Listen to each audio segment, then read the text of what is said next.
because he was holding Maria.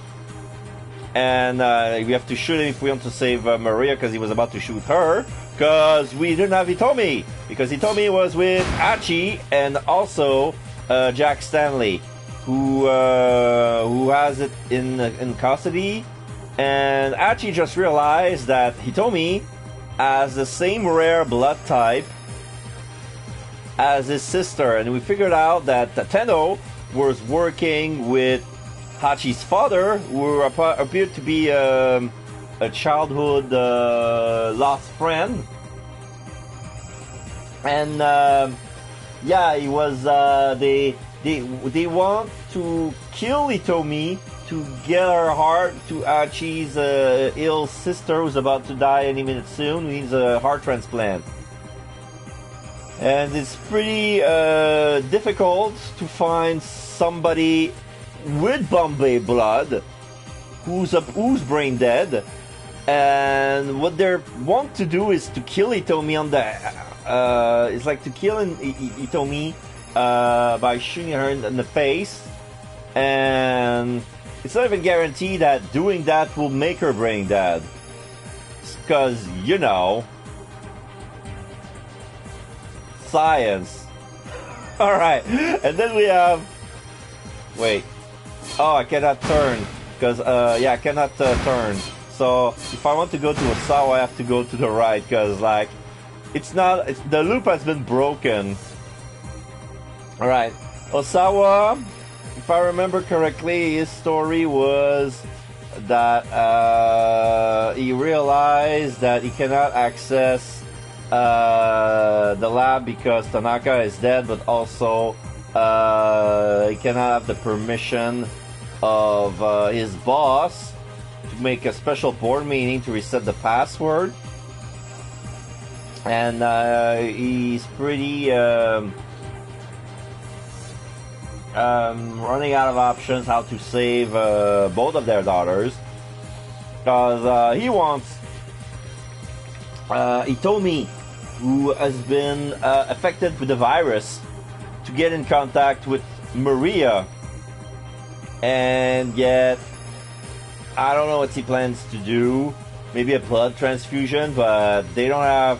They're twins, but they're fraternal twins, so they don't even share the same blood type. And Hitomi has Bombay blood. I don't think it's compatible with whatever blood type Maria is. I hope she's a universal receiver, because they never specified what blood type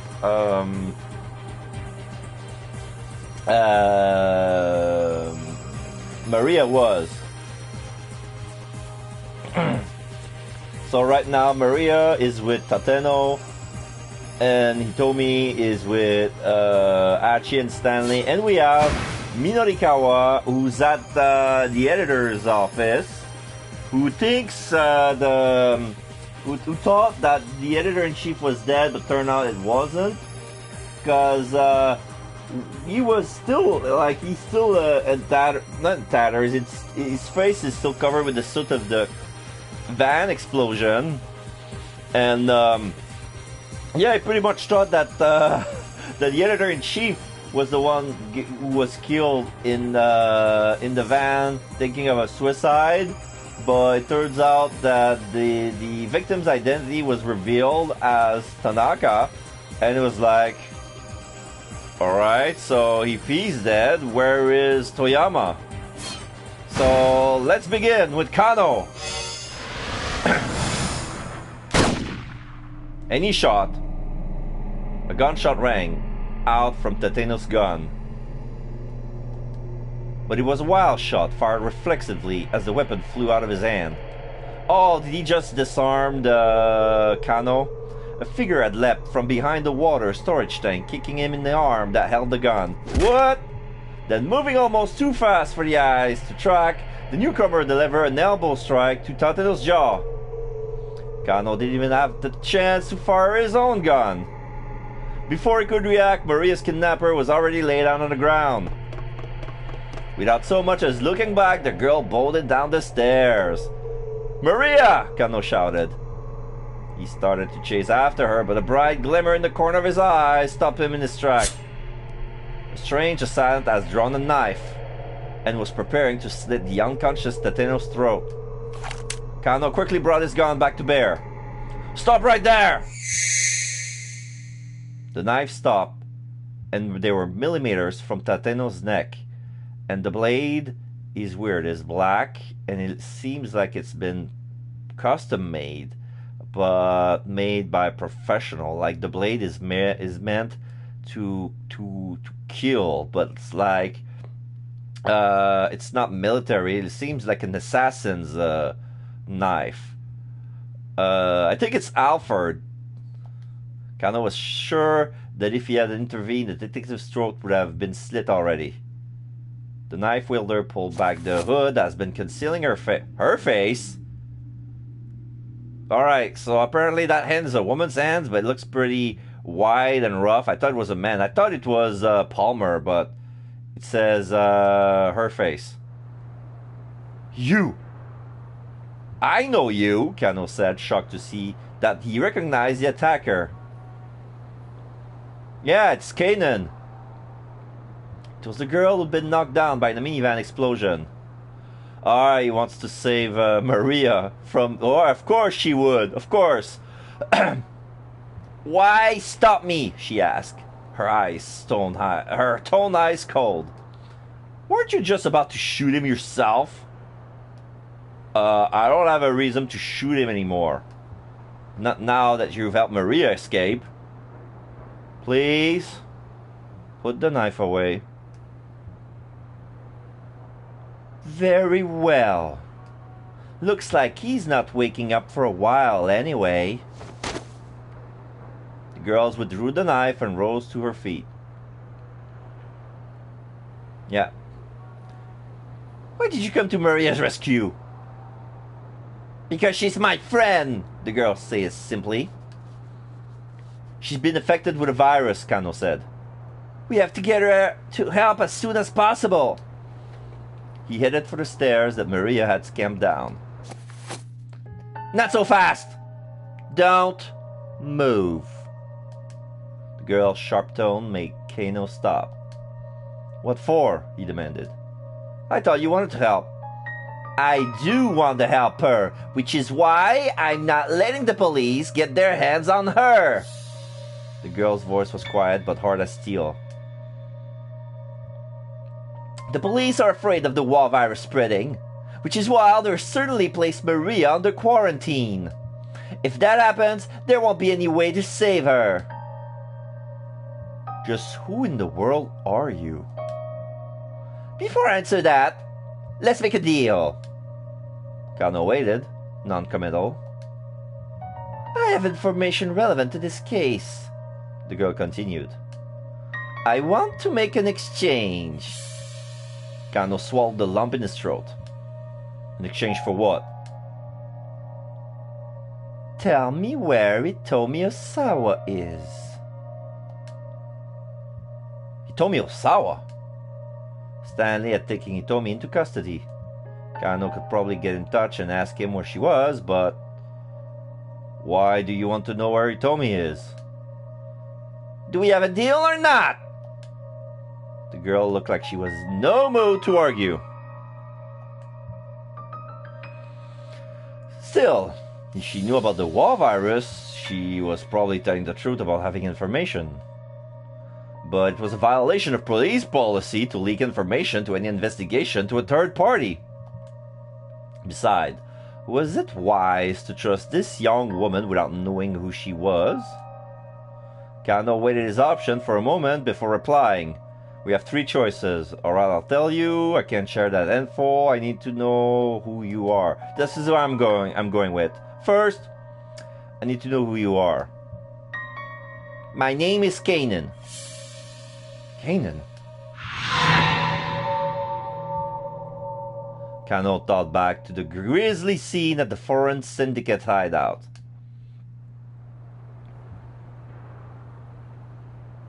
Did she do that?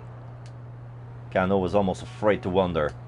As if sensing his unease, Kanan spoke up, her voice low and calm.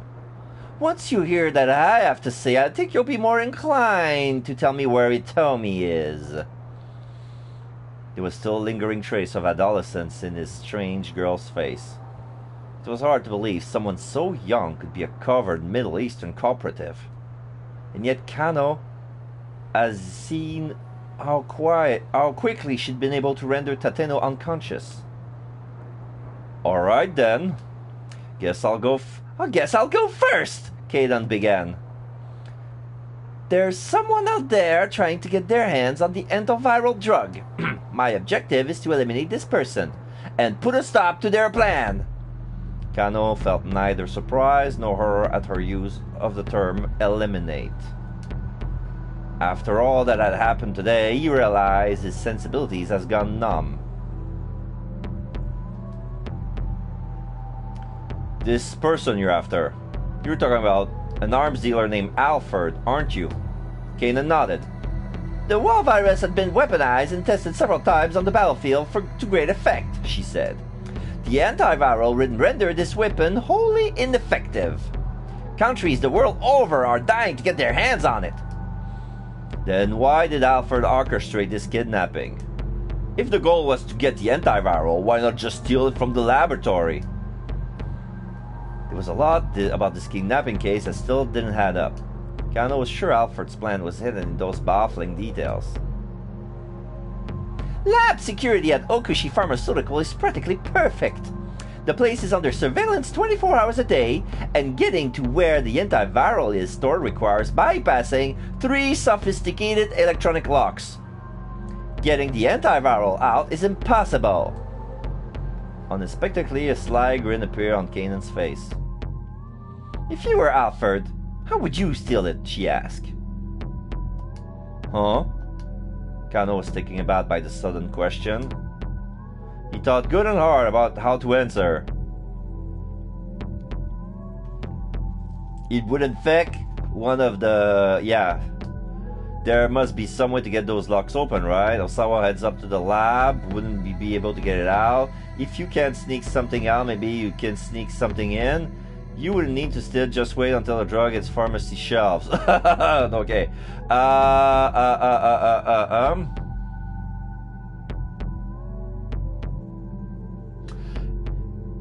Technically it would be B, but he cannot take it. Osawa cannot get the antiviral out of the lab alone. If you can't sneak something out, maybe you could sneak something in. Kano hadn't had any particular flash of insight. He just figured the opposite of the obvious might be the answer. To his surprise, Kanan gave a nod. Very astute. Wait, really?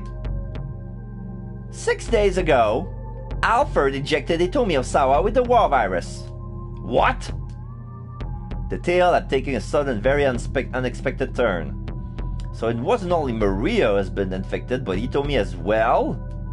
And 6 days ago at that? Wait, hold on. Hitomi Osawa was perfectly healthy earlier today. So that must mean... Exactly. Kenji Osawa administered the antiviral to her. An unsettling thought occurred to Kano. It was supposedly impossible for Osawa to access the antiviral all by himself. But if he'd been able to give it to his daughter all the same, then that had to mean he needed Mamoru Tanaka's help to do it, of course, Kanan said. Which is why Alfred bribed Tanaka ahead of time. So that's what happened. Tanaka had been paid off to inject Hitomi with the virus. Getting Osawa to take action at that point would have been difficult.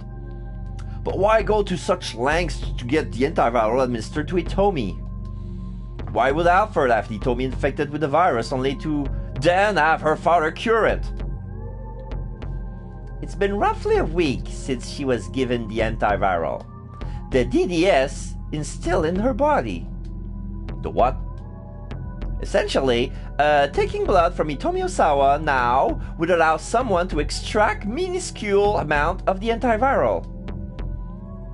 Kano was stunned. Suddenly all these seemingly unrelated threads were beginning to form a pattern. So, Since getting the antiviral itself out of the lab wasn't an option, Alfred must have thought of using a human vessel, he murmured. Which means the thing that Alfred's really after is... Kanan nodded. Yes! Hitomi's blood, she finished. Alfred specifically requested that Hitomi make the ransom handoff. Oh, Kanan said that. Yeah, Alfred specifically requested that Hitomi make the ransom handoff. Additionally, the crime syndicate was hired to carry out a relay with the attaché case containing the ransom money.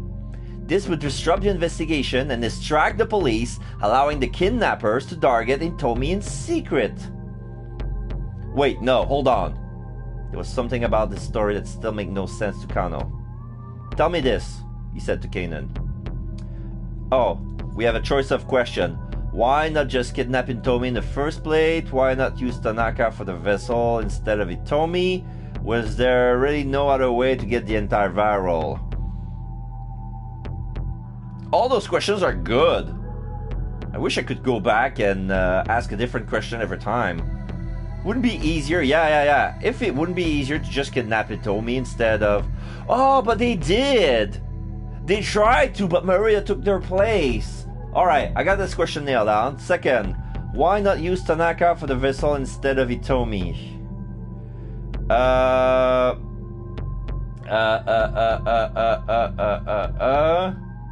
If they use Tanaka for the ransom money, that will make their plans obvious. Cause Alfred must hide his hands. Cause if they asked for Tanaka, it would be telling them that he was really after the war virus. So was there really no other way to get the antiviral? Kano wanted to make absolutely sure. If there were people besides Osawa and Tanaka who had the means to get the drug out, that changed the story completely. I infiltrated the lab security system and did some looking around, Kanan said. There's nothing in the logs showing that anything was taken out. There's also no signs that the logs were altered at all. Which means... we should assume nobody else was capable of taking the antiviral out. Alfred must have made the same assumption and decided to use Hitomi. I see. Under the circumstances, that makes sense. If some third party could have gotten the antiviral, Alfred probably would have reached out to them from the beginning. There would have been no need to go through the trouble of injecting Hitomi with the virus. Getting her into the lab and using her to sneak the antiviral out. Even so, Kano still found one thing so confusing. If that's the case, why kidnap Maria? Why not just kidnap Hitomi and be done with it? Had the kidnapper mistaking Maria for Hitomi? Yes, I believe this is what happened. Other question. Surely they couldn't have been so foolish to abduct the wrong target. The girl had got himself mixed up, had they? I'm gonna go with the first. The two were twins after all, so it wasn't inconceivable, but... It's my fault that Maria was kidnapped. Kanan looked away. I contacted her before this all started. I told her about the kidnapping plan, and I gave her a GPS beacon to give to her sister so that I could track Hitomi's location after she was abducted. But my plan backfired. Maria switched place with Hitomi and let herself get taken by Alfred. What the hell? Why hadn't Maria taken this to the police? Or, if she was so determined to protect her sister, why not just go get her to leave town or something like that? Cause she got hit on the head. She dropped the necklace with the GPS. The knick-knack shop owner took it and resell it. And when she woke up, she had no recollection of what happened, and she had to spend the whole day in the cat mascot suit. There must have been some sort of accident, though, Kanan continued. The GPS was never turned on after the kidnapping, and I wasn't able to track Maria down. But there was something that even Alfred hasn't counted on. Kanan cast a glance over at Tateno. This person right there, she said. So, Tateno had disrupted Alfred's plan by going after Hitomi himself. Considering where it's all led, Kanan continued, Alfred must be panicking about now. But we can't let down our guard. Even now, I'm sure the mastermind is thinking of some way to fit what this man has done into the master plan. So, it's a perfectly imperfect plan. Is that what you're saying? Precisely. Kanan flashed Kano an improving grin. I heard that from Stanley, Kano said. The man who drove you to the hospital earlier. That case officer, huh? Case officer? So that was it. Stanley was CIA. The US Embassy in Akasaka functioned as the headquarters for the CIA Japan branch.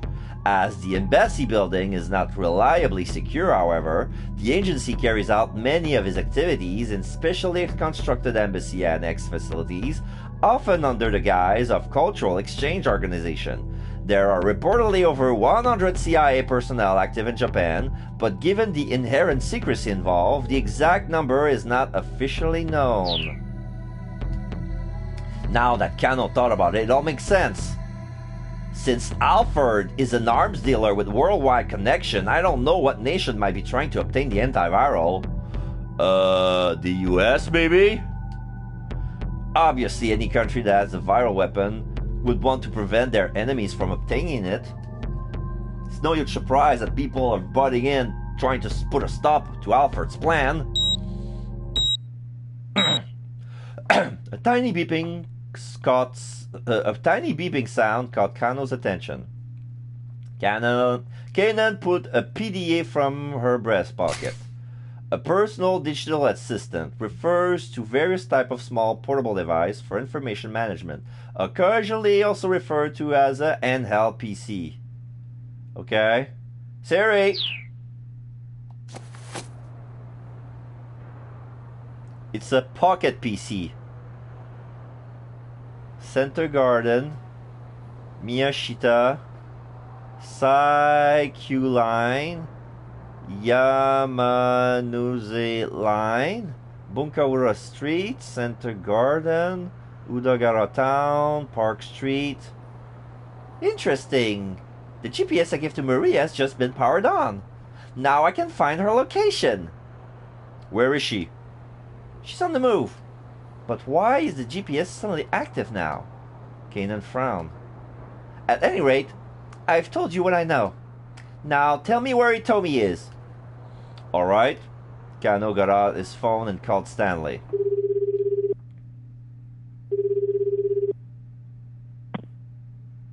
The American was quick to pick up. What's going on? Where's Hitomi? We're on our way to Endo Electronics in Dongenzaka. Endo Electronics? Why are you going there? Kano was familiar with the dilapidated old storefront. He had passed by the place countless times. Too long of a story. There's a lot that's happened, Stanley replied. How are things on your end? About as bad as they could be, but I'm getting closer to the truth. Please, make sure you keep Hitomi safe. Alfred is after her blood. Her blood? Kano told Stanley what he'd heard from Kanan. I see. So that's what's going on. Once we're finished with things in Dongenzaka, I'll bring Hitomi right back to the precinct. Where is she? Kanan asked as soon as Kano has hung up. She's on her way to an electronics store in Dongenzaka. I see. Kanan checked Maria's location on her PDA. First, I need to get Maria, she said. I'll get to Hitomi after that. I'm going with you. Be my guest. With that, Kanan was off and running. Kano took one last glance to the unconscious Tateno, then hurried after Kanan as fast as he could. They ran from South Hill and Nanpei towards Shibuya Station. As they darted and weaved madly through the narrow side streets, Kaden took an occasional glimpse at her PDA. It felt to Kano like they must have been taking the shortest possible route to Maria's location. He stayed quiet, keeping pace as Kaden led the way. Before he knew it, they were kidnapping. Before he knew it, they were heading up Dogenzaka. Not too long, they'd be at Endo Electronics. Hey! Kano called to Kanan. What? She shouted back without turning. Are you sure this is the right area? Are you doubting the GPS? No, it's not that. Actually, can I see that GPS unit? Actually, can I see that GPS unit? Kano peered over Kanan's shoulder and saw that the GPS was indeed pointing in the direction they were headed. They weren't just running around at random, nor was the unit broken. Huh, Endo Electronics is right up ahead, he said. What? Kanan stopped abruptly. What are you suggesting? The twins are heading for the same location. That's my guess. Still, what did that actually mean? Kano hadn't figured out that yet. They took off running again, and before long, Endo Electronics came into view. Kanan stopped in front of the shop door. Right here, she said, glancing again at her GPS. I knew it, Kano thought. Endo Electronics, the same place he told me was headed. Guess we're all winding up together, Kanan said. Or else we've been brought together. She peered keenly at the building and its surroundings. Kano swallowed hard. We? You think you've been roped into this too? Quite possibly. Kanan flashed a winning smile, then started to head into the shop. Hold on. I need to report into HQ. Kano hurriedly called Kuze on his cell.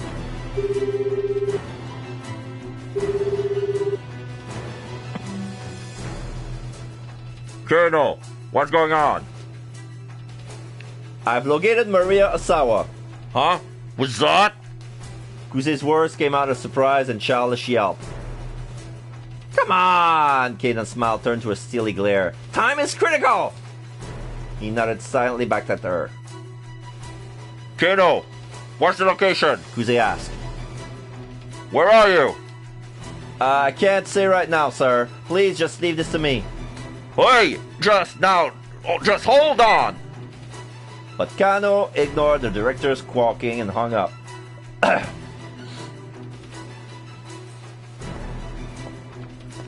Kanan has already entered the shop. She seems wholly unconcerned by the idea that she might be playing right into Alfred's hands. Despite her youth, she clearly thought of herself as quite capable. Warily, he followed after her. After navigating a veritable cavern of junk, they came to a door that led to the living area beyond. Kanan quietly opened the door and immediately stepped inside. The home was divided into a dwelling area and a workroom. A man's voice could be overheard from the workroom, raised in anger. Don't you want to save Suzude? Kano and Kanan kept closer. Peering through the next doorway, they saw a tense confrontation in progress. Maria and Stanley were standing there. There's Endo on the ground with Itomi. Maria standing next to him, and then we have Achi and Stanley behind Mr. Endo. Maria was standing there, looking down at a middle-aged man who has restrained Itomi with a stun gun pressed to her throat. Oh. Dad, of course I want to have Suzune. A young man stepped into view, speaking to the older fellow. But do you think this is what she wanted you to do? Kano watched intently, tensing for action. There was not so much at risk here. He was about to barge into the workroom when Kanan grabbed him by the shoulder. Let's wait and see how this goes first, she whispered. He realized this was a good advice. If they provoke the older man, things could very well take a sharp turn for the worst. They just have to hope the young man could talk him down. That would be Achi. Alright, so what I'm gonna do, I'm gonna continue with Kano until I reach a bad end. And then I'm gonna go to Achi until I get a keep out. Then I'll come back to him and do the jump to continue the story. Yeah, because it's already 5:35. Wow, they've been talking for half an hour. Well, me too. Oh, there's a keep out. Alright, so it's a keep out for him. So I cannot continue any further. So let's jump to Achi immediately. I get the feeling everybody is gonna be tangled with each other.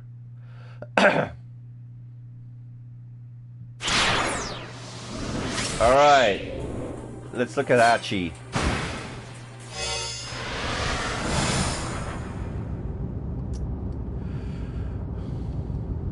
Achi told Stanley and he told me what his father had done. As she listened, he told me, hung her head. Her face was sallow. I'm so sorry, Achi told her. I'm not really sure what to say. He clenched his fist so hard his knuckle popped, struggling to keep his emotion in check. So, if I were rendered brain dead, you could help your sister, he told me murmured. Brain dead, a state where brain function has ceased irreversibly. In Japan, there are two conditions for declaring brain dead. The first is that the patient must be comatose and in a state of apnea, no longer breathing, due to damage to the brain. The second is that the root cause is diagnosed and is deemed that no reasonable treatment will restore brain function. Stop! Achi said quickly. Please, don't say things like that. Now a sad look came to Itomi's face and she pressed her right hand to her heart. I mean, to find out like this. She turned to Achi, tears glistening in her eyes. I want to help your sister, but... We have other things to worry about right now. This time it was Stanley who cut her off. Remember, Alfred is after you, Itomi. Isn't that what Kanan told you? Yes. She said I was the mastermind's target. Itomi wiped her tears away with her fingertips. So Alfred and Achi's father are after the same thing, Stanley said. Is that just a coincidence? He didn't sound like he thought so. Hold up, Achi growled, leaning in front of the back seat. Yeah, my dad's way out of line, but he did what he did for Suzune. He wouldn't work with terrorists.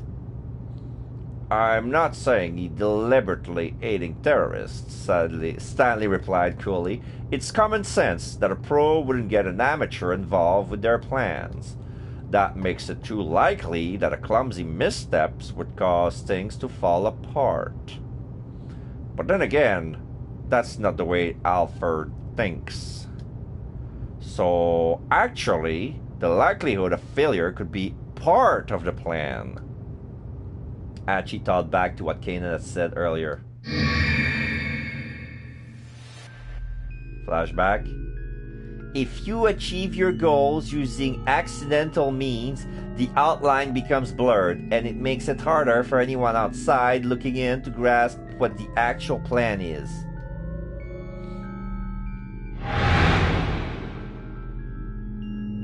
Not only have they put together a perfect plan, they've purposely left certain tiny holes in it.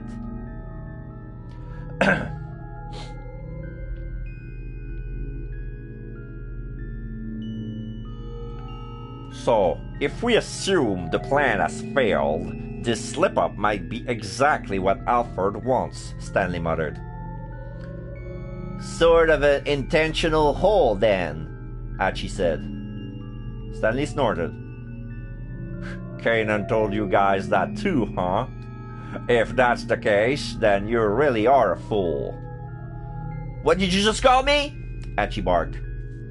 If you've known all along how formidable this opponent is, You should have given Hitomi over to the police custody right away.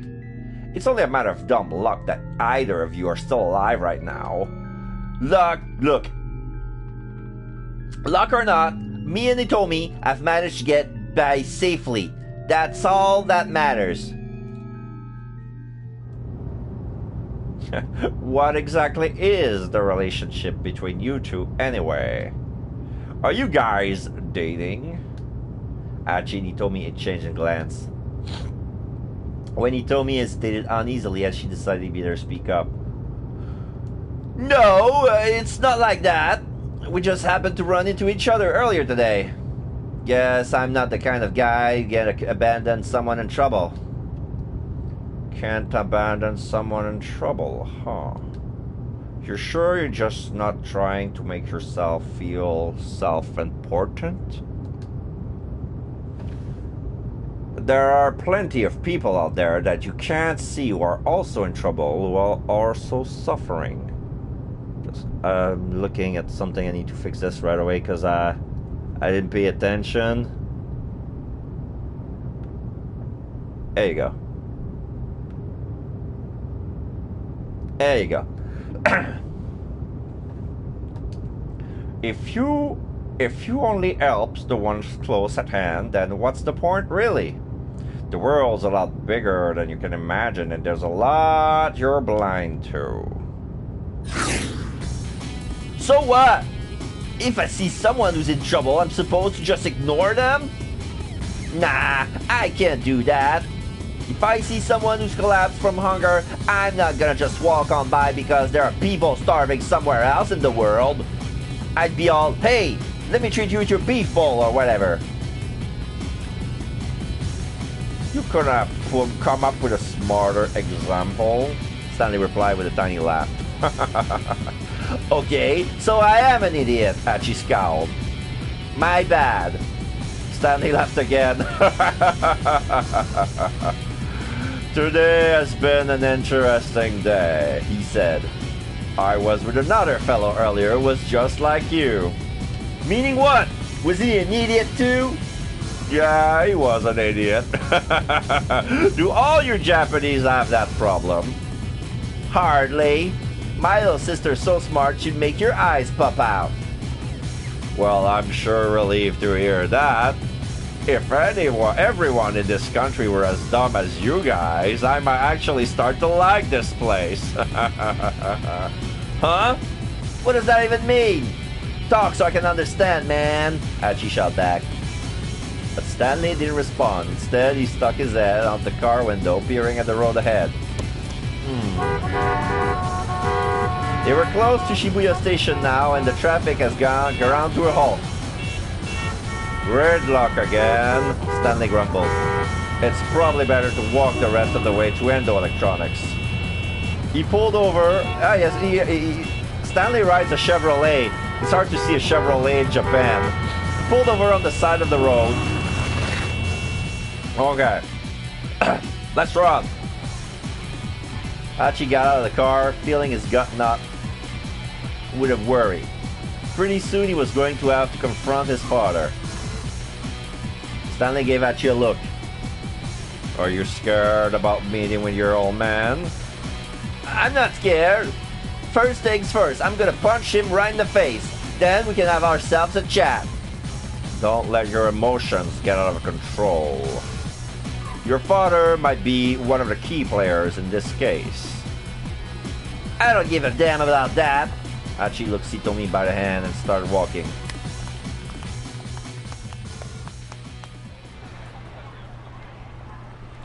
They've gone up and down Dongenzaka so many times today already.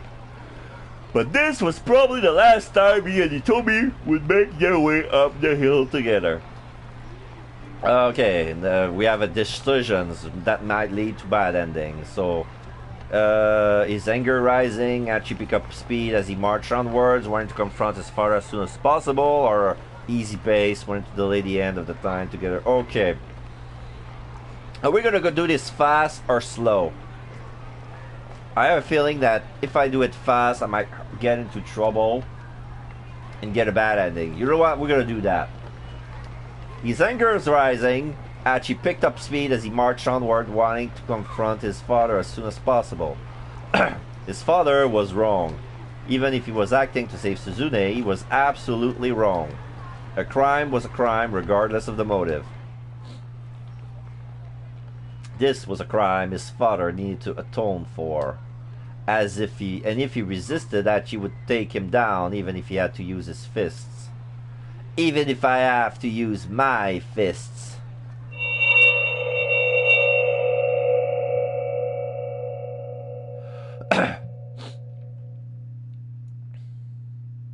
Now we see a scene of him. A memory from long ago rose in Achi's mind. They're wearing, not kimonos, but gis. Like a judo outfit. A pure white karate gi. Yeah, it's karate gis. Alright. Thrusting out with his left fist. Daisuke collapsing to the floor. So yeah, they were practicing karate, and Achi just flipped his dad to the floor. One of many memories of his father that Achi could not forget.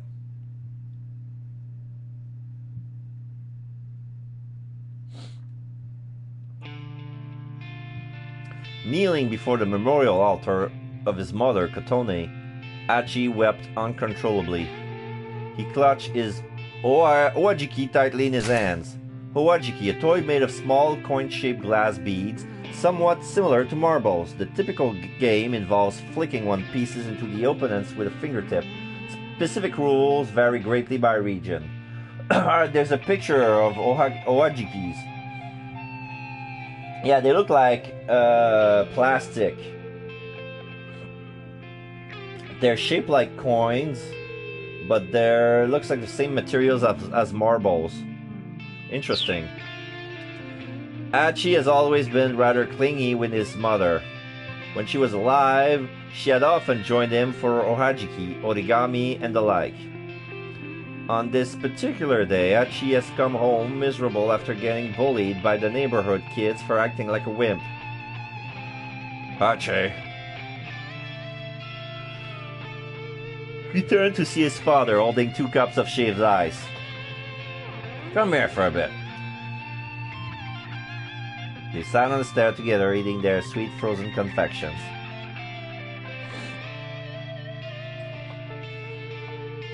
You want to get tougher? Daisuke's words were soft and simple. How about you and me get tougher together? Achi looked up at his father, frowning in confusion. How are we gonna do that? Well, for starters, how about we learn some karate?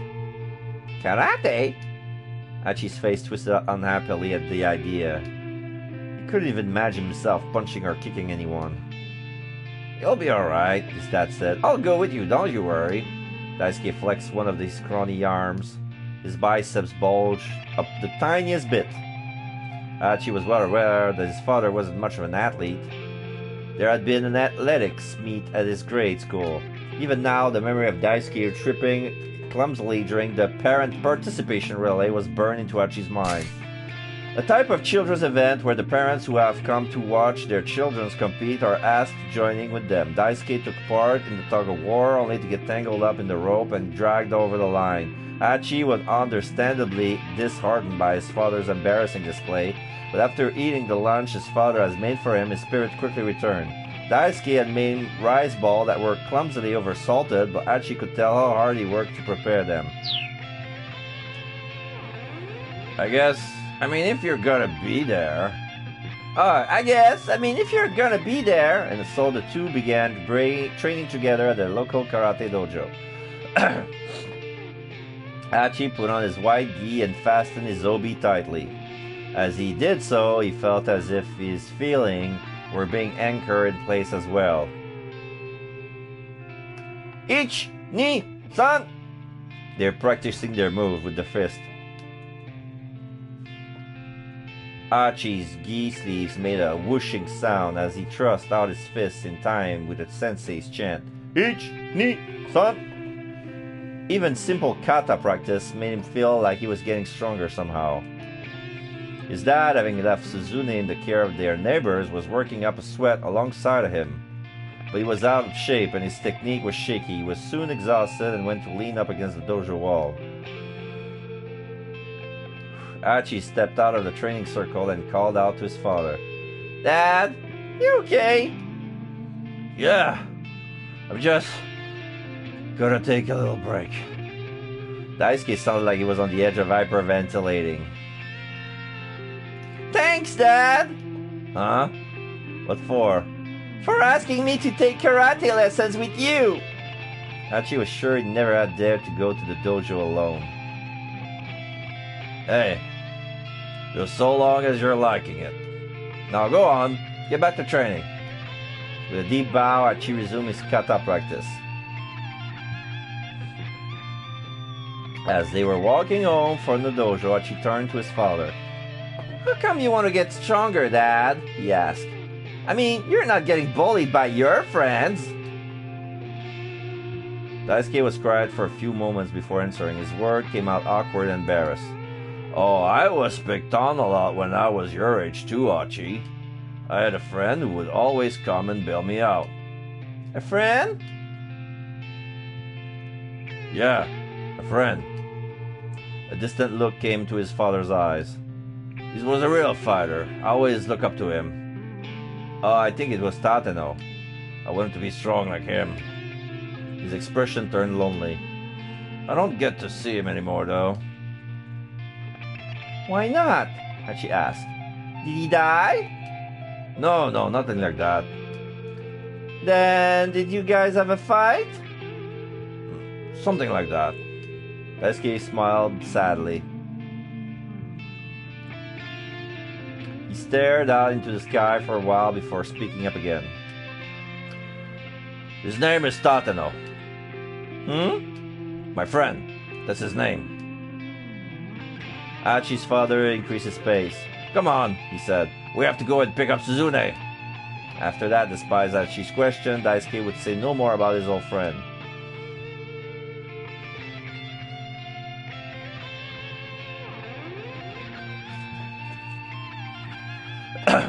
He's already a blue belt. By the time he was almost done with grade school, Archie has grown up fit and strong, almost unrecognizable from his younger self.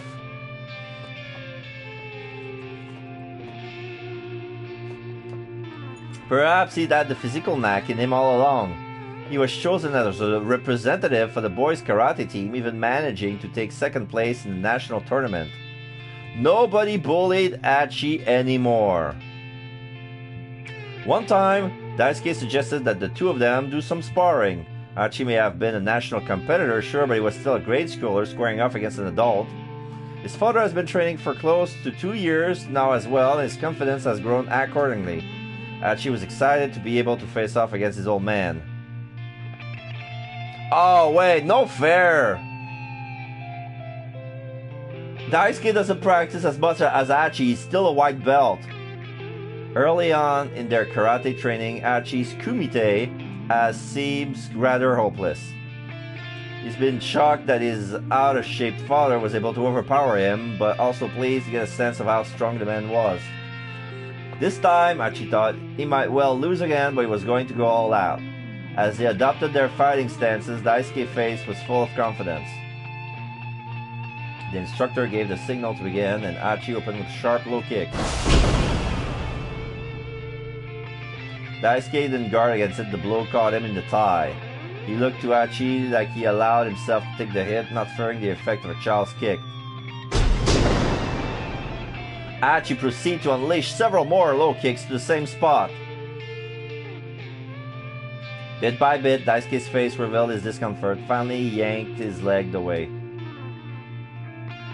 That was when Archie realized his father wasn't letting himself get in on purpose. He was just unable to keep up with the speed of his son's footwork. If that was the case, Archie felt bad about exploiting his dad's weakness. He decided to leave his leg alone. Instead, he gave a punch at his father's midsection.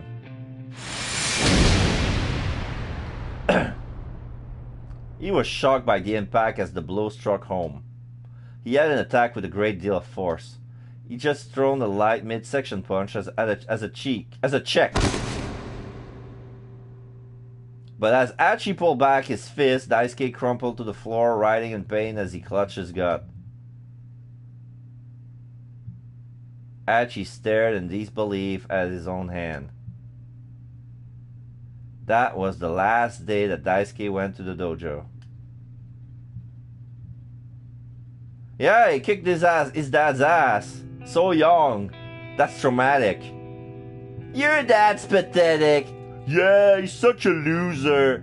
Hachi was on his way home from practice and some older student from the dojo had started ribbing on him. What did you just say?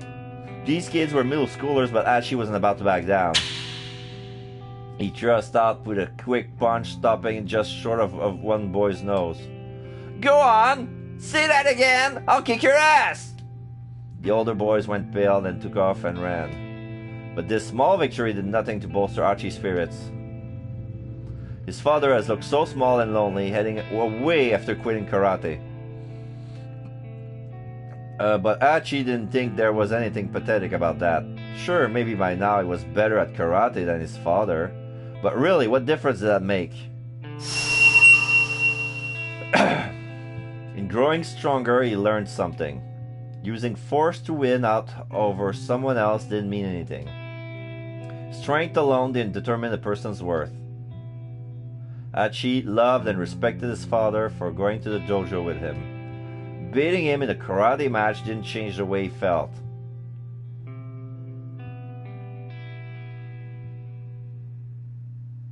Okay, now it's now I just realized, okay, that story is fun, but I was aiming for a bad ending. It turns out it was the correct path. Because maybe there was no bad ending at this section, but probably there would be. Probably slowing down would have been a mistake, and I would miss my cue with something else. Or I would meet something else that would bring me a bad ending. Anyway.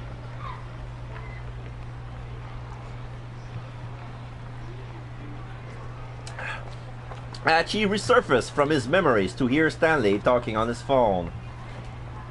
I see. So that's what's going on. Once we're finished with things in Dongenzaka, I'll bring Itomi right back to the precinct. Okay, that's the phone call with Kano right there. Curious, Hachi turned to the American.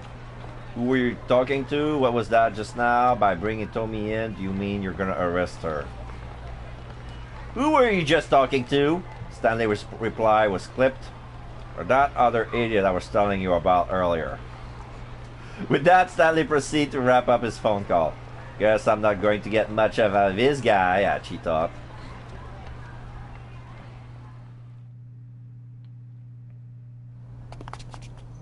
Okay, Endo Electronics. By now, they could see Endo Electronics up ahead. Hachi was about to hurry inside when Stanley stopped him. I'll go in first. You two wait out in here. No way! This is my dad we're talking about. And you don't think it's dangerous to bring Itomi right to him? Well, alright. We'll wait here for a bit, and once we know it's safe, we'll head on in. You cool with that? I'm cool with that. Stanley stepped inside. Hachi fussed about impatiently, staring at the entryway. The palm of his clenched fist was sweating. Never before in his life as he wanted to just deck his old man. Itomi watched him uneasily.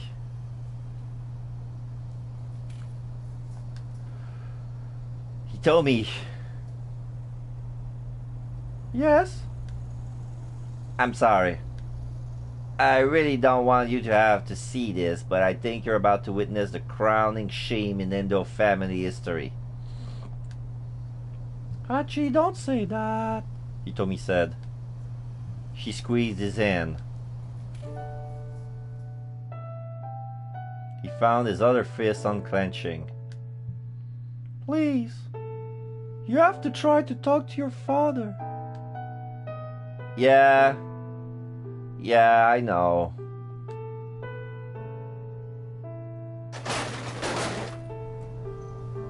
Suddenly, there was a loud crash from inside the building. The time for waiting has passed. Let's go! Hachi and Hitomi raced inside, barging into the living quarters without bothering to shed his shoes. He heard his father's voice coming from the workroom. Ah! Dad! Yeah, Stanley. Hachi hurried through the workroom door and saw Stanley holding his father pinned across the desk.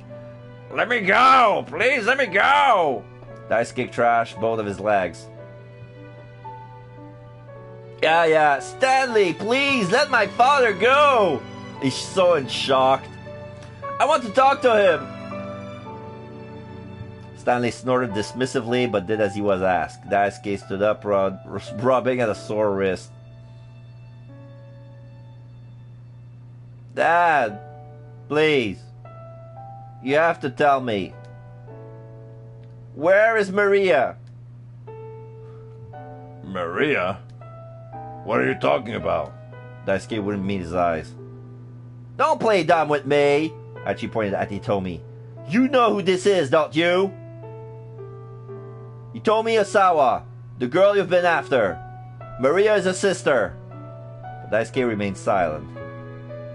You're gonna pretend you didn't call the hospital? Nothing about maybe being able to get your hands on her heart? I mean, seriously? It's all so simple, huh? Even I can tell what's been going on. You've been watching me, and he told me through the surveillance cameras. And you were telling that guy with the K where we were. The blood began to drain from his father's face. Don't you go quiet on me. If I'm wrong, then go ahead. Tell me the truth. Daisuke's arm shot out suddenly, knocking an external hard drive from his desk onto the floor. Yeah, it's a hard drive. There's some glass shard on the floor. I don't know what it came from. It was over and done before Stanley could stop him. Stanley hunched down and picked up the shattered drive. I'm guessing there was important data on here. Footage from the cameras, maybe? I have no idea what you're talking about. Daisuke spat. You can't do this to an innocent person, Dad! As she shouted, grabbing his father by the collar. There was a sound of footsteps from out in the shop. Someone was quickly getting closer. Stanley grabbed Hitomi by the hand and pulled her back against the wall.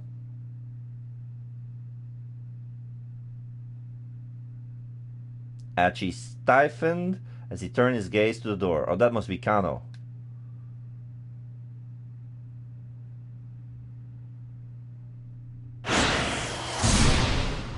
Keep out. Yeah, it's Kano. Now I have to go back to Kano, and then we're gonna break the keep out with the red letter.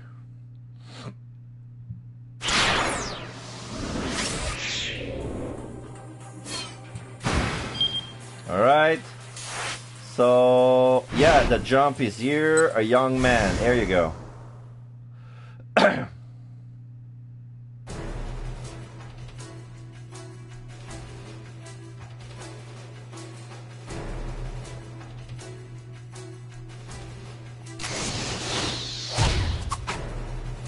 No? Where in the timeline are we? 7:20. No, not 7. 25. I'm 10 minutes earlier.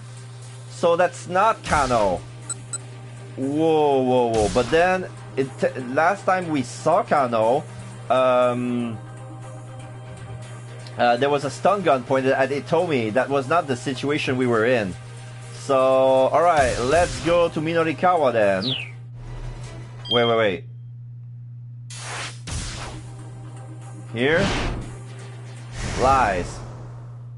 Okay. It's called Lies. So, we're on Minorikawa's story. The TV news continue to report on how Mamoru Tanaka has been killed in the minivan explosion. What? What does this mean? Shiaki blinked in confusion. I mean, Anna told us herself that the van explosion was her father committing suicide, didn't she? The only explanation I can take of, Mirikawa replied, is that Hana was lying. He scratched his head as he considered the situation. But why? Shiaki said. Ozu let out a snort. Well, it would seem Mr. Toyama had a lie in order to deceive us. What an upstanding individual, using his own daughter to buy himself some time. Mirikawa wanted to yell at the guy, but he managed to hold his tongue.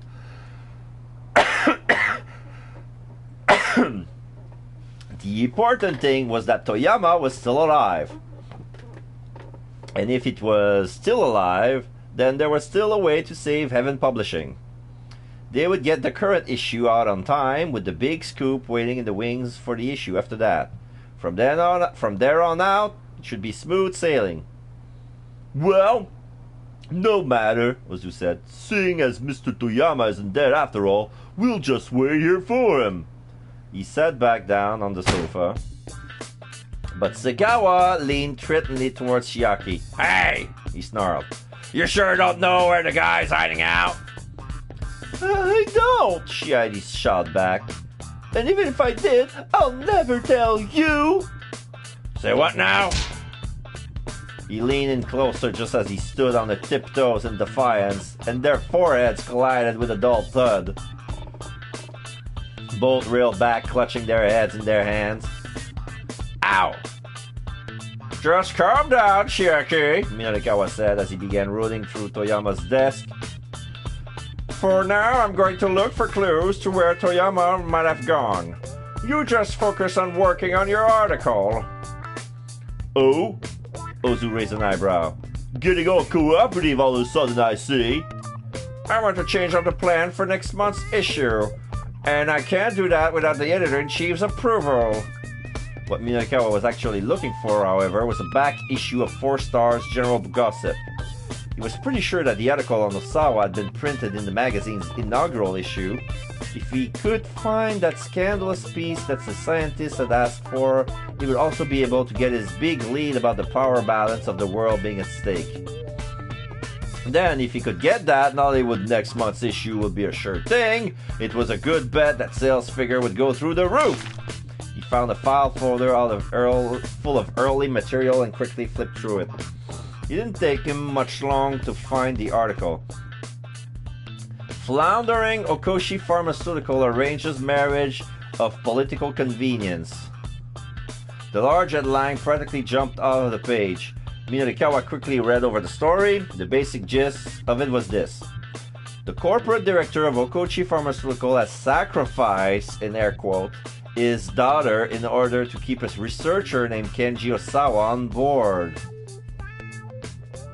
The daughter, however, had previously been dating another man. That must be what Osawa wanted him to look into. The guy his wife has been dating before they were married. That would be Tanaka, right? It should be easy enough to just ask whoever had written the article. Mirikawa gaze jumped at the end of the piece, looking for the writing credit. The piece has been written by Toyama himself. Hey, ain't you done yet? Segawa yelled. Tell us what Toyama is already. Yeah, Mirikawa thought, we're going to need to do something about these guys. I'm still looking into it, he says. Just hold on. He made a show of opening and closing various desk drawers. The drawers themselves were packed with a jumbled mess of electrical and gas bills, noodle house delivery menus, and the like. Look faster! Segawa growled. For now, Mirikawa decided he'd better butter his guy up. Maybe he could mollify his guy by having some noodle delivered for dinner. Hey, I found a noodle menu. Let's order something out. Do you want something to eat? You guys must be hungry. Running around all day. Since 10 a.m., you know? He'd better butter up this guy. So, lunch or butter? Lunch or butter? I'll go with noodles. Maybe could mollify this guy by having some noodles delivered for dinner. Hey, you guys hungry? I was thinking of ordering some soba. Man, this ain't no time for that, Segawa snarled. Besides, we just had some soba anyhow. And it was awful. Don't talk to me about noodles. Segawa launched into a shadow boxing session as if trying to punch out the provider of his disappointing soba. The guy clearly had zero capacity for sitting still. Minorikawa had found the back issue of the gossip he was looking for. He still needed Chiaki's article though, and she wasn't quite finished yet. She had to buy some more time. By the way, he said to Segawa, are you familiar with SOS? SOS? The thug paused mid-jab. Yeah, SOS. I was planning to interviewing them later today. Here, there's some pretty tough guys. Only one of them would be able to give me a fight would probably be that Achi Endo. Except as I hear it, he left the gang. Really now? Heard anything else interesting? Sounds like nowadays they're being run by some guys named Suzumu. The name Suzumu rang a bell. These two young punks who'd been arguing after the van explosion had mentioned him. Seems like SOS is a pretty rough state since Achi left, though, Segawa added. Minorikawa didn't miss a beat. What do you mean, rough state? Back in the day, they were all goody two-shoes, never shake folks down or steal or any of that stuff. Guess their founder Achi hated that sort of thing. But now that he's out, a lot of rough and tumble, hot-blooded types have been signing up with them.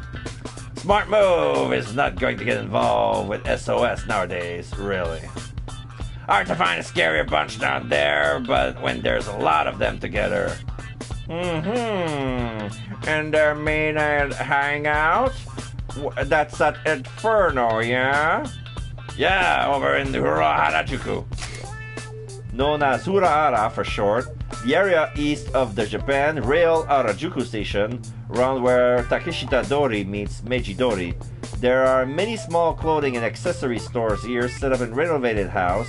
Most of these shops are on the cutting edge of youth fashion, offering quirky and unique means of personal expression.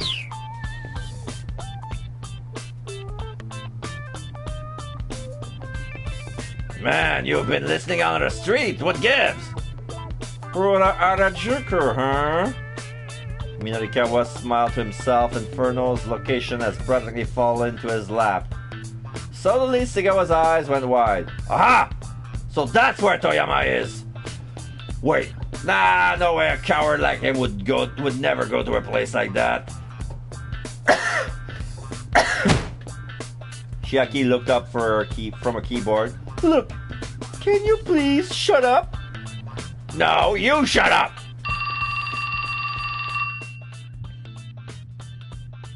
That's my phone. Minorikawa pulled his cell out of his pocket. Incoming call. It was Toyama's name on the incoming call screen. Minorikawa's heart skipped a beat. Toyama? Where are you? He blurted out as he picked up. Chiaki, Ozu, and Segawa turned to look at him at once. As one. Well, What were you thinking, faking your debt like that? even if we could fill no space and postpone repayment, all it would do is delay the inevitable. I would still be up to my ears in debt. So I thought if I made it look like I was dead. Minorikawa let out an exasperated sigh. Well, everyone already knows you're still alive, so your little attempt at subterfuge didn't even wind up buying you time at all. What? Toyama's hysterical squeak was painful to hear. All right, listen up, Minorikawa said. If it's the debt you're worrying about, you'll be able to pay that back real soon. What do you mean? I've landed a huge scoop. You could do a print run of 1,000,000 copies and still sell out if we can run it as an article. Toyama perked right up. Wait, you really mean it? I'll give you all the details. Just get your butt back here. But aren't those loan sharks there at the office right now? Fine, then I'll come to you. Tell me where you are. The two thugs crowded nearer, a predatory gleam in their eyes. And Minorikawa had a flash of inspiration.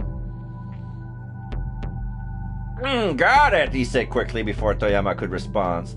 Miyashita Park, right? I'm on my way now, don't go anywhere.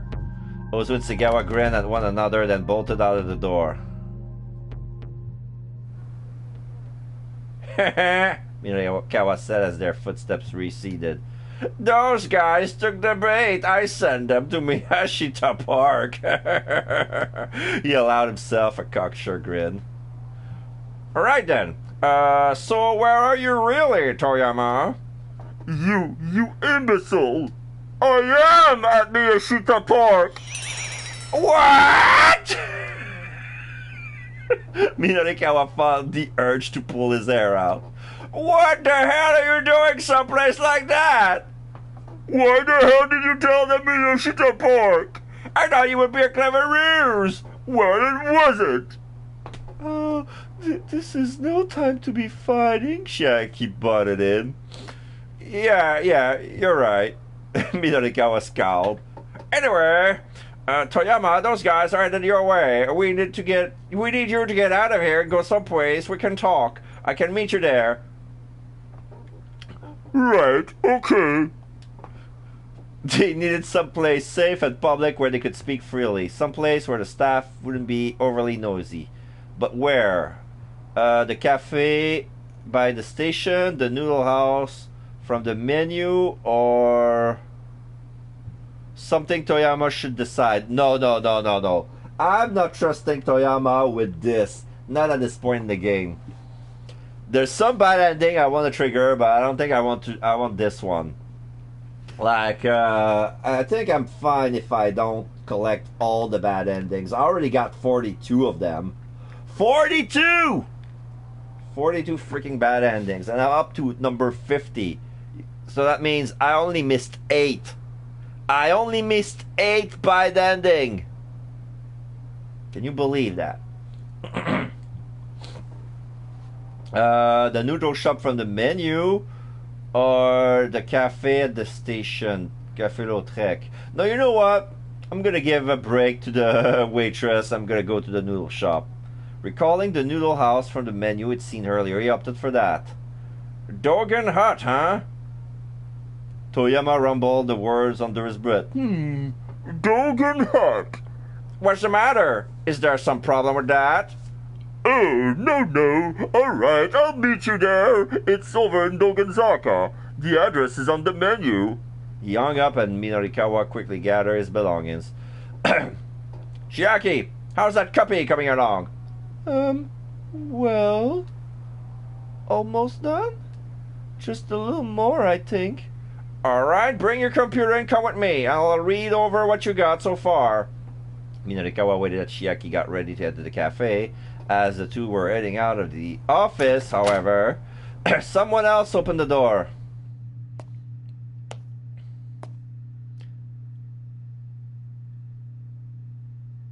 You've got 14 minutes and 57 seconds left to send to press.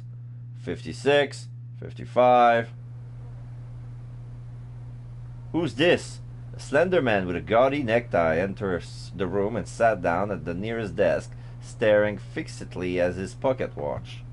Minorikawa narrowed down his eyes dubiously. Who the hell are you? Always make sure to show up at 15 minutes ahead of the appointed time. That's just common decency. The man gave no indication that he even heard Minorikawa's question. I suppose I can wait here, he continued. Just for another 14 minutes. Just for another 14 minutes and 20 seconds. Mr. Mino, is this guy talking about our submission?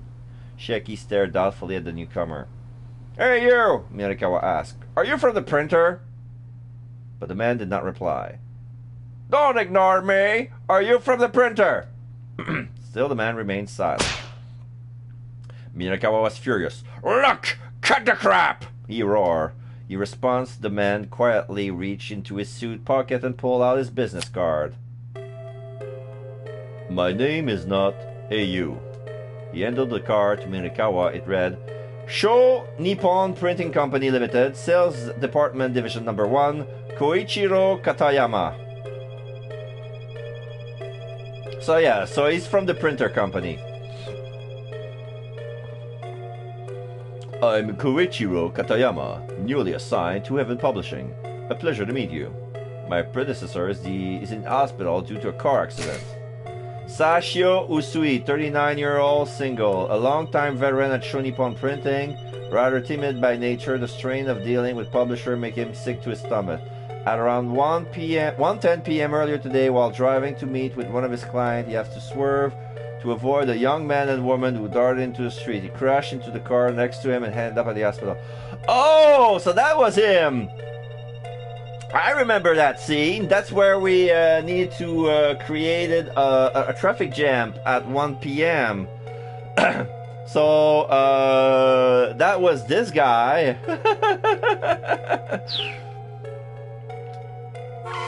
Yeah, that scene. They show that scene again. He should have made a complete recovery in about 2 months. Yeah, it's the same logo. There's a logo on the car, like... Well, what are you doing here, Katayama? Minorikawa asked. I thought we had until 8 o'clock to complete proofreading. 8 o'clock? Surely you must be joking. Our company's proofing deadline is 5:30. What? Katayama stared fixedly back at Minorikawa. Now that had to be a joke. I heard from the editor-in-chief that it was 8 o'clock. I take that to mean then that you don't have any copy for us? It's not that we don't have it, Minorikawa said. It's just not finished yet. Just hold on until 8. Katayama raised an eyebrow. No, no, no. Publisher and printer need to work in concert. Perhaps my predecessor was the sort to delay the proofing deadline owing to your circumstances here, but now I'm in charge and I do not make exceptions. The proofing deadline is 5:30 sharp, and I intend to keep it that way. And while we've been having this discussion, you're down to 12 minutes and 32 seconds. Katayama held out his pocket watch as if to emphasize the point. That's ridiculous! Minorikawa exclaimed. Just who the hell do you think you are? You guys are going to be printing a paper that I wrote. Do you even know how lucky that makes you? Just you wait, okay? Just wait. Just give us until 8 o'clock. Just give us 3 more days. Just give us until we're done. I think at negotiating, we're not gonna give them 3 days, and he already said no at 8 o'clock. So just give us until we're done. Until you're done, and when might that be? I wonder. Katayama's tone was dubious. I said till we're done. Minorikawa snapped, and I mean till we're done. Katayama thought for a moment and then nodded. Very well. Then I shall wait until you're done. Really? Katayama gave another slight nod. You've got 10 minutes and 46 seconds left. Hey! As soon as I leave here, that's when you'll be done, you see. Katayama's face was a mask of cool nonchalance. You son of a bitch! Don't get all high and mighty just because you work for a printer. High and mighty? I'd say it's the people on the publishing side of the things that act high and mighty. Whatever high and mighty claims you might make, without us, you'd have nothing to put on the store shelves. Forgetting that and blankly ignoring your proofing deadline makes for more work on our end. Just what are you getting at, I wonder? Now it's 10 minutes and 20 seconds. Minorikawa ground his teeth so hard he could hear it. His unusual tactics were useless here. Katayama was simply too unflappable to be browbeaten. If he backed down now, though, it was game over. 10 minutes and 7 seconds remaining. I realize there's little point, but I'll wait until the designated time. That's just common decency. Katayama's pet phrase. Thus far, yes, says that's just common decency 3 times in this story. Always make sure to show up 15 minutes ahead of the appointed time. I realize there's little point, but I'll wait until the designated time. There was one more. Do you know when and where it was?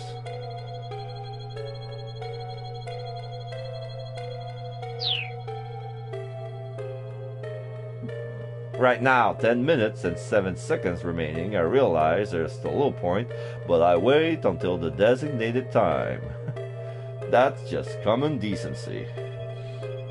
Katayama's eyes were once again locked on his pocket watch. It was no use.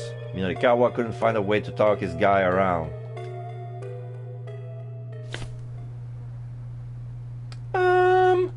Chiaki left her hand up. May I say something?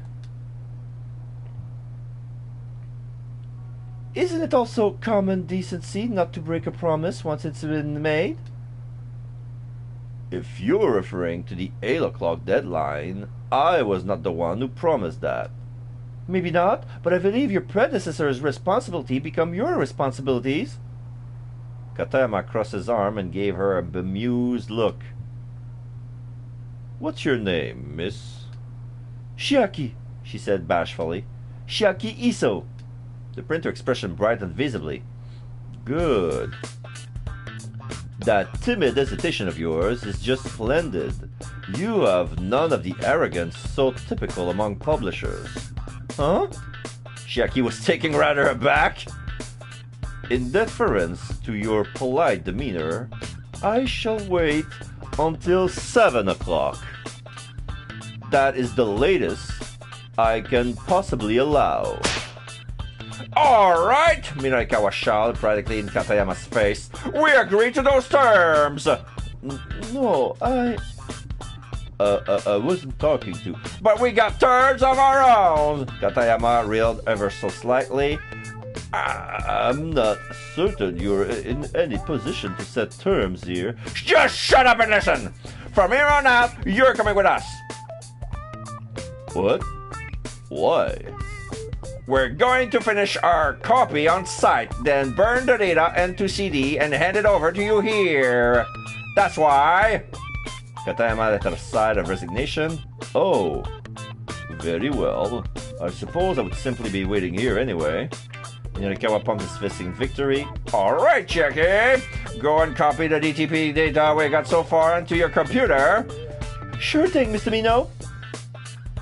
Chiaki quickly set about copying the data from the editing department desktop. Okay, done. Then let's go! With the others in tow, Minorikawa headed for the noodle house where Toyama would be waiting.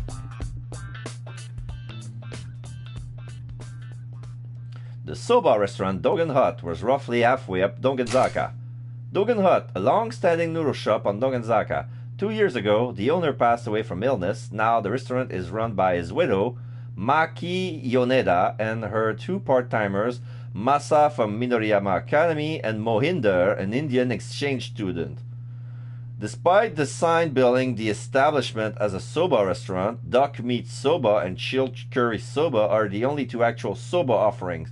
The rest of the menu, for some reason, is all udon dishes. Okay. And in fact, both kinds of soba are terrible, though maybe the chilled curry soba would be okay if someone else were making it. Okay, so they're making Indian style curry with soba noodles. Oh, okay. I understand why it may look terrible. So okay, but it's funny, like the Dogen Hut Like Dogen Hut serves mostly udon noodles, even though they're known for their soba. Okay. All right. Inside, they encountered the proprietress near the door. She held a massive cleaver for cutting soba noodles, clutched in one hand. Toyama wasn't there. Excuse me, Minorikawa said. has a middle-aged man come by your shop? Name's Toyama. The proprietress let out a weary sigh.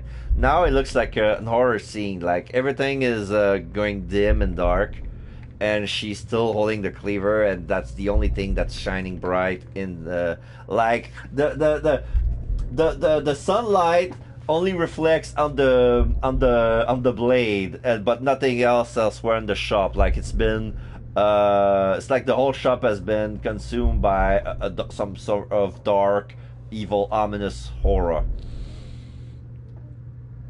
That guy, huh? You folks know him? Yes, that's right. Then I'm sorry. I didn't want to have to do this. It was all his fault, though. You reap what you sow. Minorikawa didn't know what she was going on about, but suddenly he had a very bad feeling. So then Toyama was here, He asked cautiously. Yes. He came by. Well, where is he now? Please tell me. No. I have no obligation to tell anything to friends of Toyama's. Evidently, there was some bad blood between Toyama and this woman. The real victim here is me! Her voice rose abruptly to a roar. Now listen up good to this old woman's story!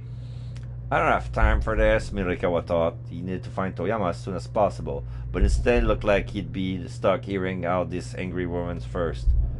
All right, we're listening. Tell us your story. It's a long one. The woman's mouth twisted up and she licked her lips, leaning it to tell her tale. Long ago. Oh, now I see Midori. We can see Minorikawa's reflection on the blade. Oh, that's nice. Nice production effect. When I was still in my 20s, I would often make deliveries to Event Publishing. They were some of my best customers. Back then, we were so busy, my employees practically worked themselves to death. You see, Dogen Hut has the finest soba in Japan, and our spokesmodel was considered one of the most beautiful girls in the world. Back when this woman was in her 20s, Event Publishing hasn't existed yet. But Minorikawa figured it'd be better not corrected her. That would probably just piss her off and make her stop entirely. He kept his mouth shut and listened to her silly tale. But anyway, that's all in the past now. As time went on, we had a lot of delivery customers asking us to put their bills on their tab. So much so that it became a problem, and we changed our policy to disallow that sort of thing. But the fine folks of Event Publishing consider themselves an exception to that rule, as that put my part-timer Masa, who does the deliveries, in a bit of a bind. Okay. Masa's a student at Midoriyama's academy. He took the day off to go on a date with his girlfriend. I heard they're planning to compete as a couple in some ice cream eating contest that's going to air on TV. So they were going to practice run together today. Honestly, how ridiculous is that? Honestly, I couldn't care less about Masa one way or another, Minorikawa thought. This whole experience was turning into a real ordeal. So yes, we were in a real bind. I run a restaurant here, not a charity operation. I'd call and ask them to settle up, but they always insist, oh, we don't have any money. Oh, and that's a lie. It's gotta be a lie. What else could it be? Otherwise, how could they keep making that magazine of theirs? That Celebrity Confidential or whatever the hell it is? Celebrity Confidential was a weekly tabloid put out by one of Heaven Publishing's competitor. Minorikawa was just going to have to let that egregious mix-up slide. And that's not all, the proprietor spat. Oh, no, on top of that, their magazine's little Gourmet Gabs corner, or whatever they call it, ran a scathing review on us. After that, customers started keeping their distance, and I aged 20 years practically overnight. Gourmet Gabs was a column that ran in Celebrity Confidential. There was nothing of the sort in 4-Star Journal Gossip. This woman has clearly gotten the two magazines mixed up somehow.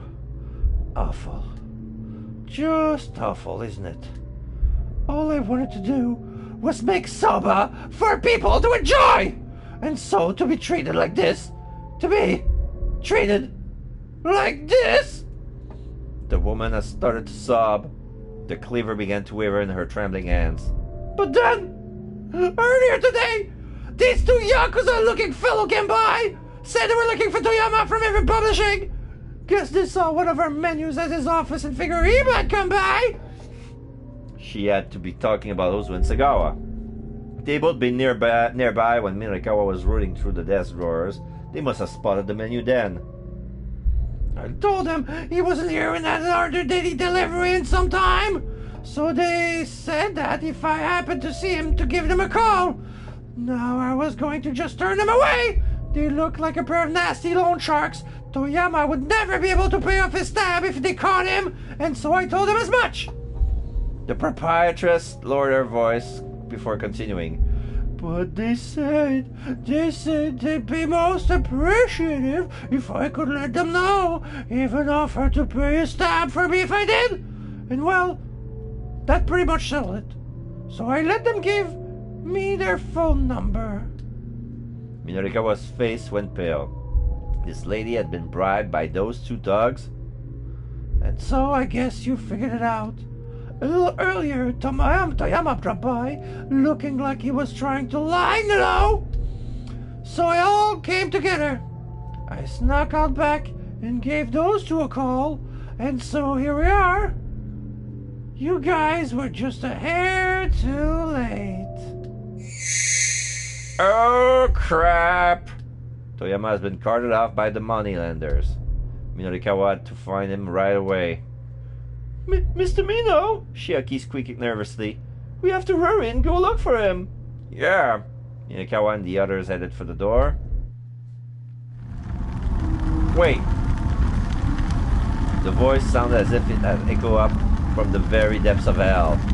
Minorikawa and company stopped in their tracks.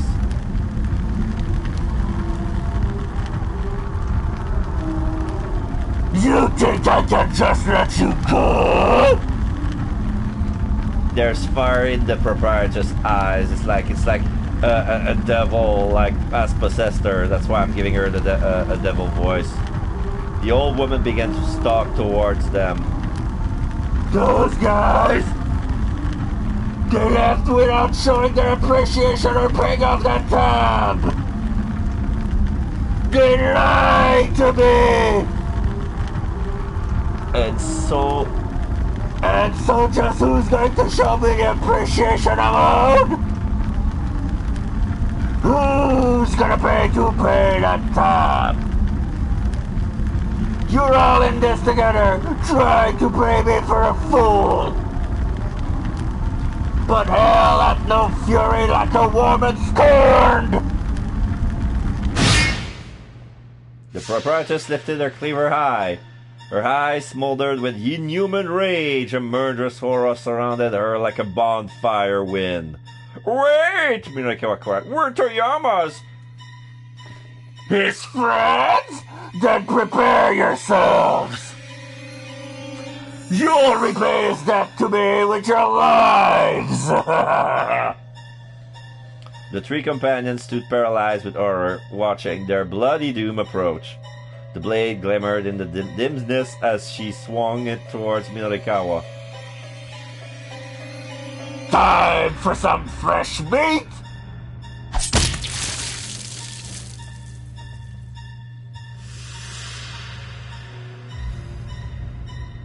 Minorikawa, Shiaki, and Katayama screamed. Their cries echoing clear across Nogenzaka. No shit, that's a bad end. No shit. Tragedy at the Noodle House. Bad end number 64. What? So, the noodle shop is not a good idea, huh? I had no idea that they were so much. Alright, so it was no ordinary grudge that the proprietors of Dogen Hut held towards Toyama, as Mirikawa and the others found out firsthand, falling victim to her mighty cleaver. Yeah, this is the right place to have the meetup with Toyama. Seriously, who the heck decided this was a good idea? I could. How should I know? I didn't know it was turned out like this. Alright. Let's turn the clock. Turn back the clock and look, choose a different spot. Bad times. 5-hour block. Wait. That's the only bad ending in the 17-hour time block? And I got a silver trophy for that. So there are 64 endings total, and this is the 64th. So I missed more ending than I thought. All right. So bad end, of course. Let's see. Time approaching. Wait, no, not this one. Here. Where should we meet? All right.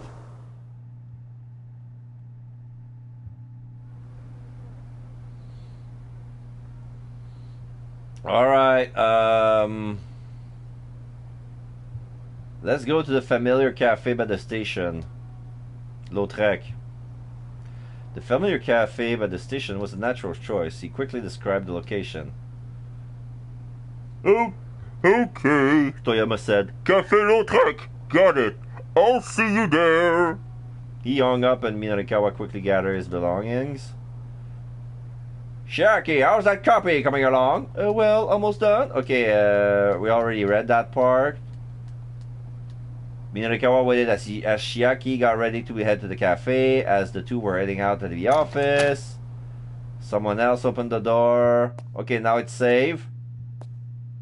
You've got 14 minutes and 50 seconds left. 14 minutes and 57 seconds left to send to press. 56, 55. All right. I'm not gonna go through all this again, but you're coming with us, sir.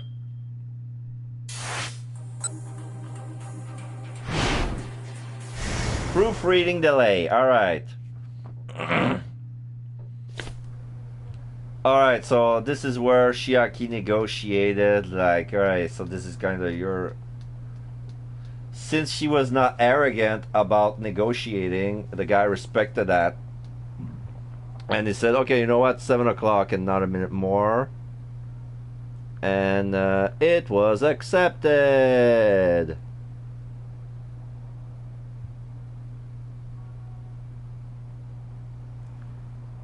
Okay, sorry. I got a new message from Discord. I'm gonna keep that. I'm gonna check it out later on. But all right.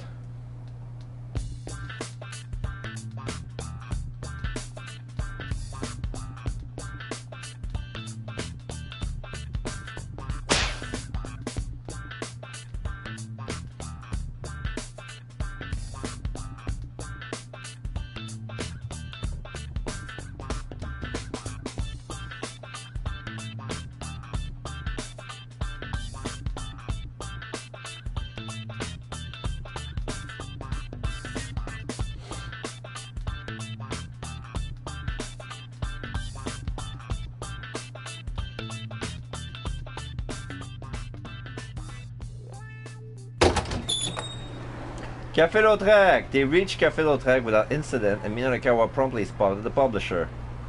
Over there! Over here! Toyama hissed, eyeing his surroundings with obvious unease. Anna sat by his side, sullenly sipping on some juice. The waitress came over as Minarikawa joined them. May I take your order? Oh! You again? I'll take some water. Just water, sir? Alright, now at the day. Okay, now we see that. Alright, there's Minorikawa with Chiaki, and then in front of them is Toyama and Anna, and on the other table on the other side of the hallway is the guy from the printer. I forgot his name. Kageyama? Just water, sir? Fine, making a double. Exasperated, the waitress headed back to the kitchen. She looks at us.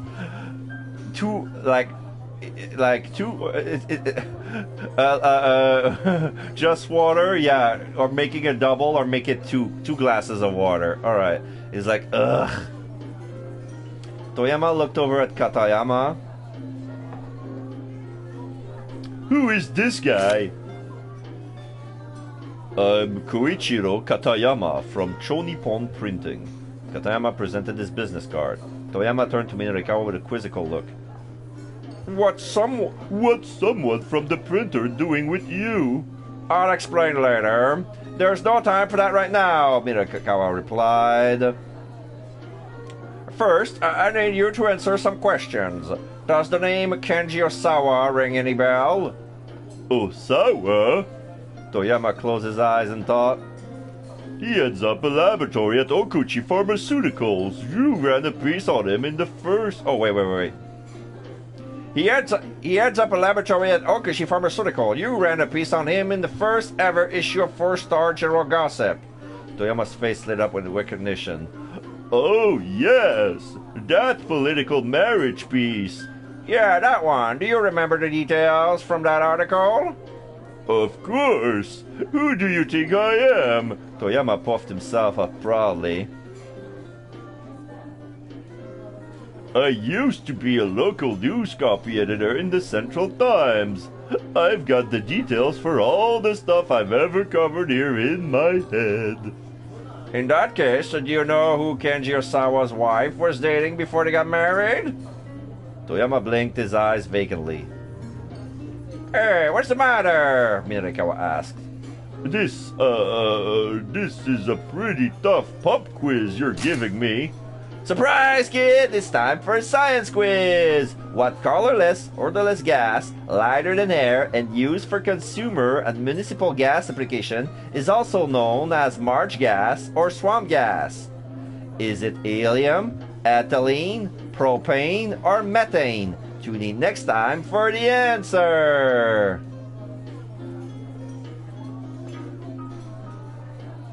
I want to say helium, but I don't know if ethylene or propane or methane. No, propane is not odorless. Ethylene, I don't think it's odorless either, but methane, or it's helium. It's gotta be helium.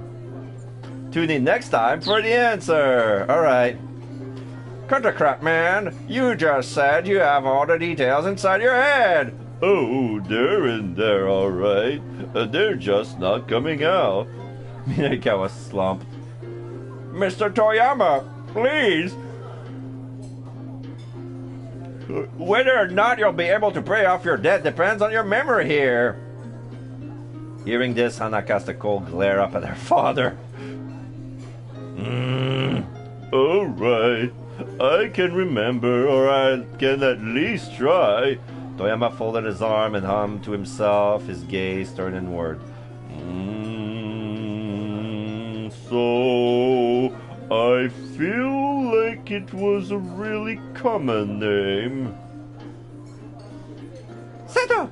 Chiaki chirped. Yamada! Was it either one of those? They're pretty common names. But Toyama shook his head. Minorikawa offered a guess of his own. Suzuki, Takahashi, Endo, or Tanaka? Tanaka! No, not that.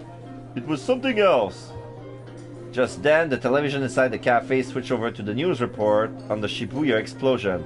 It was not Tanaka.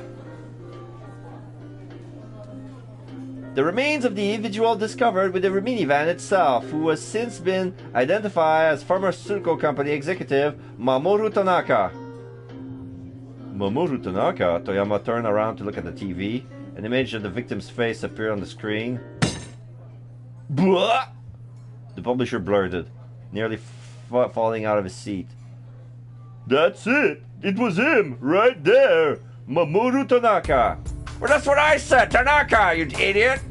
Toyama pointed excitedly at the TV screen. That's who Keiji Osawa's wife was dating before they got married! Mamoru Tanaka! Minorikawa felt himself getting goosebumps.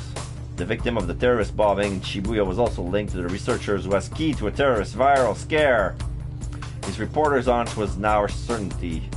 Right now, Shibuya was at the center of some massive conspiracy. This went far beyond even a major scoop. Mr. Toyama, we need to make sure that next month's issue hits shelves. Minorikawa called Kenji Osawa to let him know the result of his little investigation.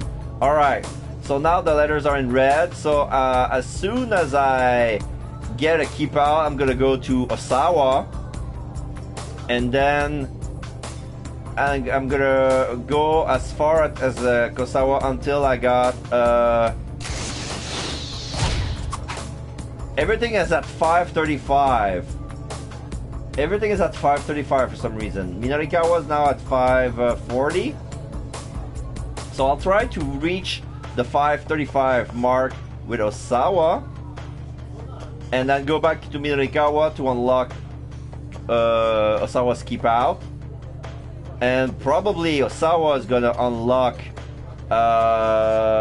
Achi's keep out, who's gonna give me an opportunity to unlock Kano's keep out. Like everybody is linked at this point. The man didn't seem terribly surprised, probably had his suspicion all along. Osawa told him that there was something he needed to do before he was ready to give details on the big scoop. That he would call back later. In the meantime, Minorikawa knew he would have his hands full getting the current issue of the gossip wrapped up for the 7 o'clock deadline. He slapped his hands down on the table. Alright, emergency editing meeting right here, he announced. We need to get a lead in on the Shibuya terrorist bombing into the next issue. The article about the twins winning the beauty contest can be dropped for that. We'll use the info from Keiji Osawa as the basis for our big scoop in the issues after that. Mr. Toyama, any problems with that? No, that should be fine. But what about the remaining pages for the next month's issues? Minorikawa opened the file on his computer. The layout built in the DPD came out on the monitor.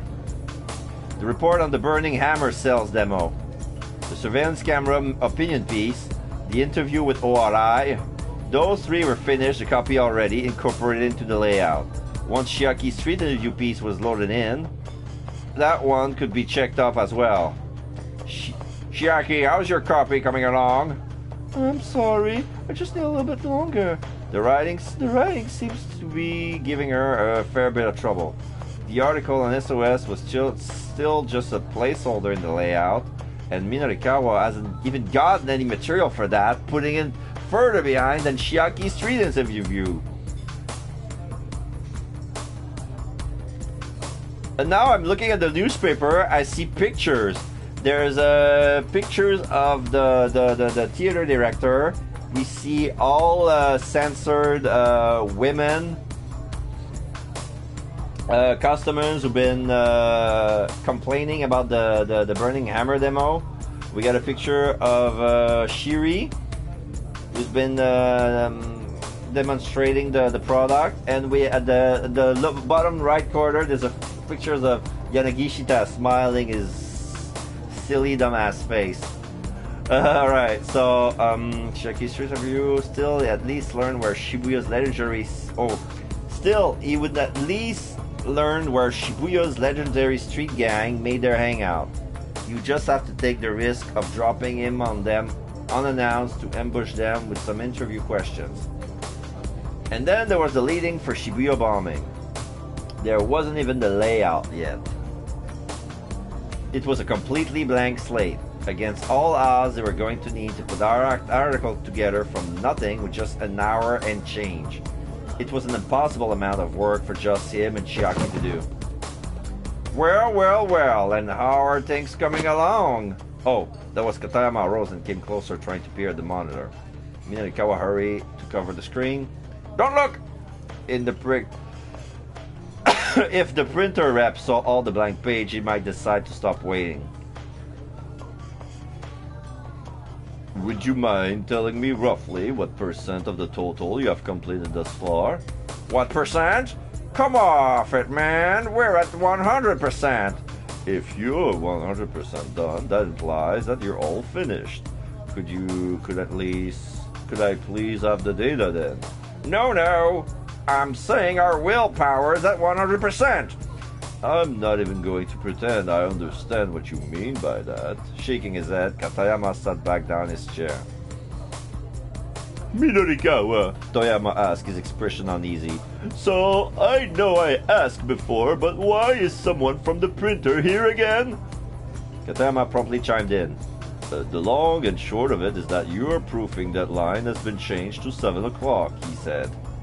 What? But that's impossible! Who's doing the lead-in for the Shibuya bombing? Toyama eyed Minorikawa and then Chiaki both stares back non-committedly. Then it really is impossible. We'll never meet that deadline. We don't have enough people. No, we do have enough.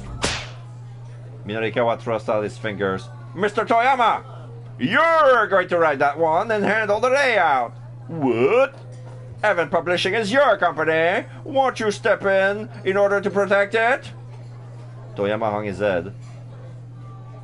Even if I added to the scene right now, I'm sure the other outlets have already gotten their coverage. I wouldn't be able to find anything new to write about. Oh, this is a cutscene? Toyama Minorikawa just took out. Okay. Minorikawa, in a burst of rage, get out of his seat, went to Toyama's side, pulled him out of his seat, and then punched him in the face real hard. Like he slammed his laptop, got up, and then punching in the face in front of the restaurant, in front of Anna. Like, Chiaki was shocked. Anna was like, oh, okay, that happened. And Kageyama was like, why am I working with these people? And so you're just gonna give up? A moment later, Toyama was on the floor, Minorikawa glaring down at him. You've always said you wanted to tell the world about the things the mass media can't or won't write about. So what the hell difference does it make if they're already gotten the sound bites thereafter? Minorikawa's voice was raw with emotion. Don't you dare give up! Not that easily! Get your ass out there! Find something that only you can write about! Minorikawa. Toyama began to object, then he glanced over at Anna. There was an imploring look in her eyes as well.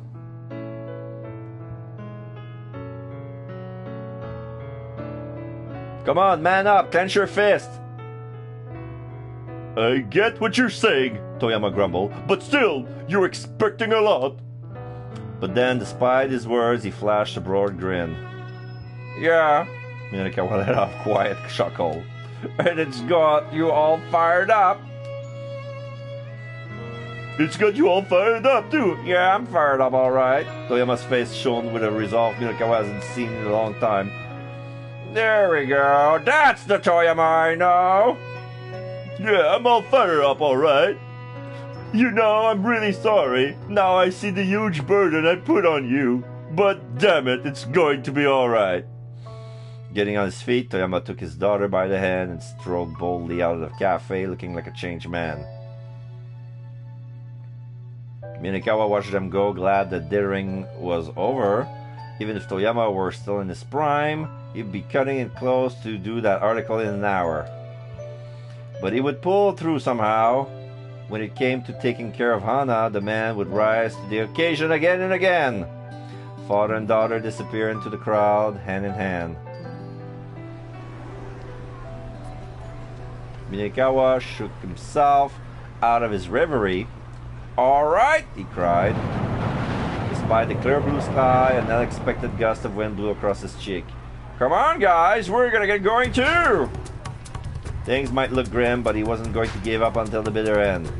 It was time to head to the SOS hangout, Inferno. The three ran along hard after leaving the cafe. If the proofing deadline was 7 o'clock, then they needed to finish up with SOS by 6:30 at the latest. The gang's hangout was in Ura Harajuku. Running all the way there on foot was going to eat into much of their time. But traffic was at a near standstill for some reason, and there wasn't a taxi in sight. There's one, but this one's occupied. How long do you plan on running like this? Katayama called out, panting. Just take a look at the road! With this traffic, there's no point in hailing a cab. Even Minakawa was feeling the time pressure now. We're just gonna have to keep running until the road's clear. What? Katayama wailed. Chucky's in the back, barely keeping up, clutching her laptop with her both her arms. Please stop! Stop running! I'm not made for running! Stop your whining! Just keep quiet and stick with me! He'd finally gotten Toyama to find his willpower again. Next month's issue would come out on time, and no way was some printer guy going to mess up that now. But the traffic showed no sign of abating. Catching a cab wasn't going to be an option. Fighting an even louder echo of despair, Minorikawa kept up his desperate headlong rush. To rush into a situation recklessly or heedlessly, not quite the same as being Daredevil. Okay. Still, there were limits to how far the mind could push the body before exhaustion set in. Yeah, Chiaki fell of the exhaustions. Oh! Oh crap! Oh, that's a bad injury. She skinned her knee and she's bleeding. As they were running across a pedestrian overpass, Chiaki slipped and took a nasty fall. She skinned her knee hard enough to draw blood. Hey you! Minakawa snapped at Katayama. Don't just stand here. Help the poor girl already. Katayama scurried over to Chiaki. I'm sorry, Mr. Mino. Chiaki's voice bubbled with suppressed tears. Maybe it was cruel to make her run with her computer all the way to Ura Harajuku. But the copy for interview still needed to be looked over. They couldn't just leave her here. Minakawa hesitated, undecided. Even at the full run, they wouldn't make it in time. And with that traffic the way it was, there was nothing they could do. You now have, Katayama consulted his pocket watch, exactly 1 hour remaining. It's already 6 o'clock? Damn it! Minakawa raged. What do we do? Relentlessly, the clock ticked on.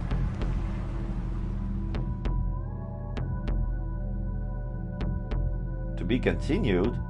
To be continued to the epilogue. It's gotta be the epilogue, because there's no more trophies after 6 o'clock.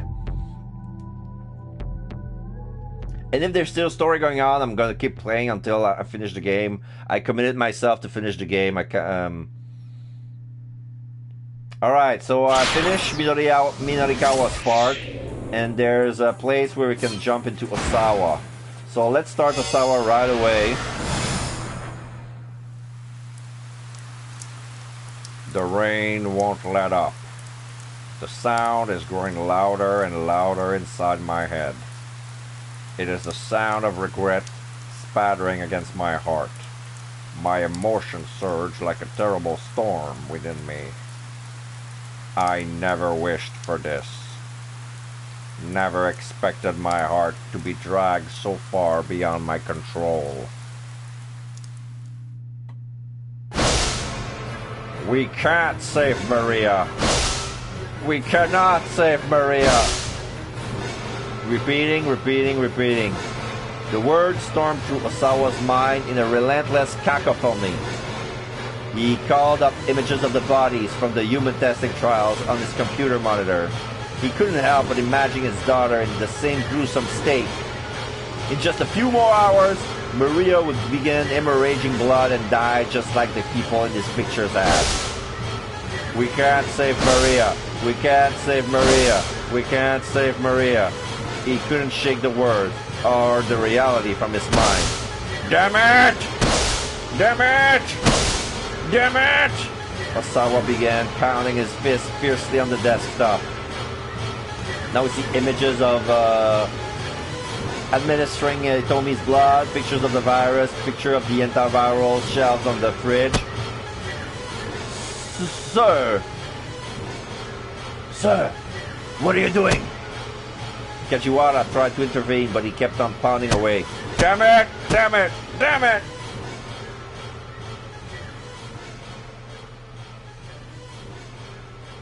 When he finally ceased, the pain of the repeated impacts lingered in his hands. My research was never about any sincere desire to help people. And now I'm paying the price for that. The one time it finally matters, I can't even save my own daughter! Mr. Osawa, Kajiwara set a hand on his shoulder. You can always blame yourself later. But for now, think again, good and hard. Is there really no other way to save Maria? Nothing else we could try? Osawa shook his head. The only means we have left was using Tanaka's password to unlock the doors. And now Tanaka's dead. There's no other way. Is there a possibility that Mr. Tanaka told someone else his password? This was something Osawa hadn't considered. Was there anyone Tanaka might have shared his password with? Only one person came to mind. Well, yes, there may be someone. I? You're referring to I, sir? Kajiwara cast his eyes down. You figured that out, then? Yes. Back during the commotion over that listening device. A necktie clip isn't typically the sort of present one gives to one's husband's co-worker.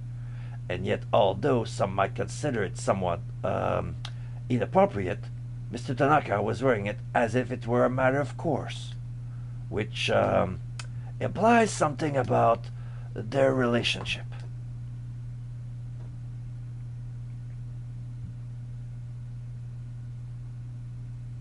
Kajiwara's voice trailed off. He coughed apologetically and tried again. I'm gonna cough a bit myself.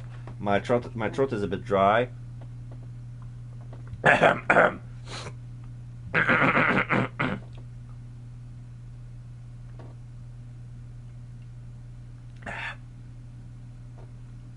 All right.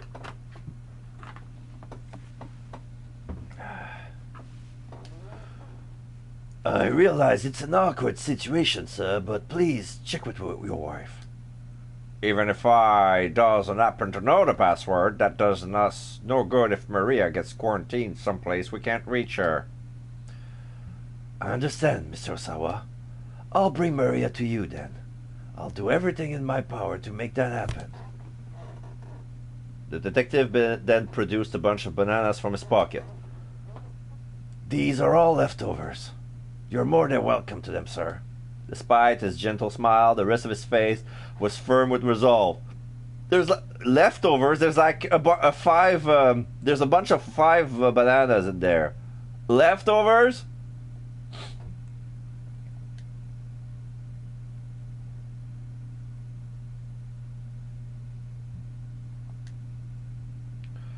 You said you didn't care whether other people understood you, didn't you, Mr. Osawa? Osawa nodded guardedly.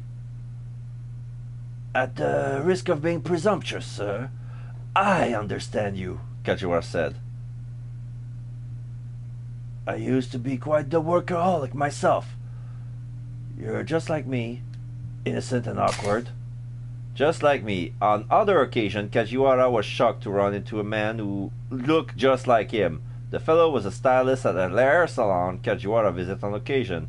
He let out a gasp of surprise of his own upon seeing the detective. Kajiwara felt a peculiar connection and was expecting go to the salon regularly, but then the stylist asked what he did for a living, and Kajiwara answered honestly that he was a detective. The other man's face went pale and he bolted out of the building. Kajiwara never saw the man again after that. That was weird. Calling yourself innocent, huh? How modest of you. Osawa let out a sardonic chuckle, and after a moment Kajiwara joined in. The next time I see you, Mr. Osawa, I'll have Maria with me. The detective gave a slight bow and then left the study, a look of determination on his face. Osawa watched him go with admiration. No matter what trouble arose, the man always looked for something he could do. He really was a fellow who knew how to hang tough. Compared to that, I'm just... Osawa couldn't even articulate his own self-disgust. And asking I about the password would also mean inquiring into our relationship with Tanaka. The prospect was daunting. Venturing into the emotional territory of another person was his weakest suit.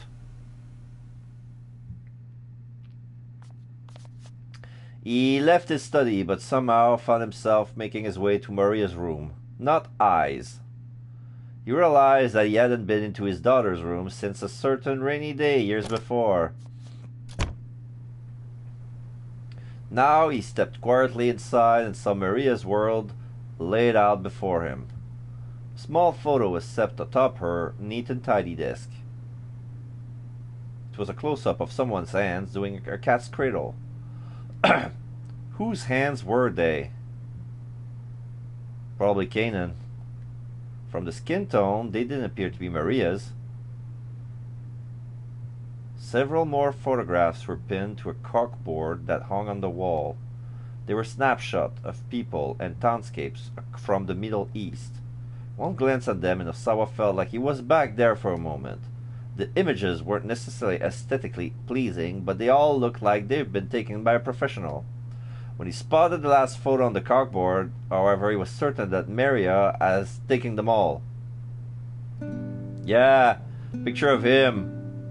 The last picture was of Osawa himself. He was facing the camera, holding some luggage and flashing an awkward smile. It was a comical, affectionate image. Yeah, somehow, like the way he's holding himself.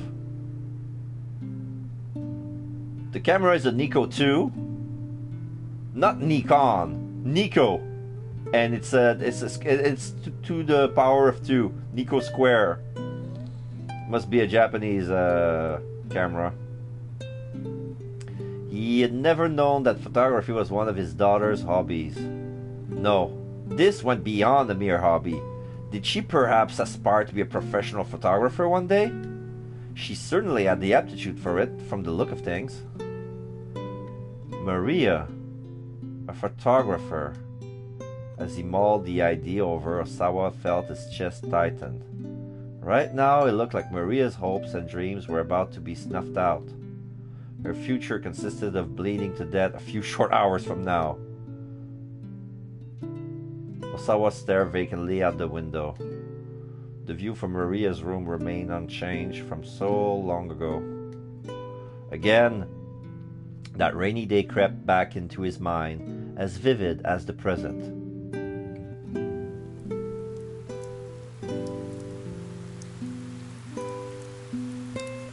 On that day, Osawa was dealing with some pressing business from work. He ensconced himself in his study, wrestling with some paperwork, when Hitomi barged in, looking distraught. Maria's gone! Sensing that Hitomi was legitimately alarmed, Osawa hurried to Maria's room. He found a letter that she left on top of her writing desk. Dad, you always care about Hitomi. You're always working and never do anything with me, so I'm running away.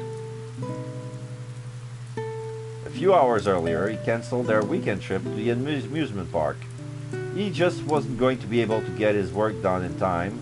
Hitomi has resigned herself readily enough, but Maria just couldn't accept it. She's been looking forward to it for so long she railed at him.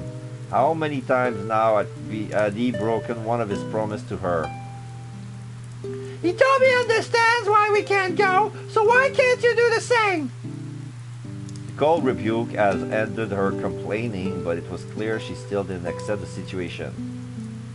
Now Hitomi helped them look around, but they found nothing missing from Maria's room. Despite her assertion that she was running away then, it seems like she was no point in being overtly concerned. Maybe she's at the park she always goes to. Hitomi looked worried. The park was roughly a 25-minute walk from the house. It would only take about an hour for Sawa to go get her and bring her home. But an hour was more than he could afford to spare right now. Dad, I think she's waiting for you to go after her. Sawa didn't need Hitomi to tell him that. He knew it well enough. That was what galled him so much about the situation. Why did she have to pull something like this precisely when his work was at his busiest?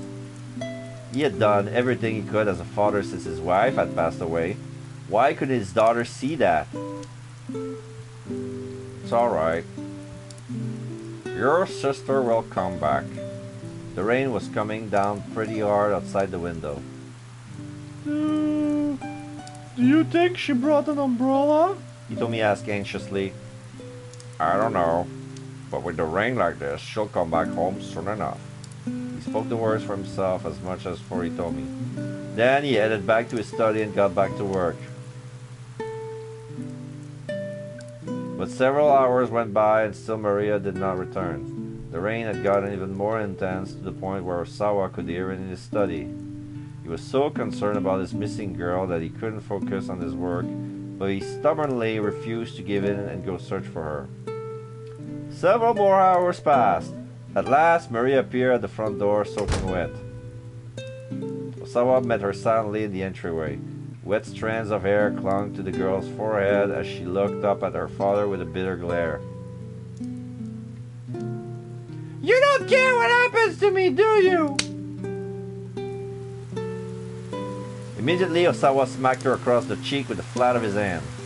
It was the first time in his life he'd ever struck anyone. He hadn't known such a violent impulse could exist inside him. Maria stood there, her hand pressed to her cheek. Tears welled up in her eyes. She began to tremble. On her lips was a small bead of blood. A blood of guilt and regret rose up inside Osawa as if he just shattered some intricate piece of glasswork. Yeah! How could I do such a thing? Yeah, there's a bit of blood in his hands too. He clenched his shameful hand to a fist. And in that moment he was afraid of Maria, afraid that his daughter could bring such raw emotion out of him and make him do something so thoughtless.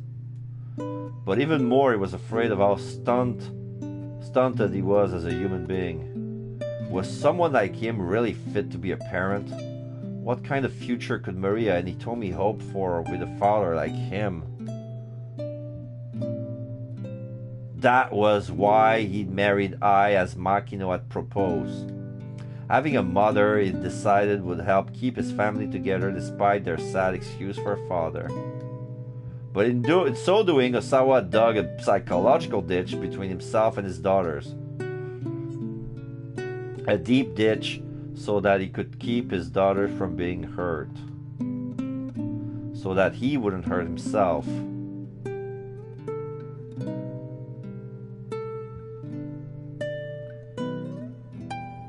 Now Osawa was staring across that ditch, wondering if it was too wide to leap.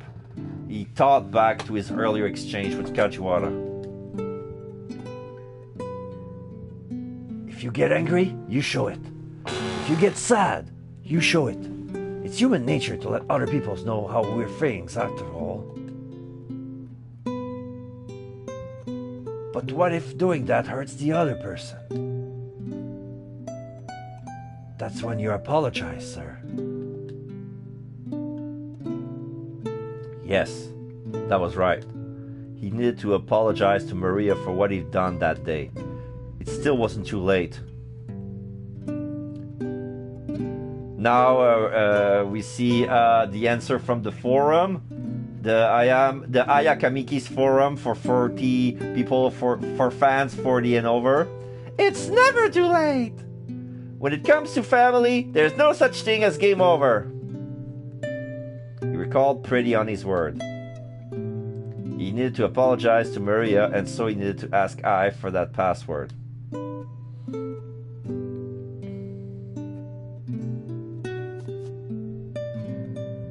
Osawa was going to have to face his wife.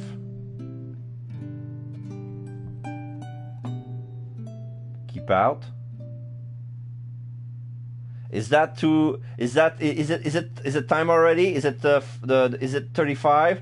Is it 5:35?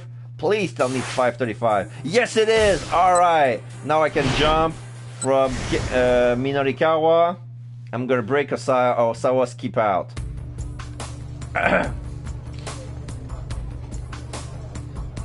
Minorikawa called up Kenji Osawa to let him know the result of his little investigation. Please do! Break!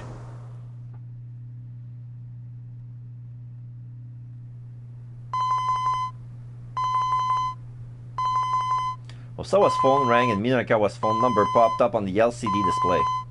The reporter must have finished looking into the matter Osawa has asked about. Mr. Osawa? Sorry to keep you waiting.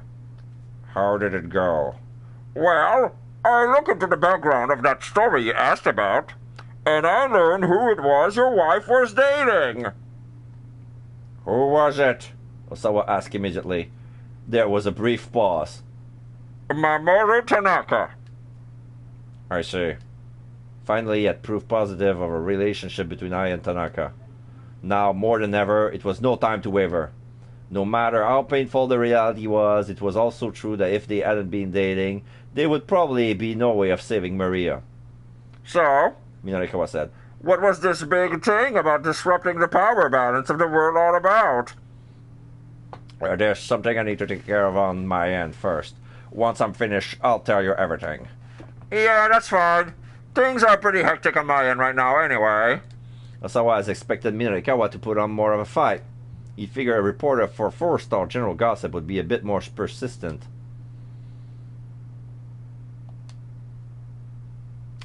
Oh, by the way, there was one other thing I wanted to tell you, Mr. Osawa. Osawa could practically sense the finger pointing his way from the other end of the line. Don't be too angry with your wife. All too often in this world, people let their anger being in the way of solving their problems. You may have a point. Osawa let out a wry chuckle. All right then, I'll call you back later.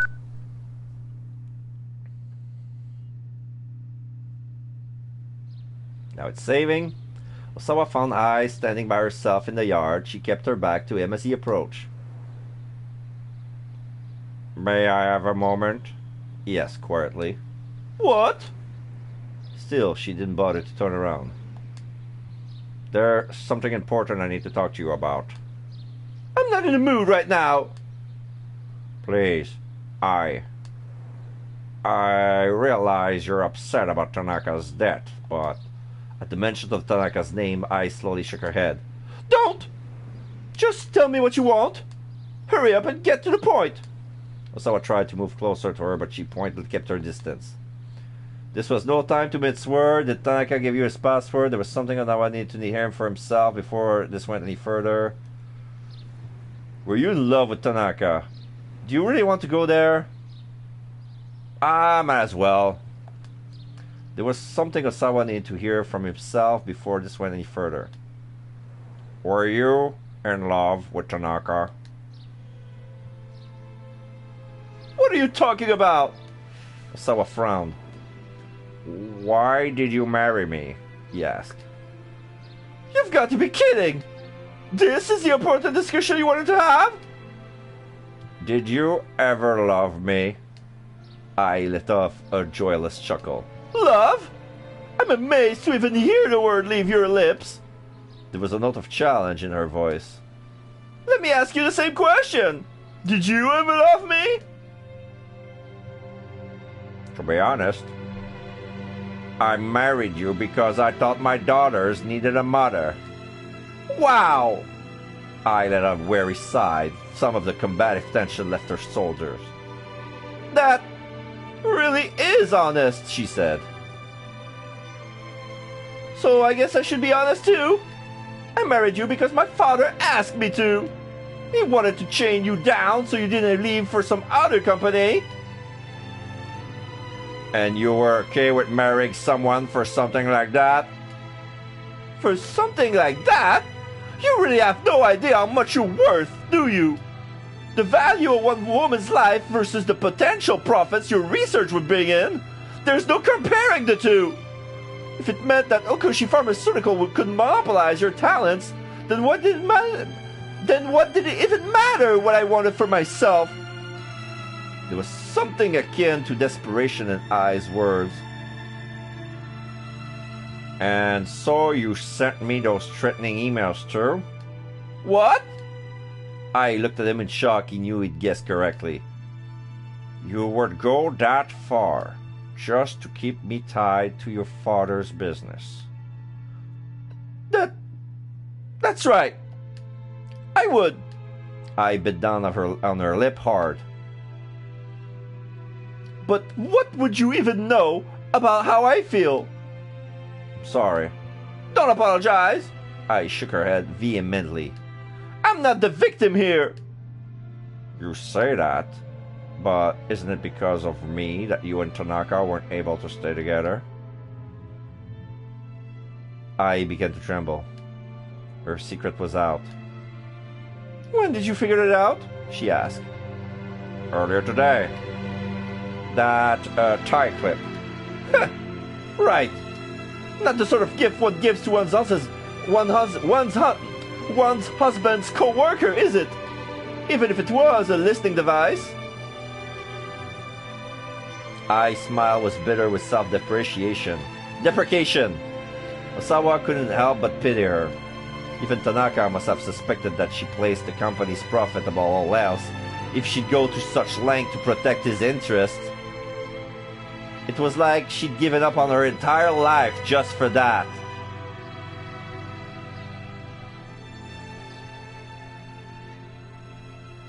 Well, she said, aren't you angry? Osawa just shook his head. Could you tell me just one thing, though? He asked. Did Tanaka ever tell you what was his lab password? His password? I needed to get the antiviral out of the lab. I flinched at the suggestion. To get it out? What are you thinking? That belongs to the company. I just need one dose to save Maria. Please. If you know, please tell me. I don't know it. Ai's voice was barely whispered. Osawa looked his wife right in the eye. You're telling the truth. I am. I see. Then, do you have any idea what number he might have used for a password? Ai shook her head silently, then turned her back to her husband once more. Tanaka hadn't given Ai his password. And why wouldn't he? Osawa's last chance had gone up in smoke.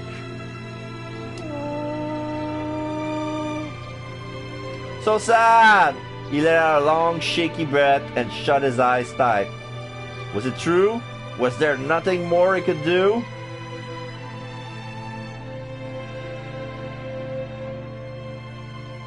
Keep out!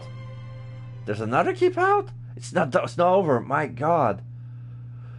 We finish Minorikawa's story, now it's between Hachi, Kano, and him. Oh my god. How do... Everybody ends with a keep out. I can jump to the young man, but at the same time I cannot. How can I unlock this? I need to change my decision, but where? There's a lot of decision that's been made.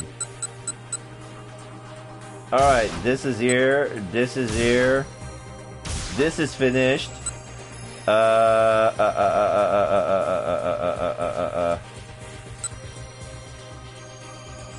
Maybe because I run. If I kept my time.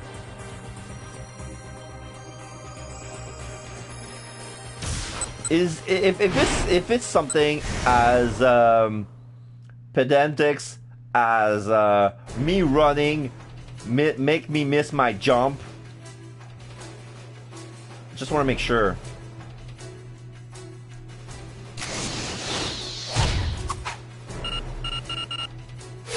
All right. I'll try and do Stanley's fold call. No. This one? Let's see what happens if I make another decision here. I'm on Archie's, and we're gonna take our time. Archie walked at an easy pace, wanting to delay the end of their time together just a little longer. Once they reached his home, this kidnapping case would be all over, because his own father would be Daisuke would be arrested as the culprit.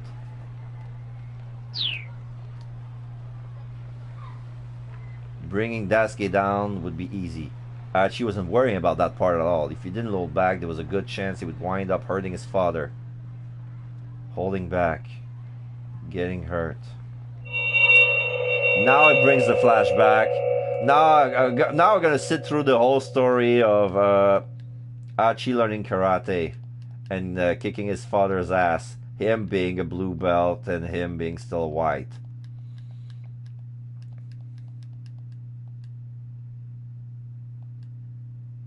But alright, now it saves. I don't want to spend through all that moment, so I'm gonna try see if that didn't move, that didn't do anything. The keep out is still there. It hasn't been stretched.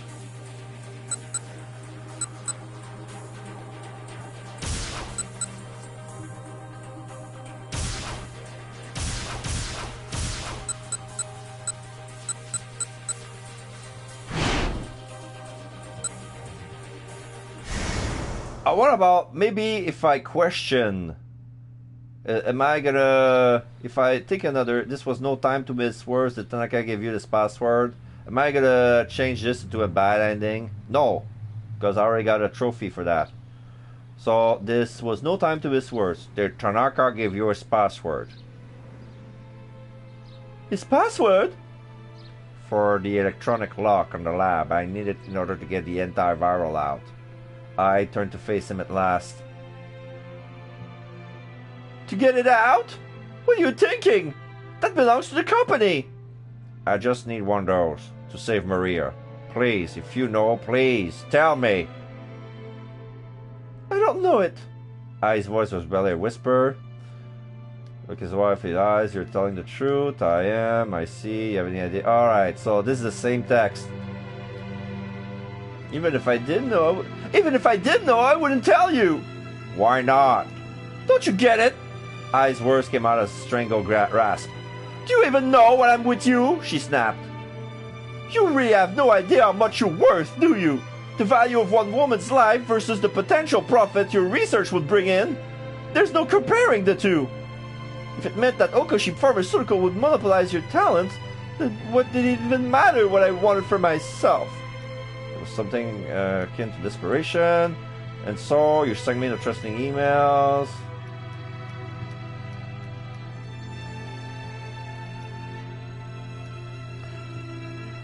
What would you even know about how I feel? Don't apologize, I'm not the victim here. You say that, but is it because of me that you and Tanaka weren't able to stay together? I began to tremble. Our secret was out. When did you figure it out? Earlier today, the tie clip.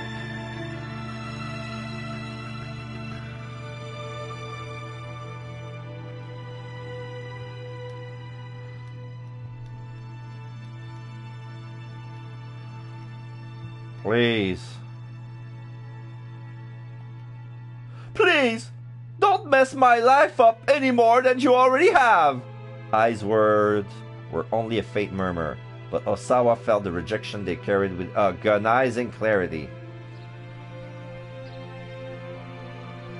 Tanaka had given Ai his password. Osawa's chance gone up in smoke. Was it true? Was there nothing more he could do?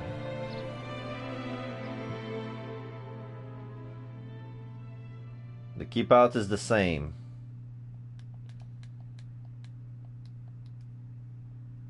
Alright, let's do some digging then. It wouldn't be that easy. Alright, so...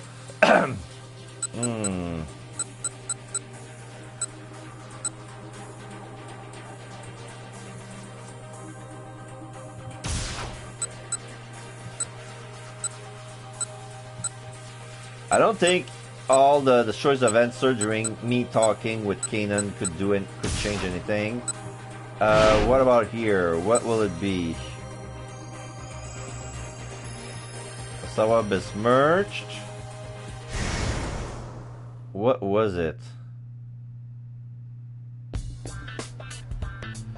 Look faster. Decide better. Butter his guys up. I don't think that has anything to do.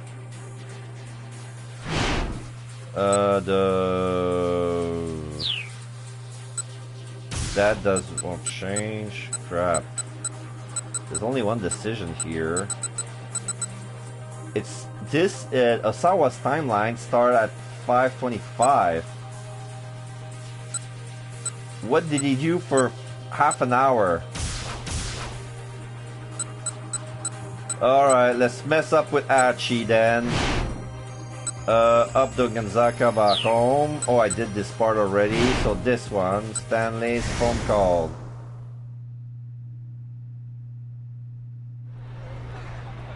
Here's as she turned to the American we're just talking to. What was that about just now by bringing Tommy in? What was that about just now? Stanley's reply was clipped. I know what they're after now. With that, Stanley proceeded to wrap up his phone call. Guess I'm not going to get much out of this guy, Archie thought.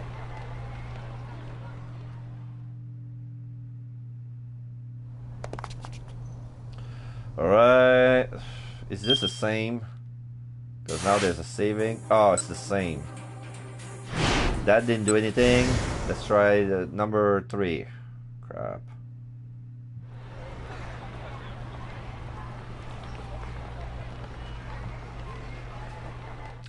Oops. By bringing Tommy in, do you mean you're gonna arrest her? Archie couldn't think of any other reason to take her to the precinct. I'm just going to move her someplace safe. With that, Stanley proceeded to wrap up his phone call. Move her someplace safe, huh? Was he actually serious or just being evasive? Archie couldn't really tell. If they did try to arrest Hitomi though, Archie intended to stop them one way or another. He needed to protect her all the way to the end.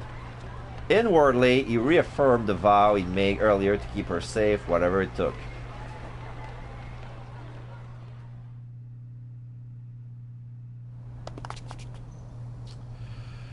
But no, I'll go in first. You two wait here. This is my dad.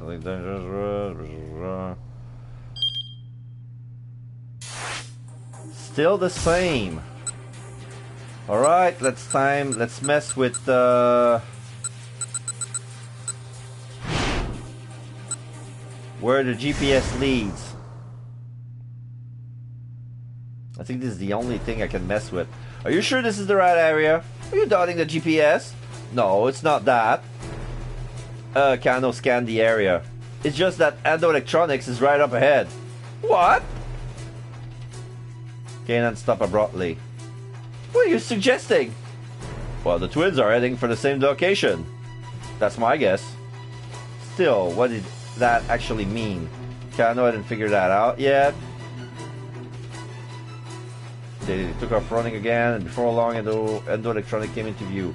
Kanan stopped in front of the shop door. Right there, she said, glancing again at her GPS. I knew it, Kano thought. Endo Electronics, the same place he told me was headed.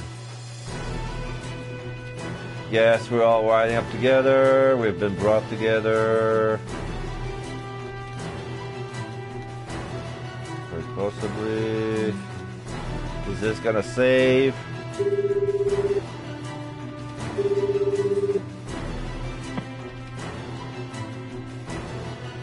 I've located Mario Sawa. Was that? Use this verb. Blah, blah, blah. I just want to check something. It's still there. I don't know why he won't let me jump. Alright, let's mess with everything. Surprise attack, asking Hitomi's location.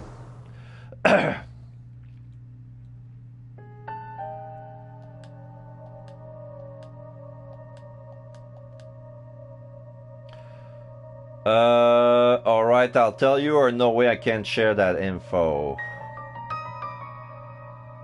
We ended up doing it anyway. So... Alright, I'll tell you. The girls gave a tiny nod. But first, what's your name?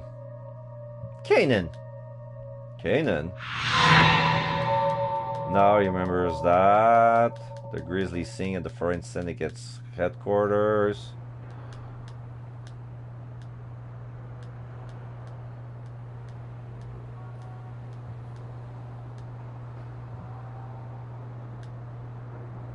Alright, still the same. Alright, then guess I'll go first. Did that change anything? No. How about here? How the antiviral was stolen. I don't think it matters. There's 4 decision.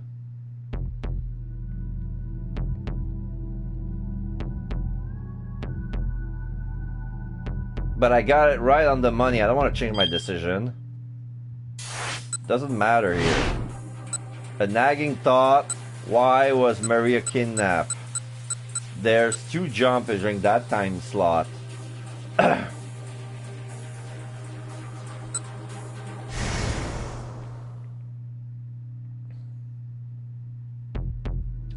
Tell me this. Why not just kidnap Hitomi in the first place? Why not just okay. I'll go try this one. Why not use Tanaka for the vessel instead of Hitomi?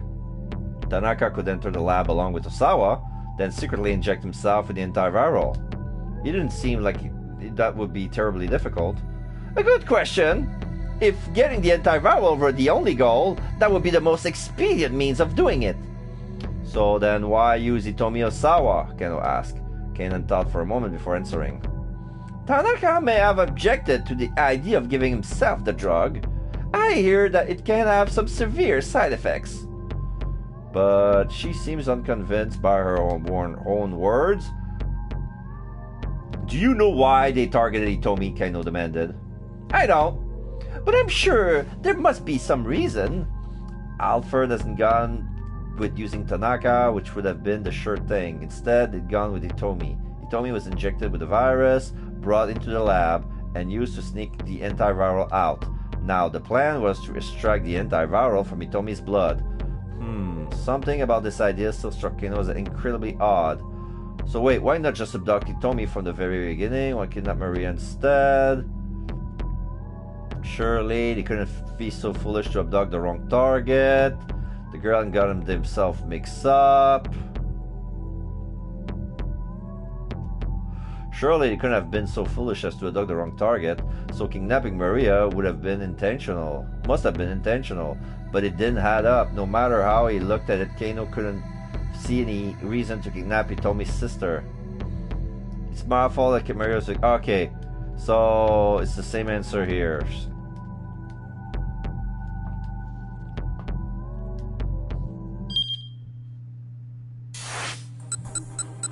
That didn't change shit.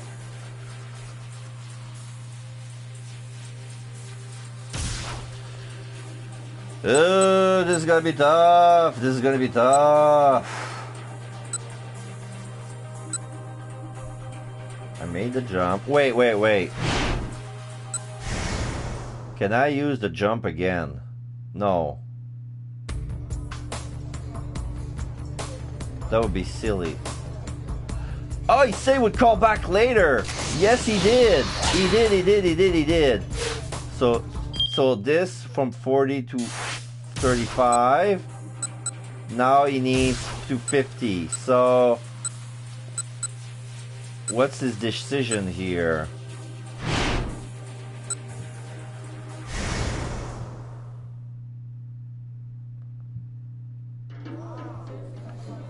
For a guess of his own, Suzuki, Takahashi, Endo, or Tanaka. Endo! Oh, so that's how I do the jump. I need to choose Endo. Oh, that's so stupid. Endo was in red. How should I know? Oh, that was silly. That was so idiotic. And that broke the keep out. Oh my god. I'm so pissed. I'm so pissed. The workroom door slowly eased open. And that was Maria. Hello! Hachi was too shocked for words. The girls who entered looked just like Hitomi. Maria! Hitomi! Hachi blinked in bewilderment. It was almost as if Hitomi were standing in front of a mirror. The two girls looked so similar. Oh, Maria, thank goodness you're alright. Oh, I'm so sorry, I had you worried. Maria was safe, Hachi realized. At last, he had managed to fulfill his duty. You, how did you manage to get out of the storeroom? Daisuke got gone pale. Tell me, Maria said sharply. who was it who came up with this kidnapping plan? Suddenly, Daisuke shoved Maria aside and lunged for Hitomi. Stanley moved to stop him, but before he could intervene, the older man has a hold on Hitomi, pressing something that looked like a flashlight up against her neck. Dad? Hachi started towards him, but Stanley held up a hand. Don't move! That's a stun gun! Stun gun, a piece of self-defense equipment for repelling would-be attackers with an electrical shock. There are several types, including baton type, stun prod, and guns that fires needles attached to flexible wires. The latter type especially is frequently referred to in the US as a taser or taser gun, due to the popular model produced by Taser International, now Axon. Stun guns are used not only by civilians, but also by law enforcement and military personnel for non-lethal application. If he zaps her in the neck, it could kill her. You know your stuff, American. You deal with American electronics? No. I do this for a living. Stanley drew his gun in an instant, taking aim at Daisuke's forehead. Wait, hold on! Hachi interposed himself between Stanley and his father, or Hachi was too shocked to even move. Let's not kill the dad. Wait, hold on! Hachi interposed between him and his father. Dad, let Hitomi go! You need to stop this nonsense. Hachi walked slowly towards his father, a pleading look in his eyes. Nonsense? Which one of us is talking nonsense here? You don't know what's going on. If you knew everything, then you'd be helping me. What do you mean, everything? With this girl's heart, we can save Suzune. Dad! Who was it exactly that told you that? Daisuke did not reply. I asked you a question. Who was it that put this crazy idea into your head? A foreign organ trafficker I met at the hospital, Daisuke muttered. Stanley let out a snort. A likely story.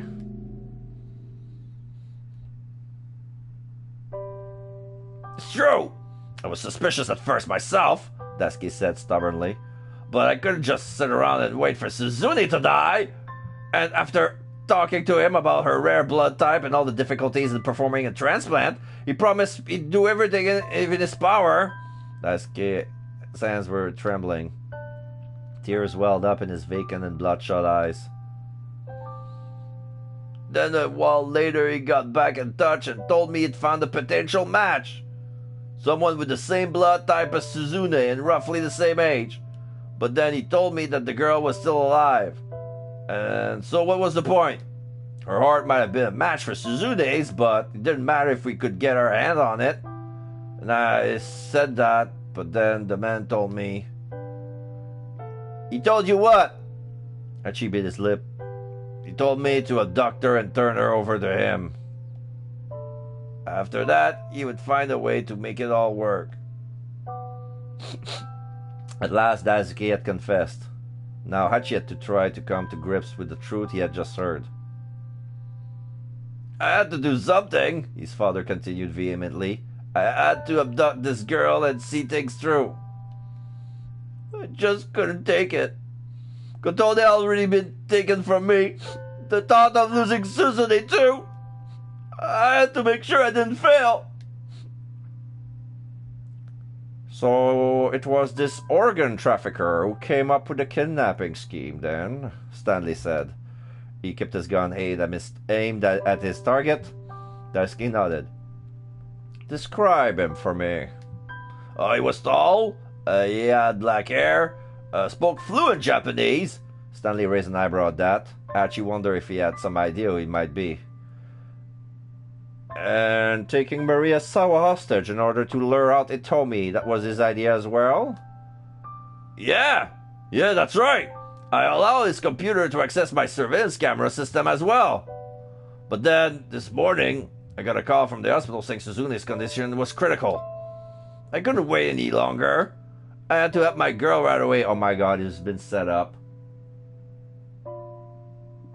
I got a feeling this is all Alfred. And then... Daisuke cut himself off, reaffirming his grip on his stun gun. I was looking at the surveillance monitor and I saw a detective I happened to know. He was right there to his girl, right next to this girl here. And so I decided to ask him. I knew if I did, he wouldn't refuse. He could never refuse a request from me. And that was the man with the cane? Hachi asked. His voice was low and hoarse. Yeah. I was giving him direction while I follow you on the monitors.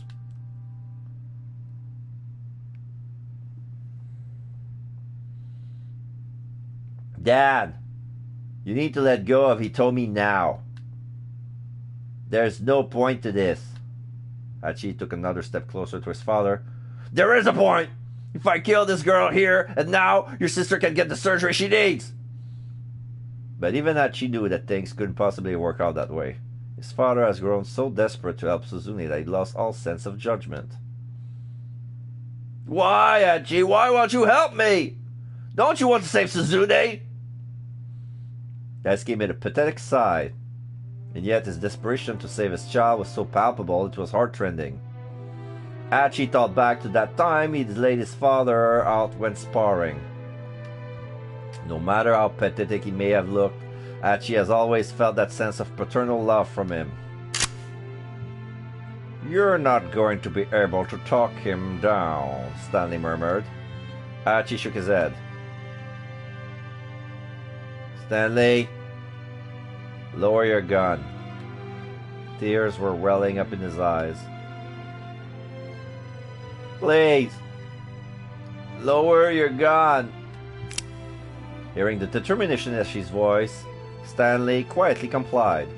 Hachi stepped up to Daisuke, getting a firm grip on his father's slender shoulder. Dad, of course I want to help Suzune. Why are you trying to stop me?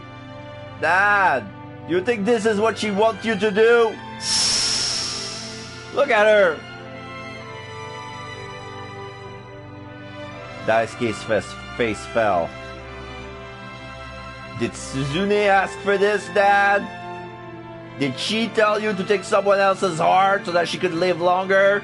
Did she, Dad? Suddenly the fight seems to ebb from Daisuke's body, the stun gun limply in his hand. If Suzune asked me to go and get someone's heart for her, I wouldn't object. I will help her just like she wanted. I will let you bear these crimes by yourself. But that's not what this is it? Suzune would never ask us to do something like this, would she? By now, tears were streaming down Hachi's cheeks. He knew that his father thought about Suzune more than he thought about anyone else. And so he should know full well that she would never want this. Suzune is not like me. She's smart, she's kind, she's never been happy about taking anyone else's heart. Even if it saved her life, I'm sure she would never accept that. She wouldn't be able to live with it, knowing something so horrible had happened to someone else for her sake. Isn't that the Suzune we know? Daisuke's cheeks were smeared with tears now as well. But Dad, we're not going to be able to help her. The sound of father and sound weeping echoed through the workroom. Maybe so. Maybe we won't. But that's better than the misery and suffering she'd have to live with. Daisuke slumped to his knees on the floor, collapsing like a crumbling mound of sand. Hitomi freed from his grip, stood motionless. There were tears in her eyes, too.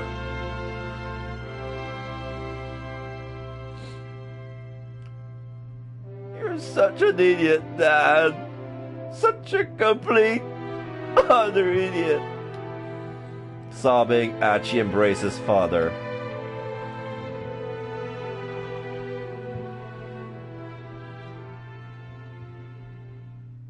And the both girls are looking at that, and like there was sudden thud from near the door. Everyone turned to look. It was Kano and Kanan. Oh, what's that? Maria crumbled to the floor, and the newcomer had appeared. At some point, Kanan had silently entered the room. Now she cradled Maria in her arms. Standing in the doorway was a man Hachi didn't recognize. His face pale. All right, jump to Kano. Let's unlock Kano. Thank you. Alright. I was leading into another keep out anyway, so after the young man's desperate pleading, the other fellow, apparently his father, finally gave in. He released his hold on Hitomi. The tension in the room was replaced by a solemn air of gravitas. Seeing father and son weeping as they spoke made Kano think back to his conversation with Tateno before the stakeout. What was it in people that drove them to do such horrible things? Sometimes it was the desire to save the ones they loved. Even such a heartfelt human emotion could drive someone to wrongdoing. Why? Why did people have to be like that? A sudden thud snapped Kano out of his musing. An instant later, Kanan hurried past him into the workroom. She grabbed Maria. Maria collapsed onto the floor, and now Kanan was beside her. Oh, don't tell me she's starting to... In a panic, Kano rushed into the workroom as well. Stay back! Kanan shouted at the others, tried to huddle around the fallen girl. Please, don't be what I think this is. Had the virus gone symptomatic? 2 hours ago, Stanley had told Kano that Maria was infected. He had also said that her symptoms wouldn't develop for another 4 hours. Shouldn't they still have 2 more hours to go? Maria looked like she was dead, her eyes closed, her body motionless. Hitomi tried to approach despite Kanan's warning. Maria! She cried. Maria, what's wrong?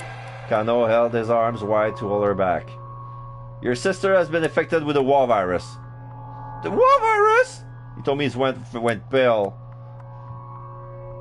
Hey, Kano says to Kanan. Should you really be that close? If she's developed symptoms... But Kanan didn't move from Maria's side. She calmly rested her hand on the other girl's forehead. There's no fever, she said. There's no fever, she said. And there is no blood coming from her ears. No lymph swelling. It'll be alright. I'll be alright.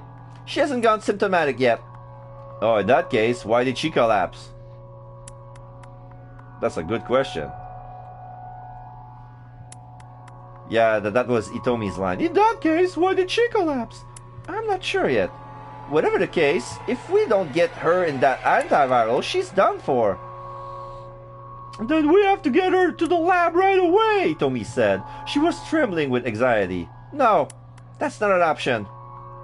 Okay, no, Stone was grave. Oh, I wish there's so many people in the room, I wish I had words ahead of time before I picked a voice. Okay, no, that's not an option. You may already be aware, Mr. Sawa, but without a password, we can't access the antiviral storage. But when I went there, my father and Mr. Tanaka... Mamoru Tanaka is dead. Murdered. What? She stared at him uncomprehendingly. No, that can't be true. He was a member of a crime syndicate. It's possible they killed him in order to silence him. So then, there's no way to save my sister? There was a hollow look in Itomi's eyes. No, I won't accept that! Why? Why can't we help her? But no one had an answer. Kino gritted his teeth and hung his head. Why did it have to come to this? He'd come this far, but there was nothing he could do, and he hated himself for it.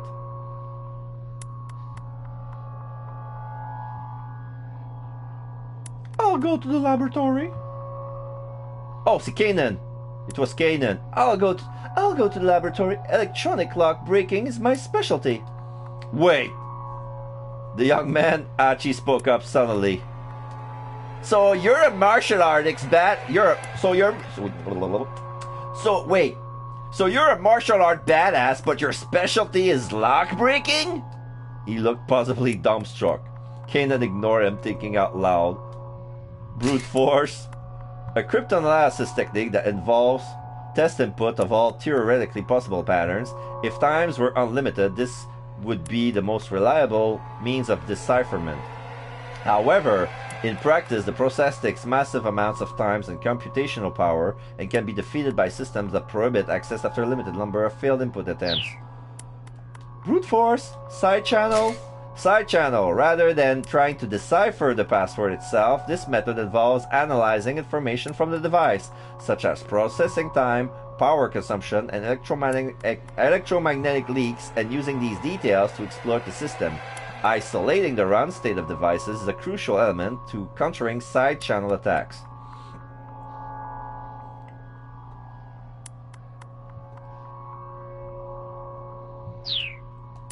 Shortcut: a cryptanalysis method that uses mathematical algorithm to carry out efficient bulk calculation against a block cipher that makes use of a shared key for encryption and decryption.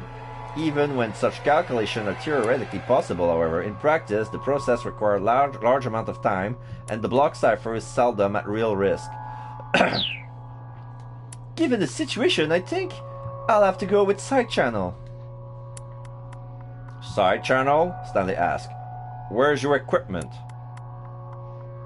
One of the lab's PC would suffice. I can connect to a special server from the net. I don't really understand the stuff you're talking about, Archie said, but I'll trust you to handle this. I mean, you did risk your life to save Hitomi from that minivan explosion after all. Kanan nodded. I have to warn you in advance, though. Cryptanalysis can take hours and still yield no result. I cannot guarantee I'll be able to get the doors unlocked before Maria develops symptoms. I understand, Hitomi said. Hachi nodded too. No one present has any objection. What's this? All of a sudden there was a curious sound from somewhere in the room. What's that? Kano asked. What's making that noise? He looked around the workroom. Daisuke, did you do something stupid?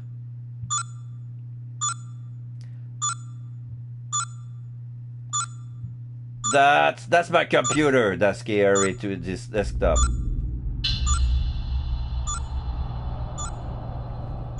The bank of monitors, which has been displaying surveillance camera footage from around Shibuya, had all gone black. What the hell? What's going on, Dad? Archie joined in, his father staring at the computer screens. It's all gone. The camera footage. It has been deleted. Daisuke blinked in disbelief.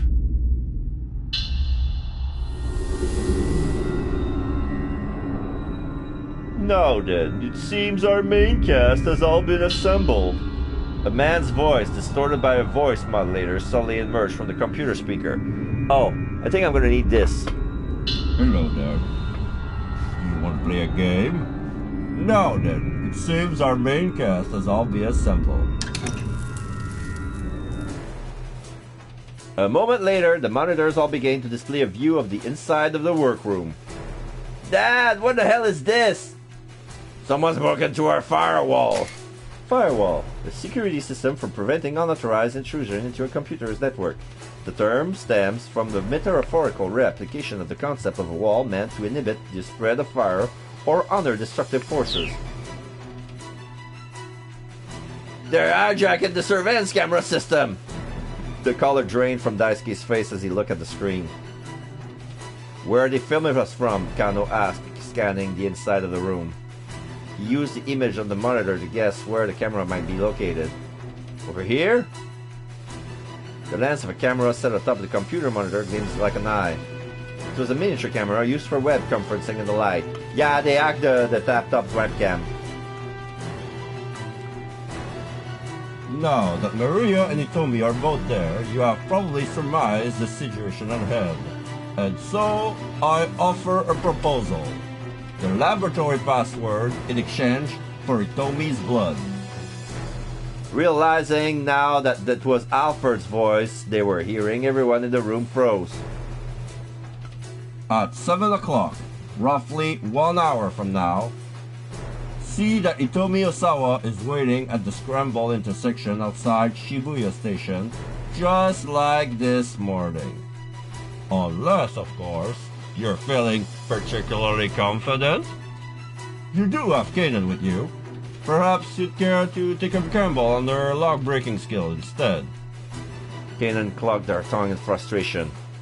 Alfred has known exactly what the plan was.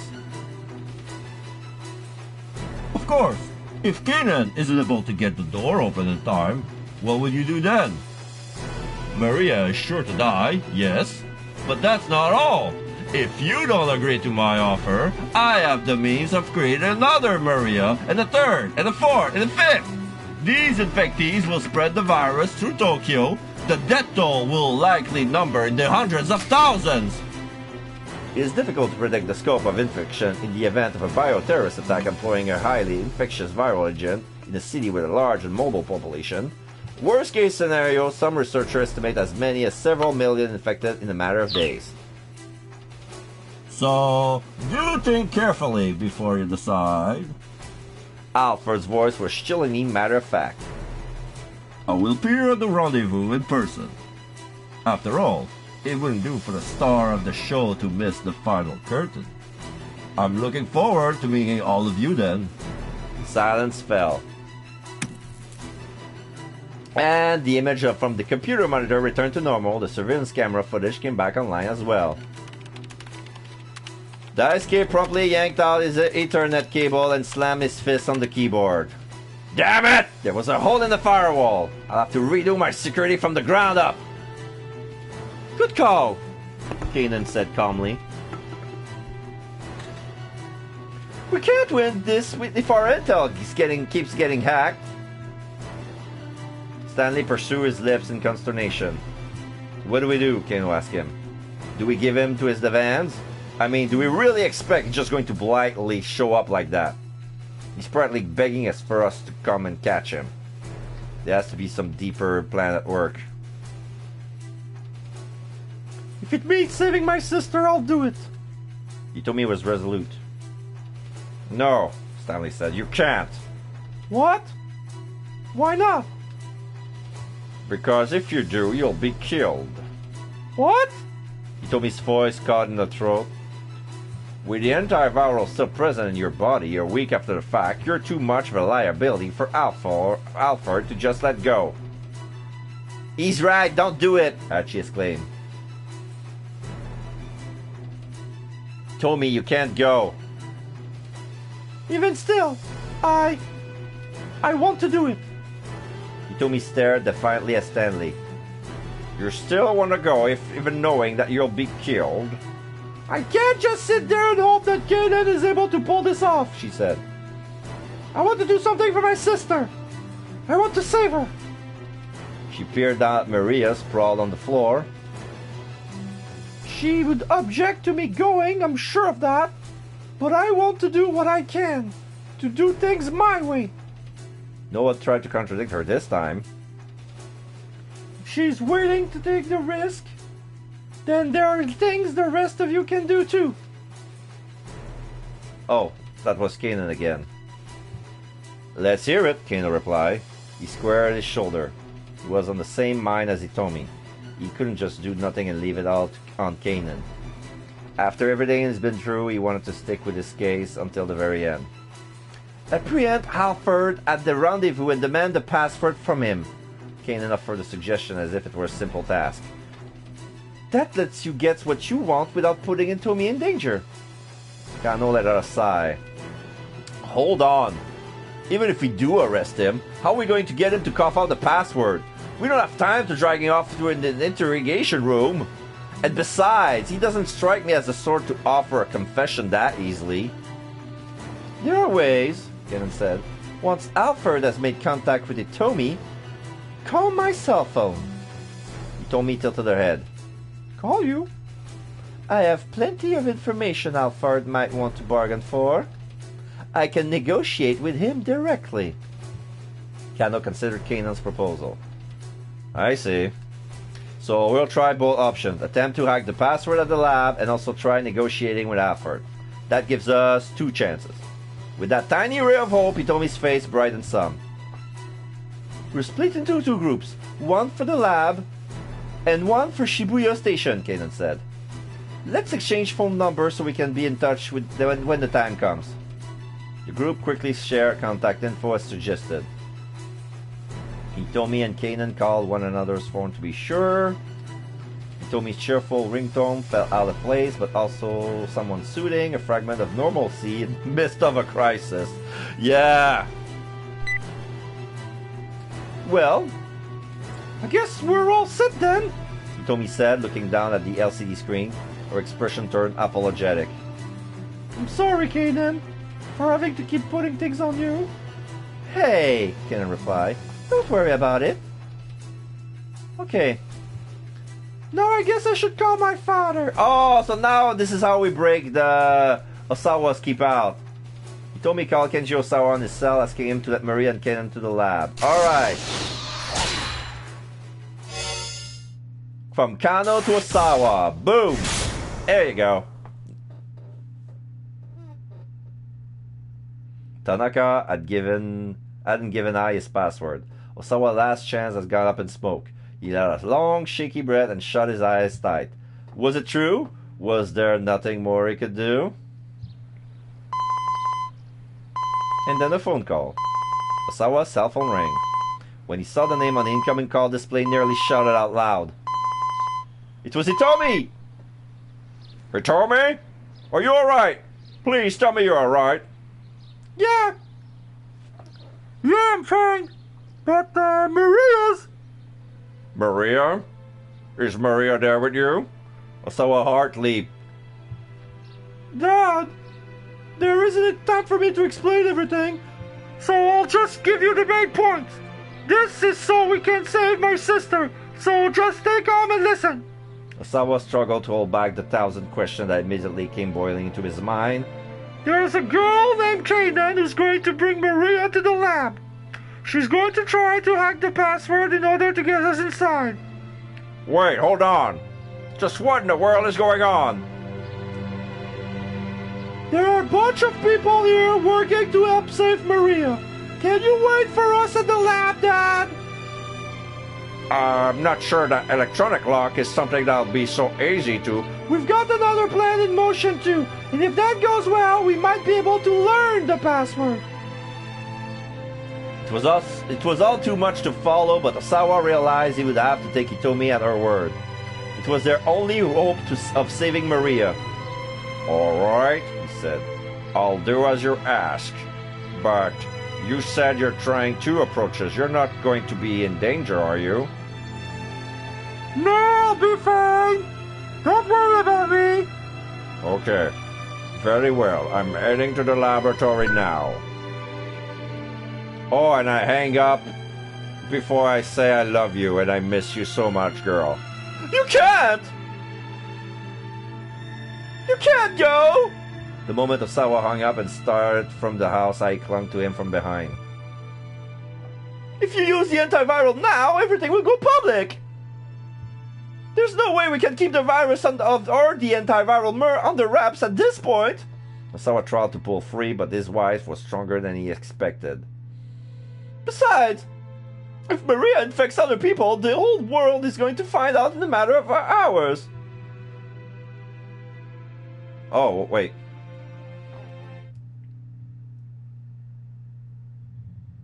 There's no way we can keep the virus or the antiviral under wraps at this point.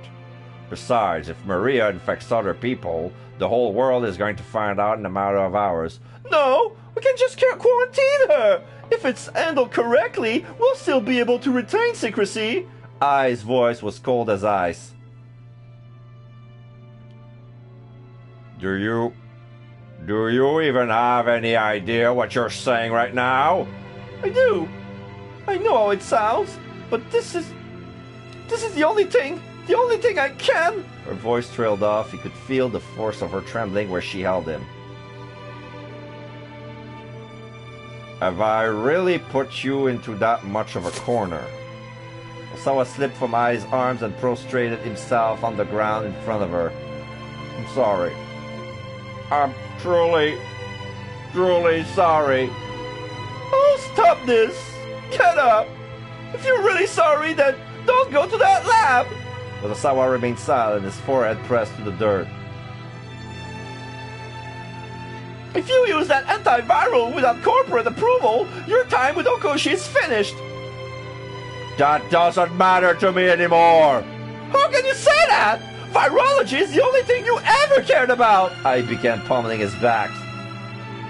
Oh, you bitch. Maybe virology is all that I care about. I don't know the first thing about anything else. I never wanted to know. Never even thought to find out. Never bothered to learn what you or my own children might think. I'm a failure. Failure as a father. And failure as a husband. How dare you say that only after it's come to this? I struck him again harder than before. You're right. He gasped out the words between her blows. Maybe this has been too long coming. But it's not too late. I can still start over. Start over? She paused in disbelief. You already turned down that American job! If you use that antiviral now, there won't be any starting over. You will lose everything! Will I lose you too? After you've gone and thrown everything else away like this? How could I possibly stay with you? I was sobbing softly now. Osawa wondered what her tears were for. But there was one thing he didn't know. She was right. They couldn't be together anymore. He got to his feet and headed back into the house, leaving Ai behind.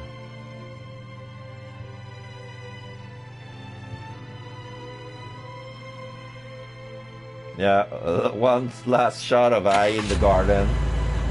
Yuri through the back entrance and went into the garage, climbed into his car, fastened his seatbelt, and took a deep breath. The image of a younger Maria arose in the back of his mind. The Maria stand up in the rain.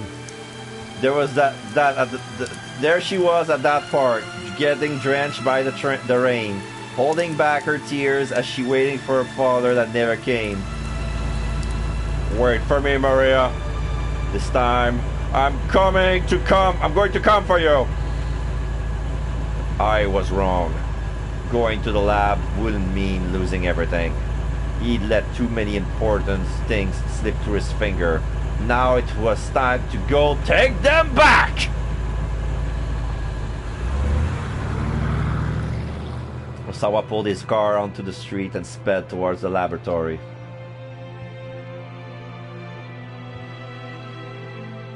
As if to signal that the long day was drawing to a close, the dazzling sun sank down between the buildings in the distance. Did we just finish Osawa's part of the story? Because at this point it's going to be like one main line with all of them intertwined together like a zipper. End! Really? That's the end of Osawa's story? End of his story. And...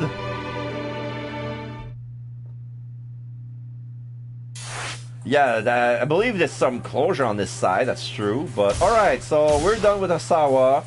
2 down, 3 to go.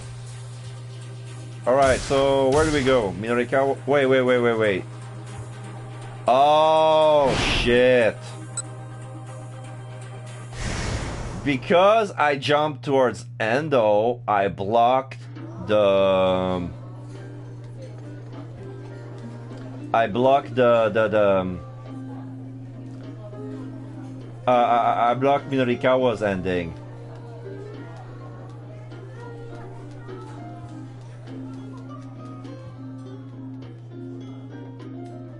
Let me check. Alright. Now there's a to be continued from Minorikawa. Now I got Achi and Kano. Alright, so I'm gonna keep going with Achi, who's stuck at the 540, and then finish with Kano, who's at 555. Alright.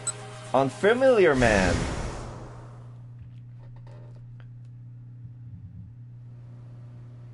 Standing in the doorway is a man Achi didn't recognize, his face pale. Stay back! Kanan shouted at Achi when he tried to approach. He looked like Maria had fallen unconscious. Achi's heart was racing in his chest. An eerie silence fell over the room. For several seconds, no one said a word. Their eyes were all fixed on Maria.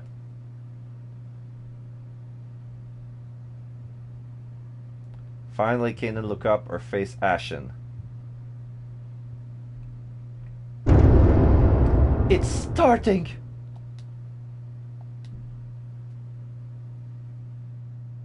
Starting? To be continued? Oh, so we were done with Achi's part 2, since the rest of the story continued with Kano. So, alright.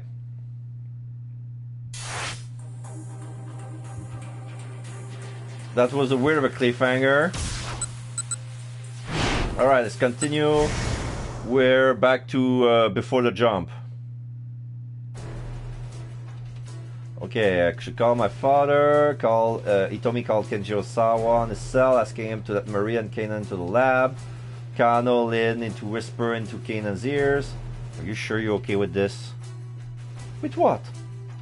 I know you're after Alfred. Are you sure you want to go to the lab and not... Right now, I want to save Maria. That's all. Her tone was as curt and mechanical as ever, but there was a fierce gleam of determination in her eyes. Maria was clearly someone very special to her. Alright, Kano replied. Leave Alfred to me. He thumped himself on the chest. He would succeed this time, no matter what the odds. Kano could scarcely recall the whirlwind of events that brought him here. He had somehow survived a dozen disasters. Even now, a dear friend was in the hospital at risk of dying. There were times when he'd been ready to give up, and yet, at the end of it all, here it was. His opponent was an international terrorist. No matter how you look at it, that wasn't a matchup for a mere detective. But I'm going to do it anyway! Rumi, Shizuo, Sasayama, and Detective Tateno. I'm going to take down Alfred and save Maria Osawa's life. Just you watch and see. Alright, and that's going to be the to be continued on this part. And we're not gonna let the stream die here. We're gonna continue and push on. Between 6 and 7, we're gonna finish that story tonight. There are not supposed to be any bad endings. That's not, I don't suppose. 3 storylines left. I'm sorry, Suzune.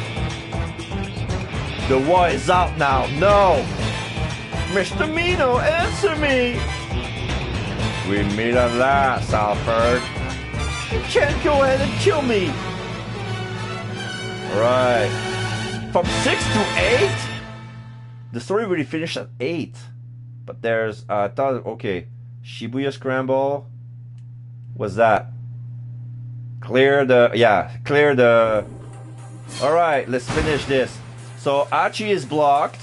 It's on keep out. I got Kano and Minorikawa. I wanna... Oh. Okay.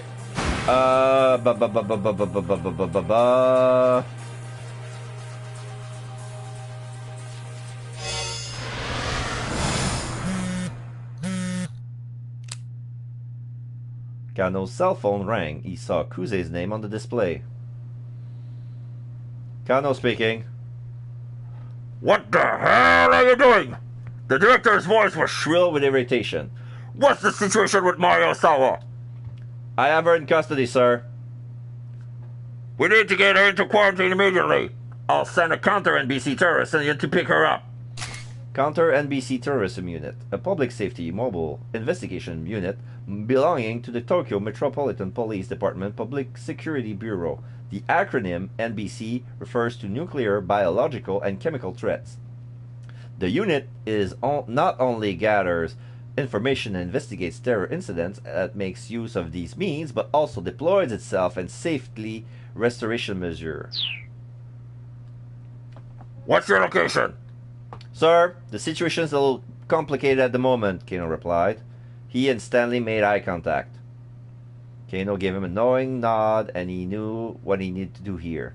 He briefly informed Kuze of the plan to take Maria to the laboratory, but was careful not to mention Alfred. Please, sir, Kano said, bowing reflexively to the phone. Let me handle this. Absolutely not! Kuze exclaimed. There's no way I can allow that. Maria Sawa needs to go in quarantine right now.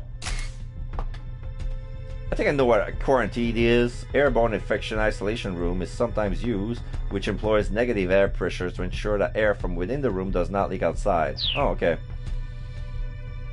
Sir, please give us a little more time. Giving her the antiviral is the only way we can save her. If we put her in quarantine, it'll be a death sentence. Kuze let out a growl of frustration. Kano, that isn't your decision to make. Kano had run out of arguments. It was clear that Kuze's only concern was stopping the spread of the virus. Director Kuze, are you just going to let Maria Osawa die? We can't put the life of everyone in Shibuya at risk in order to save a single person. I know that, sir. That's why I'm asking you to please let me go to that laboratory. And if it looks like we're not going to be able to hack the password, then at that point, a quarantine can... Kano! Kuze snapped. I'm giving you an order. And I'm not accepting that order. Listen, Kuze said. How many years have you been a cop? What do you mean by that, sir? Kuze didn't reply. Is this an order from the top? What's going on here, sir? Please, I need some kind of explanation. Stop it! Kuze said. You cannot. You sound like a child. This is dereliction of duty. Call me a child if you want, but I'm not following an order that I know isn't right. Kano punched the end call button with his thumb. From an objective standpoint, maybe Kuze was right. They needed to think about more than just Maria. If the war virus spreads to Shibuya, it would be a nightmare of epic proportions. Kano understood that perfectly clearly. But still, he looked down at Maria's face as she lay collapsed on the floor. This girl was still alive, and Kano couldn't stand idly by and let a living, breathing person die. Consequences be damned, he wasn't going to be the one to weigh the worth of someone's life. As he stood, still clutching his cell phone, Stanley gently set a hand on his shoulder. You did fine, he said quietly. Alpha is in possession of the war virus. The people of Shibuya are already in danger. He may have already released the virus in the city. If he hasn't, he may do so at any time. Right now, what we need to do is get that antiviral and arrest Alfred. You made the right choice here. Thanks, Stanley. I appreciate hearing that. Stanley gave Kano a slap on the back. He was right. At this point, they needed to focus on the things they could still accomplish. So guys, and she steps forward. Who's going to take Hitomi's sister and Kanan to the lab? Maria was in no condition to walk, so they were going to have to take a car, which meant they needed a driver. I only have a motorcycle license, as she said, and I don't know where the lab is anyhow. I should go with Maria alone. Kanan looked over at the others. There's no way of knowing for sure when she might become contagious. We shouldn't needlessly risk exposing more people to infection. She knelt down to gather Maria in her arms.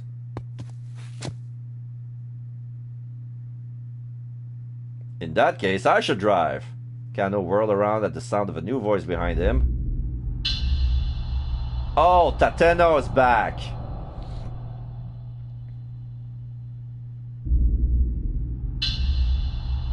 Tateno was standing in the doorway. You! Achi's face went red with rage. It is in red. Can I unlock it? Yes! I unlock Achi. Because it was blocked anyway. Because, you know. You! Achi snarled. In the doorway stood the man with the cane.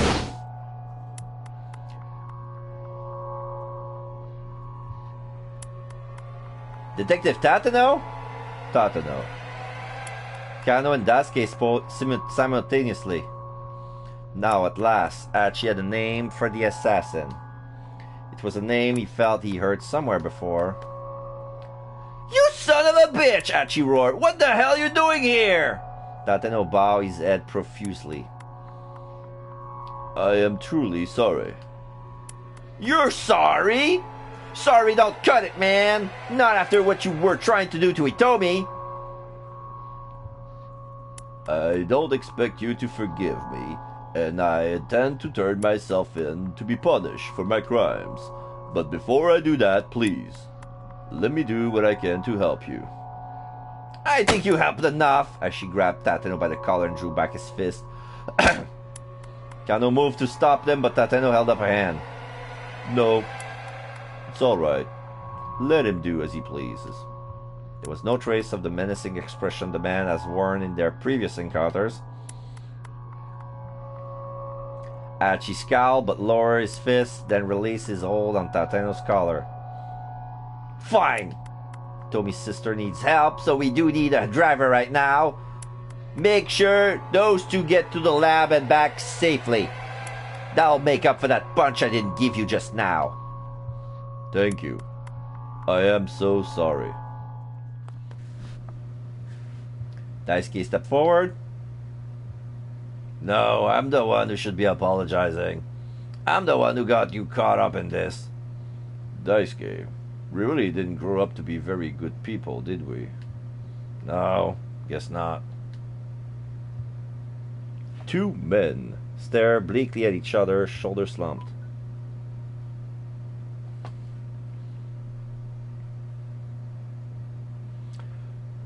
In the end, Tateno said, I guess we were just trying to run away from our pain. Yeah. Didn't expect my own son to be the one to teach me that. Achi's turned out to be a fine young man. He is Katone's boy after all. Guys! Achi stepped into the middle of their solemn heart-to-heart. You can get sappy all you want later. Dad! Once this is all over, we're going to go see Suzune, okay? Sure. Daisuke nodded heartily. Hold on, Kano spoke up, turning to Stanley. If these two take Maria to the lab, that'll just leave us two to apprehend Alfred down at the Scramble. Is that going to be enough? I mean, Alfred's not going to show up without a plan. The more people we have on our side, the better. And I doubt we'll be able to get any help from the police. Good point, Stanley agreed. Hey, Hachi said, I'm here too, and I'm going with you. I'll keep Hitomi safe. Oh, look, good news, Kano. Now we have 3 people. Stanley let off a sardonic laugh. Kano frowned. Hachi, I appreciate the offer, but having 3 people instead of 2 won't make much of a difference.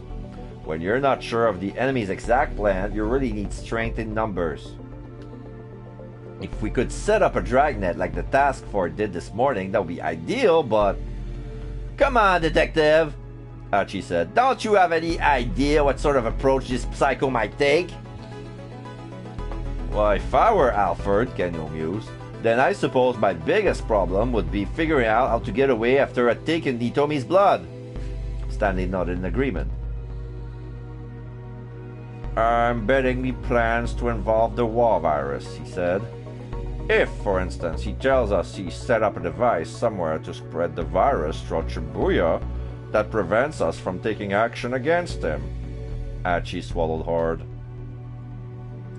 This guy wanted to unleash a killer virus in Shibuya? If he succeeded, then the town Hachi has known and loved all his life would become a graveyard. Of course, that's mere conjecture, Stanley murmured. Quite frankly, even I can only guess what he's going to do. His expression was grim. Strength in numbers, huh? Hachi said.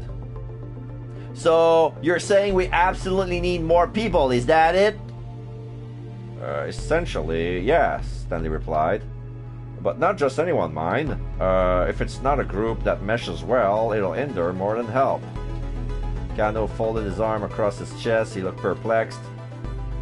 People who mesh well together, huh? Hachi has an idea. You could ask the police for backup. It might be a long shot, but it was their only move. No, I want to go for the other plan. That was when Stanley made the description. People mesh well together. I had the same idea, probably at the same time as Hachi. He could call SOS. If there was anything he could do, it was that. It was a selfish request. He knew that. Suzumu would probably be furious with him, but Hachi would just have to deal with that. Even if his old pal wouldn't forgive him, if they understood what they've been helping protect Shibuya, he was sure they would step out and take action. After all, the whole point of the gang was that it was made up for people who love their town. Can you give me half an hour? I'm gonna try to see if I can rustle up some people. Kano straightened himself up. You think you can do it? Hachi nodded assertively. Just wait here for me, okay? He said to Hitomi. She gave him a worried smile. Alright, I'll be waiting. He'll be okay. Hachi did his best to sound reassuring. I promise I'll bring back some help.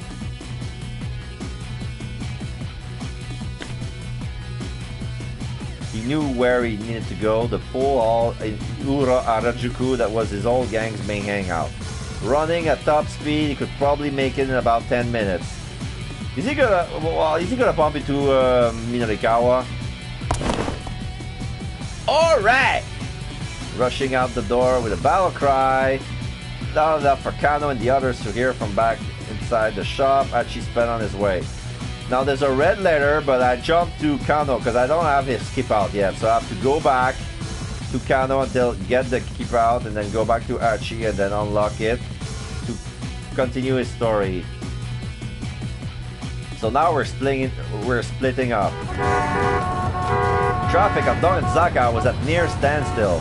Had there been some sort of major accident? As Hachi ran along the roadside, he heard a middle-aged man screaming angrily. You've got to be kidding me! This is Shizuo and Rumi.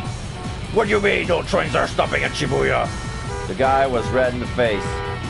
What the heck is going on? Achille felt compelled to stop and check things out. Calm down, old man. Archie ignored him and kept on running.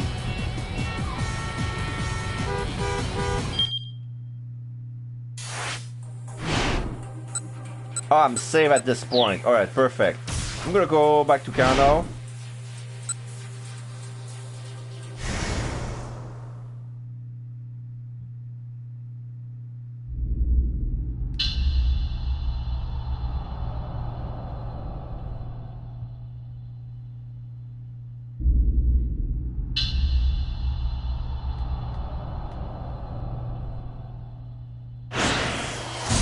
Oh, then was the keep out. Alright, that was almost instantaneous.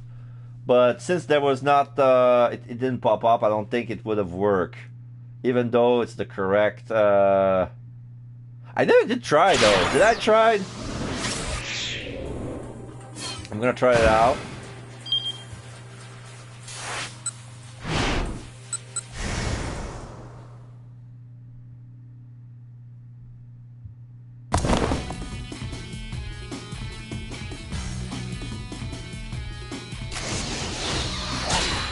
It would have worked. It would have worked because it's all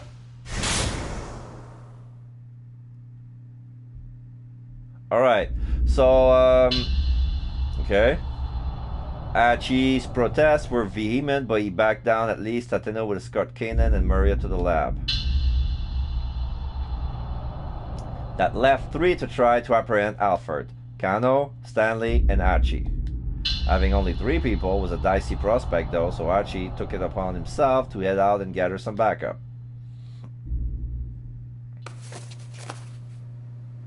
Tateno got the car key from Dice Kid and had Kanan pick Maria off on the floor. With that, I think I'm gonna go take a little bathroom break. It's been a while. Be right back, folks.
Okay, I'm back. I brought myself a little snack from the fridge. It's one of those little cake that this chocolate shop called Laura Secar made. It's like it's not a cheesecake, but there's some cream and there's some lemon and chocolate on top. There's key lime and chocolate cake and lemon. I just took a lemon one. It's a big combination of the zesty, tangy acid and the sweetness of everything else. Like it's a nice combination, but yeah.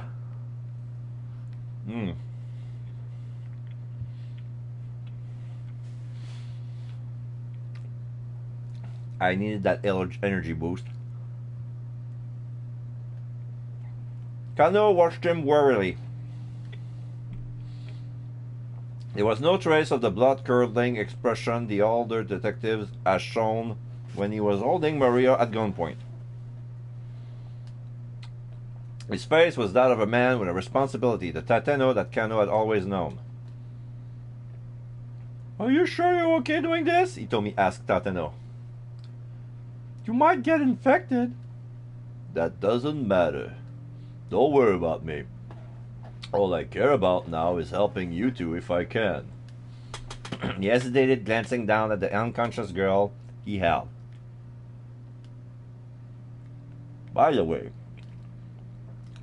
have Maria's memories come back? He told me he tilted her head. Her memories? I suspect she took a blow to the head when she was abducted. When I ran into her earlier, she didn't even know her whole name. Well, she seemed like the same sister I've always known when she came in here.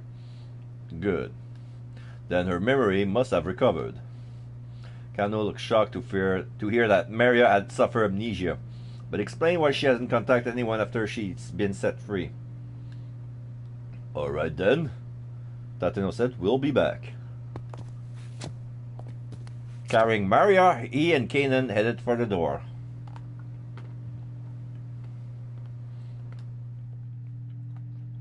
Detective Tateno. Kano called out, then paused, tongue-tied, then Tateno stopped.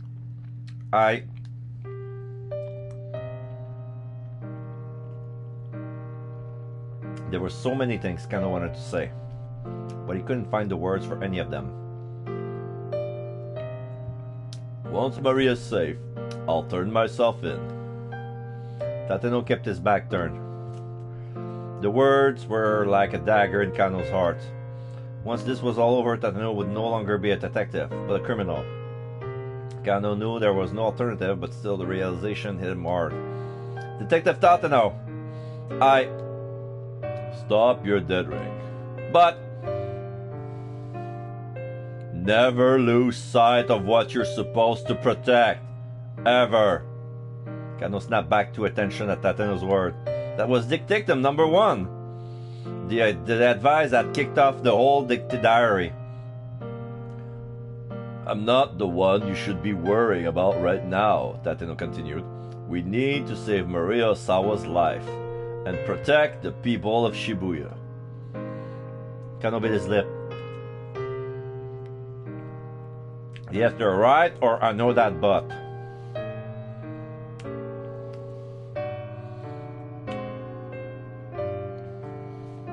I know that, but... Kano still wanted to express his regret at how things had turned out for his idol.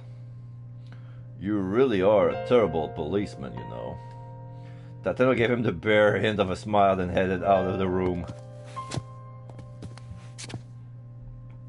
And as Kano watched him go, he realized he really didn't have anything to say.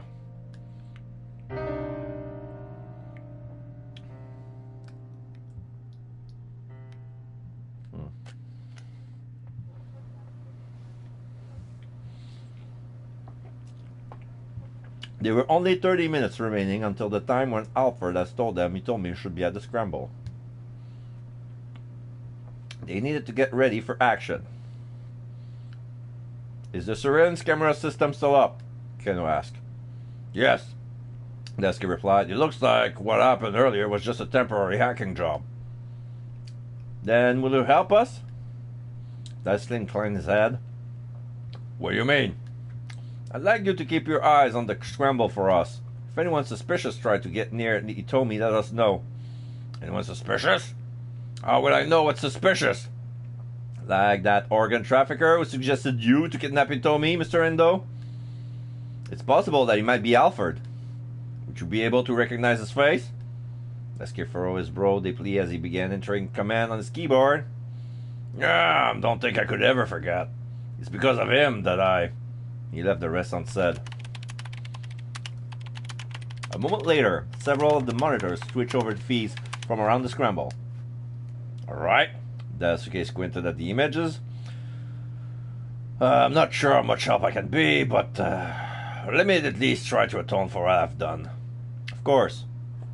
And thank you.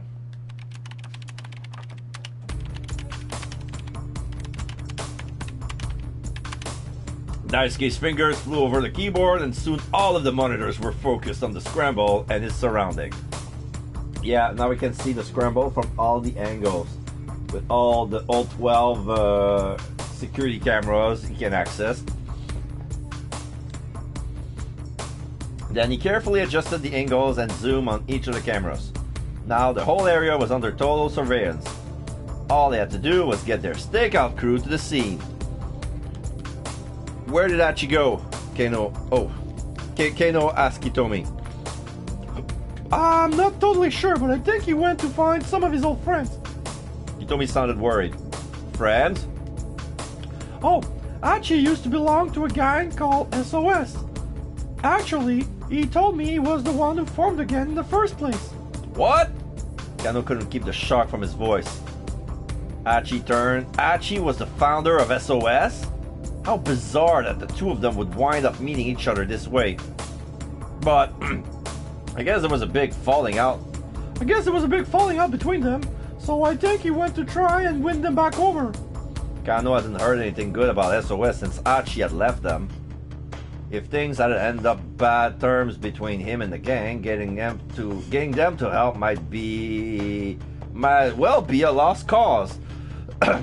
Even if Hachi was able to gather some people up, how much would Kano and the others be able to trust them? He'll be alright, Hitomi said as if sensing Kano's thoughts. I'm sure Hachi will bring back some of these old friends. And when he does bring them, I'm sure he'll choose people we can count on. You really trust him, don't you? Yes, Hitomi said without hesitation. Then a blush came to her cheeks. Alright, then I'll trust him too.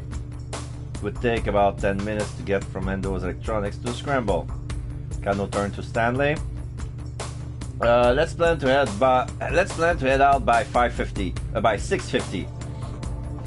Let's plan to head out by 6:50 p.m. Alright. Stanley gave no reply. He had withdrawn to the edge of the room where he stood lost in thought, his expression uneasy. Kano decided to leave him alone for a bit. Taking a sheet of paper from one of the desks, he already began drafting a plan for positioning Hachi's reinforcement around the scramble. Alright, there we go. In about 5 minutes, he had drawn up a little map of the optimal places to deploy the team. It included positions for as many as 20 people Hachi might bring back. Kano turned around and surprised to find Stanley right behind him all of a sudden. The American looked haggard. Is something the matter? Kano asked. You need to go to the scramble without me. What? Where's this coming from all of a sudden? Please, don't ask me to explain. Something else has come up and I have to see to it. Sweat beaded on Stanley's brow. Whatever had happened, Kano had no doubt was something major. And almost certainly had something to do with Alfred. Stanley, Kano said. Please tell me we're past the point of keeping secret. I understand what I have to do and come back soon. Oh, no. At this point, yeah, I'm agreeing with Kano. Please tell me we're past the point of keeping secrets. They've come this far together. Surely it was too late to get all tight-lipped now. I'm sorry. I wish I could tell you more. Stanley dropped his eyes. Kano had a vague idea what Stanley was up to. He probably felt he needed to keep things hidden even from his own allies in order to help keep Alfred in the dark. Or at least that was Kano's guess. Alright, I understand, Kano said with resignation. Do what you have to, and come back soon. With an apologetic look on his face, Stanley turned and hurried to the workroom.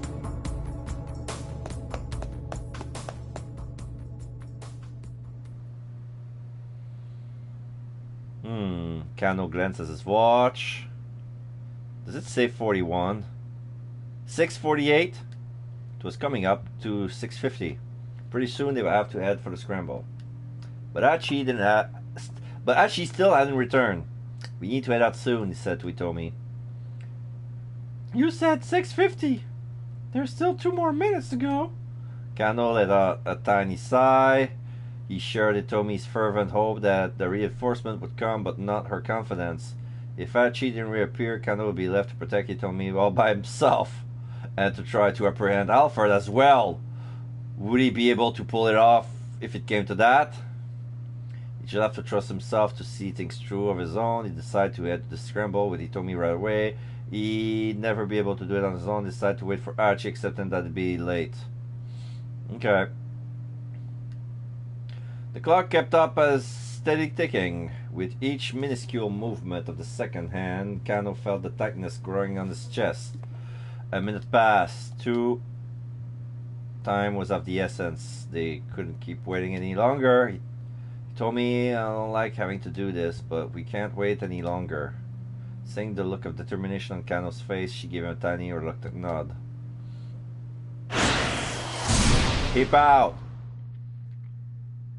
Alright. So, yeah, I'm wondering what's what's the deal with Hachi over there, but what's the hold up?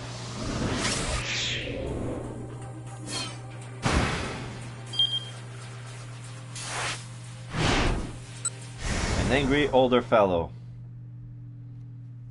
I'm curious to what's going on with these two.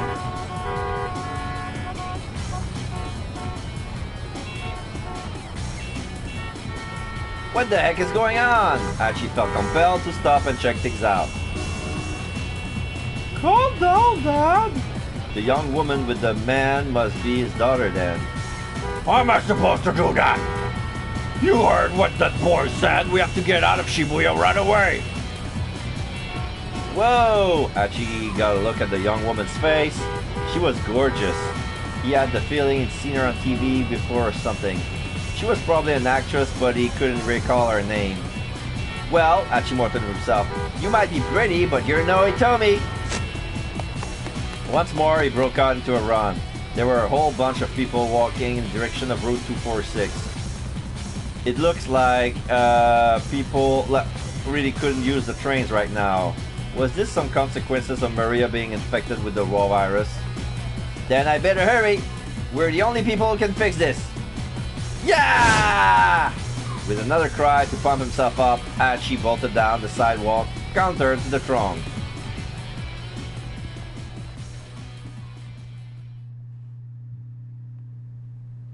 Okay. Finally arrived at SOS Hideout. The 2 young men were standing by the door as lookouts. Hachi recognized one of them. It was the kid whose so-called buddies had tried to shake him down earlier that afternoon. He aroused himself as Hachi approached. Hey, I need to see Suzumu. No can do, he's in the middle of something right now. The lookout had made no move to let him through. Hachi felt a surge of resentment towards Suzumu. If he'd still been with SOS, he'd never tried to post member on guard duty like they were low-ranking Yakuza thugs. Hachi pressed again. Please, I need to see him important, or fine, I guess I have to do this the hard way. Hachi pressed again.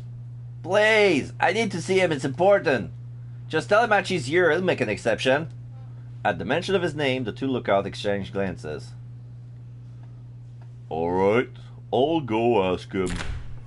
One of the lookouts headed inside, leaving Hachi alone with the kid he helped out earlier. They always stick you on guard duty? The boy didn't reply. Back when I ran with SOS, we never needed anyone on lookout. We were just a bunch of guys who loved Shibuya and who had a lot of fun time hanging out with each other. That's all it was, really. It's not Suzuru's fault that this was changed, the boy said, somewhat fearfully. Lately, it's Kiryu who's been driving things. Kiryu? Oh yeah, that guy. As you recall his earlier run-in with him, the guy was an arrogant bully.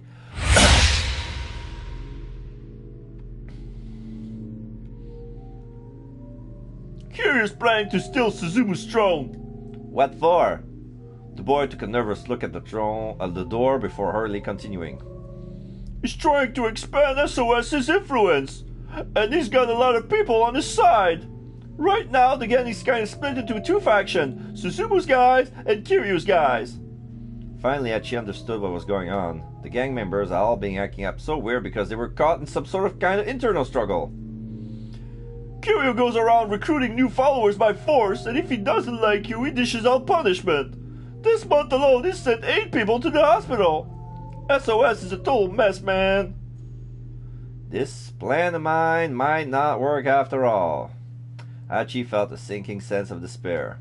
If SOS was ravaged with infighting, it was doubtful that they would heed the dangerous request he had for them. But even still, I want to be a part of this. Even still, I want to be a part of this gang, the boy muttered. Hachi peered at him in surprise. Why? They shake you down for dues, stick you on guard duty. That's not a decent way to treat someone.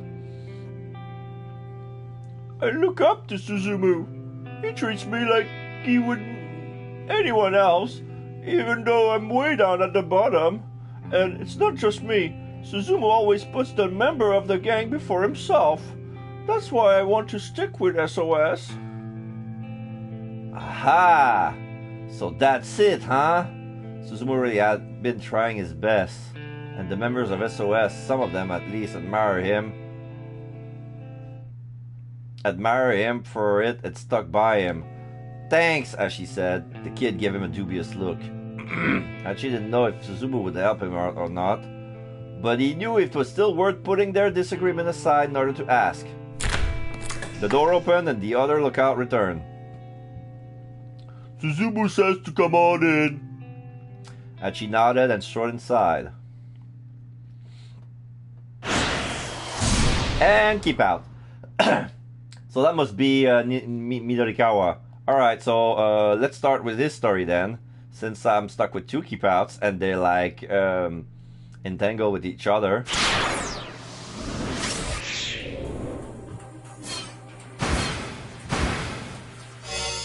Let's go! Hang in there, Shiaki! Just keep it together! Midorikawa rushed to her side and offered her a hand. Surely it hardly matters at this point. You're not going to make it on time regardless, Katayama said coldly. And in any case, if 4-star General Gossip doesn't get released, it's Mr. Toyama who's going to be in trouble, not you. I dare say the world would be better off with 1 third-rate gossip rag less anyway. Shut your mouth! Oh, wait. Usually it's Midorikawa who says that, but this one, the one who snaps was Shiaki. Shut your mouth! Oh, she broke one of her glasses. She broke her glasses too. One of her lenses broken. If the gossip doesn't come out, I am going to be in trouble. An article I've written is supposed to be in next month's issue. It's a piece I've worked my very hardest on to the very end. A piece Mr. Mino saw fit to put in print. And so if that goes away, if all of that goes away, yeah, I'll be in trouble, alright? Shiaki's legs wobbled as she struggled to get back to her feet. Shiaki, Katayama said, your zeal is a marvelous thing, worthy of admiration even.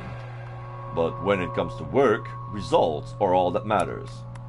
I'm sad to have to put it that way, but I must be honest, it's just common decency. Katayama glanced at his pocket watch. You have 57 minutes and 10 seconds remaining. At this rate, you won't even make it to the interview venue before your time's up.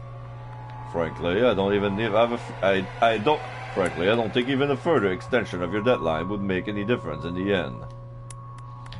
Damn it! Minorikawa ground his teeth. He wondered as if he should just leave Chiaki here and go interview SOS by himself. He could expand the article on SOS, then work a small part on Chiaki's interview piece in to at least fill the layout. Right now, the single most important thing was getting the magazine out the door for Toyama's sake. But if he did cut most of Chiaki's Sorry? If he cut most of Chiaki's copy after all she's done, he might wind up totally killing her passion for being a writer. I have to stop waffling. Professionals don't let their personal feelings dictate their decisions. I can help Chiaki work through her emotional struggles later. Chiaki, that's enough! The young woman got to her feet, staggering as she began to climb the stairs. "I'm not giving up," she said under her breath. "I can't give up now." Though obviously in pain, she struggled to keep her legs moving. Damn, I can't do it. Look how hard she's fighting to stay in the game. I can't tell I don't need her article now. Releasing the next issue of the Gossip wasn't just going to save Toyama, it would save Chiaki as well. Minorikawa couldn't abandon either one of them. Which left him with a hell of a dilemma. He needed to make the decision. If he didn't stop wavering soon, they'd be out of time. But try as he might, he couldn't come up with a plan. Then he heard a familiar voice from behind him. "If you're wondering what path you take, allow my taxi to be your guide." It's him again! He's always there! Always there for Minorikawa, my god!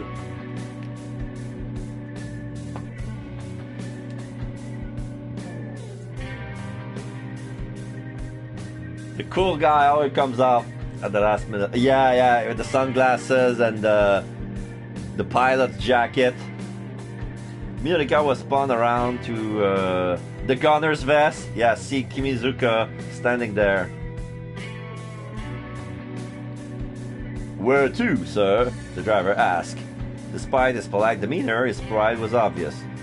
Mr. Kimizuka, I appreciate the thought, but with this traffic... Traffic? I see nothing of the sort. Okay, sure, but... Minorikawa was well aware of Kimizuka's capabilities, but the prospect of cutting through the chaos that currently filled the street was more than a little daunting. "When you know this town as well as I do, there's nowhere you can't go." Alright. What other choice do I have? Guess I'm gonna trust you. This'll be my last request of the day. Minorikawa pointed down the street. "Take us to Bride in Ura Harajuku. Take us to Inferno in Ura Harajuku. Take us to the Labyrinth in Ura Harajuku." Alright. Take us to Inferno in Ura Harajuku. Inferno in Ura Harajuku? The bar? Kimizuka quirked an eyebrow. Yes, is something the matter? No, nothing at all. Hurry up and get in.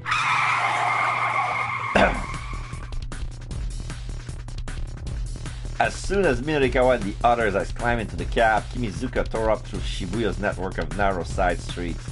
The passengers in the back seat jolted through roughly back and forth to the sound of screeching tires. Roar! This is altogether far too excessive," Katayama murmured, wincing as his head bounced repeatedly against the window. "Ow, ow. To think we allow such inconsiderate driving here in this country."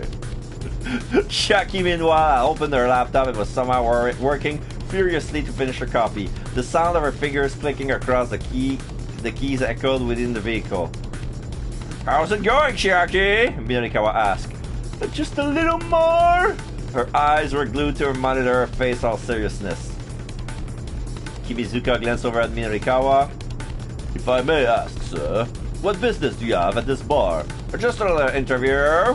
I heard a local gang called SOS uses the place as their big hangout. "You're interviewing SOS? Sir, I feel it might be best not to get too involved with that lot. There was something about the driver's running that seemed a little off. Your taxi driver's connection tell you what SOS is up to? Minorikawa asked. Originally, they were something of a vigilante corps in the name of keeping the neighborhood clean and safe, but lately I hear nothing but bad things about them. Those loan shark had said something very similar. Minorikawa reminded himself that he'd better be on his guard. Katayama chimed in. Just how do you plan to go about interviewing again like this? That's nothing for you to worry about. I have a plan. Oh ho, and just what exactly is this plan? It's a secret. Katayama gave him a decisive grin. Clearly, he wasn't impressed. Minorikawa turned to look at Chiaki. She appeared too engrossed in her coffee to even hear the conversation.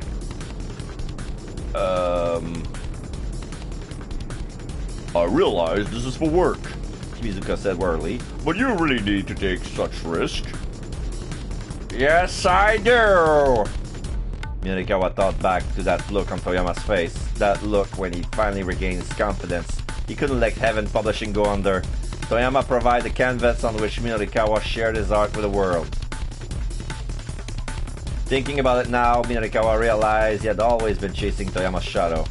Though it was galling to admit that man had been the ideal Minorikawa strove to live up to. That was why he hated seeing Toyama reduced to such a pathetic state. He wanted Toyama to remain indomitable, to keep busting down any and all obstacle in his own peculiar way. Still, Minorikawa wasn't about to voice these feelings aloud. He felt more than a little embarrassed to be taking it all so personally. When you take on a job, you give it 100% every time. That's what makes you a professional, he said. Wouldn't you agree? I do indeed, Katayama chimed in. but you'll have to demonstrate that 100% in the limited time you have left, which, by the way, is 51 minutes and 30 seconds, and I will not budge in the slightest on that submission deadline. Please, do keep that in mind. The man took another look at his watch. I got half a man to break that thing, Minorikawa told him. Breaking my watch will not stop time. Minorikawa shot a furious glare, but Katayama's composure was unwavering. The guy was unflappable, and the only way Minorikawa was going to be able to put him in his place was to meet his damn deadline.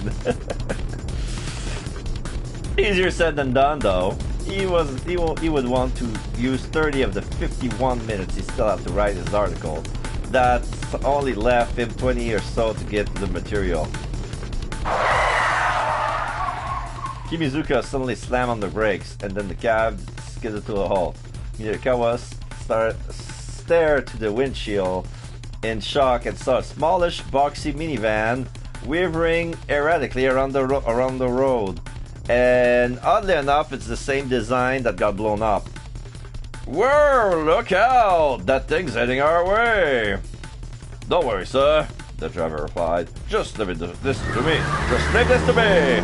Keeping his cool, Kimizuka dexterously steered them clear of the oncoming vehicle. As the minivan sped past, an eerie cold breeze wafted over the taxi. What the heck was that? Minorikawa asked. I'm not sure, Kimizuka said. but let's hurry on our way. Nimbly manipulating the gear stick, he stomped on the gas once more.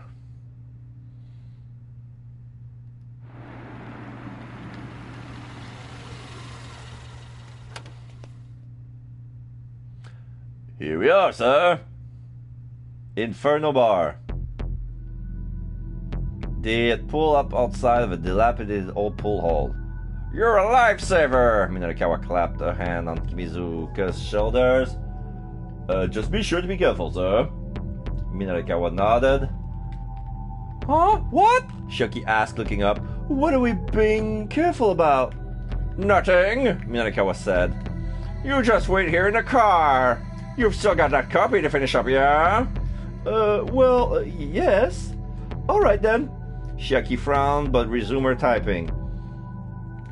And you wait here too, Minorikawa said to Katayama. But of course, that goes without saying. Incidentally, you have 49 minutes and 6 seconds remaining. Minorikawa did some quick mental math. If he needs 31 minutes to write the articles, he has 18 minutes to make them talk. Sorry. With the half hour he already set aside, that left him 19 minutes. However dangerous SOS might be, he couldn't afford to hesitate for even a single second. Bracing himself, he stepped out of the taxi and headed for the pool hall. Phew! Minakawa took a deep breath as he approached the grimy door. Here goes! He drew his leg back and gave the door a hearty kick.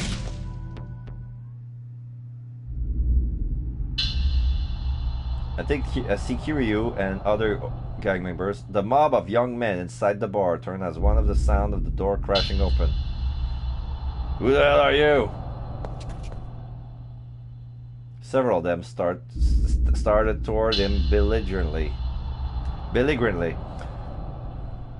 Just calm down and hear me out, he said. I've come to interview you. Interview us? What the hell for? They were hot-headed punks, all right. They seemed to be itching for a confrontation. Minakawa felt like a punch might come in flying his way at any moment. Then another voice called out from further back. Hold up, guys! It was a young man sitting in the far back corner of the bar. His air of authority marked him as the gang leader. That must be Suzumu then, Minakawa thought. When you say interview, you mean for TV? Or like a magazine? Mind telling us who you are? The name's Minakawa. I'm a freelance journalist. I'm doing a magazine piece about young people in Shibuya. All I'm asking is just for you guys to answer a few questions. Huh. Suzumu sounds less than enthused. Just 5 minutes. What do you say? Nah. I'm not in the best of moods right now. Go on, get out of here! Right. Minakawa thought he's going to make things difficult. But he hadn't expected this troublemaker to just up and accept an offer to appear in print. Now was when the real battle would begin. Guess I'll just have to write my piece without your help then. Suzumu took the bait and shot him a look. Right about what exactly? Your little warehouse raids. Warehouse raids? Suzumu raised an eyebrow. What are you talking about? Really now? You're really not gonna tell me you don't know your boys are dealing in stolen goods? SOS doesn't steal, man. You don't know what the hell you're talking about. Oh yeah? Why don't you ask those two over there? He spotted the two fellows he'd been arguing earlier at the scene of the explosion. Now he pointed them out. Their faces betrayed their alarm. Uh-oh, Suzumu glared at them. Is this true? They averted their eyes and said nothing. I ask you a question! Have you been stealing stuff? After a long moment of surly hesitation, both men nodded. You idiots! Suzumu marched down to the two and without warning decked them both. How dare you sully the SOS name! As the two gang members cowered, he continued to punch them repeatedly. Okay, enough with the beat down. Minakawa stepped down to intervene. Let's get down to business here. I won't reveal anything about the warehouse raids. In exchange, you give me my interview. How's that? Not a bad deal, I would say. But Suzumu ignored him, continuing his pummeling of the pair. Whoa, hey, nobody's gonna play nice with a guy who flies off the handle and beats on people, you know. What did you just say? Well, look at yourself. You're clearly not the cream of the crop here, kid. At that, Suzumu's fists finally fell still. The rowdy bar went completely silent. Say that one more time. I dare you! I'll put your ass in the ground! The gang's leader's eyes were red with rage. Minakawa snorted unafraid. That's the exact sort of line I expect from a total wuss who's all bark and no bite. Shut your damn mouth! Get the hell out of here! Oh, this is hilarious. SOS Top Dog is such a yappy little puppy. Riff, riff, riff, riff. Suzumu snarled like an animal. You son of a bitch! I'm gonna beat your ass! Mr. Mino! It's all finished! An ebullient voice resounded suddenly through the bar. I'm all finished! Chiaki! Minorikawa looked and saw what both she and Katayama had appeared in the doorway. I finished my copy! Could you please look it over for me? She thrust out her laptop proudly. Suzumu stared in bewilderment. Who the hell are you? I was under the impression you SOS folks were being interviewed. Chiaki broke off haltingly. Yeah, you're right about that. One by one, gang members started to close in around her. Well, it's just... You look like you're really angry is all. Okay. Yeah, you're right about that. And then one by one, gang members started to get closing about her.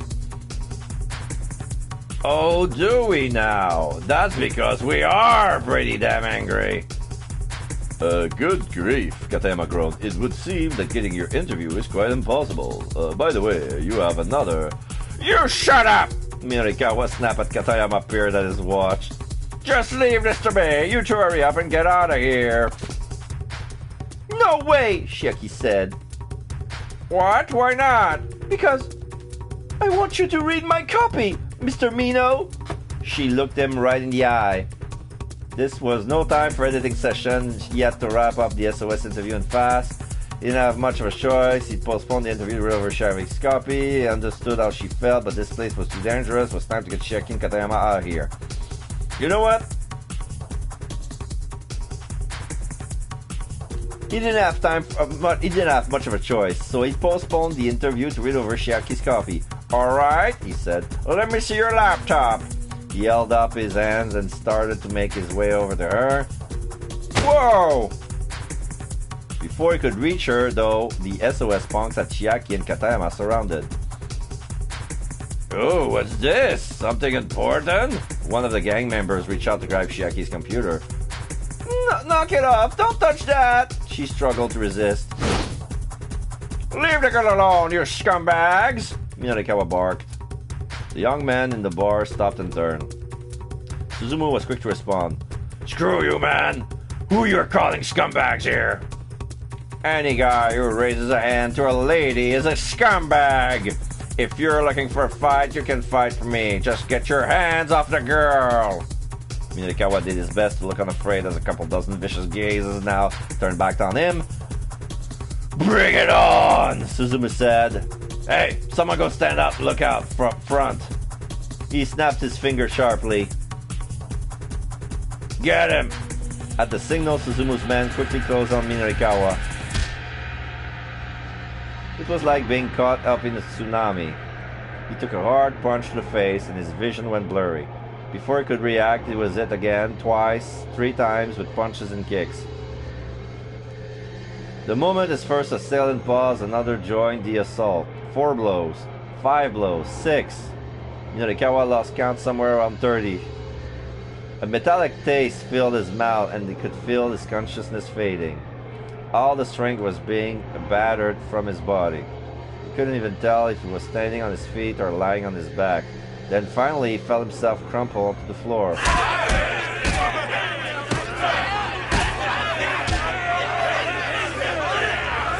Even then, the beating did not let up. As he writhed helplessly, the young man kicked him in the gut over and over. "Stop it!" he heard Cherry shriek. "You're going to kill him!"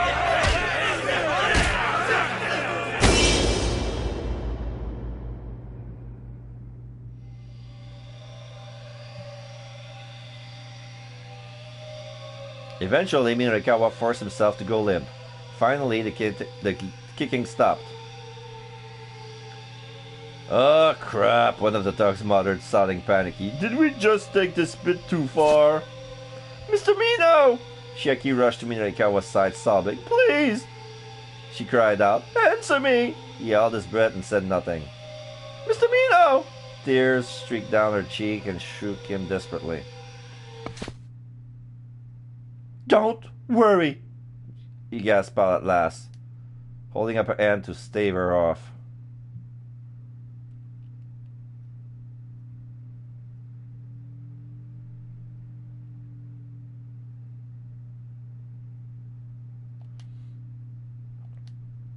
Sheila Yep was surprised, staring at his battered face. He could feel blood trickling from the corner of his mouth. He turned his grisly visage on the gang members as he painfully rose to his feet. Don't worry.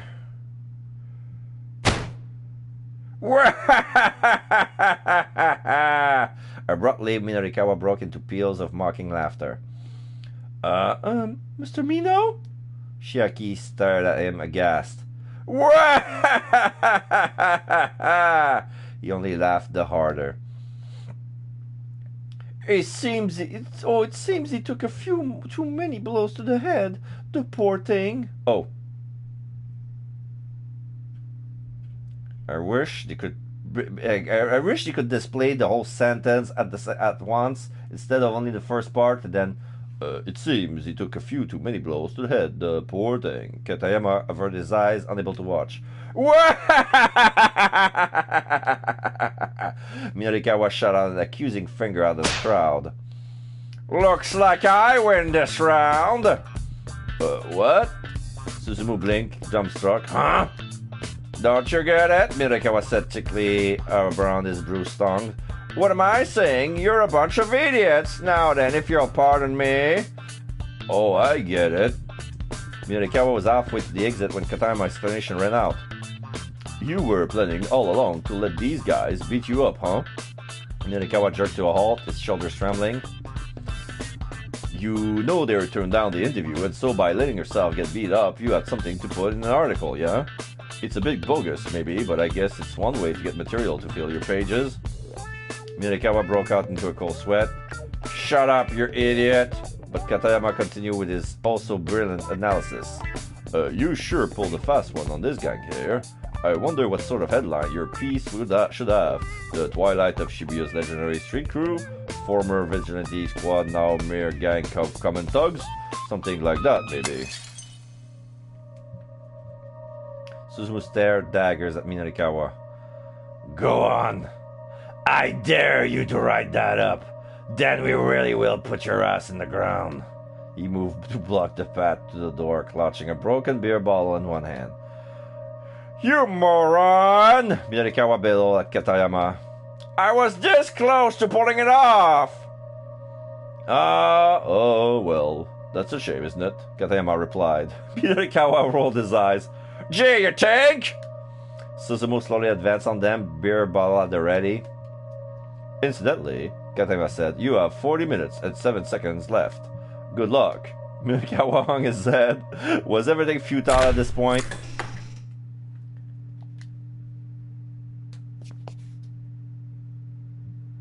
Alright, cooler jets. I'd say that's quite enough. Who's that? Oh, the taxi driver.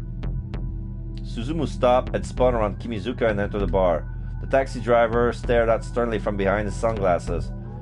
All the young men in the bar fell silent. Minorikawa and his companion exchanged glances. Oh man, you? Suzumu's face twisted up in awkward embarrassment. Kimizuka's tone was light and playful, but intimidating nevertheless. Whoa, hey now, that's no way to address your teacher. Teacher? Minorikawa blurted up in disbelief. Kimizuka nodded. Yeah, until last year I used to be a teacher, but I got into a bit of a dispute with my school, so I moved on. These guys in here are all former students of mine. Sorry that there's such a bunch of good-for-nothings. Wow, Shiki said. I never would have guessed. I thought since I wasn't their teacher anymore, it wasn't my place to butt in, but I couldn't sit idly and let not one of my customers take a beating. Kimizuka turned back to Suzumu. This guy totally played you, every last one of you. Suzumu bit his lip in frustration. Still, it's hard to imagine anyone would want to take a beating from this many guys all at once, so it's hardly your fault for falling for it. Kimizuka switched gear from taxi driver to street smart mentor. You guys lost this one, he said, and for that you need to give him this interview. No way! Suzumu looked disgusted. Look here, kid, Kimizuka said. Let yourself save some face and help the man out, and maybe you won't come off as a bunch of total idiots in this article. He flashed an amicable grin. Well, when you put it that way, Fine. All right. Suzumu blew out his breath in resignation. Suzumu, you can't let yourself cave like that. Oh. That was Kiryu, who was there all along. The remark had come from a particularly nasty-looking young fellow who slouched on the bar sofa. Minorikawa recognized him, the kid he's encountered earlier that afternoon, wandering around with a wooden cudgel. You shut up, Kiryu! Suzumu said. So what? You're just gonna let SOS make a mockery of itself? Kiryu demanded. The gang leader let out an annoyed growl but said nothing. And you still think you've got what it takes to run Shibuya? Huh. Shut up! I already said I'll do it! Kiryu sneered subtly at Suzumu's outburst.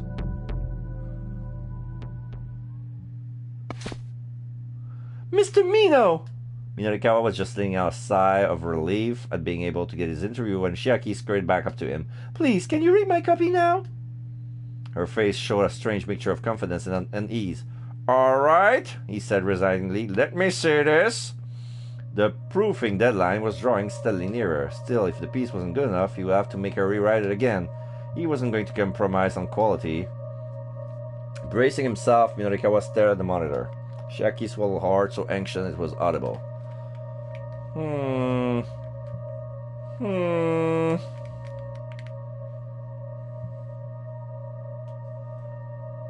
Minorikawa gave the piece a fast once-over, then read it again one closely.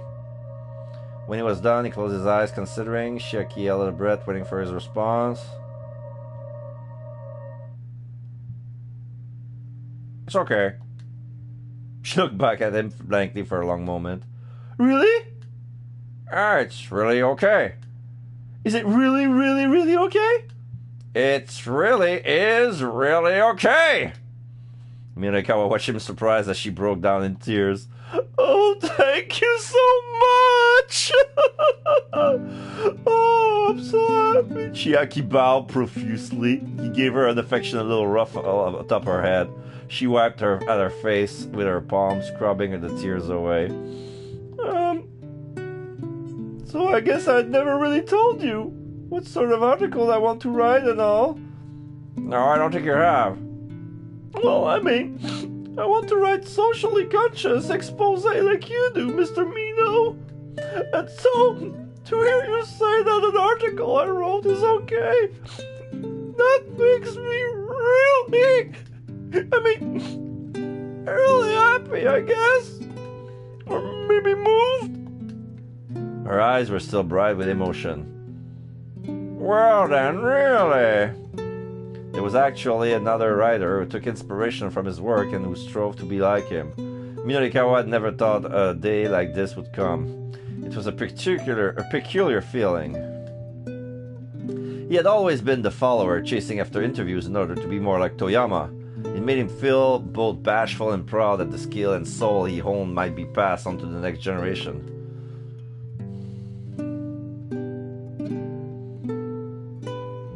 Right, I should be off. Kimizuka gave Minorikawa a slight nod. Minorikawa returned the gesture, but more deeply. You really have been a tremendous help today. Oh, you really have been a tremendous help today. I'm not sure where I would even be right now if you hadn't been there for me. Oh no, not at all. I was just driving a customer around to where he asked me to go. Oh, that's right. I still owe you a fare. Opening his wallet, Minoru saw he had only a 10,000 yen bill.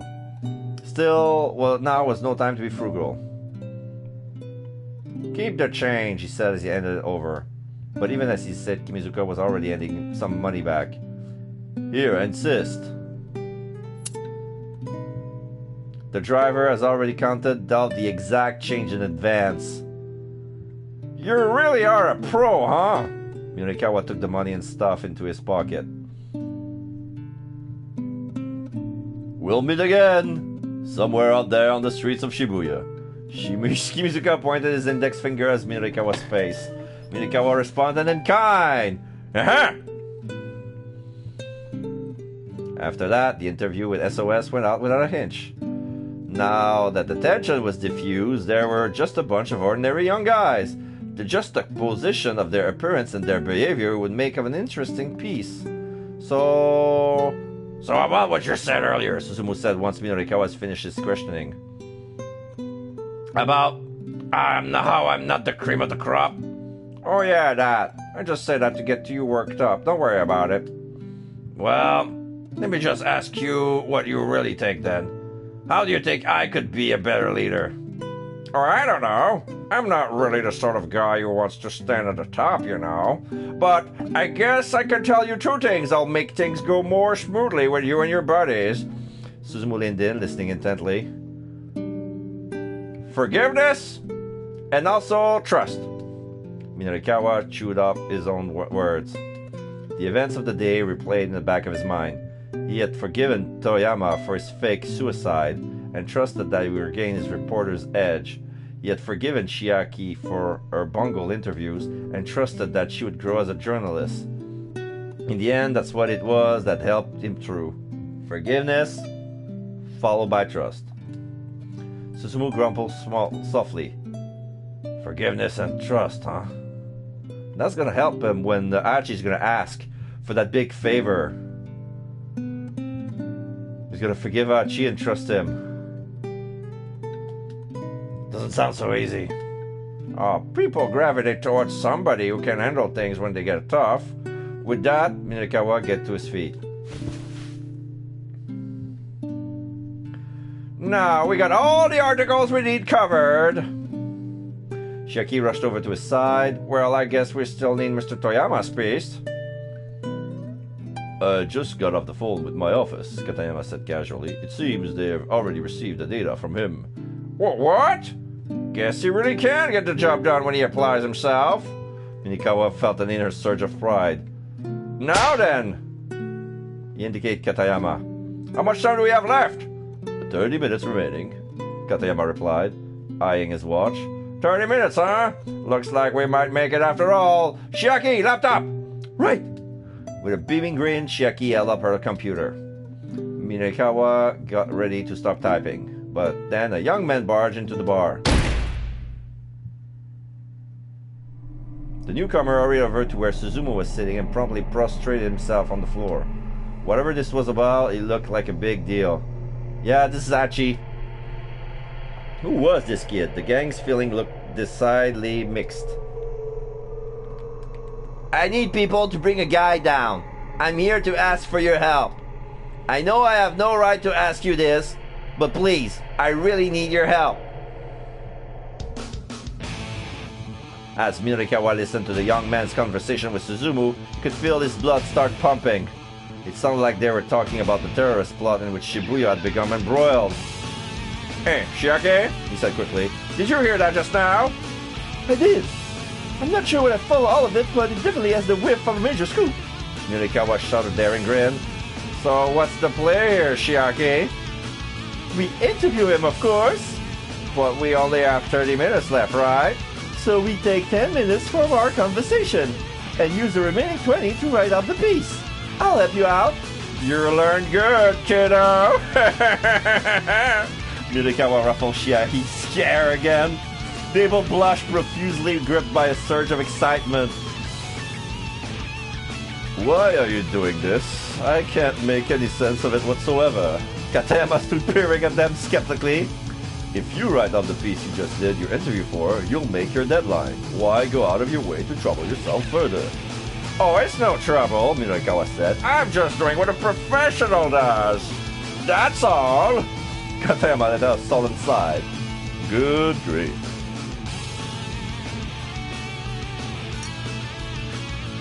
He looked at his pocket watch again, then snapped it shut. Well, if you aren't concerned about the time, then do as you like, I suppose. I'll admit, you've made me quite curious to read this magazine you're putting together. Minorikawa and Chiaki rolled their eyes as they turned away. Already they were making their way over to Suzumu's gang. The interviews aren't over until you have what you need. You refuse to let them be over. You spend every last second you have to do the best job you can. That's what being a professional journalist is all about. Minorikawa cracked his knuckle and stepped between the two young men.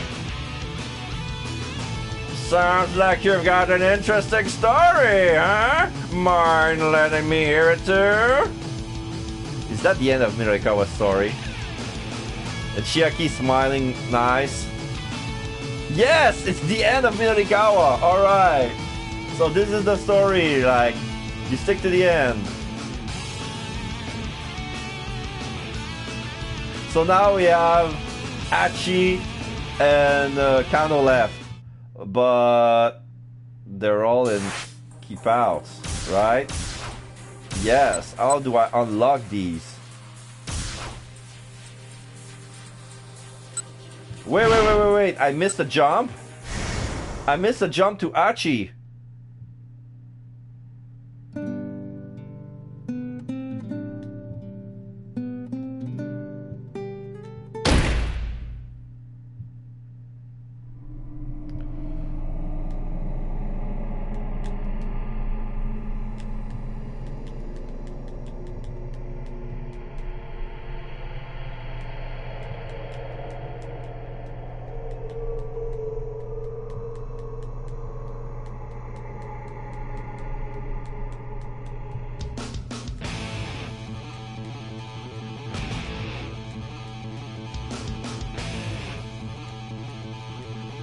I'm looking for blue words with hidden red. There's nothing popping up.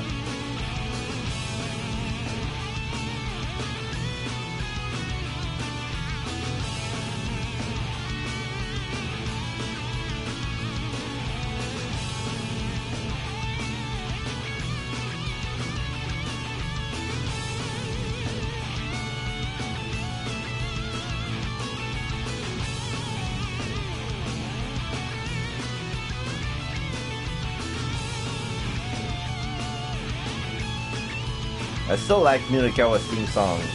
Just epic.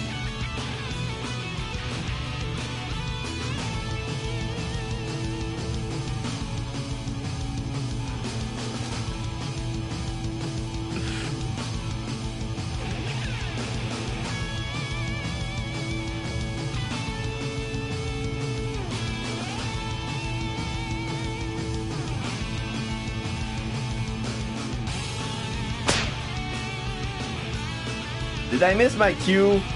Sounds like you got an interesting story. So yeah, the moral of Minorikawa is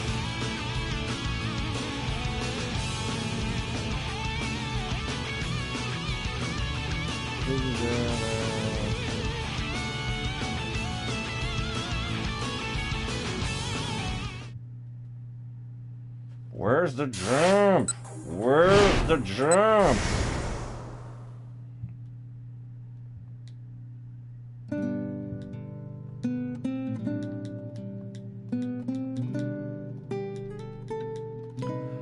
Okay, that's not blue. Bullshit. The young man is Achi Endo. He's come to ask the member of SOS to help with the planned operation done on the scramble. F you, game. F you. That wasn't blue. That was white. That's too pale. Bullshit.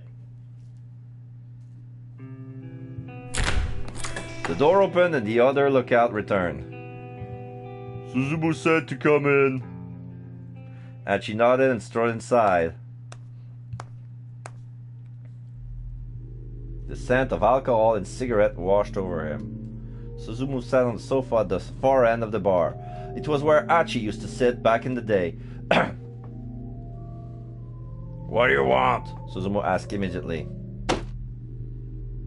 Achi walked up to him and then got down on his hands and knees. Huh? What are you doing down there? The hell is this all about? I need people to bring a guy down. I'm here to ask you for your help. The crowd around him flew up into an uproar. Peals of mocking laughter rang in Achi's ears. I know I have no right to ask you this, but please, I really need your help. Just some guy, huh? Who? He's an international terrorist trying to get his hands on some wonder drug for a killer virus. If we don't catch him, somebody I know is going to die. And that's not all. He might try to unleash a killer virus here in the city. Suzumu burst out laughing. This some kind of a joke? You alright in the head there, Hachi? The other gang members follow his lead, unleashing another storm of mockery. The laughter continued for quite some time. Finally, Hachi had enough. Shut your damn mouths. As she said nothing, he gritted his teeth and stared up at Suzumu. Oh no, we're gonna take it in. Hachi said nothing. He endured the ridicule and simply stared up at Suzumu. As patiently as he could, he waited for Suzumu to give the proverbial nod. Finally, the laughter subsided, and Suzumu crouched down and got in Hachi's face. Is that how you go about asking someone a favor? Suzumu growled menacingly. Oh, if you have a problem with me kowtowing like this, I can apologize some other way all you want. But don't you care that I just told you Shibuya is in danger? Hachi's voice was unwavering. But face it, Suzumu, isn't Shibuya the reason everyone here hangs out with each other? If you're telling me you don't want to keep our town safe, then I won't ask your guys for anything again. I withdraw my request! The two glare into each other's eyes. Then, before Suzumu could reply, a nod man stepped in between them. That would be Minorikawa, but the story's over for him. Why would they want me to jump back with him? I don't get it. 6:30.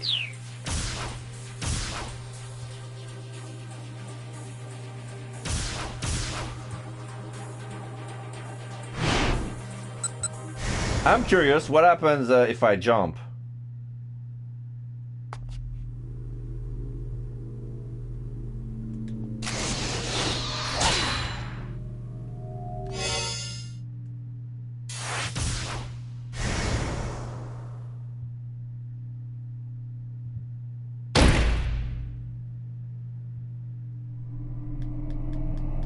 Oh, that brings me to Minorikawa's end. Because I didn't make the jump the first time, this is an opportunity to make... Alright, so this is how it turns out.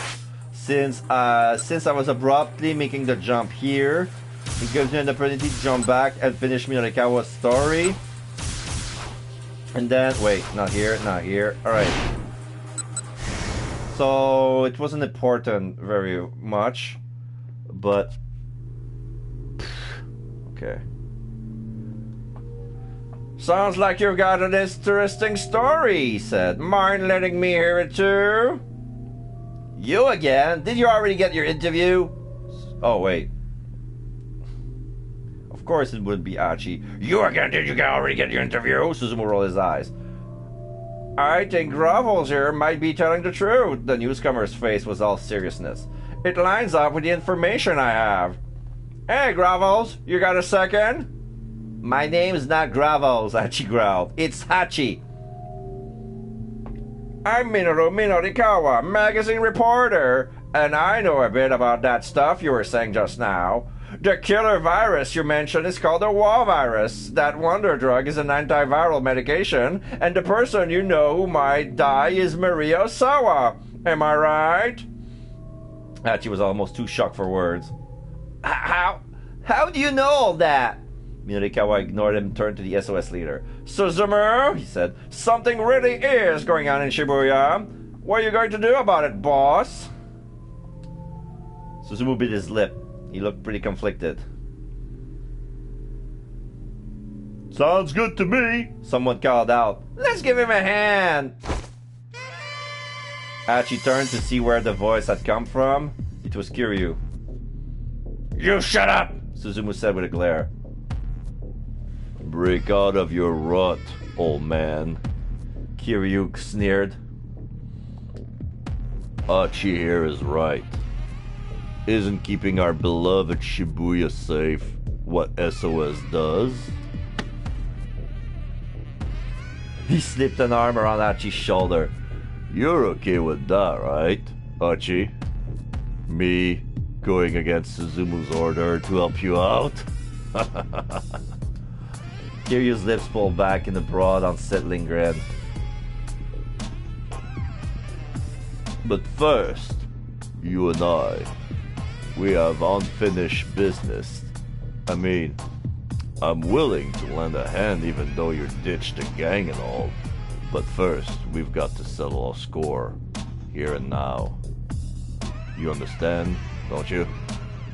Yeah, you're right. You grinned hungrily. It's guillotine time! A bunch of the gang members started up an anger clamor at Kiryu's pronouncement. In a matter of moment, Hachi was grabbed from all sides and hoisted up onto a pool table. A dozen young men held down his arms and legs, positioning him so his head jutted up past the table edge. Kiryu brought a steel pipe nearly a meter long. It was caked liberally with dry blood. Guillotine! Guillotine! Guillotine! Guillotine! Guillotine! Guillotine! The men of Kiryu's faction pumped their fists in the air, chanting madly. Kiryu licked his lips as if drunk off their own cheers. Glancing to one side, Ashi saw Minorikawa speaking emphatically to Suzumu. It looked like the reporter was trying to talk some sense into the SOS leader. Man, today is my lucky day. I get to take the head of SOS original head. Achi twisted his neck to peer at him. Man, what point is there? Man, what point is there in taking my head right now? Oh my. You don't get it, do you? See, if I send you to the hospital, everyone in Shibuya is going to know my name. And once I got that big-ass sign over my head, I'll be able to unite this town under my banner in one fell swoop. Kiryu's eyes were crazed and bloodshot. Then that's all the more reason for you to, Then that's all the more reason for you to do as I'm asking. If you want to unite Shibuya, you have to protect it first. But if you think you need to take my head to do that, then go right ahead. Even if these guys were all like Kiryu, if this many of them actually showed up at the scramble, they'd be able to do far more than Hachi could hope to do by himself. The ultimate goal was to capture Alfred. Hachi didn't care how they made that happen. He was just sorry he couldn't get to see it through to protect Hitomi to the very end. Okay then, Kiryu Braid, the gloves are coming off. Go on, do it. Hachi braced himself. Hachi balked the last second. No, wait, hold on. Alright, let's call this bluff. Trusting Suzumu is going to intervene. Because he doesn't like how Kiryu is slowly taking over. That's not cool. Go on, do it! Hachi braced himself. Just make sure you keep your promise. Kiryu raised a steel pipe high above his head, and then before he brought it down, he flicked the tip of his tongue from his mouth like a snake. You dumbass, I didn't promise you nothing! Hachi strained in sudden panic, but his limbs were pinned down too forcefully for him to have any hope of avoiding what was to come.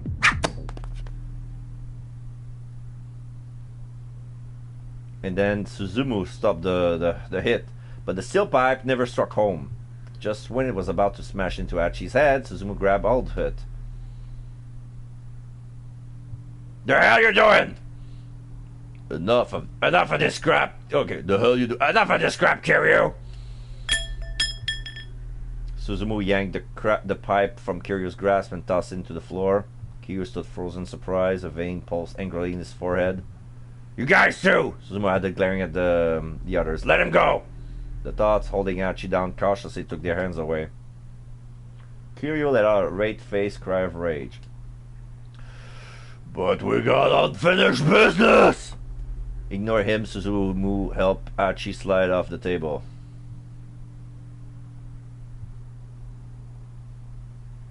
Every man gets to make one request in his life that cannot be denied.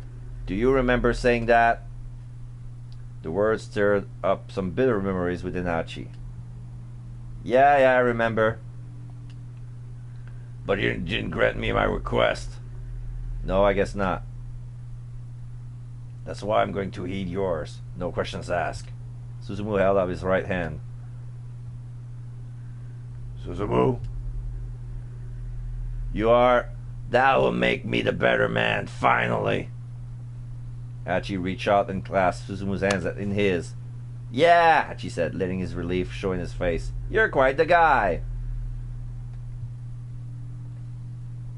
Suzumu cracked a tiny grin.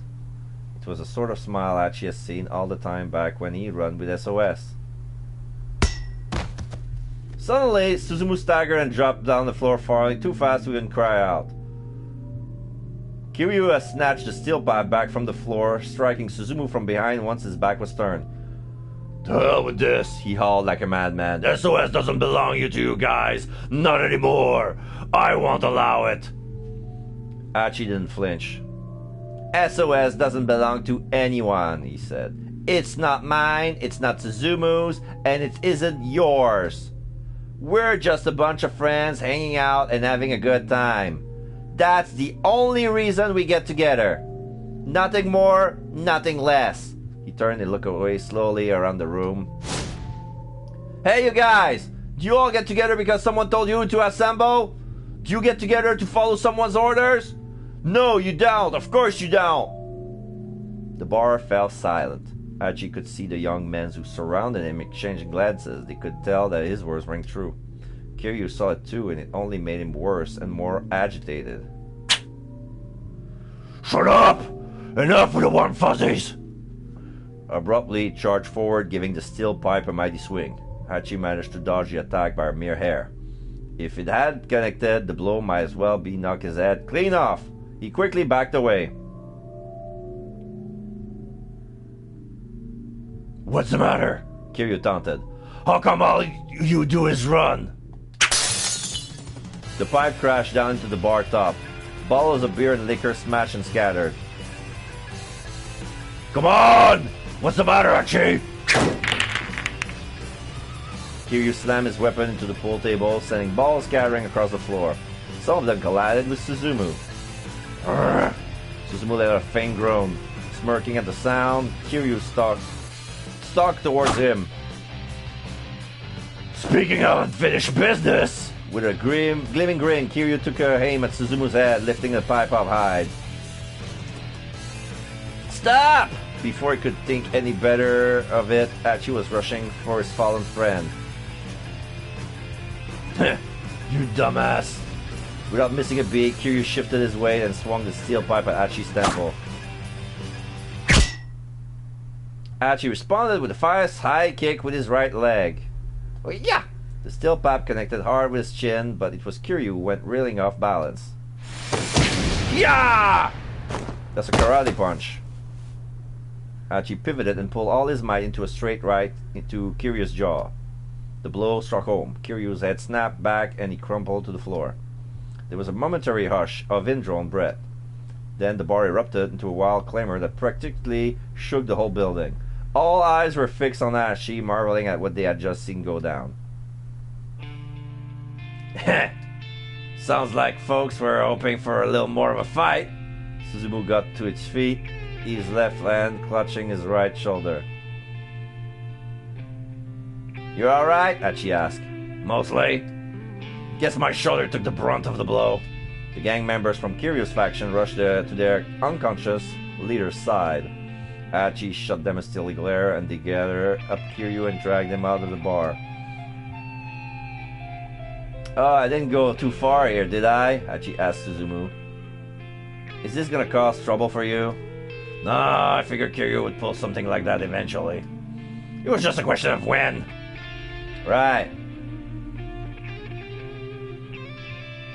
I'm sure he's gonna go gather up his own bunch after this. We'll probably wind up butting heads again. Suzumu didn't sound especially eager for that fight, but he didn't sound especially afraid of it either. Hachi was still worried about a few things, but his friend had clearly grown as a leader. Anyhow, back to that story about you needing some manpower. Will the guys here be enough? There were around 30 gang members still in the bar. Hachi looked at each of them in the eyes and turned. Some he knew from back in the day, while others were fresh faces. I was born and raised in this town. I'm fond of the friends I've met here, and this has always been a great place to have a good time. And today, right here in this town, I met someone who's very special to me. And I know this doesn't involve the rest of you, but I'm willing to protect her. Hachi knew he wasn't doing a great job of getting to the point, but the members of SOS listened quietly. And so, it's like, he felt like a grade schooler who didn't know the answer to a difficult question. He fussed with his hair and frowned sheepishly. Okay, so I'm not sure how to really put this, but Shibuya is a special town to me because of getting to meet people like that. And maybe, no, I mean, it's like that for you guys, it's like that for you guys too, right? Don't you love Shibuya? So help me help this town. He bowed low and deep. I want to protect this girl who means so much to me. And the city that means so much to me as well. I know my answer. Suzumu clapped a hand on Ashi's shoulders. Listen up, everyone! SOS original founder is back in action. He needs our help, and I, for one, am ready to follow him to battle. So what do you say?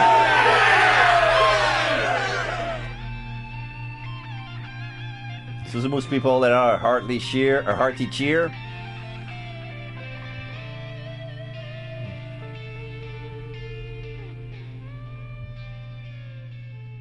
Okay, that was nice.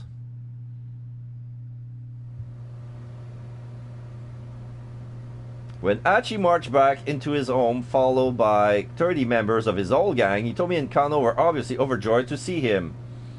Alright, so now we can tread back into Kano.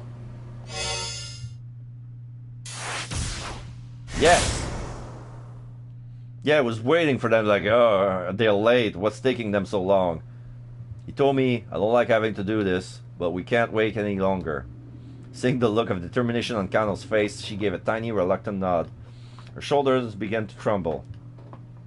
He told me, I'll be alright, I'm just a little nervous, that's all. She had a right to be nervous. Alfred was after the antiviral that she had in her bloodstream. Once he had it, Hitomi would become a liability and he would want to dispose of. And right now, the only person who could keep her safe was Kano. He clenched his jaw tight and tried to look confident. Please, just try to relax. I'll protect you with my life if I have to. Hey, protecting Hitomi is my job. Hachi, you're back! I said see you through to the very end, didn't I? Yeah, you did. Hitomi gazed back at Hachi with grateful reassurance. Oh, I love that theme song too.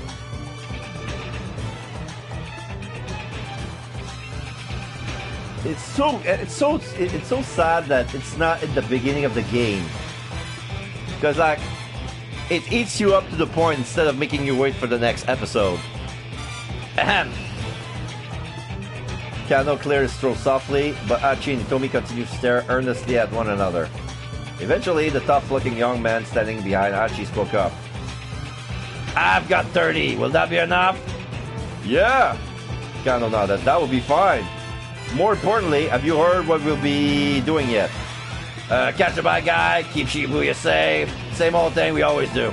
The guy flashed a grin. You got it, Kano said. We'll be counting on you then. With 30-odd people at their disposal, they'd be able to encircle the meeting area no problem. The preparation were all set. It was time to confront Alfred at least. Alright, detective, let's do this! Kano gave a firm nod.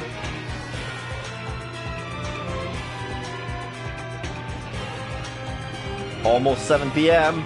9 minutes later, 6:59, Kano and the others were in position around the scramble.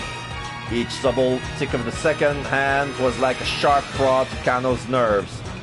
His whole body was stiff with tension. They could not let themselves fail. There was too much at stake.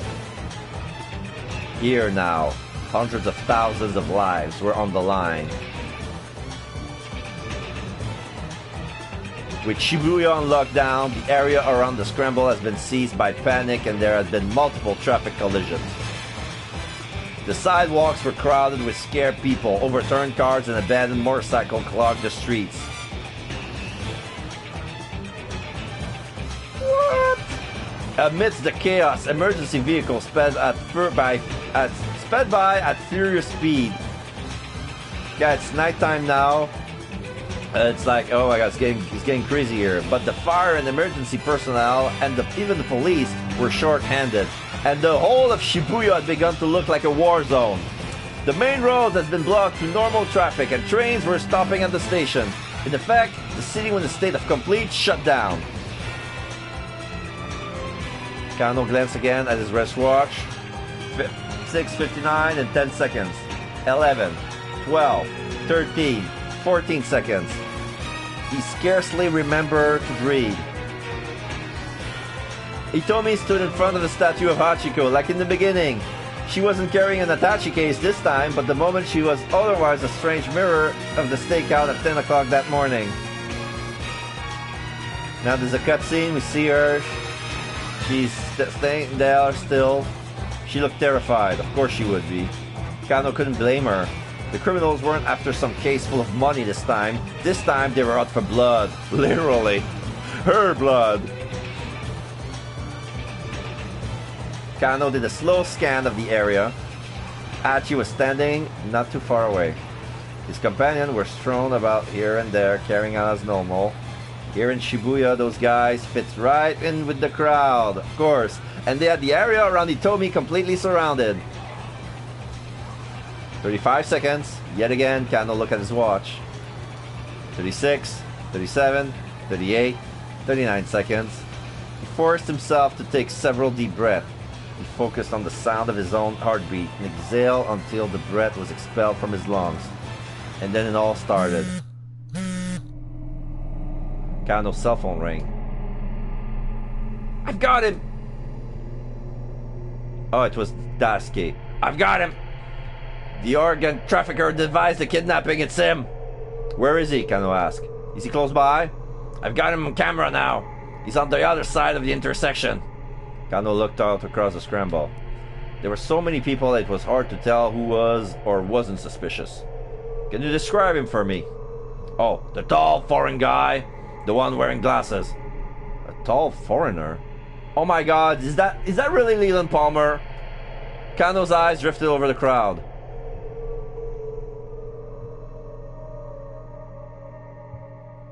Yes! Called it!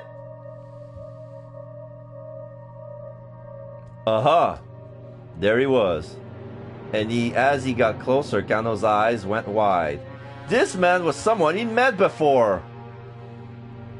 Leland Palmer, the lecturer from the English department at Hitomi and Maria School. Is he? Alfred? Palmer was walking right towards Hitomi. Hitomi didn't seem to have noticed him yet.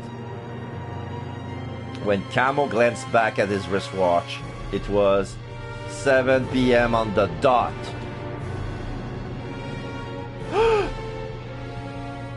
When Hitomi realized Palmer was approaching her, she was too stunned to react. He walked directly up to her, the corners of his mouth curling up into a smile. Hello, Hitomi, he said in English. How are you doing? Professor Palmer? What are you doing here? Hitomi's voice came out in an anxious squeak. Why, I'm here to take your blood, of course. This time he spoke Japanese and with an easy fluency totally different from his usual manner of speech. I'm the one who rejected you with the war virus.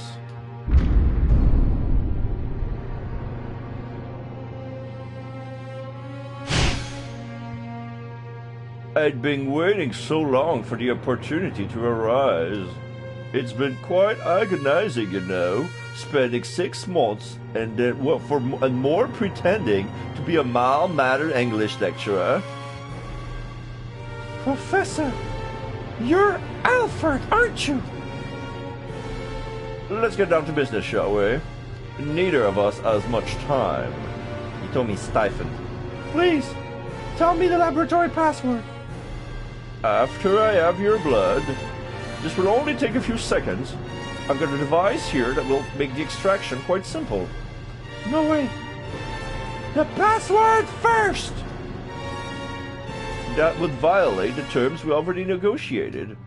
Tommy and Palmer glare at one another. Alright. Tommy said at least. Why don't you negotiate with Kanan instead? Kanan? Tommy took her cell phone out and dialed. But the phone rang repeatedly and Kanan did not pick up. What's going on? Tommy's face went pale. Come on, Kanan. Come on! Kano, standing near enough to overhear their conversation, grew increasingly anxious as he watched the pair stare at the phone. What was the right move here? Should he keep waiting? He had to hope talking to Kanan would work out. Kano waited for the call to go through. At this point, they couldn't count on Kanan anymore. Kano rushed into action. Should we spring the trap or not?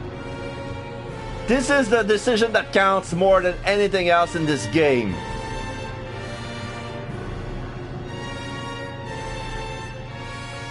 But knowing this game, making us wait just a little bit longer always pays off for some reason. Like, I'll go with the flow. He had to hope talking with Kanan would work out. Kano has waited for the call to go through. But Kanan never answered. Had something happened to her at Totino? Kano felt his heart pounding. Now then, shall I take what I came in for? Palmer took a step closer to Itomi. Kano reacted instinctively. Alright, so that doesn't matter anymore. Since, yeah, it was the right move. Since he's made another move. Freeze! He drew his gun and trained on the criminal. Nearby, pedestrians scattered in fear. Seizing the moment, Achi darted to protect Itomi. Oh, wait, what? There's a jump moment here. Oh. Alright, let's continue with Kano. And then, if I get a keep out, I'm gonna go back to Achi because I didn't.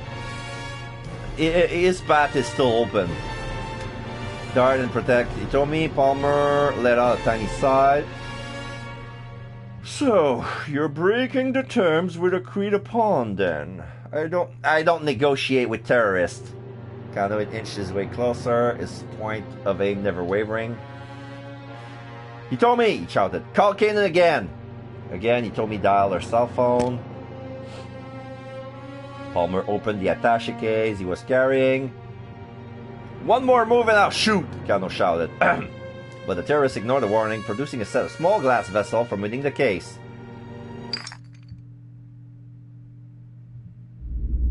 If you want to shoot me, then shoot me, he said.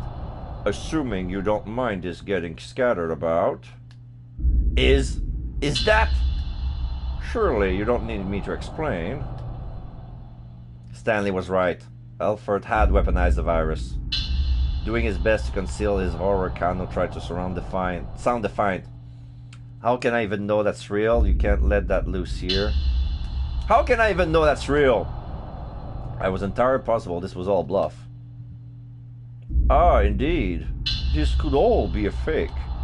Would you care to test that theory? Palmer flashed a coy smile, holding out his fistful of vials. He began to tilt them slowly back and forth, letting them clink against each other. They were fake. No, maybe they were real. Maybe they were real. Kano couldn't quite decide, and he couldn't take any rash action if there was even the possibility these were the real thing. Did you come here to carry out a suicide attack, Mr. Alfred? Hardly. I have no desire to die here. All I want is to get a little of this girl's blood and then go quietly on my way. But that all depends on you, doesn't it? His face was overflowing with confidence. Kano couldn't shake the feeling that something was off here. Something about this man's demeanor hinted at something. Well then, what would it be? Palmer continued. Will you condemn the people of Shibuya to death? Cursing inwardly, Kano lowered his gun. Palmer flashed a triumphant grin, then resumed his stroll toward Hitomi. She stood frozen on the spot. Suzumu! The shout had come from Hachi again. Rawr! In an instant, a dozen members of SOS headed towards Palmer from outside. Tough luck, pal, Suzumu said. Turns out we're not actually innocent bystanders. Now it was his turn to grin. You're completely surrounded. Give up and tell us the password now. And just for the record, we ain't scared of no virus. The tough-looking young man radiated bravado. Without hesitation, they closed it around the kidnapper. Surrounded? You certainly don't look like police. Palmer cast a bemused glance around himself. You're right about that, Hachi said. I mean, just take a look. I gathered up a bunch of people who love Shibuya more than their own lives in order to take her ass down. He kept Hitomi shielded behind him while he spoke. There's no escape. You've lost. Lost? Me? Well, it sure doesn't look like you're gonna get away. Palmer grimaced at Hachi's words. I see. Then it appears our negotiations are at a close. Enough of the high-mighty act! Suzumi stomped aggressively towards Palmer. Hey, Kano snapped. Easy now. They couldn't risk a scuffle, sending the virus crashing to the ground. What a shame. Palmer swung his arm up high.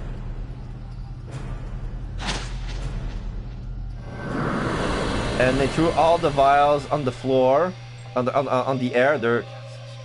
There's like 12. Everyone watched in dismay as his hands shot up. The vials he's been holding sailed upward against the backdrop of the evening sky.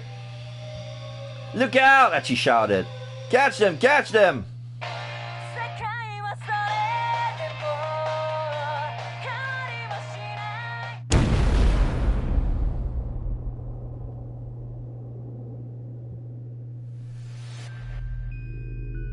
He planted a bomb somewhere. A tremendous blast blew Kano off his feet. As he crashed to the pavement, searing pain shot through his entire body. He knew at once that a bomb had gone off. But why? It didn't make any sense. Alfred had no intention of carrying out a suicide terror attack. Kano was certain of that. If that had been his intent, he could have just done so at any time without going through the trouble of putting out his old charade. Was there some reason that this guy would blow himself up under these circumstances at a specific moment? As he lay dying, Kano had a thought. Could it be? Had Stanley not come to the scramble because he knew it was going to happen? And Stanley's words are in red. For some reason, there's a timeline for Stanley.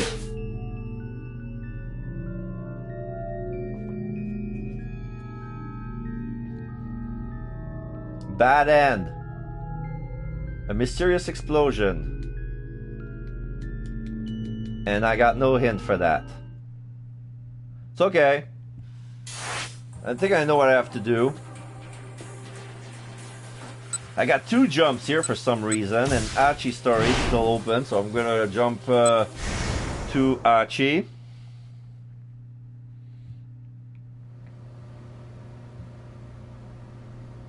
When Hachi marched back into his home, followed by 30 members of his old gang, Hitomi and Kano were obviously overjoyed to see him. Their happiness raised his own spirit unexpectedly high. He felt a palpable sense of accomplishment. "All right, detective!" Hachi shouted. "Let's do this!" His resounding cry echoed throughout the workroom, and the gang set up for the scramble. What's the matter? Hitomi asked Hachi as they made their way through the busy street. What's the matter with what? You look pretty pale. She peered good and hard into his face. Do I now? Are you tired or something? I mean, you're kind of been going all out of day long after all. Nah, it's nothing. Hachi kept his voice nice and bright. I'm just a little hungry is all. So don't worry about me or Alfred either, okay? I swear I'll keep you safe, Hitomi. Alright. Hitomi gave a tiny nod. Just leave it to me. Alfred's got nothing on this guy. He thumped his chest in a display of bravado, but he could feel the sweat beading on his brow.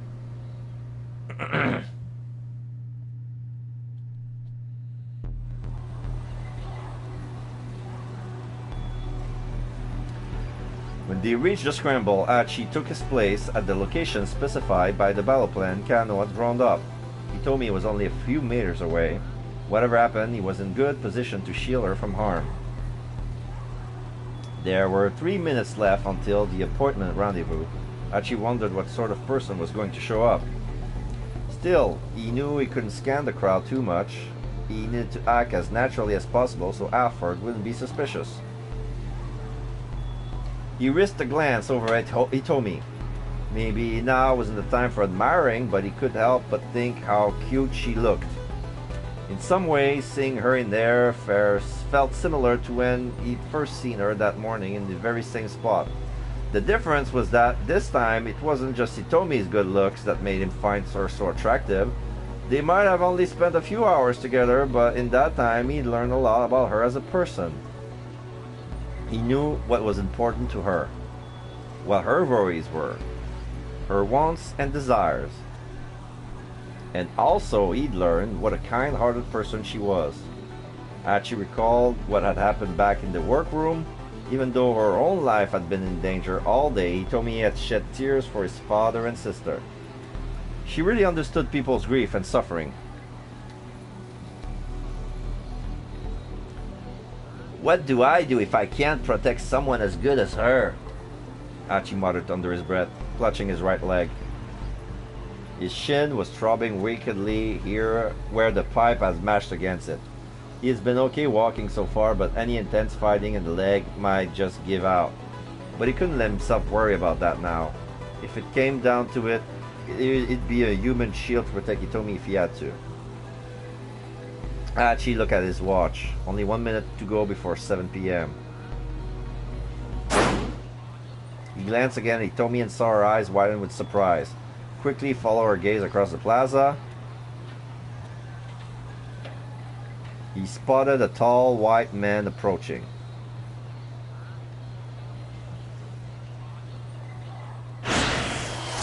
Here's a keep out. Here's a keep out. Alright, so go back to Hachi. So let's check the timestamp. So this must be the first. So this is between 6:55 and 7. So this must be this one, eh?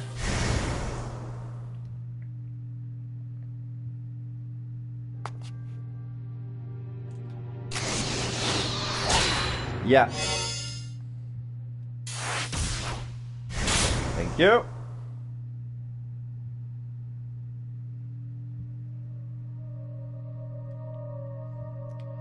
Was this guy Alfred?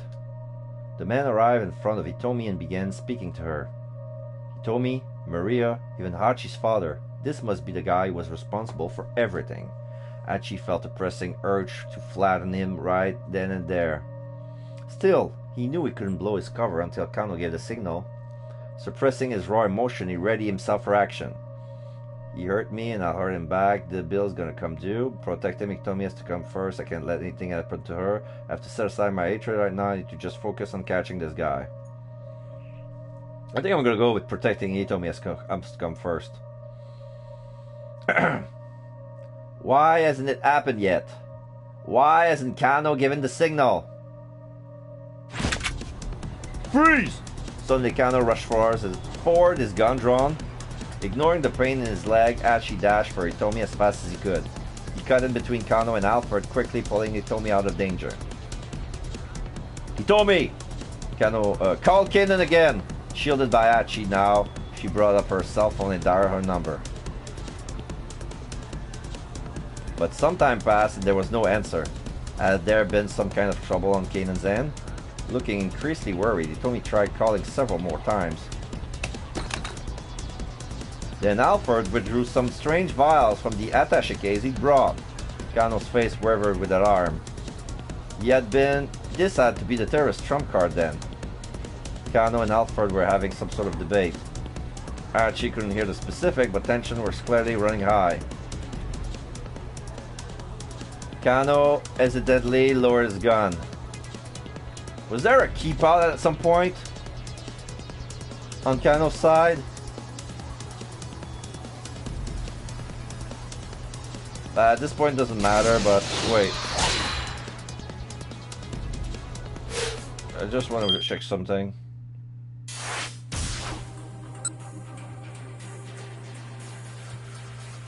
Oh, if I choose correct here instead of the bad end, I would get a keep out. Alright, so...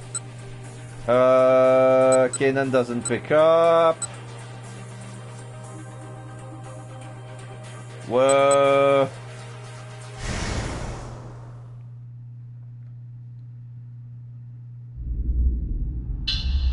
Doing the best because still is horror, cannot try to sound different. You can't let that loose here. And why is that? Because if you do, you'll be infected too. True. But so will all of the innocent bystander around us. A thin smile crawled across Palmer's face. Did you come here to carry out a suicide attack, Mr. Alfred? Hardly. I have no desire to die here. All I want is to get a little of the girl's blood and go quickly on my way. But that all depends on you, doesn't it? His face was overflowing with confidence. I want to check something. It's still a bad end. Kano couldn't shake the feeling that something was off. Something about this man's demeanor hinted at something. What would it be? Would it command the people to Shibuya to death? Lower his gun. Strolled towards Hitomi. Froze on the spot. And then... Alright. I think my decision has to come earlier. Kanan doesn't pick up. Kanan doesn't pick up. Screw her. At this point, they couldn't count on Kanan anymore. Kanan rushed into action. Freeze! Seizing the moment, the ardent protest. Did that change the? That did not change the bad end, but that opened the keep out. Since I changed the decision here, this will affect the timeline here too. But you know what, Stanley? I'm gonna go up because Stanley, please tell me. Okay, I understand. Do what you come back soon. I'm sorry. I wish I could tell you more. It's all right. I'm finding a way to get by. The big idea what Stanley was up to. He probably felt he needed to keep things hidden or kept. That was kind of guess. Kano promised me one thing. Once this is all over, you'll go have a beer with me. Sure. All right. Kano couldn't help but smile. That's a promise now, remember? And with that, Stanley hurried out of the workroom.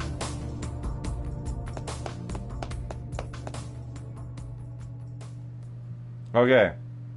So... I'm gonna check something because there is a timeline with Stanley. There was an opportunity in the bad ending. There was an opportunity to jump on Stanley at 6:20, but I need to know where. Here, because there's a big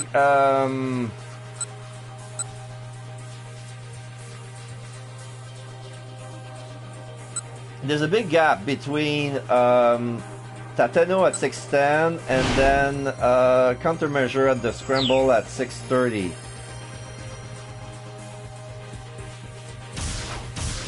Okay. This is gonna be tricky.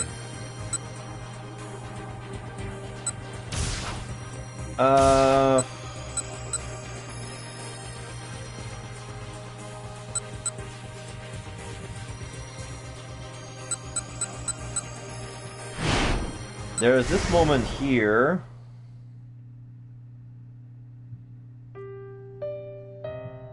Wait. Yes, you're right. Kano did his best to crush his emotion. Yes, you're right. Kano did his best to crush his... We're good. Tateno gave a slight nod and headed out to the door. Detective Tateno. Just before the older men disappear, Kano called out one last time. Kano gave him a silent salute. I'm gonna give him a silent salute. It was a breach of protocol to salute while in plain clothes and without this cap. Still, it was the best way he had to let Tateno know how he felt. Then I'll leave the rest to you. Tateno, look up. What? Tateno has a storyline too? Okay, I'm gonna jump. Because it doesn't make sense. Tateno and Stanley have both a storyline, a timeline. Kyozo, Tateno gingerly flexes his right elbow. I'm gonna check something. No, not that.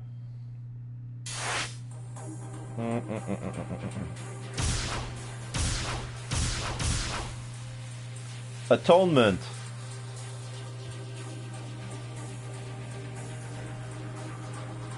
So probably there's gonna be a jump for Stanley as well, but I need to unlock this first. Okay.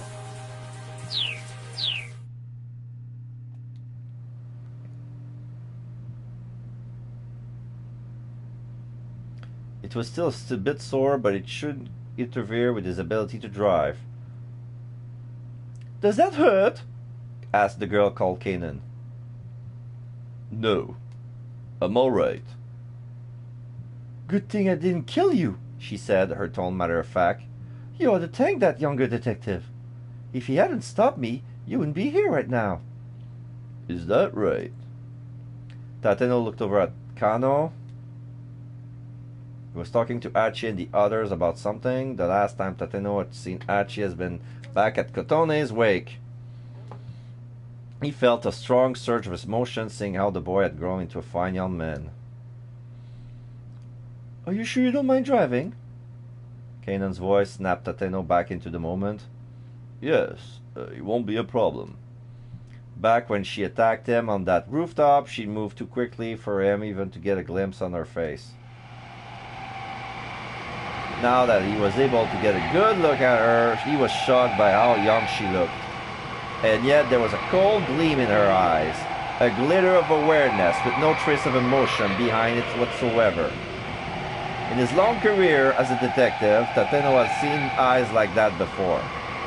It was a look he knew well, the look of someone who had killed and has done so many times. I'm so sorry about all this. Oh. I'm so sorry about all this. Please look after my sister, Hitomi said. She bowed deeply. No, I'm the one who should apologize. Tateno would like to go on to say that helping now was the least he could do to atone for what he'd done earlier, but he stopped himself there. Nothing he could say to Hitomi Osawa could possibly earn her forgiveness. Silently, Tateno lowered his head. His subsequent action would have to make up for his crimes. He had to hope that this was possible. Kanan, you look after my sister too. Hitomi bowed once more. You two know each other? Tateno looked at the two girls in surprise. Kanan is my sister's friend, Hitomi said. I just met her for the first time today. What strange series of events could have transpired for Maria and Kanan to wind up as friends? Tateno felt a prickle of curiosity, but now was not the time for that conversation.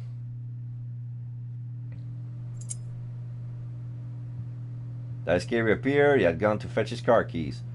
You know where it's parked, yeah? He asked. Same as back in the day. That's right. Over here, we always hung up with Kotone back in grade school. All at once, Tateno was hit with a surge of childhood memories.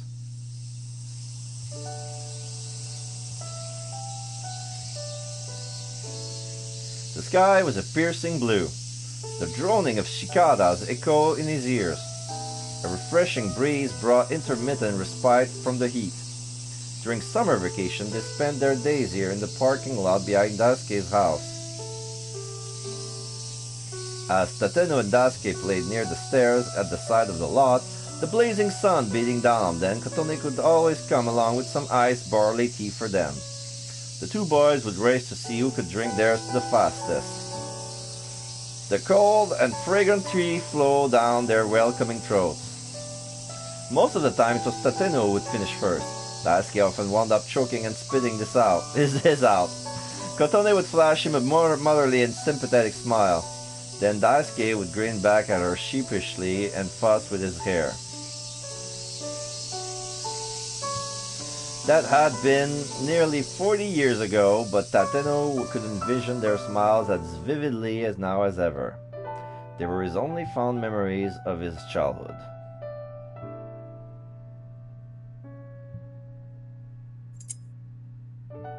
Tateno took the key from Daisuke, clutching them firmly in his fist. "Alright," he said, "we'll be back." He lifted Maria with Kanan supporting her on the other side, began to head for the door. Then Kano called out to him. "Detective Tateno! There was a look of sadness on the younger man's face. "Don't let yourself become a detective like me." Tateno had the words right on the tip of his tongue, but he swallowed them back down. It suddenly seemed pretty petty to trivialize the aspiration Kano had held for so long. Once Maria's safe, I'll turn myself in. After he made sure that Maria got to the laboratory, he would escape to be a detective and instead would simply be a criminal.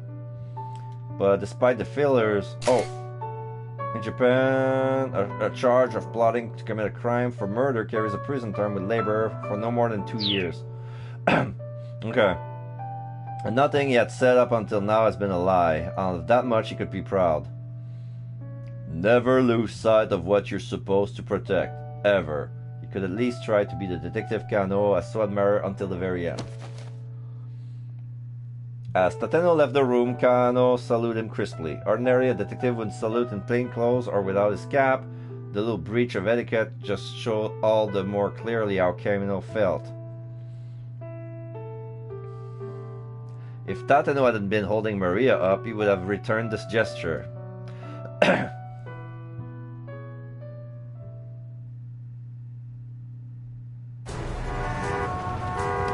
Leaving Endo Electronics, Tateno and Kanan carried Maria up addicting Dogenzaka. The parking lot was less than a minute away by foot.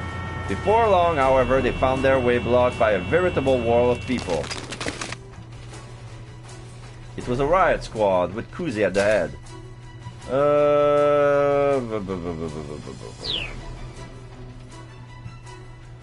Director Kuze? Tateno, what are you planning on doing with that girl? What are you planning on doing with her? I already informed Kondo that she's to be put under quarantine. If she's allowed to remain free, all of Shibuya would be in danger. Kanan took a step forward. Tateno could sense that she was about to move in for the kill. Easy now, he said softly. Wait. As skilled as Kanan was, she was no match for an entire armed police squad. I'm not going to take all of them on, she murmured. I'm just going to take the man in charge hostage. Tateno swallowed.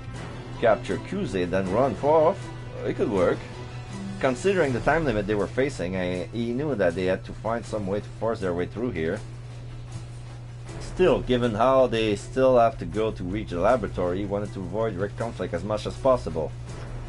Give me 1 minute. No, just 30 seconds. Tateno turned and stared at Kuze. The two had known each other since their rookie days. Director Kuze, tell me, what is it that you believe in? What do you believe in? Yes, weren't you always the one who said that you needed to put faith in your subordinate no matter what? Well, yes. Yeah, that's right. Kuze's eyes wavered ever so slightly. In that case, put your faith in me. No, put your faith in Kano. In Kano? You believe that saving Maria Osawa will let us save Shibuya. He's doing everything he can to make that happen. Kuze's lip curled into a wry grin. That sounds like Kano, alright. Always thinking in such simple terms. Usually the simple answer is the right one, sir. People like you and me overthink things. We make them more complicated than they need to be. Just consider that for a moment. Will putting Maria Osawa under quarantine clear up this case? No, it won't. So long as we don't know how she was infected with the virus, we can't rule out the possibility that other people have been infected as well. Tateno kept his eyes locked on Kuze's. Director Kuze, right now what we need to do more than anything is get our hands on the antiviral drug. We need to be helping Kano. Please, sir.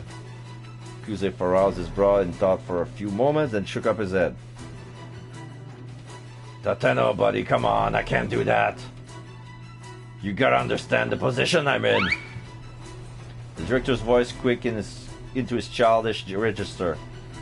Kanan narrowed her eyes. What's this guy's deal? She whispered. It's, well, it's hard to explain, but when his voice gets like that, it means He was being completely serious. They are going to have to break through by force. He was confused. Now is their chance to make a run for it.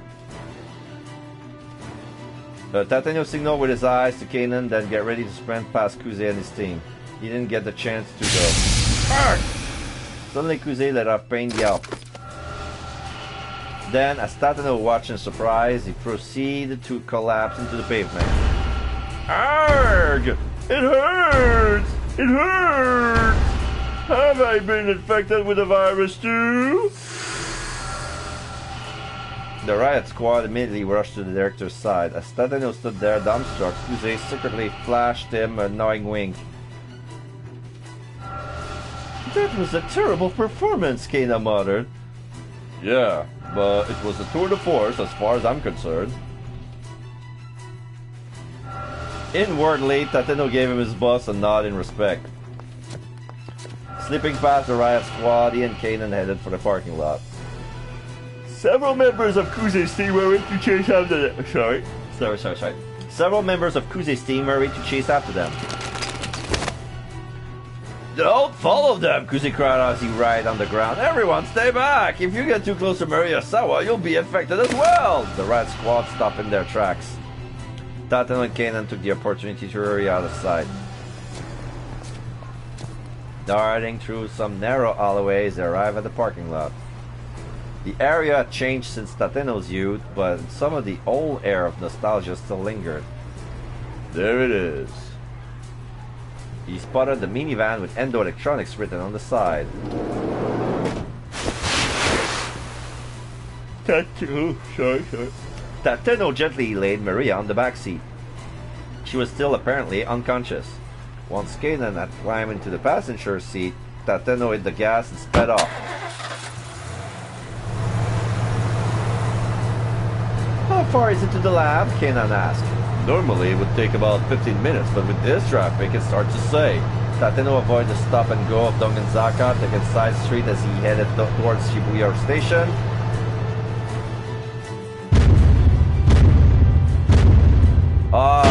Street barrage. Once they had re-emerged on the main thoroughfare, however, he spotted a checkpoint set up ahead. Barricades and armored vehicles were blocking the road. The scale of the security effort showed just how grave the situation truly was. Tateno hit the brakes. What do we do? Kanan spoke without taking her eyes out of the barricaded ahead. Tateno thought of a few moments before arriving an answer. They would have to talk their way through. They would have to find another way around. They have to plow on through. Plow on through! Get in the back seat, Tateno told Kanan. Why? I want you to hold on to Maria so she doesn't fall.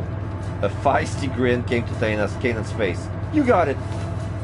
Kanan quickly clambered into the back and Tateno got the accelerator. It's do or die now! Tateno clenched his teeth as the van picked up speed. Then a patrol car came roaring out of the nearby side road. What the? Reflexively, Tateno eased up on the gas. The police cruiser got in front of the minivan, turning to head right towards the roadblock. Crashing into the barricade, it plowed on through, not stopping until it slowed up into the curve beyond. The car's impact had made enough space for another vehicle to slip through on his wake. Alright, here goes. The minivan barreled on through the checkpoint. Tateno wondered who in the world had been driving the cruiser. If it's Stanley, oh my god. Tateno's phone rang as he picked up as he sped onward. Were you able to break through safely? It was the voice of Detective Kajiwara. Tateno has gone to the... Tateno thought he was at the Osawa residence. That patrol car just now, was that you? A call came in from Task Force HQ. saying that Kano had found Maria. I figured maybe Kano was planning to take her to Okuchi Pharmaceutical, and so I thought he would need to make his way through one of the checkpoints here. But the fact that it was you, Detective Tateno, no, that was quite unexpected. He let out a weak chuckle. Kajiwara, are you hurt? Oh no, don't worry about me. Just please help Maria. I made a promise to her father that I'd save his daughter no matter what. Tateno could hear the energy draining from Kajiwara's voice. Understood. I'll keep that promise for you then. Thank you. That line went dead. Kajiwara for the win, for the assist. He'd crash headlong through that barricade. There was no way he'd come out of that uninjured. I'm sorry, Kajiwara, Tateno said to himself under his breath. and thank you. He bit his lip, then stepped hard on the gas again. Keep out. Wait.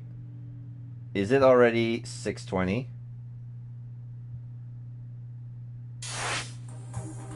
It's 6:25. I need...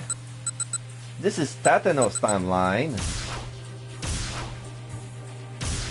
I need Stanley somewhere. How do I unlock Stanley? I wonder. There's another keep out here. Wait. There is?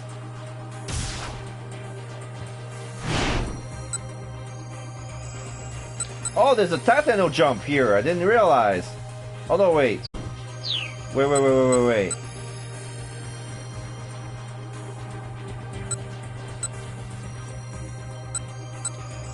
So this jump is for Achi, okay. This jump is for Tateno.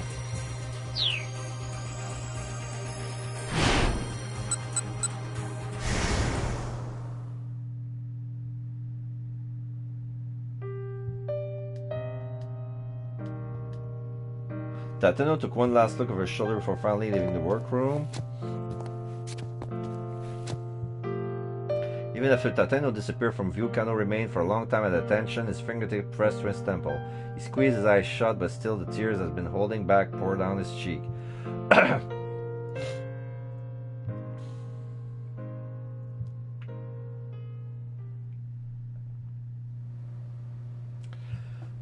30 minutes remaining. Alright, so does the rest of the story uncovered? Yeah. Jump to brother? What's this?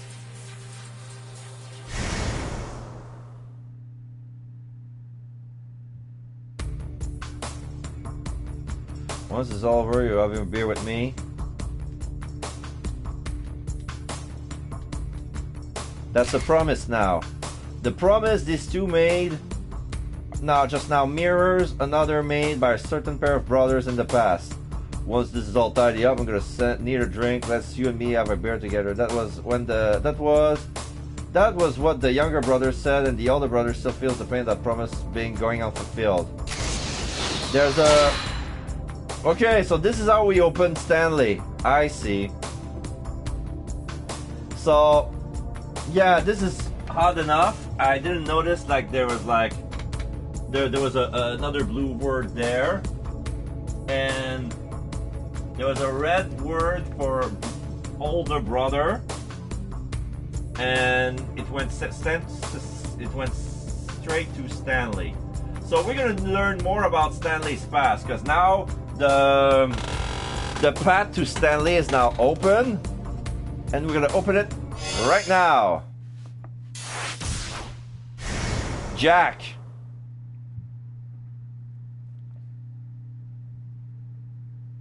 It was 6:00 p.m. Alfred had contacted the monthly team at Endo Electronics, and the situation had immediately deteriorated. But the new developments had also provided them with one big chance, a chance that Alfred might appear in person at long last. You did fine. Jack Stanley set his hand on Kano's shoulders. A weak smile came from the detective's face. Stanley paused, unexpectedly moved. For that one moment, he saw in Kano the image of his younger brother, Frank. Okay. Jack! You have to get everyone to a safe place right away! Frank's nervous shout echoed through the hotel lobby. This is a flashback. Stanley's younger brother was a member of the Bomb and Arson Squad, subsection of the Chicago Police Department Bureau of Investigating Services, BIS, that handles investigation of bomb and arson-related cases. This was 2 years ago. The CIA had obtained intel that Alfred was targeting a high-class hotel in Chicago for a terror attack. Stanley and his team had searched the hotel interior and had discovered the bomb set inside of a large planter. When Frank arrived at the scene and saw the explosive, his expression grew grim. The detonation trigger is set in the worst possible place! It's going to be a bastard to remove it! In that case, you need to get out of here too, Frank, Stanley said. No! I need to make sure I can figure out how this thing is set up so the disposal unit knows what to do when they get here. I'll be alright. Look, you can probably see it from back there. Stanley could indeed see the small explosive from where he stood. It was held in place in several screws. The timer has just ticked down past the 30-minute mark. There's plenty of time left for the disposal guys to get there. Jack! I need you to help finish evacuating the building. There are lots of people who haven't gotten out yet. But, Stanley hesitated. From a cold and logical perspective, Frank was right. He had a job to do, and if Stanley listened to his personal feelings and tried to usher his brother out of here, a lot of innocent people might die. Alright, he said. I understand. Heck, if we had something as simple as some dry ice, we could just freeze this thing. Frank grimaced as he eyed the bomb. Dry ice, huh? I don't suppose ice cream would do the trick. That would be a waste of ice cream. You'd be better off just eating it. Of course, even dry ice would be a long shot in place of actual liquid nitrogen. The brothers looked at one another, and for a moment the tension dissolved into laughter.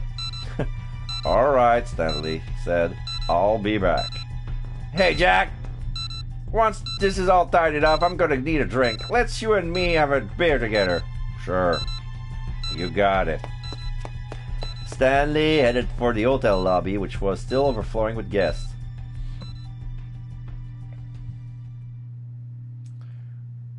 You made the right choice here. Stanley gave Kano a thump on the back, and the detective cracked a tiny grin. What about my choices, though? Debating his own next move, Stanley stepped away from the others and took out his cell phone. He made a call to his superior, Gordon. Flash! Ah! He saved every one of us. It's me, he said. What's the situation? I hear the Japanese police want to put Maria Osawa under quarantine.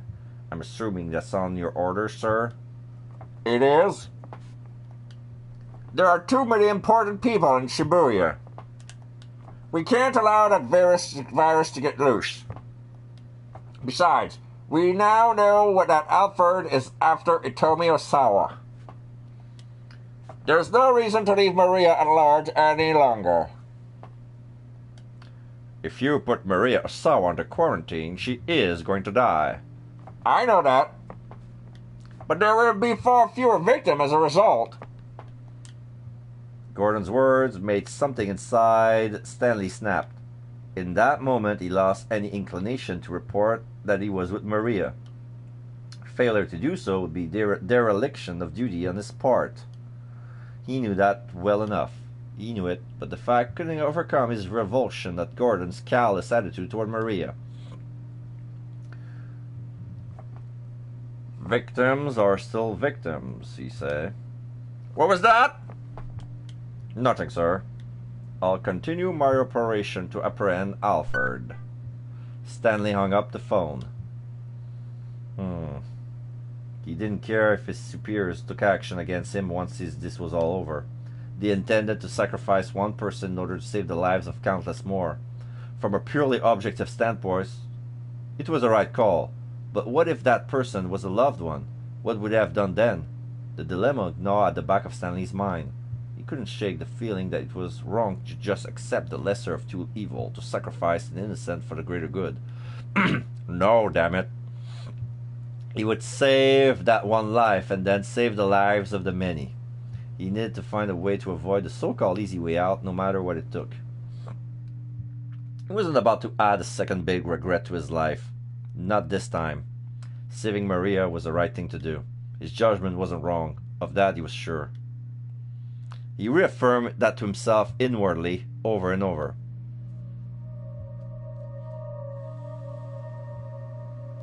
Kano was watching Tateno prepare for depart. The group had put together a reasonable plan of action. Tateno and Kanan would head to the lab with Maria and attempt to get the antiviral for her. Stanley would accompany Kano and the others to Scramble to apprehend Alfred. It was a two-pronged plan of attack. Still, could they really count on things going as smoothly as Kanan had suggested? Stanley thought back on their earlier words. Once Alfred had made contact with Hitomi, call my cell phone. I have plenty of information Alfred might want to bargain for. I can negotiate with him directly. That meant that getting the password inch on whatever deal they struck. What sort of things might Alfred request in exchange? Stanley cast a thoughtful look at Kanan. She was helping Tateno to carry Maria out of the room. Stanley doubted she would answer if he asked just what her bargaining chips were. He held his tongue, watching as she left with the others. Whatever else happened, he needed to focus on capturing Alfred. He glanced at the monitor display in the workroom. The disembodied sound of Alfred's voice from earlier crept back into his mind. I would appear at the rendezvous point in person. After all, it wouldn't do for the star of the show to miss the final curtain. Those words notwithstanding, it seems absurd that Alfred would actually show up in the flesh. Nationality, age, sex, so much about the terrorist mastermind was shrouded in mystery. Why would someone who was hidden so well for so long ever reveal their true identity? And yet Alfred had gone out of the way to claim that it was precisely what was about to happen.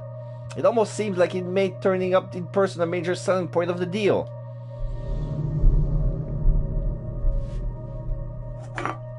I'm looking forward to meeting all of you then. There was no doubt about it. Alfred wanted them to expect him on site and in person.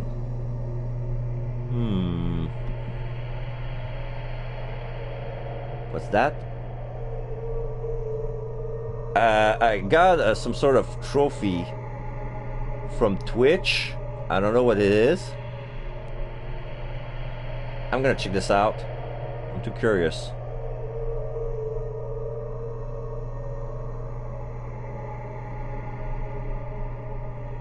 Wait, what's this?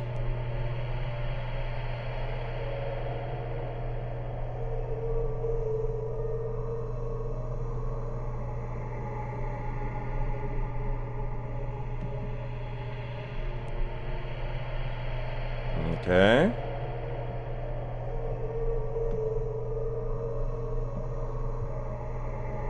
Oh, it's my it's my 500 hours on stream. I didn't know that it was such a thing. So I just hit my 500 hours of streaming. Okay. Then there's the next one is for 1,000. Okay. Interesting. Sorry about that, folks. What was that? Okay. So why would that be? He's using himself as bait to lure me and Kanan out. This is a near perfect opportunity to wipe out the two people who are gunning for him the most. That being the case, how might he attempt to kill me once I'm at the scramble?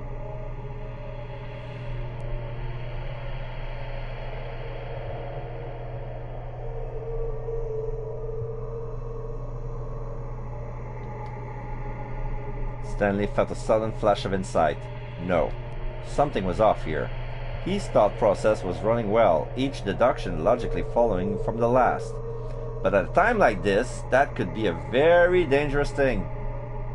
Alfred may well have anticipated where his logic would lead. Stanley needed to assume that any clue he thought he'd found was something Alfred had left behind on purpose. So maybe the suggestion was that their target could come to the scene was a different kind of trap.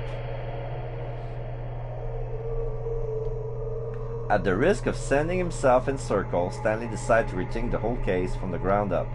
What was the single strangest part of this whole thing? Ah, there we go. Why had Alfred put an amateur like Daisuke Endo in charge of the kidnapping? Sure, being able to get a heart for his daughter gave Daisuke a strong incentive, but there still had to be a reason why he'd been chosen.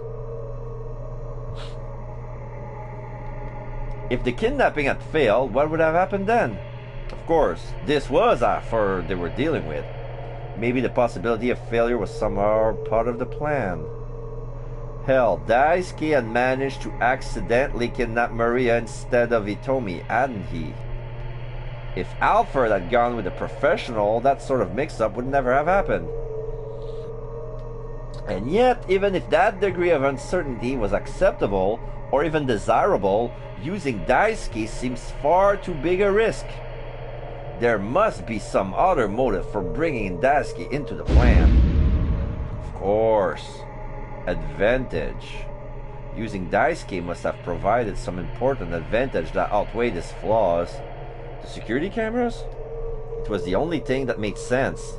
Which meant the reason Alfred had Daisuke carry out the kidnapping was to create an alibi, to keep his true identity secret, to carry out some other objective. I'm gonna try number 3. To carry out some other objective, he'd set up the kidnapping, devised a ransom delay, and kept the full attention of the police on that. All the while, Alfred himself was working towards his true goal, getting Hitomi's blood. Which meant that Daisuke kidnapping Maria by mistake had in fact been a misstep. That was why, in the end, Alfred had proposed trading the password for Hitomi's blood. Could that really be it? Stanley decided to take it up with the man himself.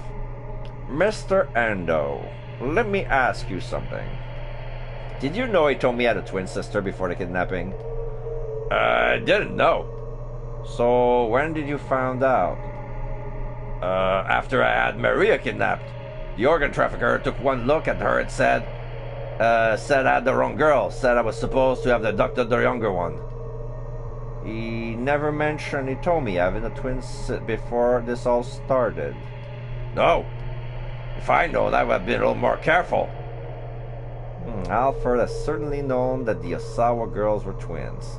But despite the added risk that fact implied, he hadn't told Daisuke. There was only one logical conclusion. Daisuke's mistake hadn't been an accident. Alfred had intended for the wrong sister to get kidnapped. By using an amateur, Alfred has set up the police to write off Daisuke's kidnapping of the wrong target as a simple misstep. Had Daisuke been brought in simply in the name of camouflage? But why? Alfred was after Hitomi's blood. Daisuke was after Hitomi's heart. They both wanted the same thing, so why target Maria instead? Stanley's train of logic has run out of steam again. Still, he was sure he was on the right track. He just needed to keep following till he found out where that track would lead.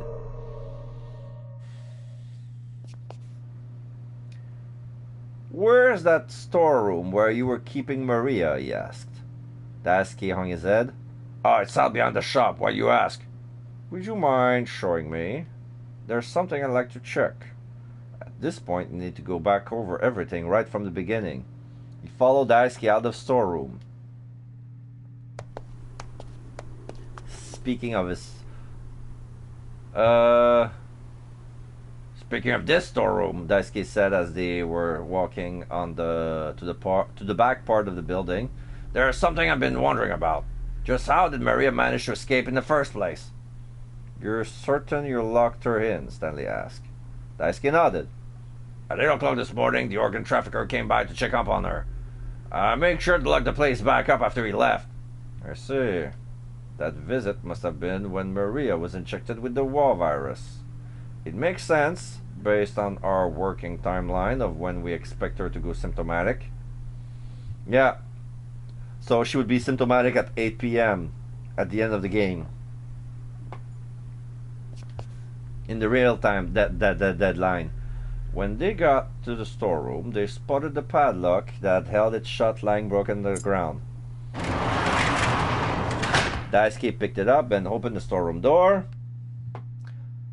Ah, look at this mess. It was obvious immediately that merchandise has been stolen. I thought Maria did this, Daisuke said. Maybe something is broken? He made a quick inspection assessing what has been taken. Some digital cameras and laptop computers were missing. This looks like the work of some local thugs. This kind of thing has happened to me a few times before. Daisuke let out a sigh of exasperation. Stanley, meanwhile, was carefully looking around inside the storeroom. Where did you have Maria Osawa? He asked. Behind those cardboard boxes. The boxes he indicated were piled high, closing off one corner of the room. If Maria was unconscious behind them, the burglars might well have never noticed her. So Maria was able to escape from the storeroom thanks to the burglars breaking the lock, Stanley mused. Just one impact has that stroke of misfortune had on Alfred's plan, he wondered. What had Alfred planned to do with Maria if nobody had broken in? He was going to kill her, was going to trade her for Hitomi, was going to release her at some later time. We'll probably trade for Hitomi. He was going to trade her for Hitomi. It certainly seems reasonable enough. He needed to kidnap Maria in order to infect her with the virus, first and foremost, and she had indeed been injected with it at 8 o'clock that morning. Next, Alfred would have carried out a hostage exchange for Hitomi in order to obtain her blood. Maria would be free to go, but infected with Ruwa. What purpose would that serve? It was simple enough to deduce. Once he learned that Maria had the virus, Kenji Osawa was certain to take action. He would bring her into a storage facility in order to administer the antiviral, just as he'd done with Hitomi. That meant that the storage facility would be open once more. That was what Alfred was really after. A way in, so he could destroy the antiviral sample at the lab. It was the only logical conclusion. Infecting Hitomi 6 days earlier had ensured that he would be carrying the DDS in her body, but it also served as a sort of dry run for today. If it turns out that Osawa wasn't able to access the antiviral storage on his own, the entire plan would fall apart. Hitomi had been a test case in order to make sure. The negotiation at the Scramble were almost certainly a smokescreen. Alfred wanted to lure Stanley, the others, to the Scramble in order to clear the way from an assault on the lab in the meantime. The first order of business was to stop him from getting inside. But how? Should Stanley leave the stakeout at the Scramble for Kano and the other while he headed to the lab himself? He couldn't decide that alone. He headed back into the shop with Daisuke to see where things stood with the others. Alright. So get this. I must trigger this bad ending to get this out. It's weird, huh? Yes, 620. Now I get the bad ending, and then I make my Stanley jump. Jump back to Stanley. Was there some reason this guy... Could it be, had Stanley not come to the Scramble because he knew this was going to happen? Yes, he did! Yes, he did! And let's jump back to Stanley to figure out what he did.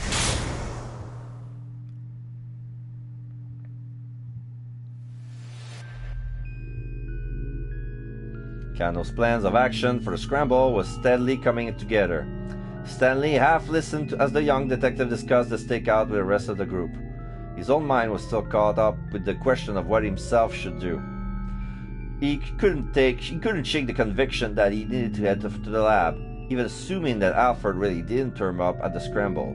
and assuming that he carried out another bioterror attack here. The worst that could happen would be a disaster in Shibuya. Terrible though that might be, it would be far worse to let Alfred, who was already in possession of the wall virus, destroy the world's only supply of the antiviral. If he succeeded at that scheme, his bioweapon would be unstoppable. He could hold the entire planet in the grip of fear. A terrorist arms dealer must never be allowed to obtain that kind of power. Stanley couldn't take that risk. Even if he was wrong in his suspicion, it only made sense to shore up the defense of the lab. There was only one person he could count on now, Kanan. She was on the way to the lab already. If Stanley could alert her to his conclusion, it would make it that much harder for Alfred to carry out his plan. If nothing else, hopefully she could buy time for Stanley to get there. Stanley approached Kano. "You need to go to the scramble without me," he said. "What?" I know. Kano was visibly shocked. "Where is this coming from all of a sudden?" "Please, don't ask me to explain. Something else has come up and I have to see to it." Stanley hated having to do this. He wished he could explain everything. He made any unusual moves now, though there was a risk Alfred would pick up on it. There was no telling where the mastermind might be watching. It was better to keep his companions in the dark, just in case. "I understand," Kano said. "Do what you have to and come back soon." "I'm sorry. I wish I could tell you more." "It's alright. I'll find a way to get by."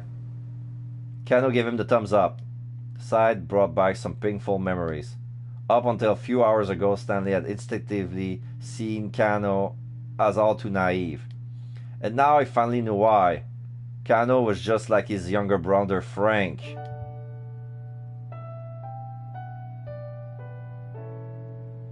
They might have looked very different, but in the way they mixed up their responsibilities with their personal feelings, they were totally alike. Stanley couldn't discount that naivete. In the end, that was all a part of the human condition. "Jack, are you really okay with this?" Huh? Frank cast an anxious look at his older brother as they made their way onto the University of Chicago campus. Chicago campus! Alright. "It's my responsibility to look after you," Stanley told him. "As long as you take your studying seriously, I'm all for it."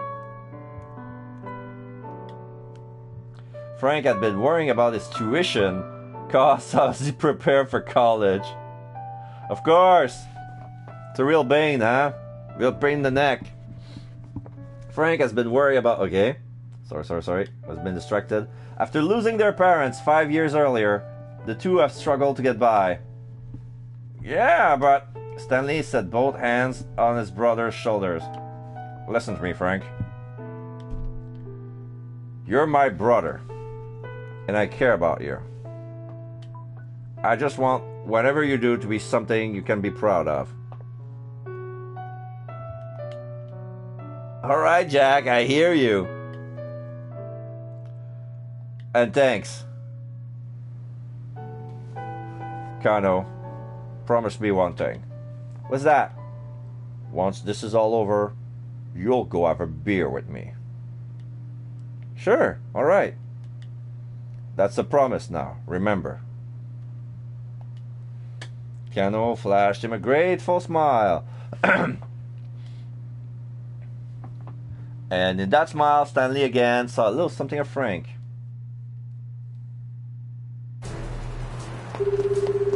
Now he runs, hurrying out of Endo Electronics. Stanley dialed up Tateno as he rang along. Alright, let's jump. Let's jump to Tateno. And we're gone. Locked. It's unlocked. And then we're gonna come back with Stanley and save everyone. Once they made it past Shibuya Station, the roads were relatively clear. They ought to make it to the lab in no time. Tateno's phone rang. It was Stanley. What's going on? He asked the American. What I'm about to tell you is mere conjecture on my part, but for now, let's assume I'm mostly on the right track. Stanley's voice was filled with tension. Tateno braced himself for bad news. I think Alfred is heading for the lab. He's planning on hitting it to destroy the antiviral. Are you serious? It was even worse than he had feared. Alfred heading to the lab? Yes. You need to turn back right away. I'll go to the lab with Kanan. Is something wrong? Kanan asked, peering at him from the back seat. He couldn't hide the fact that he was trembling. She seems perfectly calm, unfazed by the possibility of further complication. Perhaps she had already anticipated something like this happening. Did you hear me, Tateno? Stanley said. This is an opponent who's out of your league. Turn back. I'll handle it. I can't do that, Tateno replied, managing to regain his composure. My job is to get Maria to the lab as soon as humanly possible. Whether Alfred is coming or not doesn't change that. Don't be absurd! Even if you had Kanan with you, you can't keep Maria safe and still win the fight that's coming.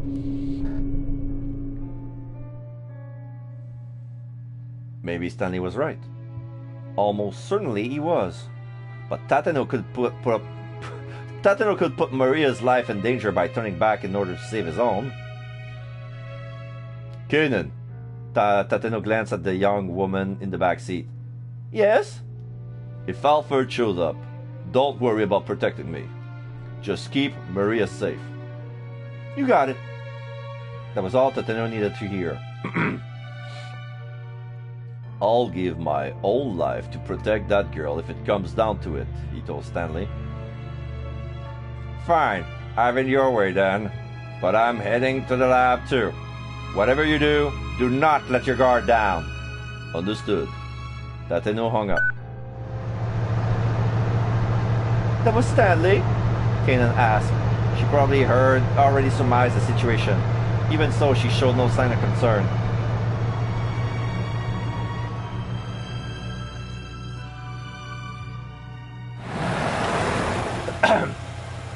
At last, the minivan arrived at Okushi Pharmaceutical. Tateno pulled up at the front gate and got out of the vehicle. Off to one side of the entrance was an intercom for contacting the security room. I'm assuming you already heard the details from the director, Tateno barked into the intercom. Open up. We haven't heard anything from Director Osawa, The security guard spat back. and moreover, the laboratory is currently on lockdown. I'm sorry, but not even Director Osawa is allowed inside. That's ridiculous. Tateno scowled at the intercom in frustration. Then a car came racing towards him along the street. Is this Stanley? The sound of screeching brakes filled the air as the vehicle skidded to a halt, and then Kenji Osawa... Oh, speaking of the devil, jumped out of the driver's seat. Maria! Osawa rushed over to Tateno, then to Maria, where she lay in the minivan. He looked carefully at his daughter's face. Oh, thank goodness. She still hasn't gone symptomatic. Mr. Osawa, why aren't people being allowed into the laboratory? Osawa tilted his head. They're not? Tateno explained what the guard had said. That's ridiculous. Osawa immediately called the security guard on the intercom. He got the same story. You've got to be kidding me! Osawa raged. I'm the lab director here! But the security guard wasn't hearing it. I'm sorry, sir. These orders came from Mr. Makino. No. So am I just supposed to sit out there and watch my daughter die?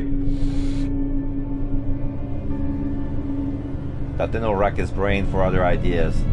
Maybe he had to climb the gate and break their way in. Then, over the intercom, they heard the sound of a phone ringing in the security room. The security guard answered it without muting the intercom speaker. His voice was faintly audible. He sounded rather differential. Who in the world could be talking to? Before Tateno could muse further, the gate suddenly opened. Huh? Why? Tateno and Osawa looked at one another in surprise. I have a message for Director Osawa from Mr. Makino, The security guard said. From Makino? Osawa huddled over to the intercom and had a brief, sotto voce exchange with the guard. What was that all about? Tateno asked. It would seem that my wife was about to pull some string for us. Osawa smiled uncomfortably. Tateno didn't have time to wonder what they might mean. Has that luck been open for us? Has that luck been open for us as well? He asked. The smile disappeared from Osawa's face. No. She wasn't able to do anything about this final layer of security. I see. Well, let's regroup inside for now. Very well, Osawa said. By the way, who's going to be hacking the password? I am, Kanan replied. Ah, so you're Kanan. We should get you to the laboratory then. After checking to make sure there was nobody suspicious lurking nearby, Tateno headed into the laboratory with the others. This is so tense! It's been going on for 6 hours. If I knew there was gonna be a secret chapter, I would have stopped it probably then. If I knew the secret chapter would take so long, probably I would stop then. Because like there's secret characters. There's a timeline for Tateno and a timeline for Jack Stanley. It's like what? I thought it's gonna be like a three-way timeline to finish, but then it went to a bad end, and then it's like what? What's he talking about? Or red letter Stanley make a jump to Stanley's timeline. I haven't unlocked it yet. Then I did, and then I found Tateno's timeline too. So nice. It took about 20 seconds for the elevator to reach the first basement level. The biohazard storage area was evidently fairly deep underground, because they always like that. The doors opened to reveal a long straight corridor. There was a door at the far end with a device at one side for checking IDs. Kanan approached the device, setting the laptop she borrowed from the security room on the floor in front of it.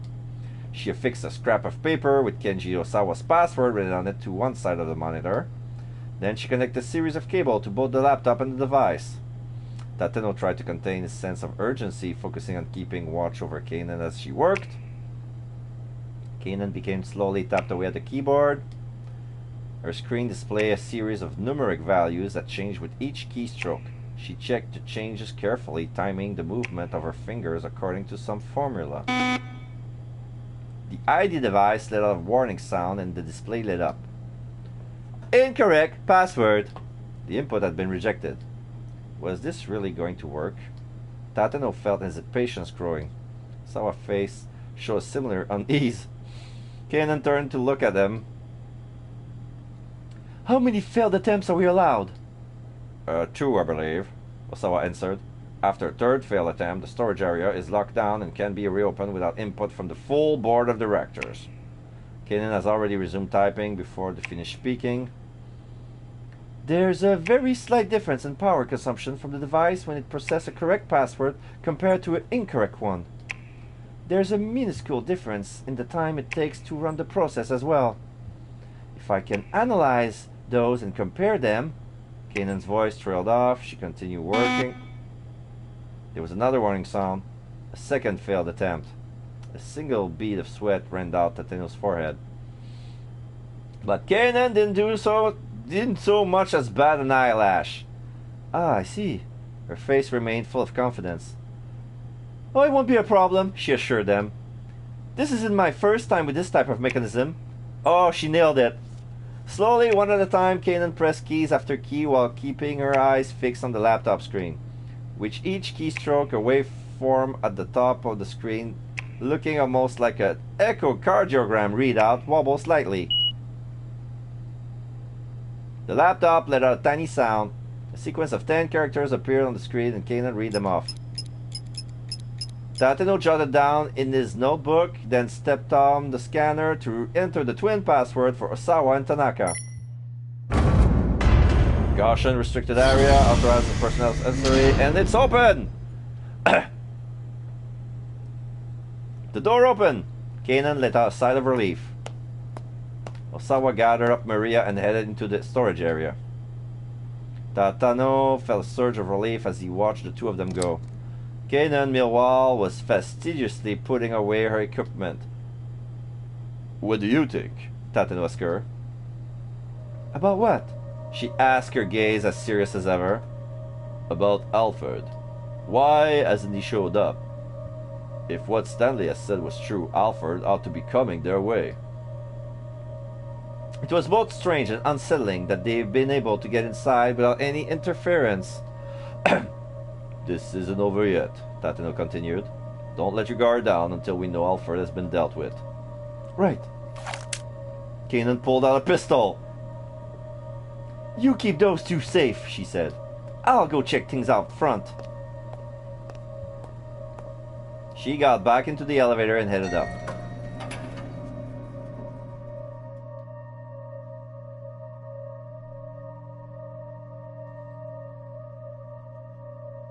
Left alone in the hallway, Tateno was enveloped by an eerie silence. He drew his gun from his holster, then went into the storage area to join Osawa and his daughter. His cane and the sole of his shoes echoed on the hard surface all around.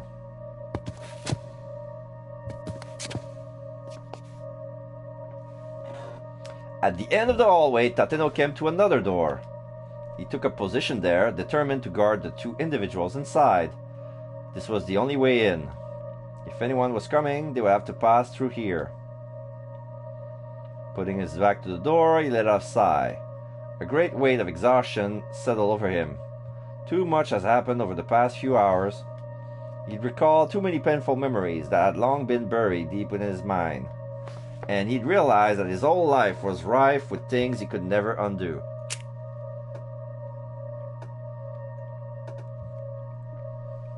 If you're coming, then come on. He's holding his gun pretty high. Like above his head. Like he's holding his gun higher than his eye level. Like it's maybe some sort of camera angle thing. But it's weird. But I don't know. Tateno aimed his gun down the empty corridor. Right now, he just needed to protect Maria. That had become his life's sole purpose. Protect Maria. Protect Maria. Protect Maria. Whoa! Suddenly the door that was in front of him was blown up to his hinges with a tremendous explosion. Of course, that's how terrorists works. Blow everything up. The shockwave traveling down the corridor struck him an instant later. Tateno had neither the time to wonder what had happened nor any chance to avert his fate. Bad end? What? Bad end number 83, an unforeseen situation? What? So many bad ends, and there's like, it's linear, there's no choice at this point. So we need to rely on Jack. Alright. Let's see what Jax does. Hurrying out to Endo Electronics, Stanley dialed up Tateno as he rang along. It's Stanley. What's going on? What I'm about to tell you is mere conjecture on my part. But for now, let's assume I'm mostly on the right track. He took a deep breath and stilled his nerves. I think Alfred is heading to the lab. He's planning on hitting it to destroy the antiviral. Are you serious? Tateno's voice was laced with apprehension. Yes. You need to turn them back right away. I'll go to the lab with Kanan. The detective's only reply was silence. Did you hear me, Tateno? This is important. You're out of your league. Who's out of your league? Turn back. I'll handle the... I can't do that. Now, Tateno's tone was calm and steady. My job is to get Maria to the lab as soon as humanly possible. Whether Alfred is coming or not doesn't change... Whether Alfred is coming or not doesn't change that. Don't be absurd. Even if you do have Caden with you, you can't keep Maria safe and still win the fight that's coming. I'll give my own life to protect that girl if it comes down to it. Stanley could tell that he's never overcome his degree of stubbornness. Fine, have it your way then. But I'm heading to the lab too. Whatever you do, do not let your guard down. Understood. Tatino would be no match for Alfred. If the terrorist spotted the detective, he'd probably kill him on the spot. Reassurance or encouragement would be meaningless. Instead, Stanley left Tatino with one final warning. If it comes down to it, just shoot him. If you hesitate for a moment, he'll have you dead. Find some way to stall until I get there. If you realize we're onto him, we are done for. Just keep Maria safe, that's your job. Alright, find some way to stall until I get there. If you realize we're onto him, you're done for. Tatino hung up without saying anything. Stanley made it to his car, still parked on the roadside. Yeah, back to his Chevrolet. Jumping in, he sped out towards the laboratory.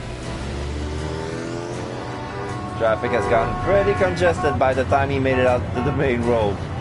The chaos and panic from the area around Shibuya station was starting to spread. My God. His frustration steadily growing, Stanley fought his way along the congested street. Just as his aggravation was beginning to boil over, he finally arrived at the Okochi Pharmaceutical Laboratory. He could tell immediately that something was wrong.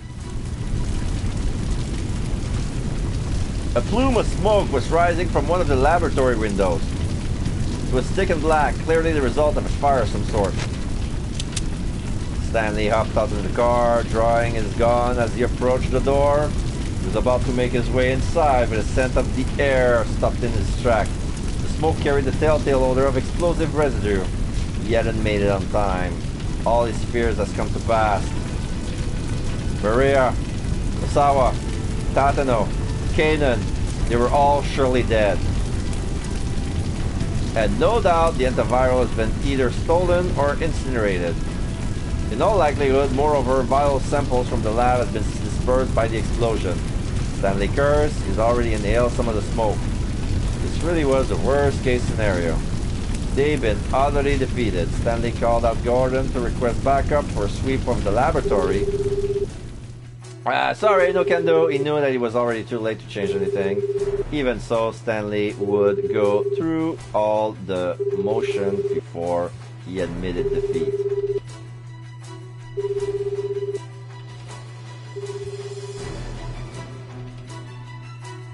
Complete failure. Bad end number 80. No hint. Okay. So, another choice. Warning for Tatano. Let's give him something else.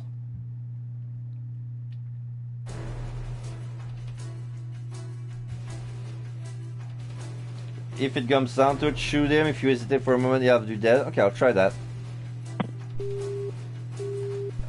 Tatano hung up without saying anything. Does that change the fate? No. What would then?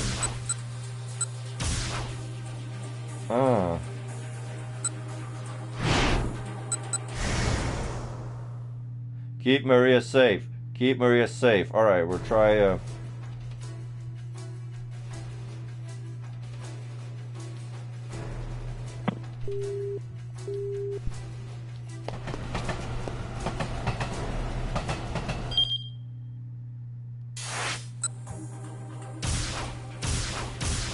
Alright, let's try Achi's line. I don't know what else, what better he could do. Kano hesitantly lowers his gun. Alfred flashed a haughty, confident grin. Looks like it's time for our trump card. Suzumu! Achi shouted at the top of his lungs. At his signal, the gang emerged from the crowd, moved en masse to help them to hem Alfred in. Surrounded? Now, the terrorist was visibly at a loss. You certainly don't look like police. You're right about that, Achi said. I mean, just take a look. I gathered a bunch of people who love Shibuya more than their own lives in order to take your ass down. As he spoke, he made sure to keep Hitomi shielded behind him.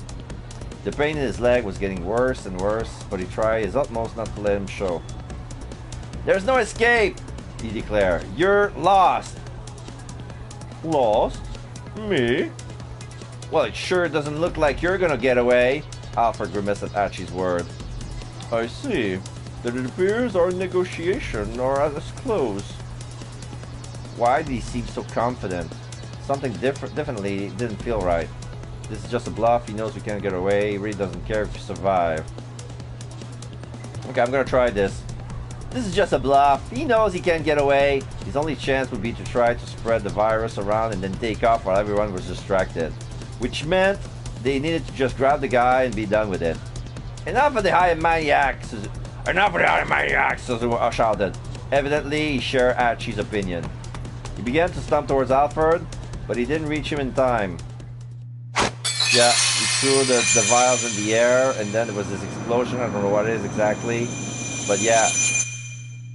The vials in Alfred's hand went sailing high into the air. Look out! Catch him! Catch him! Archie, gotta catch them all! Archie just turned to his comrade to fan out across the open space. Then there was the explosion, and then out of nowhere, a huge explosion blew Archie clean off his feet.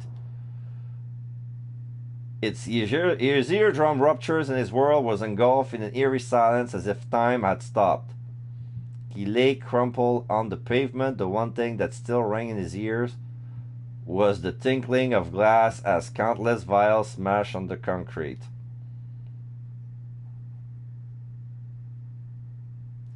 Bad end, number 82. 72. A mysterious explosion. What? And of course, no clue. So this leads to bad end, this leads to bad end. Bad end, bad end.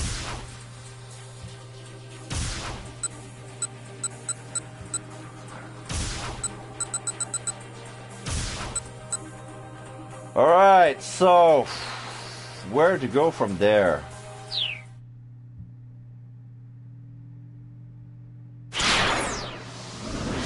Because now I got new people in my midst. I got Archie, I got Kano, Minorikawa, Tateno here, and Jack. I don't know where to go from there. I'm almost done. I know I'm almost done, but I cannot see. I cannot see how to get out of this predicament.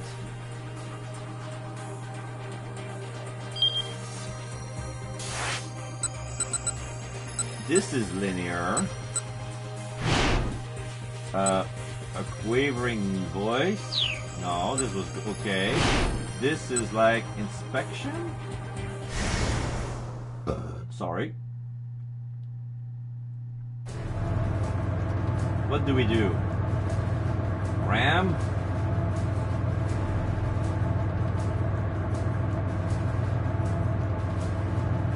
Oh, I see. You have to find another way around. Get in the backseat, Tateno called Kanan. Why? I want you to hold on to Maria so she doesn't fall. A feisty grin came to Kanan's face. You got it. Tateno waited until Kanan had made her way into the back. Then he threw the minivan into reverse and jammed his foot on the gas. He cut the steering wheel sharply to one side, a loud screeching filling the air as centrifugal force made the vehicle tilt. Then a patrol car came roaring out of nearby side road. What the? Tateno reflexively jammed on the brake. The police cruiser car in front of the minivan, turning to head right towards the roadblock. Oh, so you still, no matter what we do here, it's still not gonna affect the fact that Kujigawa just crashed to the barricade. Yeah, poor guy.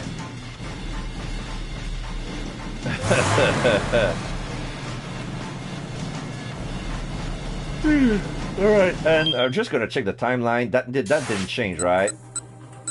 No, it's still that. What about Jack? What could this decision possibly change? Who convinced Daisuke? Or if Maria didn't run? And then there's this one. No, this one doesn't matter. I have no idea how to get rid of this.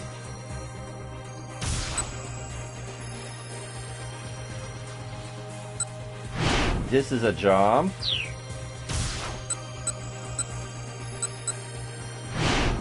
This is a jump, an odd man. Oh yeah, this one. This is a jump to Minorikawa to N. And then there's this jump to Kano. And then this jump to Kano again.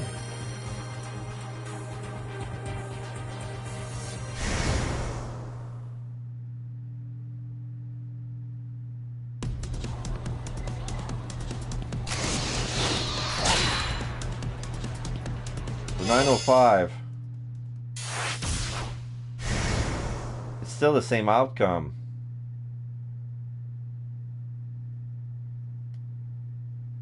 The shot came from Achi.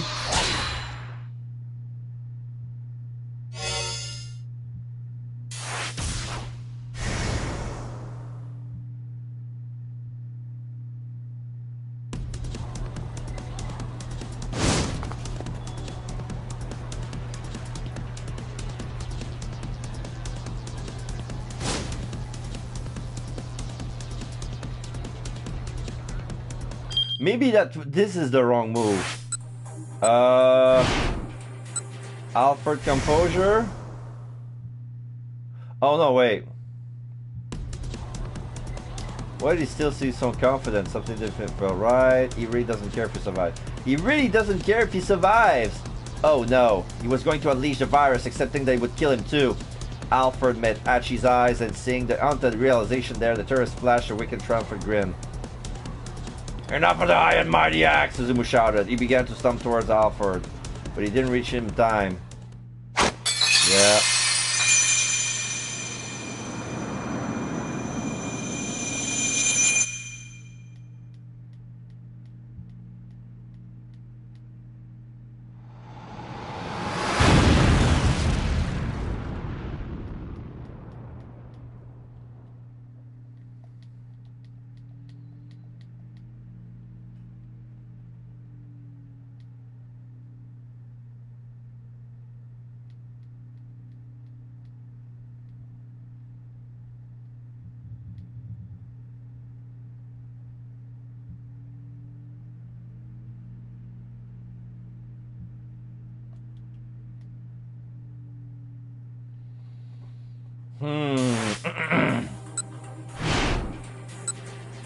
Rising emotions.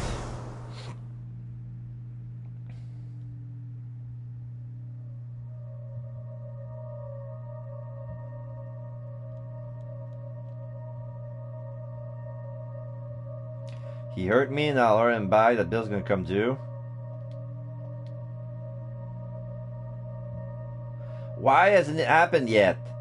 Why hasn't Kano given the signal? Freeze.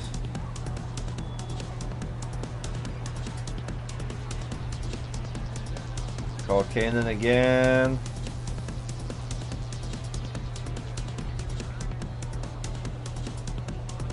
There's something on Kanan's end, and the fact that I separated myself from Tateno, I have no idea what's going on.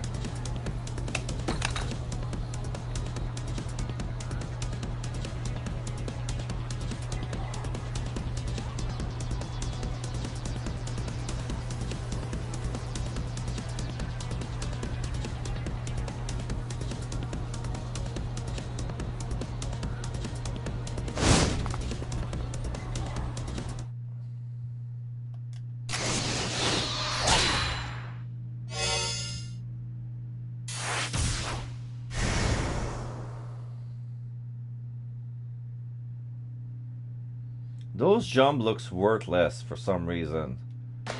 Achi.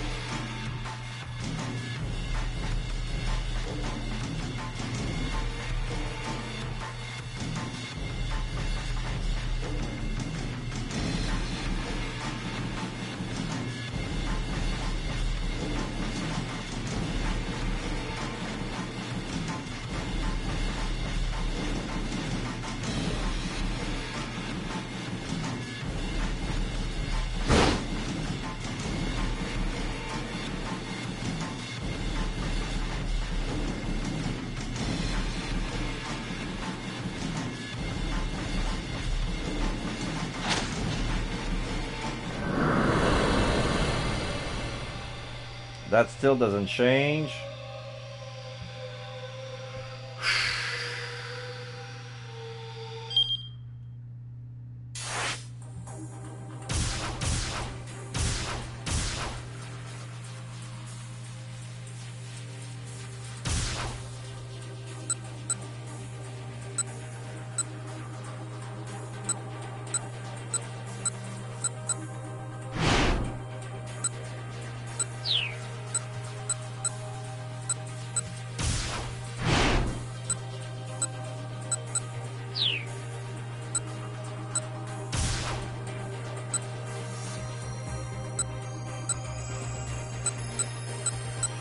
I don't know what to do. I'm stuck. I ran out of ideas, and the game doesn't want to. It's been the game has been feeding me hints, and I kind of rely on that, and I don't know what to do to change the timelines. It's very hard. I have no idea what I could do to. There's a jump to Achi, and then there's a jump to Stanley. There are no hints after 6.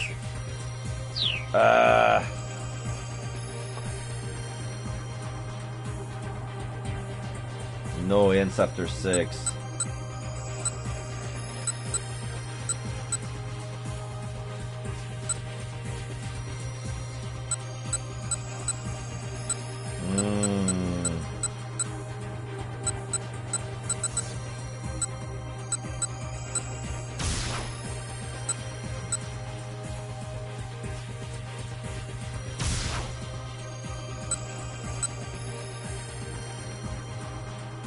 My head hurts.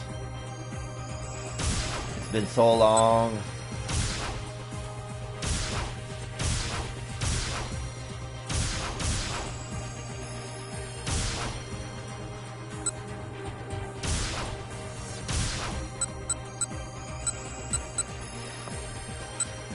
It's funny how Minorikawa and kind of abruptly, and then it's like it jumped onto like Jack and Tatano for some reason.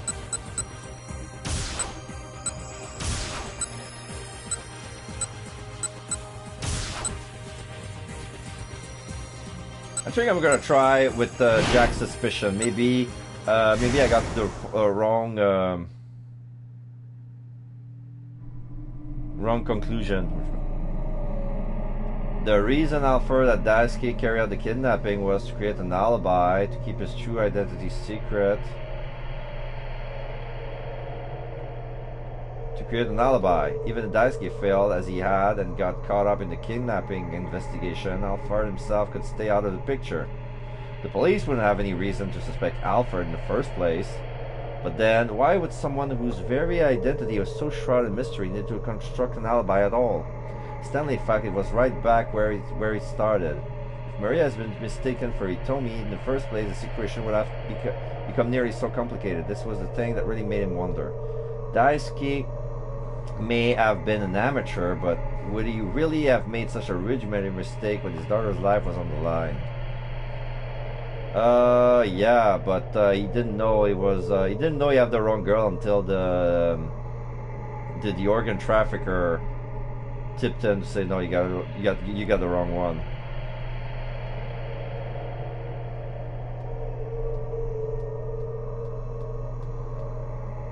Intended for the wrong sister to be kidnapped. By using an amateur, blah blah blah.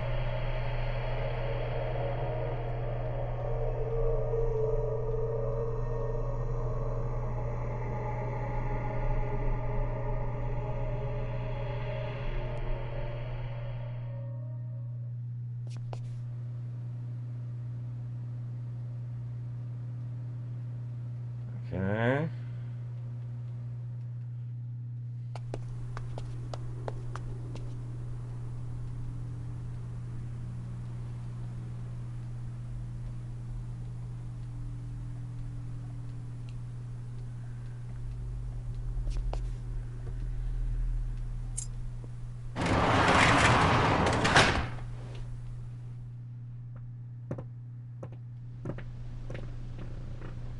Sorry about that.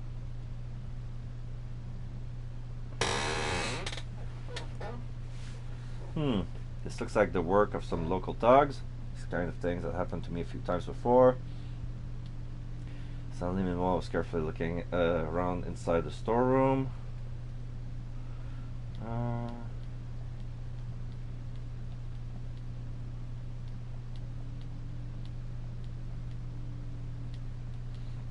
He was going to kill her, he was going to release her at some later time. Was he going to kill Maria?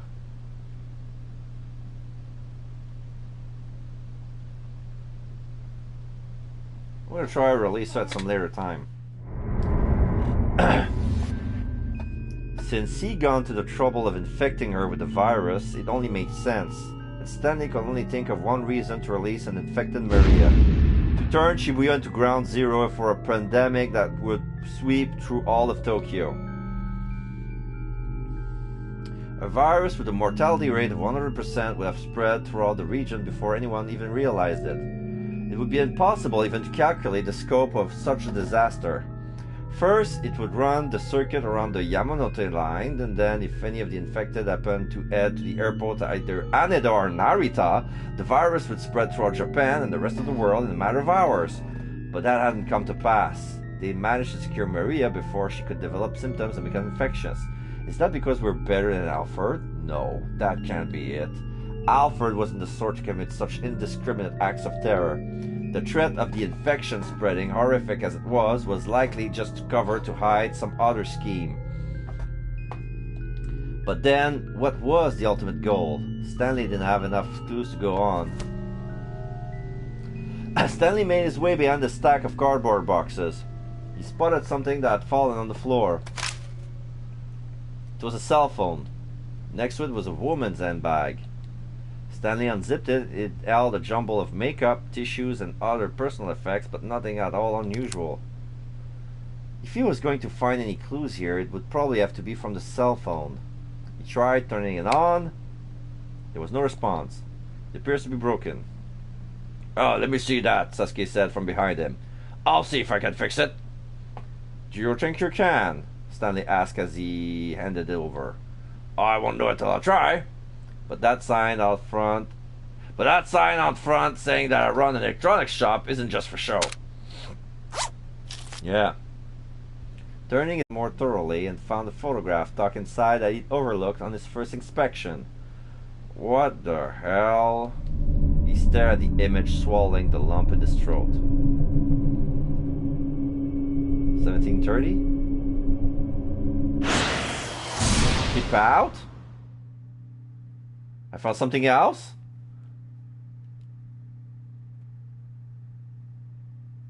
Okay. At least it's not a bad ending. Does that affect? Yes, it affects Tateno's case as well. Alright, so Stanley and Tateno. Alright, so I think I'm onto something. Kajiwara's cooperation. So he never got the phone call. So that's gonna change him completely. Tateno's phone rang, he picked up his pad onward. Were you able to break through safely? It was the voice of Detective Kajiwara. Tateno had thought he was at the Asawa residence. The patrol car just now, that was you? Came call in from task force. Yeah. I read that.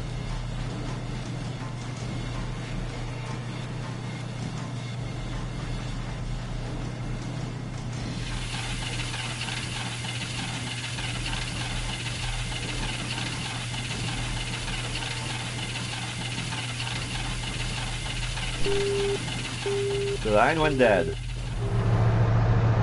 crashed headlong to the barricade. There was no way he'd come out of that injured. I'm sorry, Kajiwara, Tateno said to himself under his breath, and thank you. He bit his lip and stepped hard to the gas again.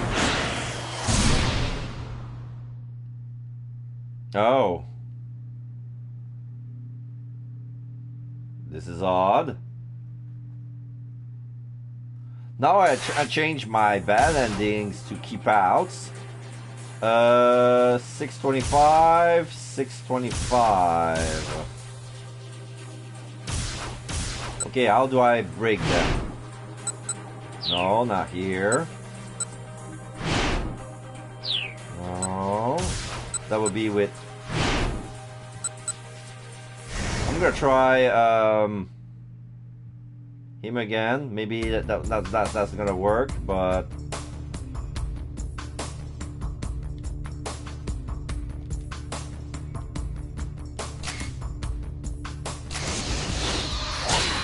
No, it's only for 6 o'clock. So let's see.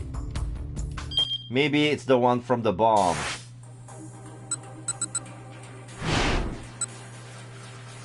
No!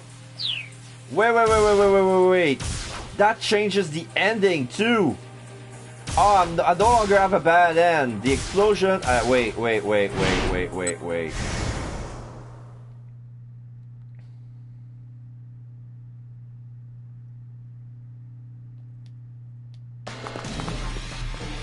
I need to check what's going on, but first, I need to go to the bathroom once again. Be right back.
Munchie.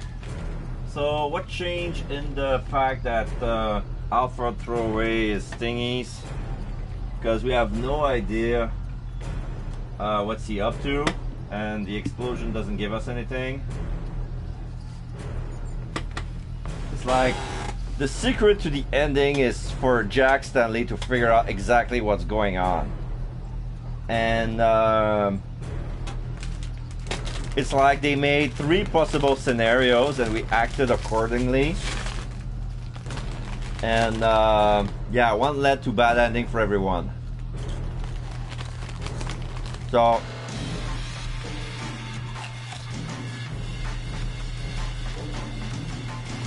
Let's see what changed here.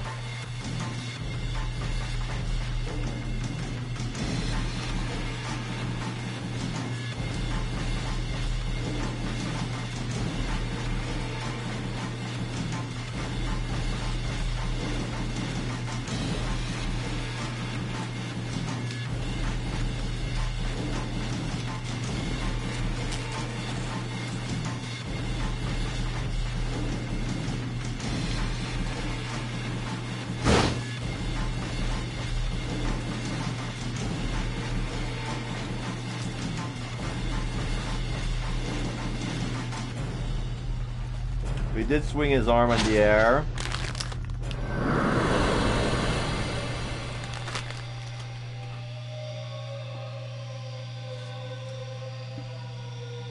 Yep.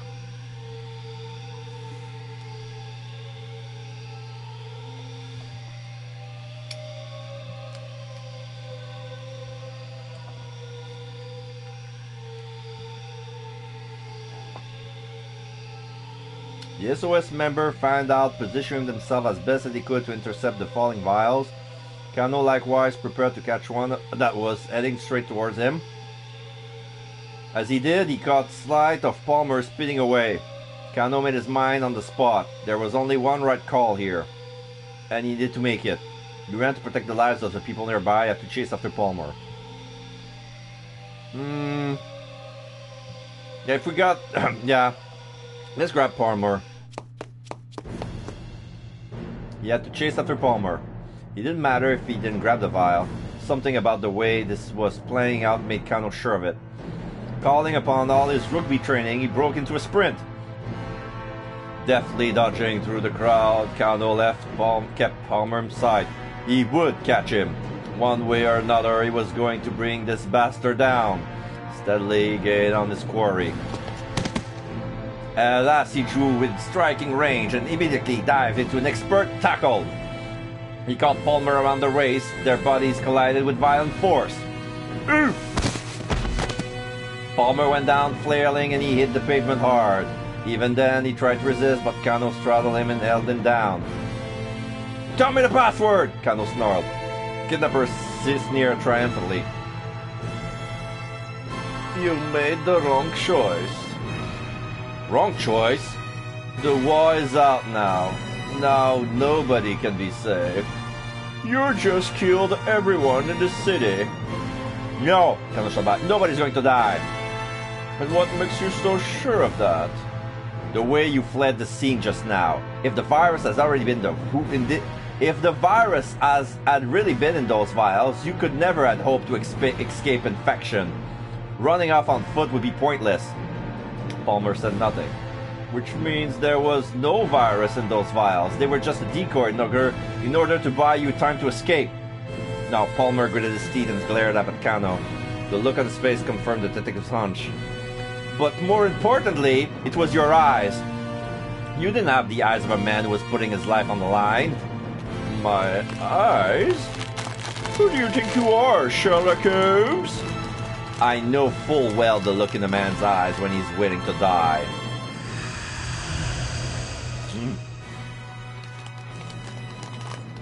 In the back of his mind, Kano replayed the moment when Tateno doused in gasoline had marched into the financial office to talk down the would-be arsonist. Yeah, he has the look of someone who was ready to die. "Now then, the password! Give it to me, now!" Kano tightened his grip on Palmer's collar, but the man just gazed back at him with an icy glare.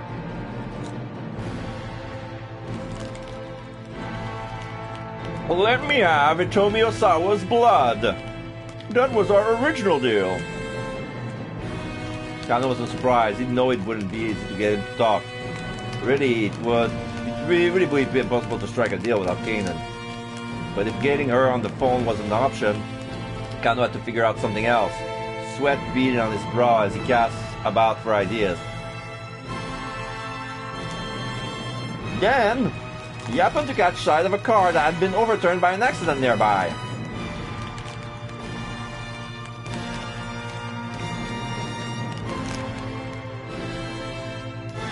Gasoline has spilled from the vehicle, creating a broad, dark puddle of the pavement. Kano took off his handcuff, then cuffed Palmer's arm to his own. Come with me. Jerking his captive back to his feet, Kano led him over to the car. Then, without hesitation, he sat down in the pool of gasoline. Yanking on the handcuffs, he pulled Palmer down beside him. So, Kano pulled a lighter from his pocket. Are you gonna talk? Or are we gonna be set on fire? Your call. Palmer snorted. And just, what's this supposed to be, Tell me the password. Or else what? You'll light the gas? You'll be burned to a squish yourself. Yeah, probably. Kano heard the casual desperation in his own voice. What the hell are you thinking? The smile vanished from Palmer's face. Kano scowled at him. I just want to know the password. I'm getting revenge for my partner. Even if I die, my friends will avenge me. I just want to know the password. If that's really what you're after, then you can't kill me. Palmer and Kano locked eyes, both refusing to back down. The scent of gasoline fumes filled the air around them. Kano looked that slightless spark could set of a massive fireball.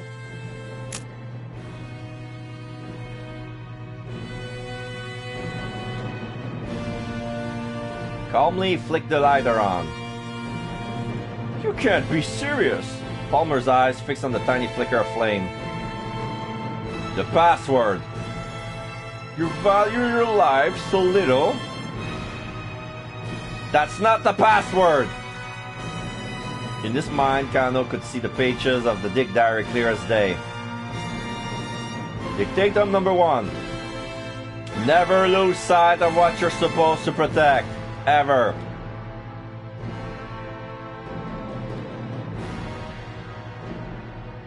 Palmer glared in defiance. Kano brought the lighter closer and closer to the gasoline. He could practically feel his own life growing short as his hand descended. And yet he felt no trace of fear. His body was numb, his stance strangely distant. Time seems to slow. The world around him dissolved into a blur. He was surprised at how calm, how remote he felt, here in the midst of his life or death's confrontation. And then, far in the depth of Palmer's eye, he saw the barest hint of doubt. He fixed his gaze on that point of weakness and did not look away.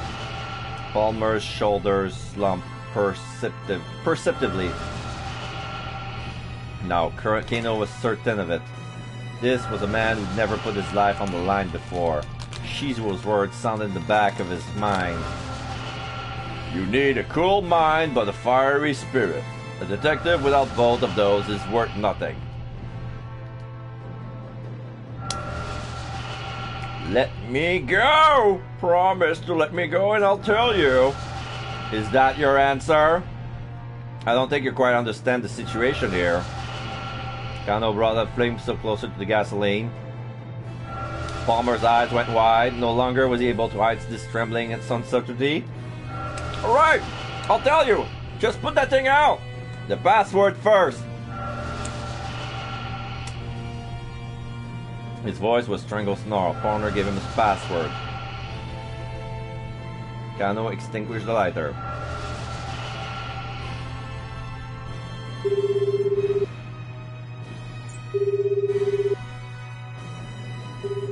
Pulling out his cell phone, Kano dialed up Osawa. As he did, he recalled his last exchange with Stanley at the electronics shop. Yeah, alright.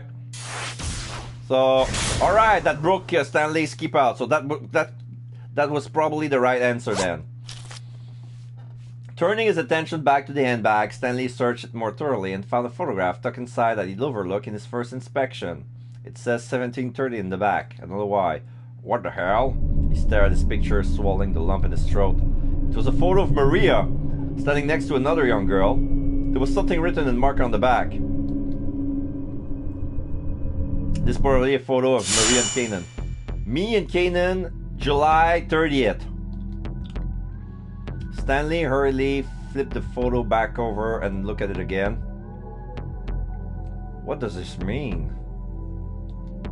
The girl in the photo with Maria looked nothing like the Kanan who had been there at Endo Electronics, who had left with Maria at Tateno just a few minutes ago.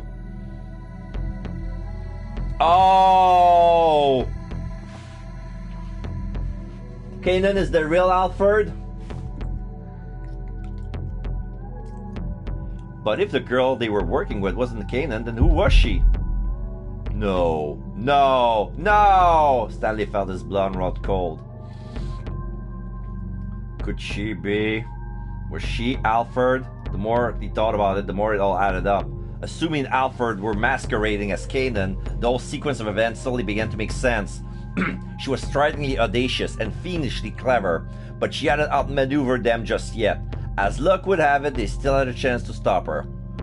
And at long last, Stanley would see the outline of Alfred's plan. Her goal was to get the antiviral. But extracting the DDS from Hitomi's blood wasn't enough. Okochi Pharmaceuticals still had the drug in their laboratory. The antiviral value came specifically from having a monopoly on it, which meant that in addition to obtaining the drug herself, Alfred also needed to destroy Okoshi's research facilities. That was the crux of her plan. The problem was finding a way to infiltrate those facilities.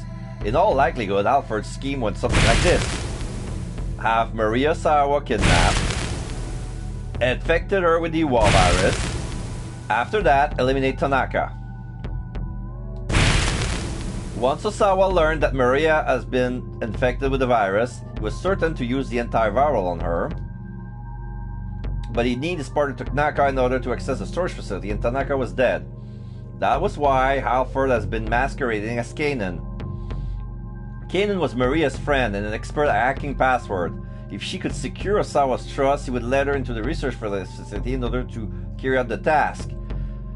But there's only one problem. Maria would recognize her, that she was her friend, or an imposter, so she had to erase her memory. So the amnesia was part of the plan too. That's what Alfred, in the guise of Kanan, has saved Hitomi's life repeatedly. Getting Hitomi to trust her would likewise earn the trust of her father. There were still some finer details that remain a mystery. For instance, how was Alfred going to destroy the lab? Still, Stanley could look into that once he had her in custody. So, yeah. Now it makes sense, since when Jack Stanley came out on this timeline, the fire came out, the explosion came out from the lab. So somebody got into the lab. So I got a feeling why either Alfred was already in, but we never see him get in. So it's like that, like who destroyed the thing? So that's why I was like, was it Kanan? But it didn't make sense because nothing points towards that. So that's why I was like, my God, my God. The game keeps pulling twists on me over and over. I'm like, you need to move quickly and stop her from ever getting into the Okoshi facility. I fixed it. Daisuke approached Stanley and held out Maria's cell phone. Well, as best as I could, at any rate. Looks like it'll get a signal, but whatever's data was on it is all gone. I see. Stanley took the phone and put it in his pocket. Here, he had hoped he might be able to learn something useful from it, but luck evidently wasn't on his side. He was just going to have to go up against Alfred with what he already had. Now that he guessed what was really going on, Stanley went to talk to Kano. You need to go to the scramble without me. Alright. So this is where... Oh, it's still... Alright, so I need to make the story progress that way until I can unlock Tateno. Alright. Was visibly shocked. Where is this coming from all of a sudden? Don't ask me to explain. Something has come up. Stanley have hated having to do this. Wish to explain everything. Everything more as usual. Become on it. Better keep his companion in the dark. Promised you a beer. Looks like his brother. We already seen that line.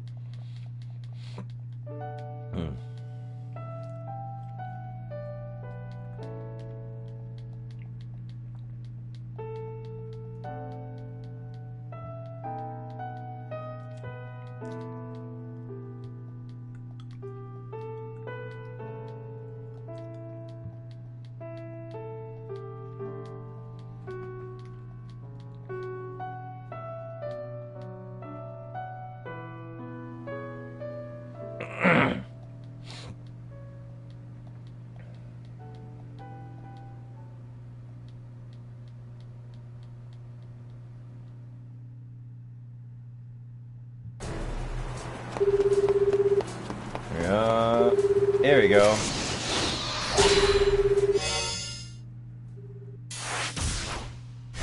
Yes. So yeah. So now he's gonna have the conversation that okay, careful, Alfred is Kanan. So this is why I never got into the phone. Once they made it past Shibuya Station, the roads were relatively clear. They had to make it to the lab in no time. And then the phone call rang. It was Stanley. What's going on? He asked the American. Listen carefully. Your life may depend on it. I'm going to ask you some question. If the answer is yes, say that's right. If it's no, reply with, will do. For a moment, Tateno was bewildered. From the urgency of Stanley's voice, however, he realized that there was some kind of emergency. That's right, he said after a moment thought. That ought to be to let Stanley know that he understood the code. Is Kanan with you right now? That's right. That Kanan is an imposter. Tateno gripped his phone more tightly, hoping it would stop the trembling in his hand. It's her, Stanley said. She's Alfred. The detective has to stifle a grasp of alarm. I don't have time to fill in on the details, but I've got some pretty incontrovertible evidence. You need to turn back now. Tateno struggled to come to terms with what he just heard. He glanced at Kanan through the rearview mirror. She was holding Maria tightly in her arms. Was this really all an act on her part? And if so, why? There was only one possible reason. If Kanan really was Alfred, then she had only one goal. She was pretending to help Maria in order to get into the lab where she would be able to steal the antiviral. But wait, hold on. Kanan was Maria's friend, wasn't she?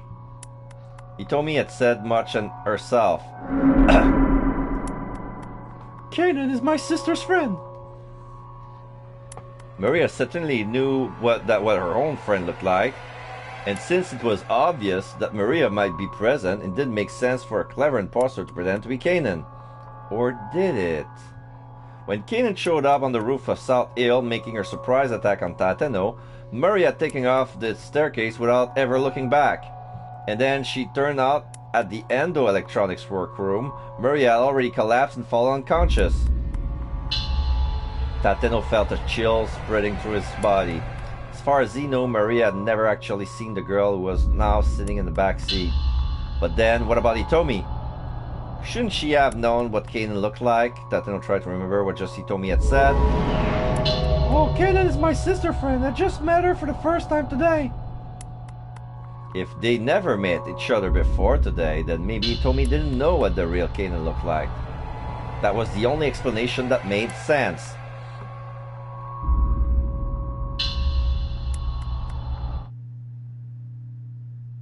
Hey, Tateno, are you still with me?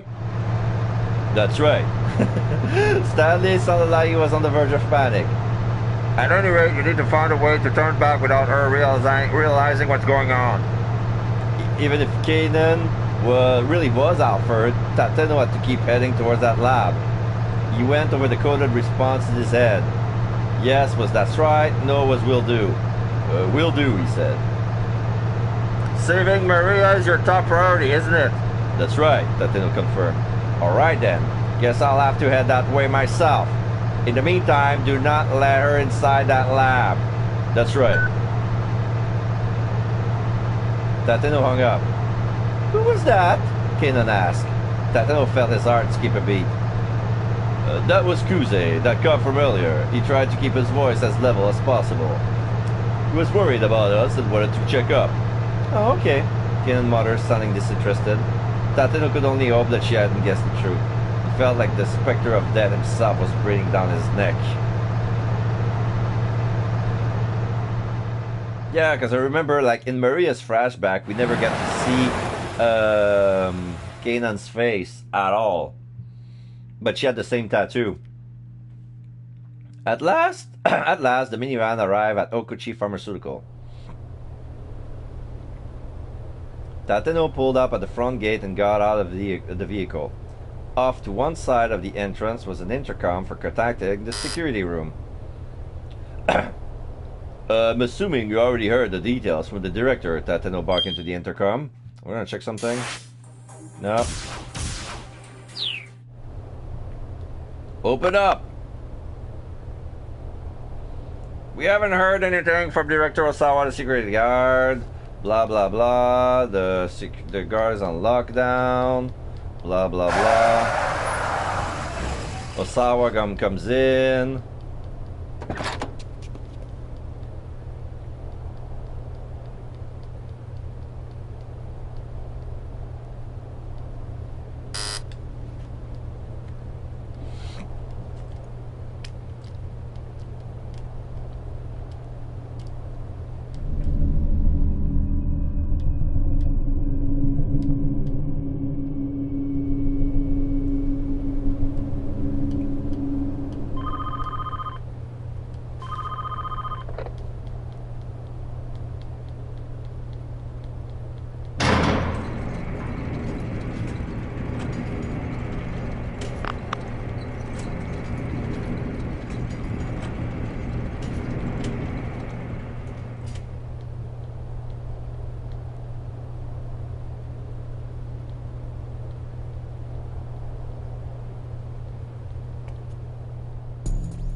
Okay, so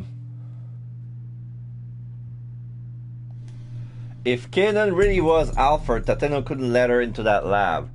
But without getting that lock open, there was no way of getting Maria the antiviral she needed to survive. What was the right call? Should he still pretend to be in the dark and let Kanan try to hack the password? He was going to have to let her into the lab. They couldn't go anywhere until Stanley got there.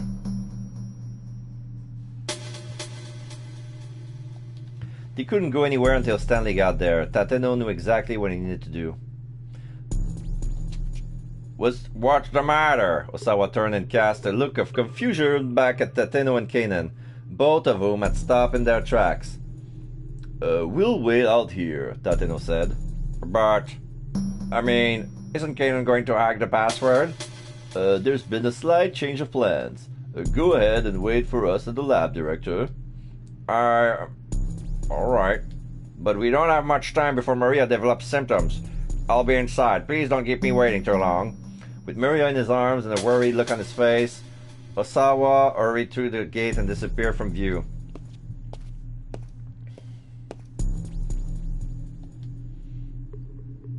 What do you think you're doing? Kanan asked. Stifling at Tateno nudged the barrel of his gun against her spine. You're Alfred, aren't you? I have no idea what you're talking about. It's no use trying to play dumb. Stanley found proof. Before he finished speaking, Kanan seems to disappear from view.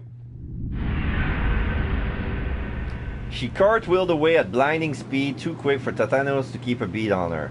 By the time she righted herself, she had already drawn a gun of her own.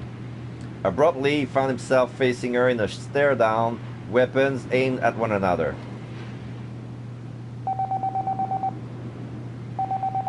Then Kanan's phone rang and she reached to answer it. Don't move, Tateno roared. Did you forget the plan? Did you forget the plan? That might be Tommy calling. I don't care. Don't you move. If Kanan really was Alfred, the whole plan might be a sham. Tateno kept the barrel of his gun squarely on his mark. Kanan let out a little sigh. Have you considered that Stanley might be lying to you? Yes, it's possible, but I need to make sure we avoid a worst-case scenario. If you don't let me into the lab, who's going to hack the password? We've got your little decoy. My friends will get the fake Alfred to cough up the password. Once her phone has stopped ringing, Kanan sighed again. And what about Stanley then? Alright, so this is where I go to unlock Stanley once I go back with him and I get another keep out. What about Stanley then? Is he on his way here? Who knows? Tateno said. At that, Kanan lowered her gun. She seems disturbingly full of confidence. Kanan flipped open her cell phone. Who do you think you're calling? Tateno adjusted his aim, pointing at his gun at the young woman's head. Look, I'm going to call Hitomi and have her clear up this obsession you have about me. We don't have time for this right now. Would you agree? Kanan stared back at Tateno's cell phone in his hand, waiting for his reply. It doesn't matter what Hitomi says, I trust Mao's judgment. Stop, this is the sort of nonsense we don't have time for right now. It's the same thing, basically.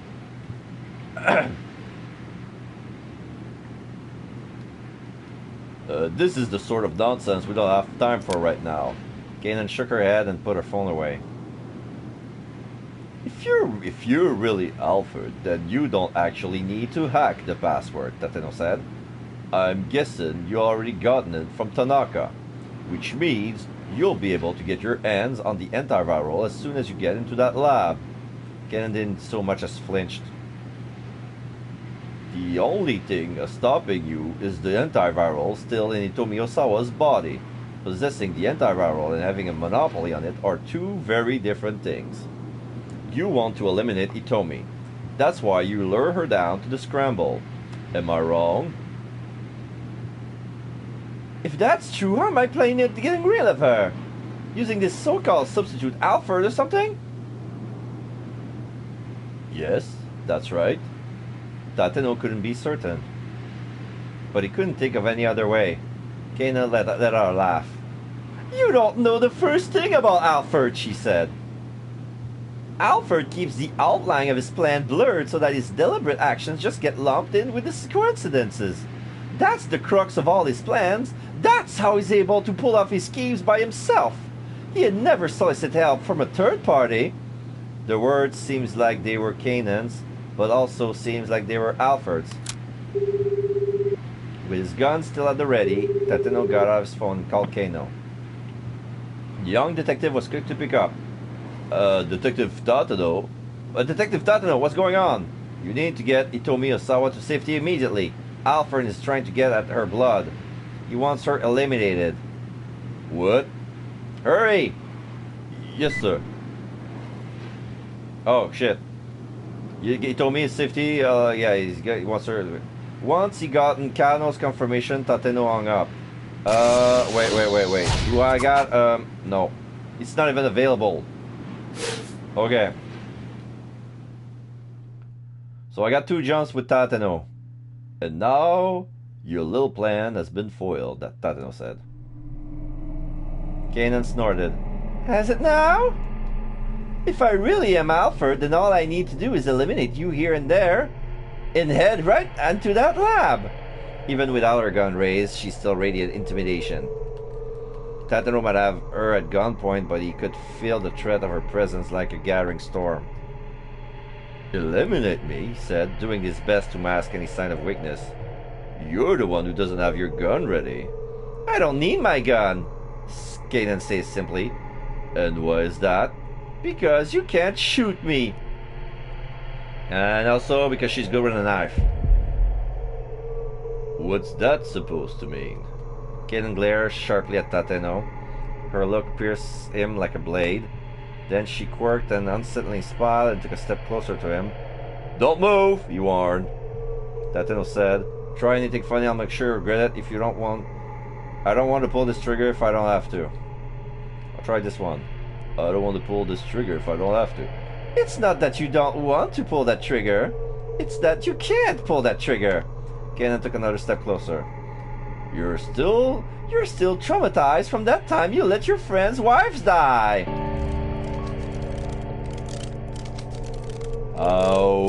How do you know about that? Tateno was shaking now, his aim was wavering. I heard you talking with the younger detective out on that rooftop. That was right. That was right, she had been there. Let's test my theory out. Kanan pointed her index finger at her horn heart. If you think I'm Alfred, then shoot me right here. Oh?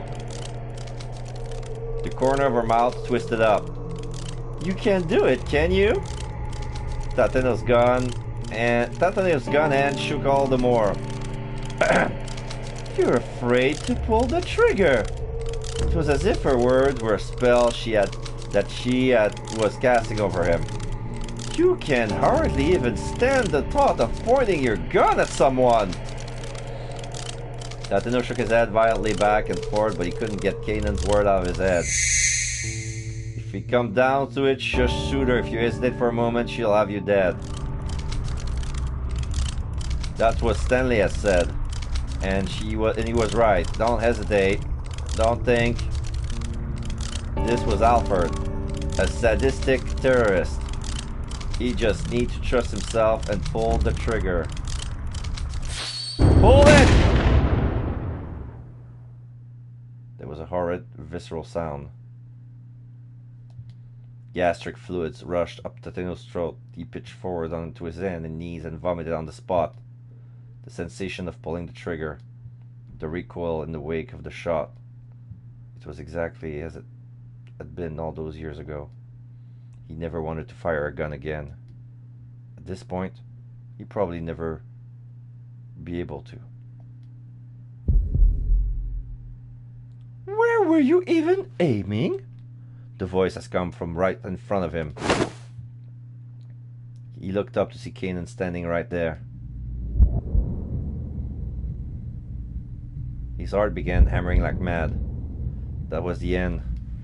He braced himself for oblivion even as his body cried out to survive. There was the dull roar of a gunshot, and then silence. Bad end. Oh crap. One last shot. Okay. So we get jumped with Tateno. So back to Jack. What about Kano? Kano is still open. Alright, nobody has a bad end yet except Tateno. But let's see what happens here. If everything has a, if everybody has a bad ending, that means I made the right choice. I made the wrong choice. But that would be a nice twist.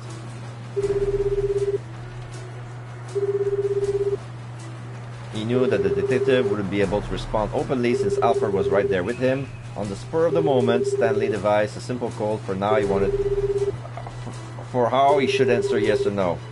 He told Tateno to respond with "that's right" for yes and "will do" for no. There was no time for anything more complex. Right now, Stanley just needed to stop Alfred from getting to the lab. He quickly explained his suspicion about Kanan. Tateno sounded distinctly unnerved. At any rate, you need to find a way to turn back without her realizing what's going on. Will do. So he was going to head to the laboratory despite Stanley's instruction. Saving Maria is a top priority, isn't it? That's right. The detective's affirmation was firm. Alright then, guess I'll have to head out that way myself. In the meantime, do not let her inside that lab. That's right. Tateno was no match for Alfred. If she figured out what was going on, she'd probably kill him on the spot. Reassurance or encouragement would be meaningless right now. Instead, Stanley left Tateno with one final warning. No, that... The first is doesn't work because he's still traumatized. Find some way to stall until I get there. If she realizes we're on to her, you're done for.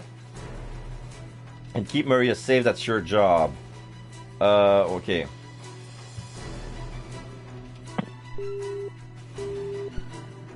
Tateno hung up without saying anything. Alright, this is new. The area around Dog and Zaka was in disarray. I want to check something.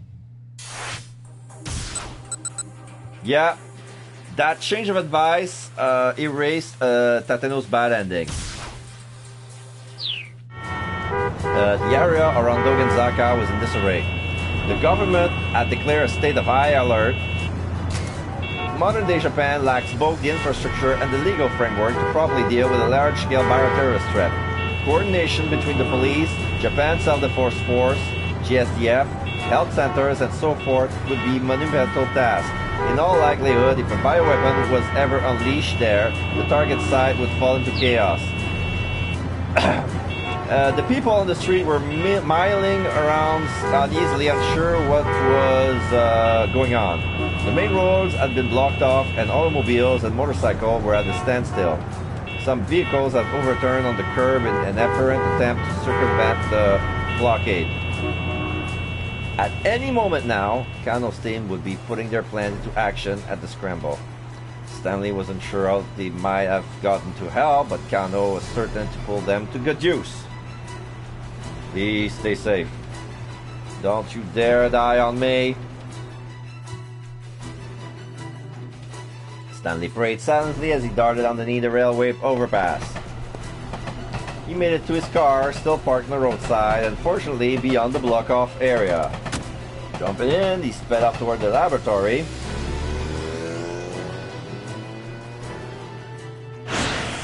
Keep out! Alright, so I'm gonna go back with Tateno, and I'm gonna unlock him. So Jack is at 650. Tateno is there's a jump with Stanley at when exactly? What about Stanley then? Yes, this one. Alright, so what keep out sign? What are you talking about? I never see that. I'm still on Jack. Okay. As he drove along, Stanley again tried to deduce Alfred's plan of action. If Alfred herself was on the way to the lab now, then what was the objective on the fake who had been sent to the scramble? To act as a decoy, to get Hitomi's blood, indiscriminate terrorism. The objective of the fake who had been sent to the scramble, act as a decoy.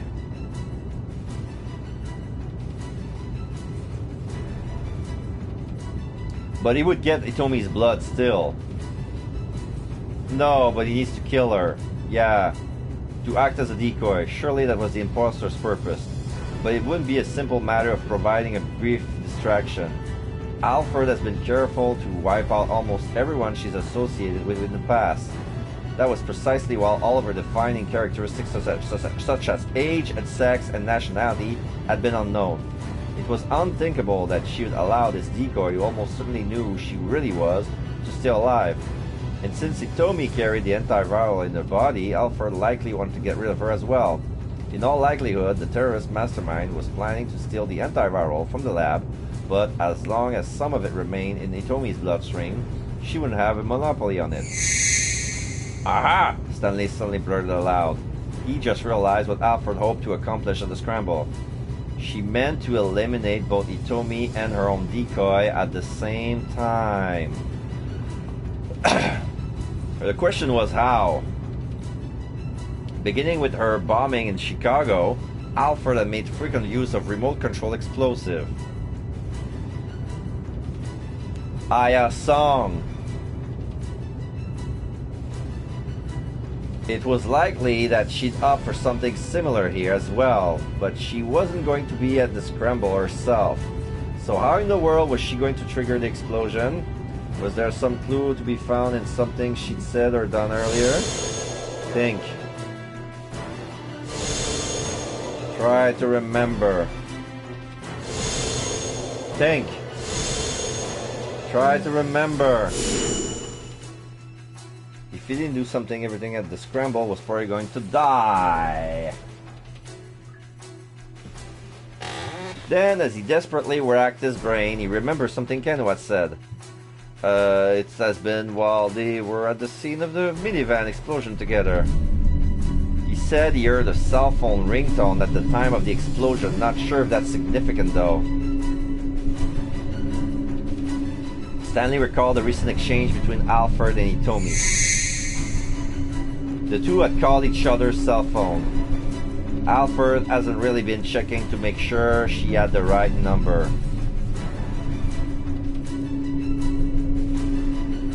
She'd been checking to make sure Hitomi hasn't changed her ringtone. Oh, hello, Tyler. How you doing? I've been staying a little bit longer than anticipated. I didn't know that the game would end, would be so winded, because there's been a hidden chapter and hidden timelines. And now we're getting close to the end of 428 Shibuya Scramble. And at this point I was hoping to end my stream, but now it's been like 7 hours and 40 minutes now. And I'm still at the crucial point. Like, very interesting. You can stick around if you want to see how it ends. But now it's like very like 24. Like we figure out the mastermind's secret identity. And yeah, let me tell you, it's a real roller coaster of feelings and the such. Right now in the timeline, I'm on Jack Stanley's timeline, and I had no idea he had one. Just when I was with Kano, at some point, he had a conversation with him, and he had a blue word, and inside of this blue word there was the word older brother, and it referred to as Stanley, and that gave him a timeline. And we saw a little bit of his backstory. Like, Kano reminded him of his younger brother who died during a terrorist attack made by Alfred. So that's why he had some sort of deja vu from Kano, because yeah, they have the same demeanor. And also from Detective Tateno, I got a timeline with him, because right now we split it into two teams. We've been in communication with Alfred, the mastermind, who wanted to go to the Shibuya Scramble, and they want to get Hitomi's blood for the password to get access to the lab, to get the antiviral, to treat Maria. So right now, Maria is with Kanan and Tateno. They're going at the lab. Osawa, Maria's father, is going there, getting close to. They're about to meet, like hoping to get a better access. And at the Scramble, we got Achi, Kano, Hitomi, and 30 member of the SOS who managed to answer the call. Archie kind of took a hit on his pride and apologized to the band members, and he wanted to remind them what they really why the band was made for in the first place. But they were still at a big influence, because there was this Kiryu guy who just wanted to be a real criminal gang. And he wanted to take over the gang and expand. And Kiryu has been taken care of, and his faction left the gang. But there's going to be a turf war, that's for sure. But in the near future, Shibuya, the whole of Shibuya is going to be in danger, and we have 1 hour left until Maria's starting to get symptoms from the virus she's been injected. And yeah, it's a very, very, very, very, very big story. And yeah, now I was with Jack.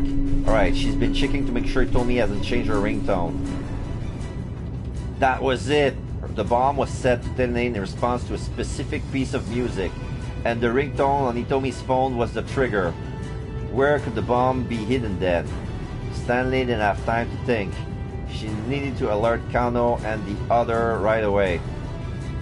As he pulled out his phone again, he recalled the map of the stakeout position.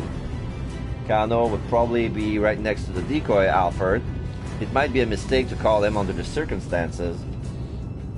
Maybe he couldn't risk calling Kano. But he could call Hachi. Stanley dialed Hachi and those number. Please don't let me be too late. Please. He muttered to himself as he waited for the call to connect.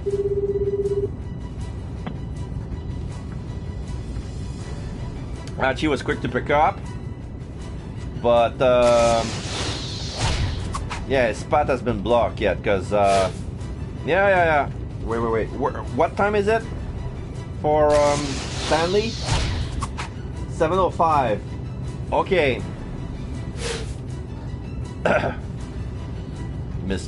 Mr. Stanley? What's going on? Now it's keep out. Yeah. They want me to switch into Stanley. So I'm going to put everyone at the same time. Kano, no, not Kano. Stanley was late at the party. So here's now I'm at the 9:10 mark. Yeah, this is the 7:0. This is the 7:10 mark. This is 7. This is 7. This is 7. All right. So let's go back to Kano. Before I made the jump to Stanley.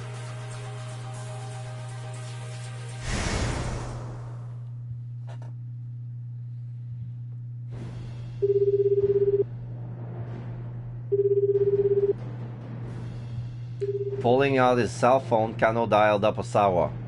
As he did, he recalled his last exchange with Stanley at the electronic shops. Looks like we'll be able to have their beer together after all.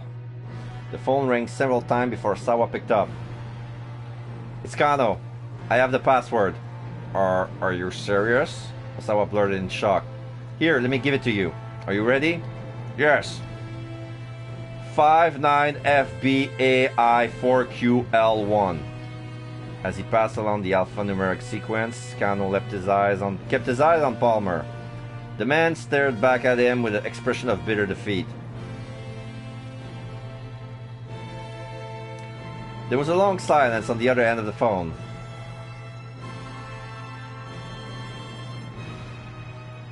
Then at last, Osawa's excited voice came through. That did it! It opened, the lock's open!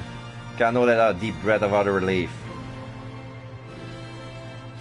Palmer snorted. You're really satisfied with catching me and saving the life of one girl? I suppose it's the Japanese way to forget the pain that's been visited upon you. But it's not over. The bloodshed will continue. All over the world. Women, children, the elderly, innocent, all will bleed. Because absolute justice is on our side. Is that right? Kano drove his fist into Palmer's face. There was no such thing as absolute justice. It was that kind of blind fate that kept the world in conflict. Well, this sure is quite the mess. Whirling around in surprise, Kano saw Kuze standing there. Director Kuze! Bowed his head apologetically. You may have apprehended the criminal mastermind, but only because he ignored a direct order to place Maria under quarantine. I'm sorry, sir, but I... Save the apology, Kuze interrupted. You're the one who solved the case. You did good, kid. Once again, Kano bowed, with this time even more deeply. Oh, and one more thing, Kano. Yes, sir? Sasayama has regained consciousness. I thought you'd like to know. Sasayama! They were able to save him? I got a call from the hospital. Looks like he's going to pull through. That's great! Really great news! Tears of relief came to Kano's eyes. And if Osawa was able to get the lock at the lab open, he should also have been able to get Maria the antiviral without any further difficulty. Kano dragged Palmer to his feet, then undid the handcuffs from his own wrist, using it to properly bind his captive. The metal ring snapped shut with a soft, satisfying click. Palmer limply hung his head. It was over. It was all finally over. It really had been quite a day, Kano reflected. Beyond all the challenges it faced, he had come face to face with his own shortcomings. Now he knew what a long way he had to go to be the man he wanted to be. But at least, he learned that what it truly meant to be a detective. Kuze was muttering to himself nearby. I mean, you don't even look alike, but... The director shook his head and cleared his throat. You know, Kano, for a second there, you look just like Tateno. Really, sir? Kano smiled, fussing sheepishly with his hair. Because his words were the finest praise he could have asked for. Someday he hoped he really might be a detective like Tateno. No, he decided he would be. And until then, he had never gave up on that dream. It might be a long, long road, but he would walk it. Kano looked up into the sky. The neon light of the city shone from all over. This was the same old Shibuya that this always was, but one that he looked at now with new eyes.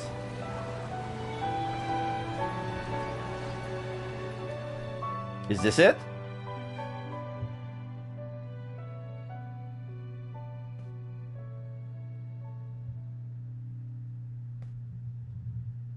Keep out. Of course. All right. This is the keep out from 705. Now I'll go with Achi, Alfred's composure. Achi's gonna be just reacting because why did he still seem so confident? Something definitely didn't feel right. It's just a bluff. He doesn't really care if you survive. Both choices don't matter because he's a decoy. And yeah, this is just a bluff. He knows he can't get away. His only chance would be to try to spread the virus around and take off while everyone was distracted, which meant that he needed to just grab the big guy and be done with it. Enough of the Iron Maniac, Suzumu shouted. Evidently, he shared Achi's opinion. He began to stomp towards Alfred, but he didn't reach it in time because he threw the vials into the air and everybody was too busy catching them. The vials in Alfred's hand were sailing high into the air. Look out! Catch him! Catch him! Gotta catch them all! Gotta catch them all! Gotta catch them all! Hoo! Achi gestured for his comrade to fan out across the open space. The vial seems to almost vanish against the backdrop of the evening sky. How many of them had this guy been even thrown? There was no way to tell for sure. And if even one of them broke open, it would be a death sentence for Shibuya. They had to make sure they caught them all. Spinning around in the midst of the chaos, Achi saw Suzumu catch one vial deftly. Many of the other gang members appeared to have done the same. There's one more over there! The desperate shout had come from Hitomi. She spotted the vial sailing in the high arc away from all the SOS members. Damn it! Achi launched into motion, ignoring the searing pain in his leg, but the falling vial was so far away. Yeah! It was now or never. He threw himself into a headfirst slide. Nice catch! The gang member broke out into cheering and applause. Achi got to his feet and looked around, but there was no sign of either Kano or Alfred. Hey Achi, if you're looking for the detective, Suzumu's gestured with his chin. Achi looked and saw Kano far away across the scramble, chasing after Alfred. Soon both men were lost in the crowd. Achi would have charged off in pursuit as well, but his wounded leg made that impossible. Get him, detective! He murmured under his breath. We're coming! We're counting on you!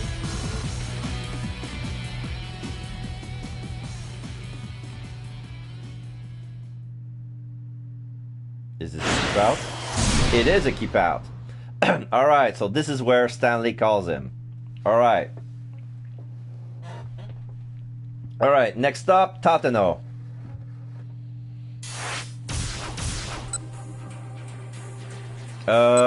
Maybe... No. So, Tateno here. This is for Stanley. This is for Kano. Let's see if Kano... They're all tangled. You need to get Hitomi Osawa to safety immediately. After trying to get through her blood, he wants her eliminated. Wait.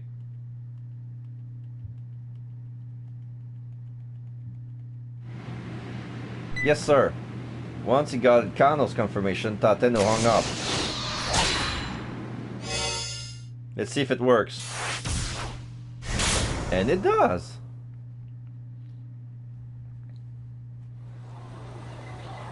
This was the same old Shibuya that it always was, but one that he looked at now with new eyes.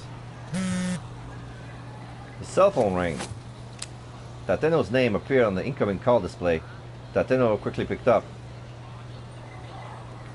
Detective Tateno, what's going on? You need to get Hitomi Osawa to safety immediately. Alfred isn't trying to get at her blood. He wants her eliminated. What? Tateno wasn't making any sense. Alfred Palmer has already been arrested. The threat was over now. Hurry, Tateno barked. Yes, sir. Detective! Hachi called out suddenly.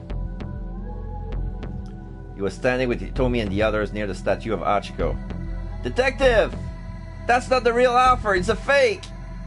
A fake? Yeah, just got a call from Stanley! Kano didn't want to believe it. If this Alfred was just a decoy, that meant the real culprit was elsewhere, still on the loose. Hachi's voice rang with desperation. He said the real Alfred's trying to get rid of both Hitomi and the fake with some kind of a bomb. To get rid of Hitomi? That lined up with what Tateno had just called to warn him about. It must be true then.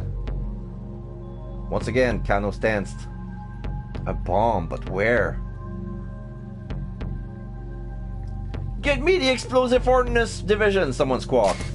A team made up of Tokyo Metropolitan Police Department Security Bureau 1st, 2nd, 3rd, and 6th Riot Police Unit, as well as the Support Vehicle Unit. Division members are trained in explosive disposal, typically a dangerous explosive and frozen with liquid nitrogen. Then moved away from the site via support vehicle. The bomb is then detonated in a safe location. Explosives are almost never dismantled on site. We've got an emergency here! It was Kuze practically screaming into his cell phone. We're at the scramble outside the station, hurry! The director started running towards the precinct, still shouting as he wove his way through the crowd. Kano felt himself starting to panic. If Hitomi and Palmer were the targets, the bomb had to be nearby. He stormed over to his captive. Okay, where's the bomb? He demanded. What are you talking about? Don't play dumb with me. I already told you the password, Palmer said. What point would there be in keeping things from you now? He had a point. If he had known about the existence of a bomb, he kept it a secret so far. Getting him to reveal it now would not be easy. Kano decided to have to go look for it himself. He just took a deep breath and tried to think logically. If he were Alfred, what would he do? How could he ensure that he's eliminated both Hitomi and the fake Alfred at the same time? Where would he plant the bomb in order to pull that off? On the fake, there was no other place he would possibly planted it. On Hitomi, the way could be certain he would at least eliminate her. In the minivan, he was going to try the same ploys all over again. No, it's Hitomi. Because she did tell her, call me when you're with Alfred, and then on Hitomi. That way could be certain he at least eliminate her. Now that Hitomi carried the antiviral within her body, Alfred wouldn't risk letting her go. And if other terrorists happened to find about her and managed to get hold of her blood, it could undermine everything he'd done. Whether he succeeded or failed at getting the antiviral from her, killing Hitomi must have been part of the plan. Pardon me, miss. I just need to search you real quick. Hitomi hesitated and then gave a firm nod. Hachi, keep an eye on this guy, Kano called out, gesturing out Palmer. If he tries anything funny, feel free to punch him his light out. Okay, sure thing.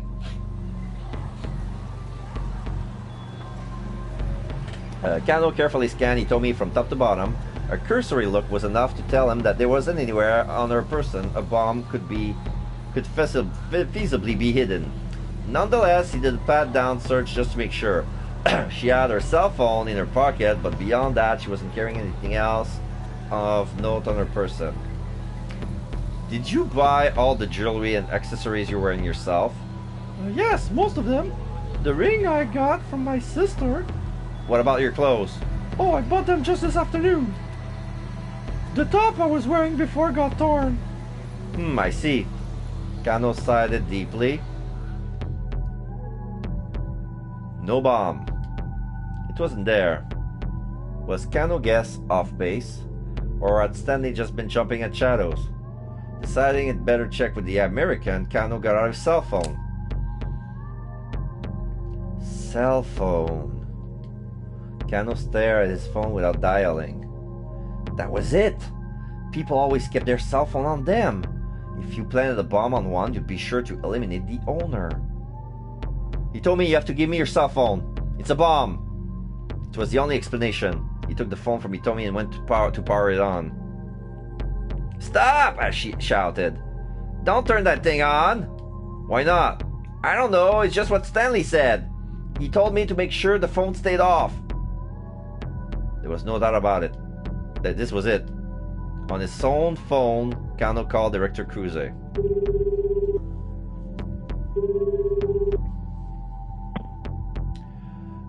It's Kano. I found a bomb.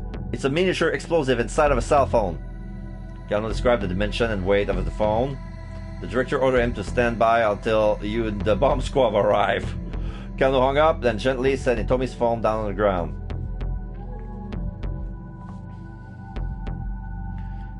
Well, what do we do now? Hachi asked. For now, just let me handle this, Kano said. We don't know when or how this thing will explode. You guys get out of here. But, look, just get out of here, Kano snapped. I'm just waiting for the explosive ordnance unit to get there. After that, I'll clear out right away too. Don't worry. Alright. Hachi took Hitomi by the hand and turned to go.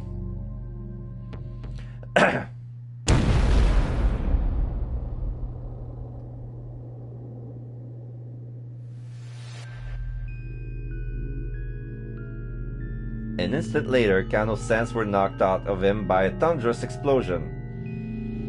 The blast was far too big to have come from something the size of a cell phone. So that wasn't it. That wasn't the cell phone. The bomb exploded. Bad end number 69? 69. Alright, so Stanley might have been wrong. There's a keep out here. There's a keep out here. He called Hachi, right? Yes, he called Hachi.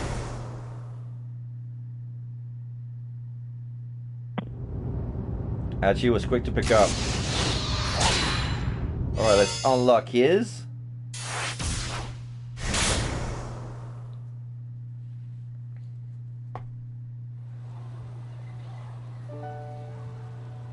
Eventually, Hachi spotted Kano on the far edge of the crowd.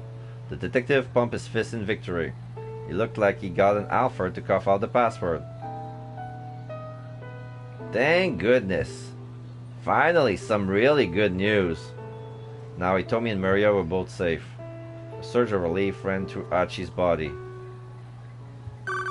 And then the phone call. Unexpectedly, his cell phone rang. It was Stanley. Can I unlock him? Yes. Alright, so I should be careful with Stanley's presumption. Please don't let me be too late. He muttered to himself as he waited for the call to connect. Hachi was quick to pick up. Mr. Stanley? What's going on? How did the negotiation go? The detective called Alfred, Hachi replied happily. He got him to give the password and I think he's called the folks at the lab.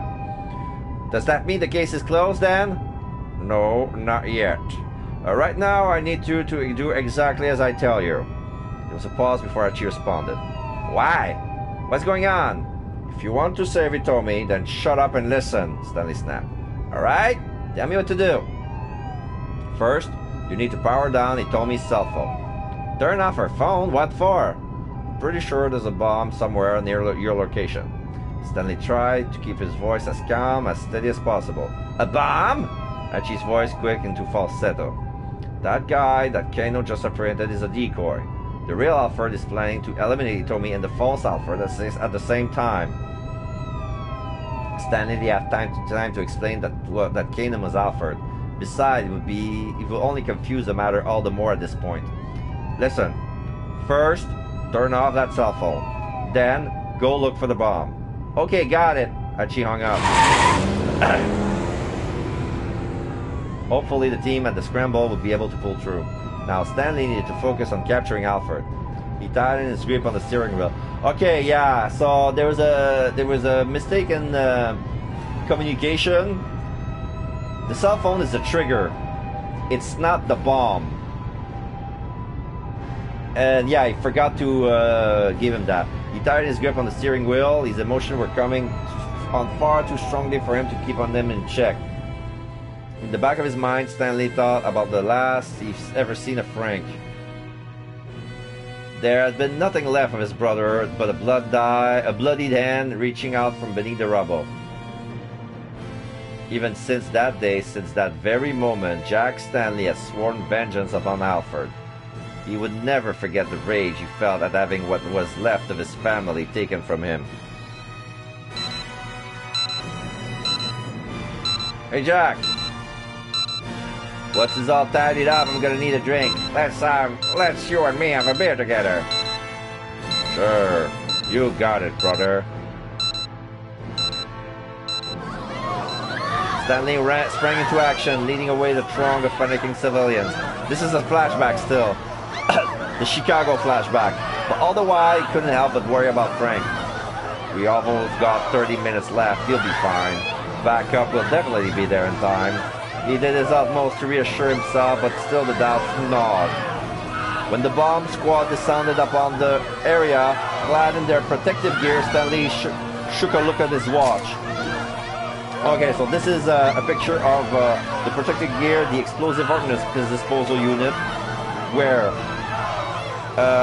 they're also called bomb suit or blast suit, worn during bomb disposal operations to protect the wearer from the shock of a blast or from any hurled fragments an explosion may produce.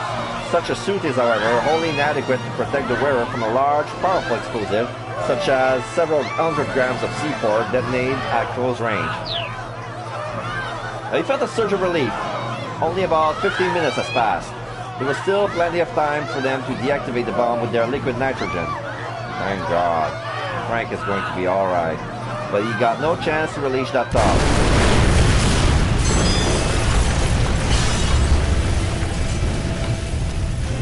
There was an ear-splitting boom as a powerful shockwave shook the area. Stanley whirled back around, staring at horror at the place that this brother has been. Nothing remained but a mound of rubble. A later investigation would reveal that the timer on the bomb exterior had been a mere ruse. The explosive had never linked to a timer at all, instead had been detonated via remote control. When an electrical detonator capable of triggering an explosion with electrical current were invented, they quickly rendered an old style fuses obsolete. In the modern day, many terrorists use small electronics such as cellular phones as keyless entry remotes for cars as explosive triggers.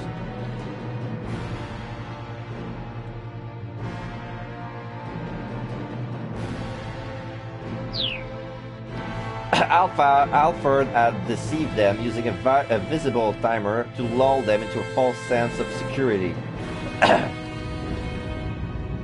Stanley had managed to save many lives that day, to be sure, but it had come to the cost of his own brother's life. Had he really made the best decision he could have made? He was still asking himself the same question over and over even now. But no matter how much he blamed himself, he wouldn't bring Frank back. If there was one thing he could still do for his brother, it was getting revenge on Alfred with his own hands. Stanley had been in constant pursuit of Alfred ever since. He would stoop to any level for information without remorse.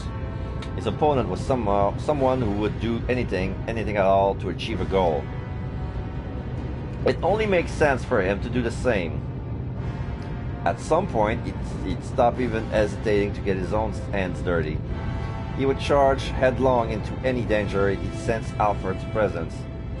Even his own life was a price he was willing to pay in the name of vengeance. He could never hope to latch his jaw into his quarry throat if he behaved like prey himself. He must be the greater predator. He would cast aside his humanity, would become a blood-stained beast if that improved his chance at the hunt. For the hunt was all that mattered. Pursuit of Alfred has become his only purpose. So he had been for the past 2 years now. Those years flashed through Stanley's mind in the blink of an eye. As he came back into the moment, he marveled at his own ferocity and at the depth of the wound he suffered. Arresting her isn't enough. I'll make her pay with her life. If I don't sink to her level, I'll never be able to beat her. If I do get my revenge, what would Frank think?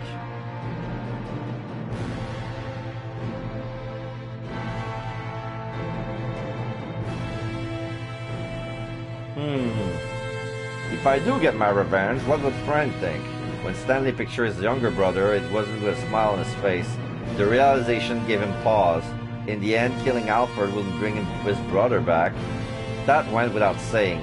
But although he could see now that revenge was an absurd goal, his heart still churned deep and dark with resentment. Finally, the Okoshi Pharmaceutical Laboratory came into view. There were 2 people standing outside the front gate.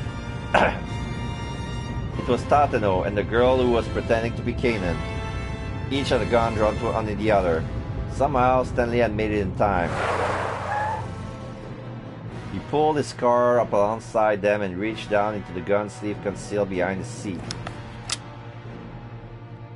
He pulled on a 44 caliber Desert Eagle, one of the most powerful semi-automatic handguns in the world. Desert Eagle, a semi-automatic handgun designed by Minnesota-based Magnum Research Inc. and manufactured by Israeli Weapon Industries. There are various models chambered for different runs. The largest, the 0.5 Action Express .50 AE, is exceptionally powerful by semi-automatic handgun standards. The .50 Action Express, or AE. A Desert Eagle 50 AE.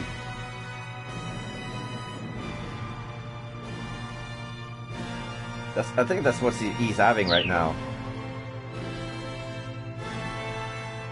His order were to apprehend Alfred. The smaller Glock in his shoulder holster might be better suited to that end. Even so, he opted for the Desert Eagle. Getting out of the car, he started pacing toward the young woman. Stanley! Stanley! Tateno glanced over at him, his face pale. Stanley gave a nod in reply. He could see the hint of a smile on the girl's face. Probably a smile of overconfidence. Well, her brazenness would get her no further. I got in touch with the others, Stanley said. Told them to turn off Hitomi Osawa's cell phone. Could see her eyes react. I imagine that by now they also managed to deal with the bomb you planted on your decoy. Oh, of course. Hitomi is the trigger. Fake Alfred is the bomb. And he has no idea has a bomb implanted on him. So I got it wrong. Alright, so the young woman remained silent. And of course, they managed to bypass the lock inside the lab. You know what this means. Your little plan has failed. Completely. Stanley could see the girl's stare sharpen. He's chased Alfred all around the world, only to arrive here at last in this little island nation. It had been a long, long journey, and he'd spent a long time suffering. Now, both the journey and the suffering would be over. They got the gun.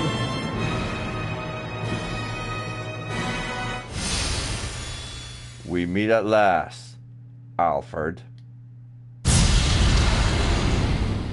Okay, and this is the end for Jack Stanley's story. Alright.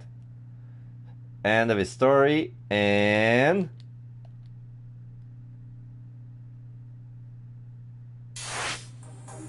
Alright, so... I'm gonna go back with where to handle the bomb.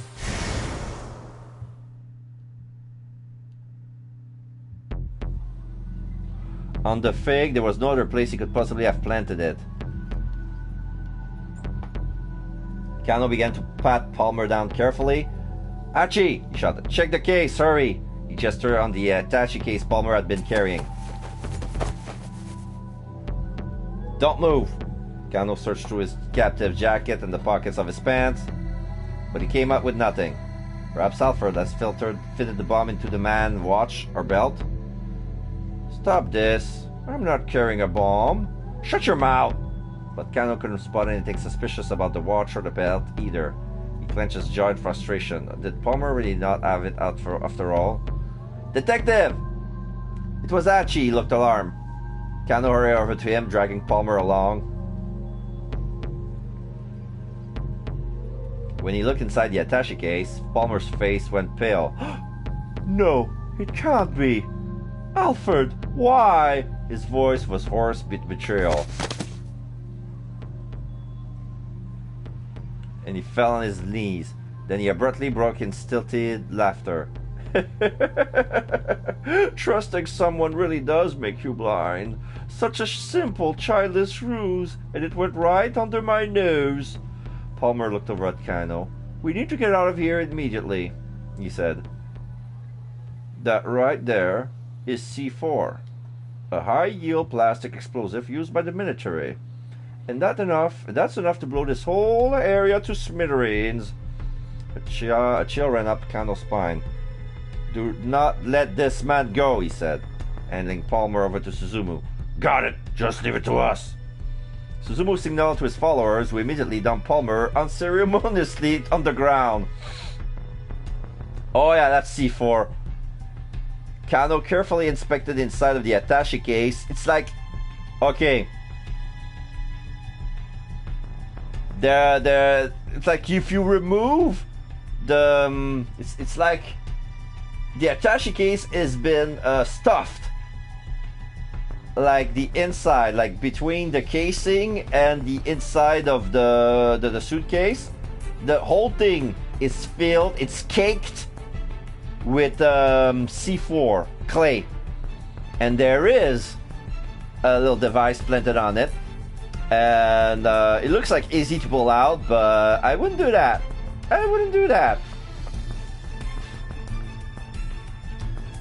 She had found a false bottom in the case.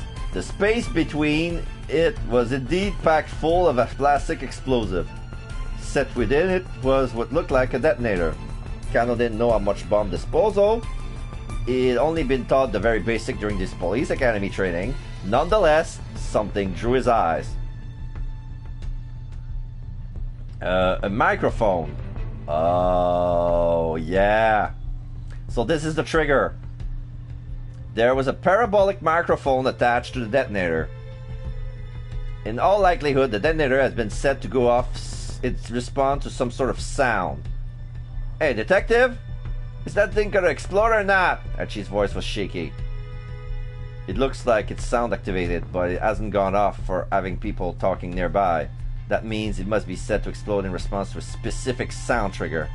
A specific sound, huh? Archie took a moment to think. That's it! It must be Tommy's ringtone. That's why Stanley had me power our cell phone off. So that means we're safe then? Tommy asked. It's not going to explode anymore, right? Kano had asked to fight back any feelings of relief. They couldn't forget that it was Alfred they were dealing with. Assuming they were safe would be a dangerous mistake. Carefully lifting up the detonator, Kano spotted another cable connected to the bomb. As calmly as he could, he tried to remove the plastic explosive from the attaché case.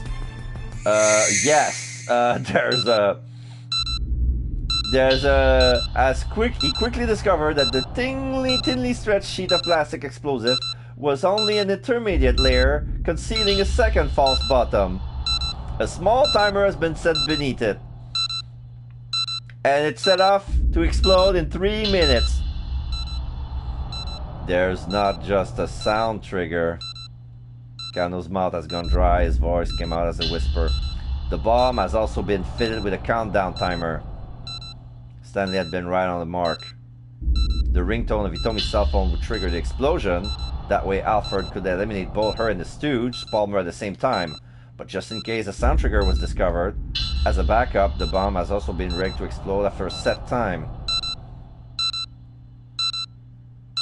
Okay, Kano, speed dial his boss. Director Kuze! Where's that bomb squad? 151. 150.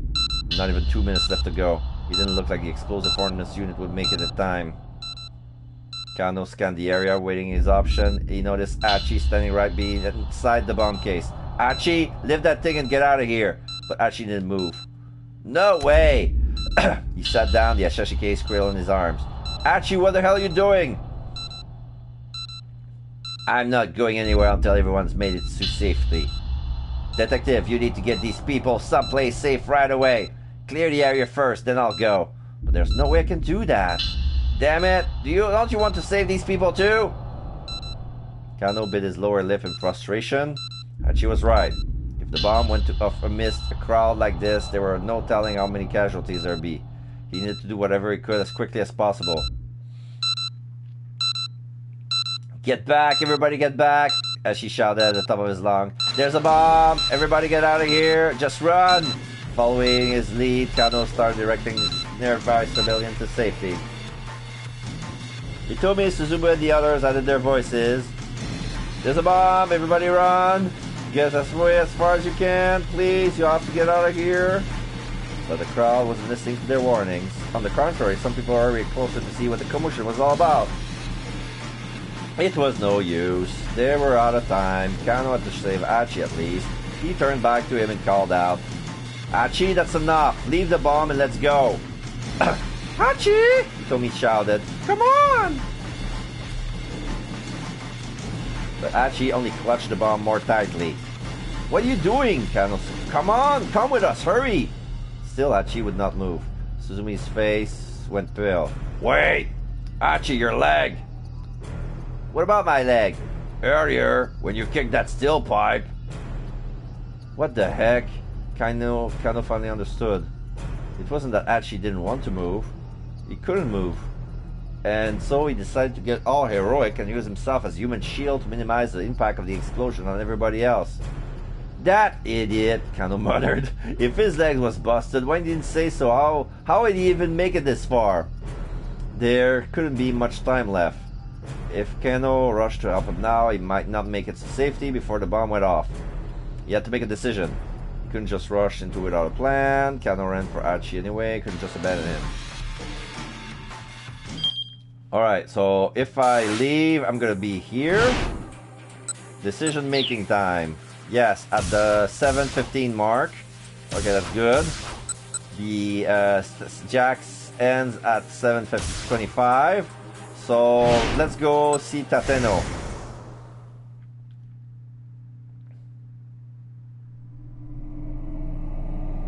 Tateno said, try anything funny, I'm not sure, regret it. I don't want to pull the trigger if you don't want to. Try anything funny and I'll make sure you don't regret it. He kept his gun trained on the center of his chest. You can't shoot me. Kanan took another step closer. You're still traumatized from that time you let your friend's wife die. How do you know about that? Tateno was shaking now, his aim wavering. I heard you talking with the younger detective up on that rooftop. She has been there.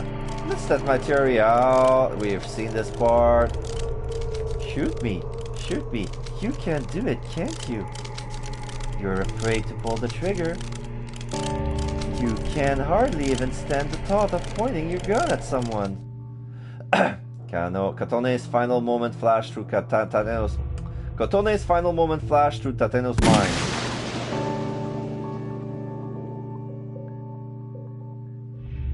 If he hadn't fired back then, maybe Kotone would still be alive. Your friend's entire life was changed because of you. Why did he try to talk the culprit down? He knew the reason why. Because he loved Kotone. He still loved her even after she became Daisuke's wife. His desire to be the one who saved her had warped his sense of judgment when things had come down to the wire.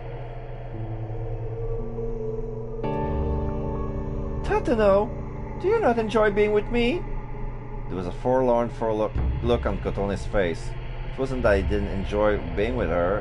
Her very presence suited him. But the more serious their relationship had grown, the more it tore at Tateno's heart. The truth was that he didn't really know what happiness was, and so he was incapable of making someone else happy. If it were possible, he wanted Kotone to be smiling always, and that meant her being with someone else. Someone other than him. So that's... Is that why he broke up with her? Fucking thing. I think it would be best if we stop seeing each other. Tateno blurted out the words bluntly. Kotone's face fell. He hadn't broken up with her because of any lack of feeling for her. Rather, the impulse had actually sprung out of his pursuit of human warmth, and his growing fear of losing it. He'd just been so uneasy. More than anything, he had been afraid that he wanted so too much love and affection from Kotone.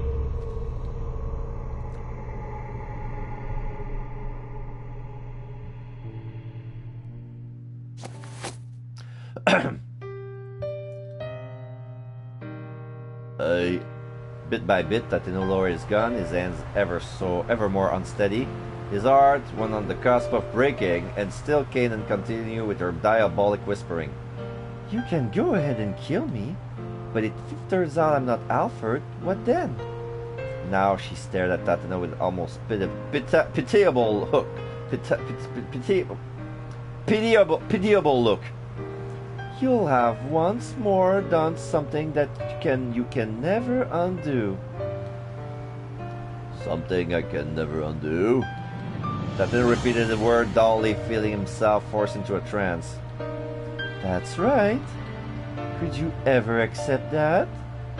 No, I couldn't make the same mistake. His whole body felt like it might fall apart. He wanted to drop to the ground and curl up in a ball like a child. And that's why you can't shoot anyone. I can't shoot anyone. As Tateno muttered the words, Kano's face appeared in the back of his mind. I can! Tears fell from Kano's eyes as he looked down the barrel of his gun at Tateno. He had become a detective who didn't lose sight of what he was supposed to protect, no matter the situation. Tateno had nearly forgotten. He dropped his cane, nearly abandoned his inward promise to be a detective worthy of that final salute Kano has given him. He brought his gun back up to bear. Don't be absurd, Kanan mocked. You can't shoot anyone. Actually, I can. Using his both hand instead of holding one hand to the cane and shoot gives you better aim. The words creaked dryly from Tateno's throat. When there's something I'm supposed to protect, I can shoot. The memory of Kano whipping but taking aim at giving him the resolve he needed to face down an opponent who ought to have terrified him. I learned that from someone who was terrible at his job.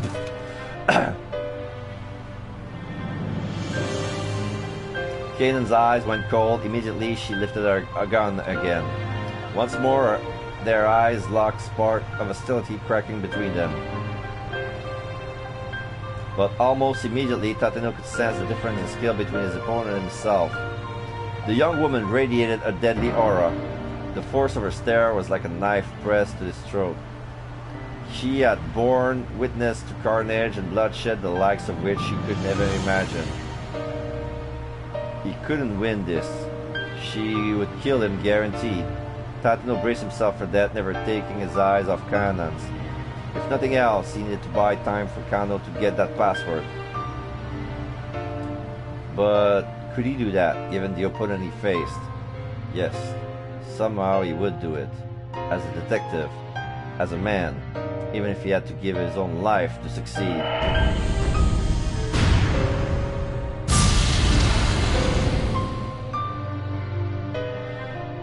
even if he couldn't come close to making up for the sins he had committed.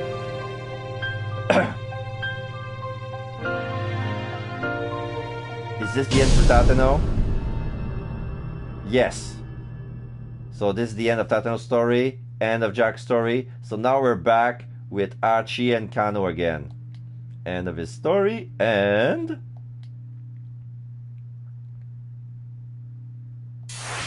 Alright. So... Yeah.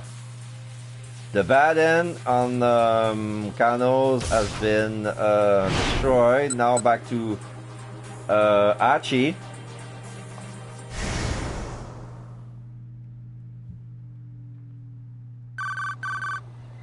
Unexpectedly, cell phone rang. It was Stanley. Mr. Stanley, what's going on? How did the negotiation go? Oh, Archie quickly filled him on the good news. A detective called Alfred. He got him to give up the password, and I think he's called the folks at the lab. Does that mean the case is closed, then? No, not yet. Right now, I need you to do exactly as I tell you. For a moment, Archie's head swam. This isn't over yet. Why? What's going on? If you want to save Hitomi, then shut up and listen, Stanley barked. All right. Tell me what to do.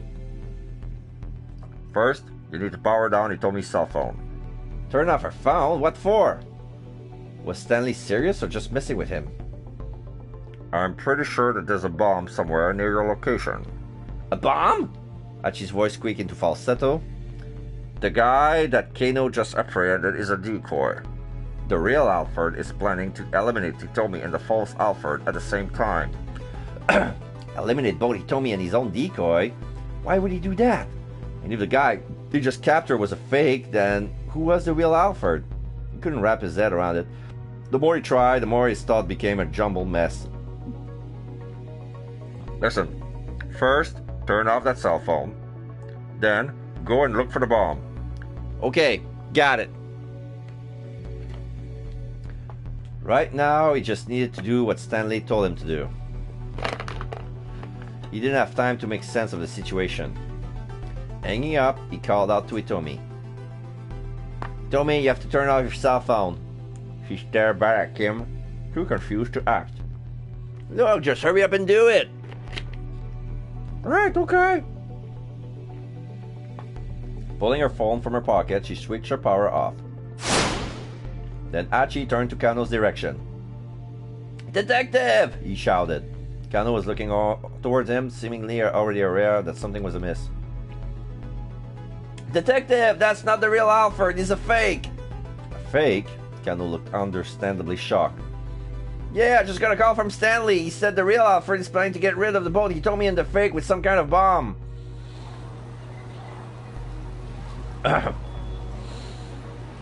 8 hours and 30 minutes already, and my new controller is already almost dead. Kano hurriedly turned back to the fake Alfred and began a fresh barrage of questions. Meanwhile, Archie's mind was racing again. If the bomb was meant to wipe out both Hitomi and the imposter, it would have to be pretty powerful, so it couldn't be anything particularly small. Where could the bomb be hidden then? Archie scanned the area, but didn't spot any place that seemed plausible. Then his eyes happened to alight on the attaché case the decoy has discarded. Could it be? No one has this suspicion been aroused than he heard that No sooner had his suspicion been aroused than he heard Kano call out to him. Archie, check the case, hurry! He hurriedly opened to the attaché case and searched the interior. But the only things inside were pieces of medical equipment, tubes and syringes and the like, to draw blood. There was nothing that looked remotely like a bomb. Still, where else could the bomb possibly be hidden? Damn it! He had to find the explosive, and soon he took another hard look at the case. I'll shake it, I'll flip it over, I'll smash it apart. All three choice of answers look stupid as shit, but I'll smash it apart because we need to break the first the first bottom to get to the second bottom. She lifted the case high overhead, intended to hurl it against the ground. Not like this, but he was about to throw it as he heard a faint metallic sound. Quickly lowered the case again. He was certain the noise that came from inside. Once more he opened the case and looked inside, but still he saw nothing of note. He tossed the medical equipment aside and slowly tilted the case from side to side. Although he looked empty, there was a distinct sound of something metal sliding back and forth. Hold on, could it be? She tugged at the case's inner linings, quickly tearing it free. When he looked behind it, his eyes went wide. A thin layer of something that resembled white clay has been affixed inside the cover of the case. Several wires connected to it as a small electronic device. This was it! The bomb really was inside the attaché case. Here it is! He shouted to Kano. I found it! Kano hurried over, bring over his captive with him. There, Mr. Palmer, take a look. When he saw what was inside the attaché case, the fake Alfred went pale. No, it can't be. Alfred, why? His voice was hoarse with betrayal. Then abruptly broke into stilted laughter. Trusting someone really does make you blind. Such a simple, childish ruse, and it went right under my nose.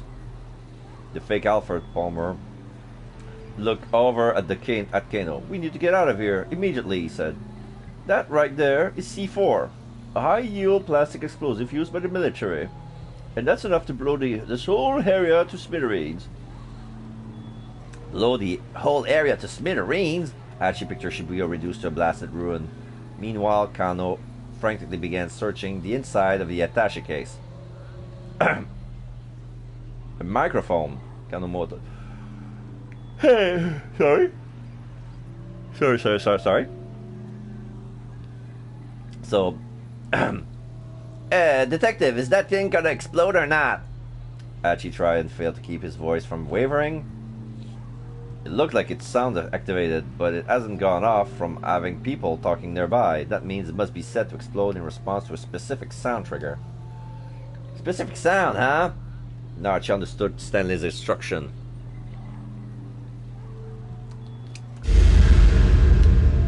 That's it! It must be Tomi's ringtone! That's why Stanley had me power her cell phone off.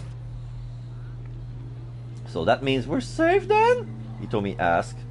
It's not going to explode anymore, right? Maybe, but I wouldn't bet our lives on it. Kano continued his examination of the case.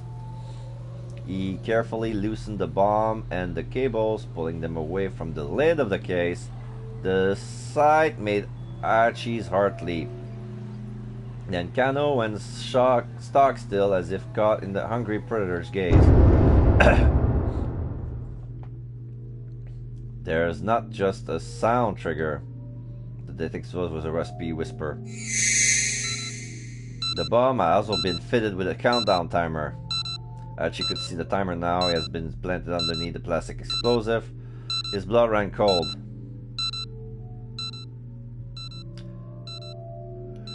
Director Kuze, where is that bomb squad? Well, Kano made a desperate call to the police as she picked up the attaché case and peered inside. 1:51. The digital timer was steadily ticking down 10 seconds.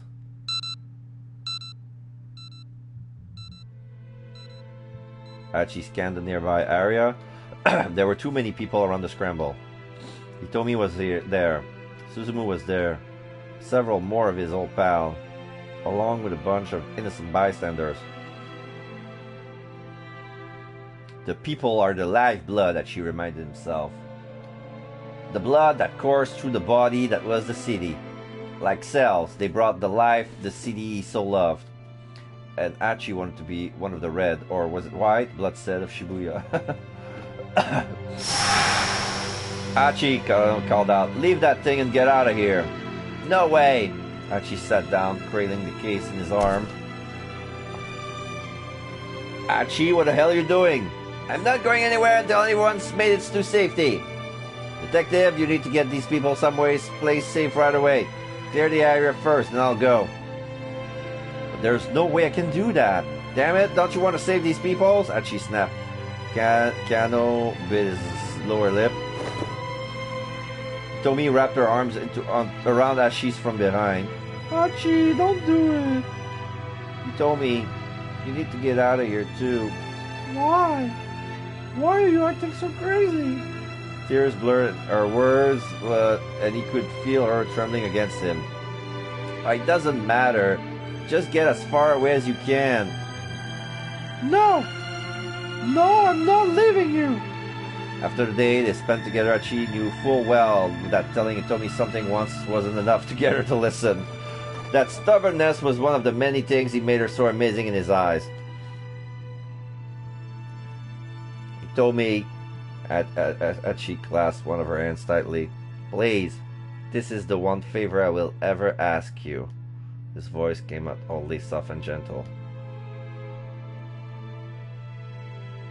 Alright, She told him. but let me just say one thing first. There are still so many things I want to talk to you about. So much more that I want to know about you. So please, Archie, don't you die on me. Hey, don't worry. Once everyone made it to safety, I'll clear out of here right away. Tomi squeezed his hand and got up and silently hurried away. Suzumu, you and SOS, start getting people out of the area. Yeah, alright. Suzumu turned away and spurred the gang into motion. Then for an instant, Archie's eyes met Kano's. Archie gave a tiny nod and looked down at the timer. 1:19, 18, 17. Get back! Archie shouted at the top of his lungs. Everybody get back! There's a bomb! Hurry up! He held the attaché case tight against himself as he continued shouting. He ran, his voice raw, trying to warn the crowd away. Everyone get out of here, just run! Following his lead, Kano started directing nearby civilians to safety. There's a bomb! The detective shouted. Everybody run! Get away as fast as you can! Suzumu waved his arm emphatically. Please, Hitomi added. You all have to get out of here! But the crowd didn't heed their warnings. At last, apparently deciding that the time was up, Kano turned back to Archie. Archie, that's enough. Leave the bomb and let's go. You could hear Suzumu and Hitomi shout as well. There's no time left, man. Archie, come on! 57, 56, 55. The way Palmer had talked about his bomb, he sounded like a pretty dangerous one. It might be powerful enough to blow up the entire intersection. And there were still so many people nearby. There was no chance to be able to get to safety in the few dozen seconds that remained. Archie needed to minimize the force of the blast as much as possible. He cradled the bomb more tightly to his chest, huddling over it. What are you doing? Come with us, hurry! Screamed Kano. Am I blocked? Is Kano okay? It's still 7:15 for him. And here, decision-making time. Oh, I didn't make a decision here. All right. Cause I'm pretty sure that I'm gonna get blocked here. He had to make a decision. He couldn't just rush without a plan. Kano ran for Archie anyway. He couldn't just abandon him. He couldn't just rush without a plan. A detective needed both a cool mind and a fiery spirit. And the more heated the situation was, the more he needed to stay cool. He could feel the muscle in his legs begin to stiffen. He did his best to slow his racing heartbeat, and his mind sought desperately for a way out of the situation. But his eyes remained fixed on Archie, holding that bomb in his arm, knowing that he could explode at any moment made it almost impossible to think. The harder he tried to calm himself, the more his panic grew. He cursed himself for not leaping into action immediately. He should have acted before thinking. That was the only thing he was good at. He stood frozen, staring at Archie. Then he felt the air rise up on the back of his neck. White smoke was pouring from an approaching minivan. The vehicle teetered to a stop along the shoulder of the road. Still, the smoke spilled out, rolling from a partly open window. Kano could feel a strange chill in the air. Is that? Instinctively, he rushed towards it.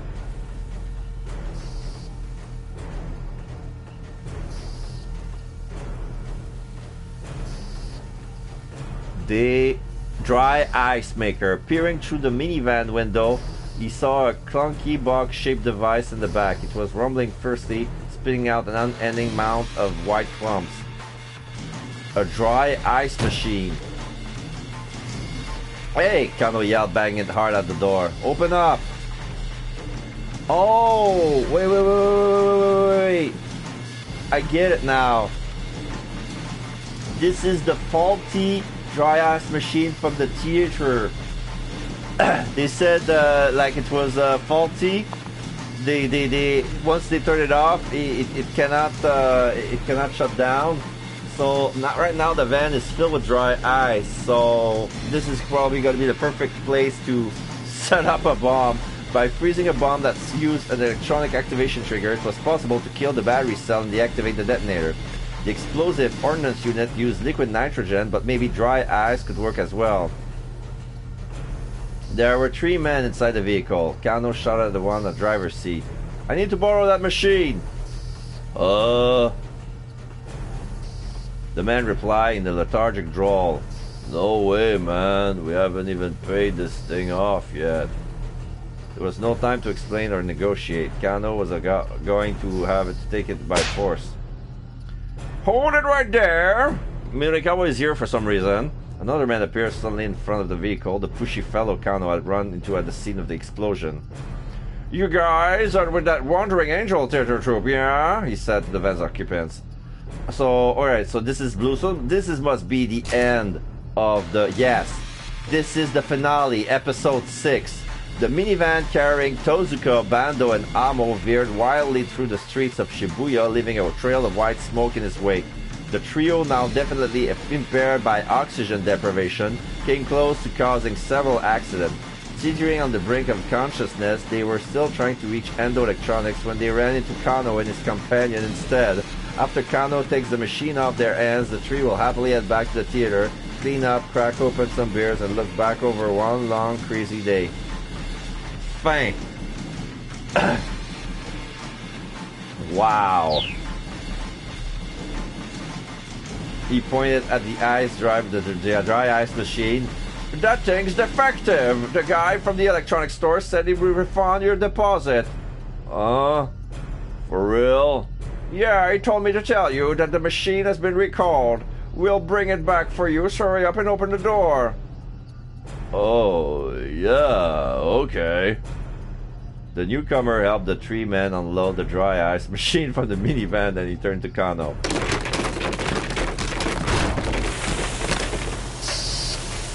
Here, hurry up and take it, he shouted. Right, thanks. So Kano wasn't sure what was going on, but took the machine and ran, pushing it ahead across the pavement. Archie! He told me Archie! He told me well, tears in her eyes. The detective blew right past her, trailing a billowing plume of white smoke in his wake. Please, let me make it in time. Please, let me make it in time. Oh, and now I ran out of battery. I did not make it in time. My batteries are dead. I want to get another snack, but they're too far. Oh, you know what? Fudge it. I'm gonna try this. This is popcorn. This is white cheddar popcorn. Not bad.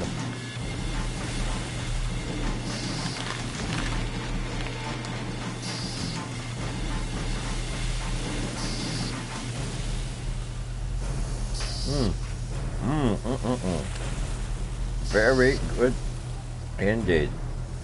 Okay. Oh, I need to turn it on. Whoops! Sorry about that. Sorry about that. Please let me make it in time. Kano let loose a wild yell. He ran as fast as his leg could take him towards Archie and the bomb.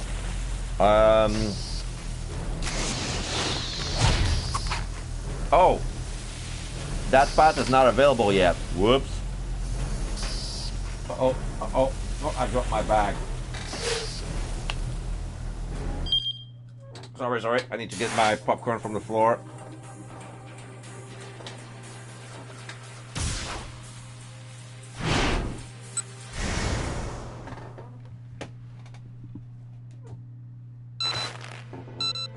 He cradled the bomb more tightly to his chest, holding over it.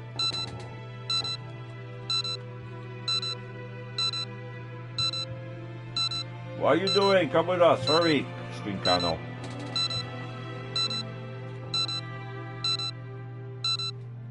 I don't know how powerful this bomb is, but please, God, let my body be enough to protect the people of Shibuya. And to protect Itomi. Please, God. Please, God. Hachi squeezed his eyes tightly shut. I'm sorry, Suzune. Looks like I won't be able to keep visiting you in the hospital anymore.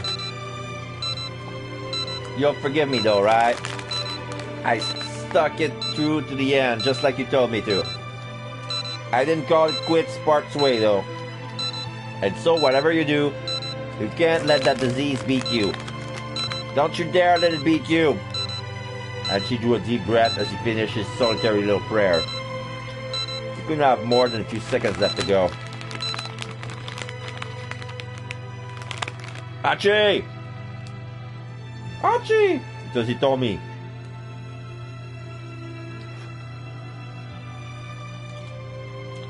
He was glad that her voice was the last thing in this world he'd ever hear. Or so he thought. Hachi, bring the bomb over here. That wasn't Tomi's voice. Hachi opened his eyes and saw Kano racing towards him, pushing some big, weird piece of machinery. The defective flipped open the machine's cover to reveal a huge mound of dry ice. Stick it in here, flash freezing the timer how to stop it. Hachi did as he was told, shoving the attaché case into the dry ice. Kano helped him pile more dry ice on top of it. Let's hope that's enough, Kano exclaimed. It looks like a man desperate for a miracle. You could see the timer displayed through a gap in the frozen hydrogen, still counting down. 6, 5, 4, 3, 2... Was this not going to work? Hachi and Kano held their breath.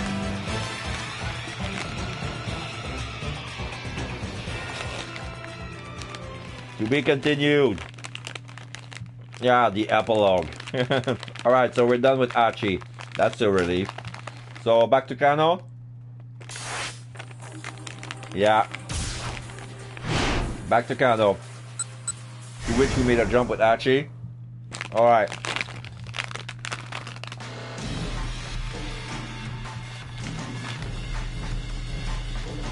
Went as fast as he could. To be continued. Alright.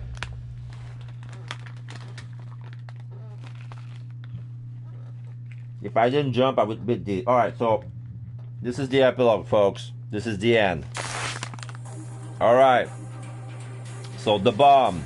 All the timeline are been jointed together into one ending. Epilogue. And there's no time... There's no timestamp. Yeah. Yellow, purple, green, orange, blue, red, and white, or gray, are joined together. Epilogue. Kanan's friend. Alright, let's see how it goes. She felt a hand firmly clutching her own as she easily returned to consciousness.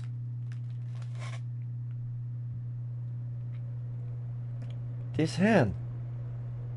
Whose is it? My father's? Yeah, Maria wakes up. Maria's eyelids slowly drifted open. Maria, you're all right now. Her father was indeed beside her, holding her hand. A surprising warmth radiated from his slender, bony palm. Dad? She was lying on the sofa. She craned her neck to look around, still trying to process what was going on. There were several monitors set up around the room. Where are we? At my laboratory. You were infected with a virus, but I've given you the antiviral, so you don't have anything to worry about. He squeezed Maria's hands even more tightly. That hurts! Ah, right. Sorry. Osawa eased up the pressure on his daughter's hand, but he didn't let go entirely. This feels so strange. Maria muttered, staring up at the ceiling. I wonder why. What does? Having you hold my hand. Oh, I used to hold your hand like this when we go on walks together when you were little. I thought you remembered that, though. Maria considered. It was true, she didn't have any clear memory of her father holding her hand like this. And yet the touch of her father's palm felt distantly familiar. Gently, she squeezed back. It's been a while, hasn't it? She said. I mean, me looking you in the eyes while I'm talking to you? Oh, that's only because I didn't look you in the eye. Osawa hung his head. I'm so sorry, he said. Please, forgive me. I never meant to hurt you like I did. Wait, hold on. Maria was taken aback. I don't know what you're talking about. What do you mean, hurt me? Oh, back on that rainy day. Osawa told Maria about the day she'd run away from home. About how he'd known where she had gone but hadn't gone to find her. About how he'd given up to his anger and struck her once she came back home. When she finished, he hung his hands once more. I'm so sorry. I've been such a terrible father. Maria cracked an impish smile. Oh yeah, I guess that did happen. Osawa's frowned. You know, I'd totally forgotten about that. Until you mentioned it just now, I mean. Oh, no, I can't believe that. Osawa replied. The way I heard you, He sounded so disappointed in himself. Dad, it's not like I can't let myself dwell on each other and each and every detail of my childhood. I mean, in the 19th or so years I've been alive, I've been hurt in lots of different ways. A child experienced so much more than what her parents knew. That was what growing up was all about. It was a happy thing, but also a little bit sad. Osawa was visibly grappling with his feeling. I see, he said. I guess you have gone through much pain. Well, yeah, but there have been more things that were fun and happy. I see. It's the sum of all those things that have made me who I am today. So please, don't worry so much about the past. I see.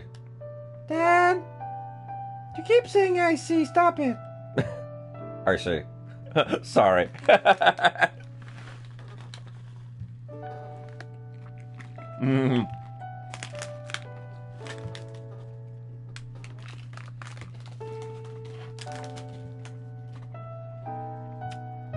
I'm gonna treasure that moment, but at the same time, I'm gonna break the 9-hour mark.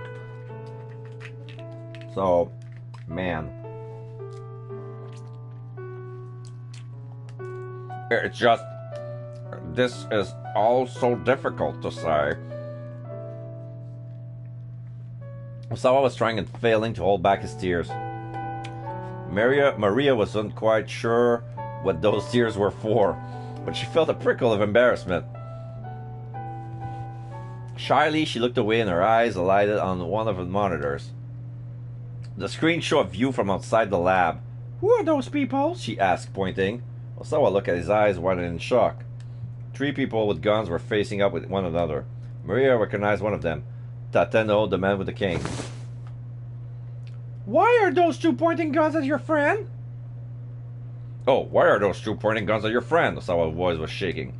My friend? What do you mean? The one we met when we went to the Middle East. You know, Canaan. Osawa switched the monitor to show a different camera angle. A close-up of the young woman's face appeared on screen. Maria was at a loss for words. That certainly wasn't Canaan. It was the girl who'd come to tell Maria that Hitomi was going to be kidnapped. Canaan's friend. Well, well, well, well.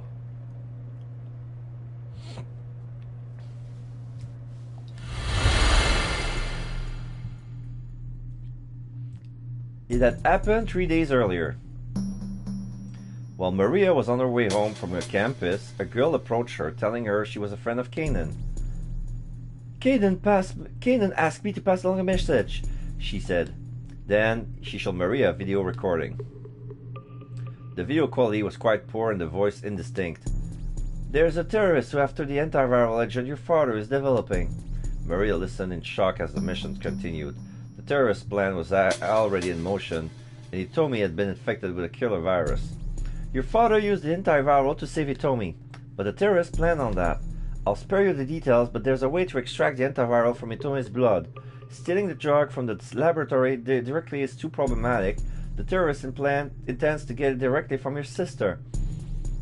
Hitomi is certain to be kidnapped sometime in the next few days, and so I have something to ask of you. I'd like you to go get kidnapped in her place. Since you're twins, it should be impossible for you to trade places without the kidnappers realizing it. I gave the girl who's passing along this message a necklace outfitted with a small GPS beacon. Make sure you wear the necklace. Switch it on and allow me to keep tabs on your location. I promise I'll come and rescue you. Please help me. This is the only way we can keep the antiviral and Hitomi safe. The video ended and the girl handed Maria a necklace with an ornate pendant and showed the indent switch on the back. Canaan's coming to Japan? Maria asked. She's already here. She's ready to risk her life for this mission.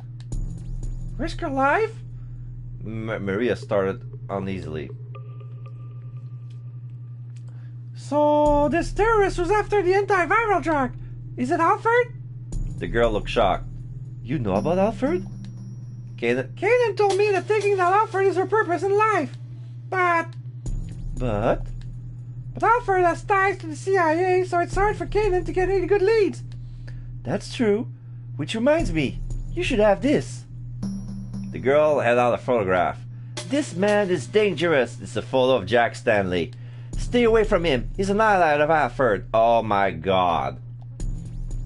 Maria did her best to burn the man's image into her mind. Alright, the girl said. I've passed on everything Canaan... Okay. Alright, the girl said. I've passed along everything Canaan wanted me to tell you. What you do next is up to you.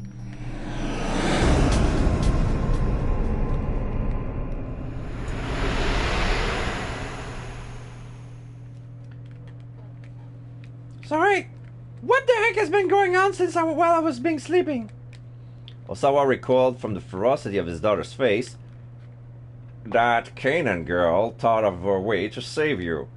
He went on to explain the plan to get the antiviral out of the lockdown laboratory. Once again, Maria stared at the monitor. As she eyed Canaan's friend, another memory from before she blacked out drifted to the surface. Ow! She got infected by the war virus. Yeah, suddenly it dawned on Maria that what this girl was planning. She pretended to be Canaan in order to get into the lab, she said, scowling at the image of the monitor. Osawa looked at the screen and then at his daughter's face. Well then, who in the world is she? Maria already had the answer. There was no doubt about it. That girl was Alfred. The instant she realized it, she knew they were in danger. If Alfred managed to infiltrate the lab, there was no way she'd be satisfied with simply getting her hands on the antiviral. She saw the ruin everywhere she went. Is something wrong? Osawa asked uneasily. Maria, what is it? Maria's mind was racing. She spoke her thoughts out loud. She's going to kill you so the drug can be recreated. No, that's not thorough enough. She's going to destroy this whole facility! But how? Vague possibility tumbled through her mind, but she couldn't be sure what the terrorists might be planning. She gritted her teeth in frustration. Don't worry, Osawa said. I don't know who that girl is, but right now she's outside the lab. There's no way she can kill me or plant a bomb in here or anything. Yeah, I know. Maria gave a tiny nod, but something gnawed at the back of her mind. Make sure you wear the necklace. Hurriedly, Maria took hold of the pendant and that hung around her neck. As soon as she did, she felt a chill run out her spine.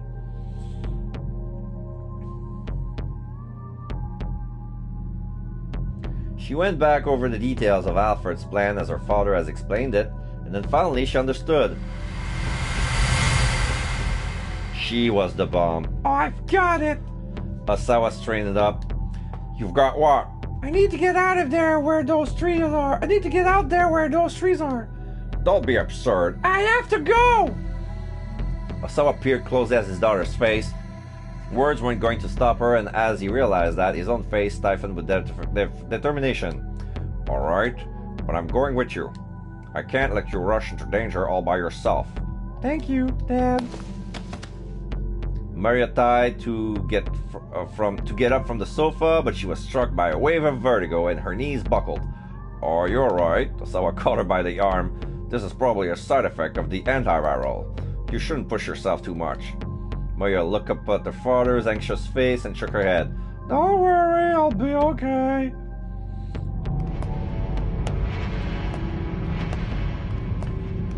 And so, her body was weak with lethargy, her mind trapped in disorienting haze. Every step was a monumental effort, but she clenched her jaw and forced herself onward, making her way down the laboratory hallway. A whirlwind of anger and sadness spurred her onward. Alfred was masquerading as Kanan. The cruel truth was all too clear. The terrorists would never have been able to get away with the deception if Kanan was still alive, which means that Kanan must be... Maria fought to hold back her tears. It was too early to cry just yet. That could wait until after she put a stop to Alfred's plan. Using her rage to suppress her sorrow, she shoved open the door in front of her.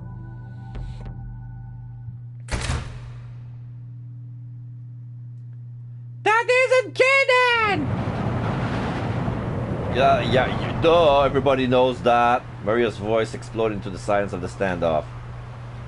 I thought we're getting better testimony than that, Stanley said, his gun still at the ready. There's no talking your way out of things this time. The expression on Alfred's face didn't change. She stood still, a mannequin without a soul. What did you do to Kanan? Maria demanded, marching unsteadily towards the terrace. Maria, stay back, Osawa exclaimed. She ignored him. Hey, don't get any closer, Tateno barked. He looked exhausted, on the verge of collapse. Answer me! Maria cried, still advancing. What happened to Kanan? But still, Alfred said nothing. Stanley too began edging toward her. It doesn't matter what you ask, he said. She won't tell you anything. Bit by bit, he inched closer. He was going to try to take her down. Let me turn your question around, Alfred said abruptly. What do you think? Maria paused, confused. What do I think about what? What do you think happened to Kanan?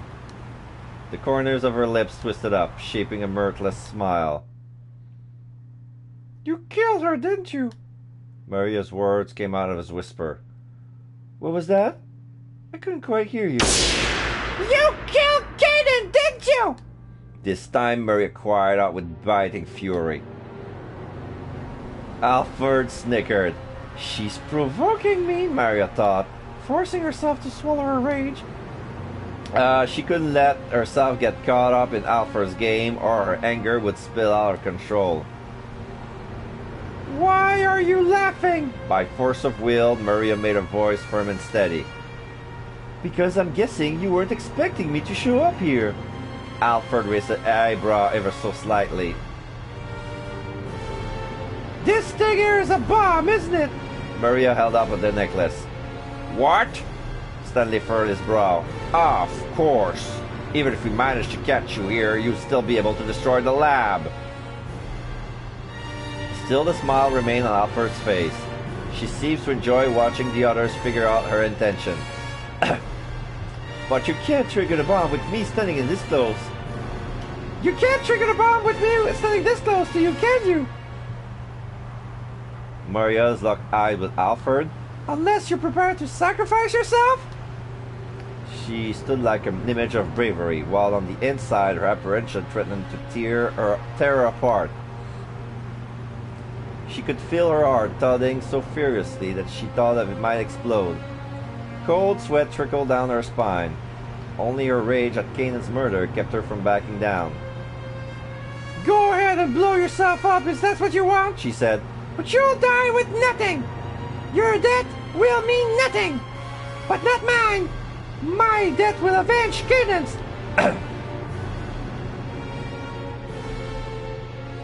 Still smiling, silence fell outside the laboratory gates. Stanley and Tateno stood frozen, their guns still trained on Alfred. Both men were ready to pull the trigger at the slightest provocation. Just how long had they been there, staring one another down? The passage of time seems to slow, seconds drawn into hours. Osawa swallowed audibly. Finally, Alfred tossed her gun onto the pavement and held up both hands in surrender. Stanley wasted no time, sprang forward to secure her. He gave her a thorough pat down from behind. He removed a small device that looked like a detonator from one of her pockets. On your knees! Alfred did as she was told. Good. Now hands behind your head. Try anything funny, I will shoot. Without a word, Alfred placed her hands on the back of her head, finger laced together. What are you playing at? Stanley growled disdainfully. Finally realize you can only push your luck so far? She responded with a faint snicker. It's not my policy to resist when things are hopeless. Her tones was detached, her intention unreadable. Good. That'll make things easy. Stanley kept the barrel of his gun pointed at Alfred's head. This is for my brother. The words hung in his throat, unspoken. A surge of emotion courses through him. Just a tiny more pressure from his index finger, and he could put a bullet right to Alfred's head. His long journey could finally reach its conclusion. But although he had wishes for his moment more than anything, he could not move. If he pulled the trigger now, would that truly be the end? His mind reeled at the implication.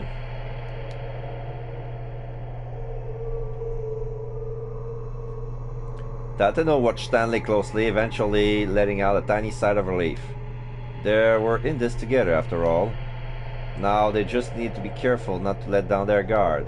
He kept one arm on Alfred as he went to pick up the gun she discarded. But he was too late. The gun was gone. This is for Kanan! Maria has lunged forward, snatching up the gun. Maria, no! Osawa cried. What are you thinking? She ignored her father, taking aim at Alpha's forehead. Kanan's dead. Kanan's dead and you're gonna pay! The smoldering rage she fought to hold back blazed up with renewed fury. Maria! Stanley said calmly. Put down the gun! He had nothing but words to stop her. There was no telling what Alfred might do if he took his gun off her. What will this accomplish? She asked, keeping his tone as level as possible. Maria's face remained awash with anger. Maria! Her face pleaded. Please don't do this. Tateno took a step forward. Go on. Hand me the gun, he said. Stay back! Maria's arms trembled as she aimed the gun. Everyone stood frozen, not even daring to breathe. The slightest wrong move might bring disaster. The silence roared. I don't care, Alfred sneered. If you want to shoot, then shoot. You do want to avenge Kanan, don't you? Yes. Yes, I do. Maria tightened her grip on the gun. Memories of her friend drifted through her mind. To Maria, born in peace, meeting Kanan had been like touching a world beyond her own. A far more complicated world. Kanan had blood on her hands from the time she was a little girl. A walking contradiction of cruelty and childishness.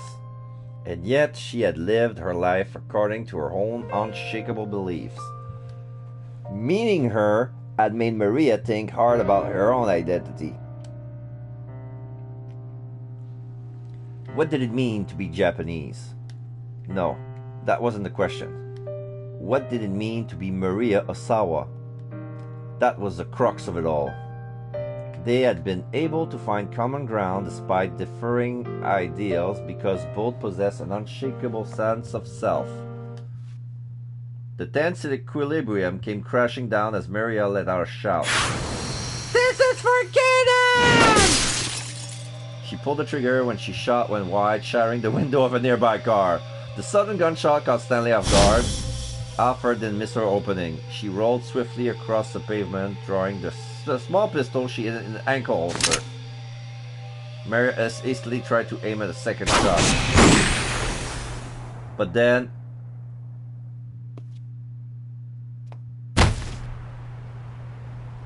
Dad? Osawa collapsed at Maria's feet. Dad! Father's... Okay. Apparently, she rolled, grabbed her gun at her ankle holster. Stanley and Tateno were ready to shoot, but she fired first, but Osawa put himself in front of Maria and took the bullet for her.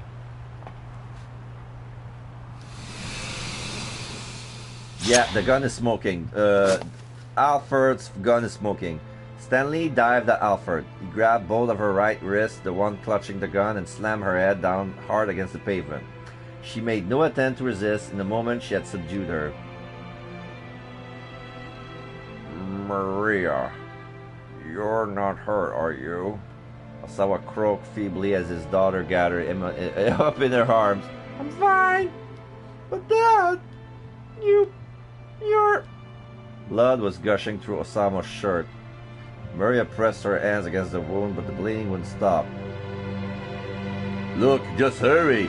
Get there as fast as you can. Tateno was on his cell phone calling for an ambulance. I know there's a traffic jam. Just figure something out. Please. His voice was ragged with desperation.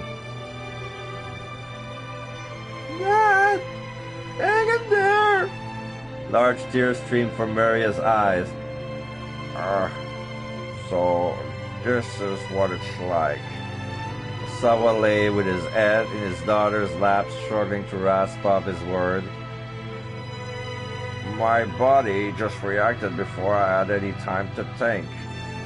I finally understand what a virus must feel like. His eyes were hollow. I never told you, and he told me, did I, about what started my fascination with virus research. Dad, try not to talk right now. Maria squeezed her father's hand. Almost imperceptibly, he squeezed back. It probably isn't a very interesting story, he said, but I'd like for you both to hear it anyway. I know, and we will. After this, I promise we will. Maria's word brought a contented smile to Osawa's face. I'm glad. So glad. It's alright. Just don't talk right now. This time, at least, I was there for you. Osawa slowly shut his eyes. Dad? Maria said, but her father didn't answer. Dad! Don't die! Oh, you can't die! The sound of ambulance sirens wailed in the distance.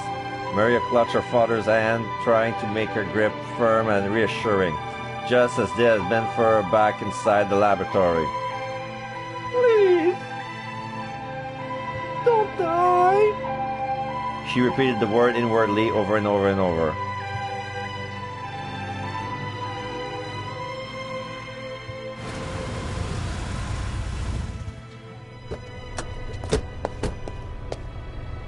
A black car of foreign make arrived at the laboratory and pulled over up to the curb. Stanley's superior, Gordon, emerged from the back. A few of his men promptly placed Alfred in handcuffs. Well done, Gordon said. Stanley gave him a slight nod. I'll be taking Alfred back to headquarters. You can finish it up here. Understood, sir. Gordon shoved Alfred to the back seat and slid alongside her, and the car drove off. Who was that just now? Tateno asked Stanley. My boss. Sorry, but we've been taking Alfred into custody. You will, huh? Tateno frowned, but decided not to press the point.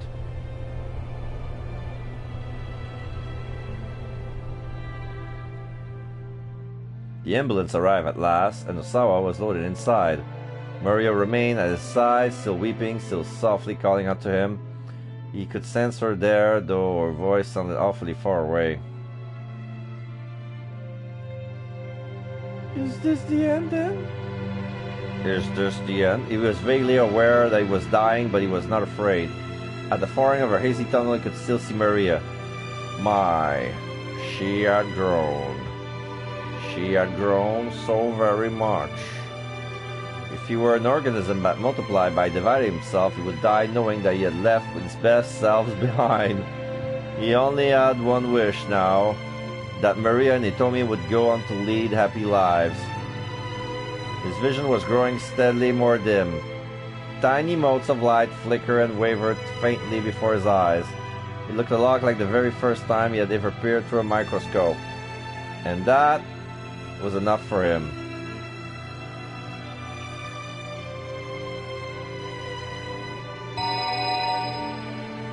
Unexpectedly, Maria's cell phone rang in Stanley's pocket. He meant to give it back to her, but the ambulance already departed. His phone continued to ring for some time, but eventually fell into a death-like silence.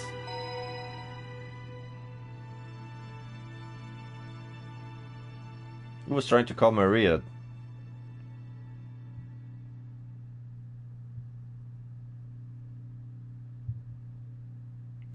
Midnight. 0 hours, 2 minutes.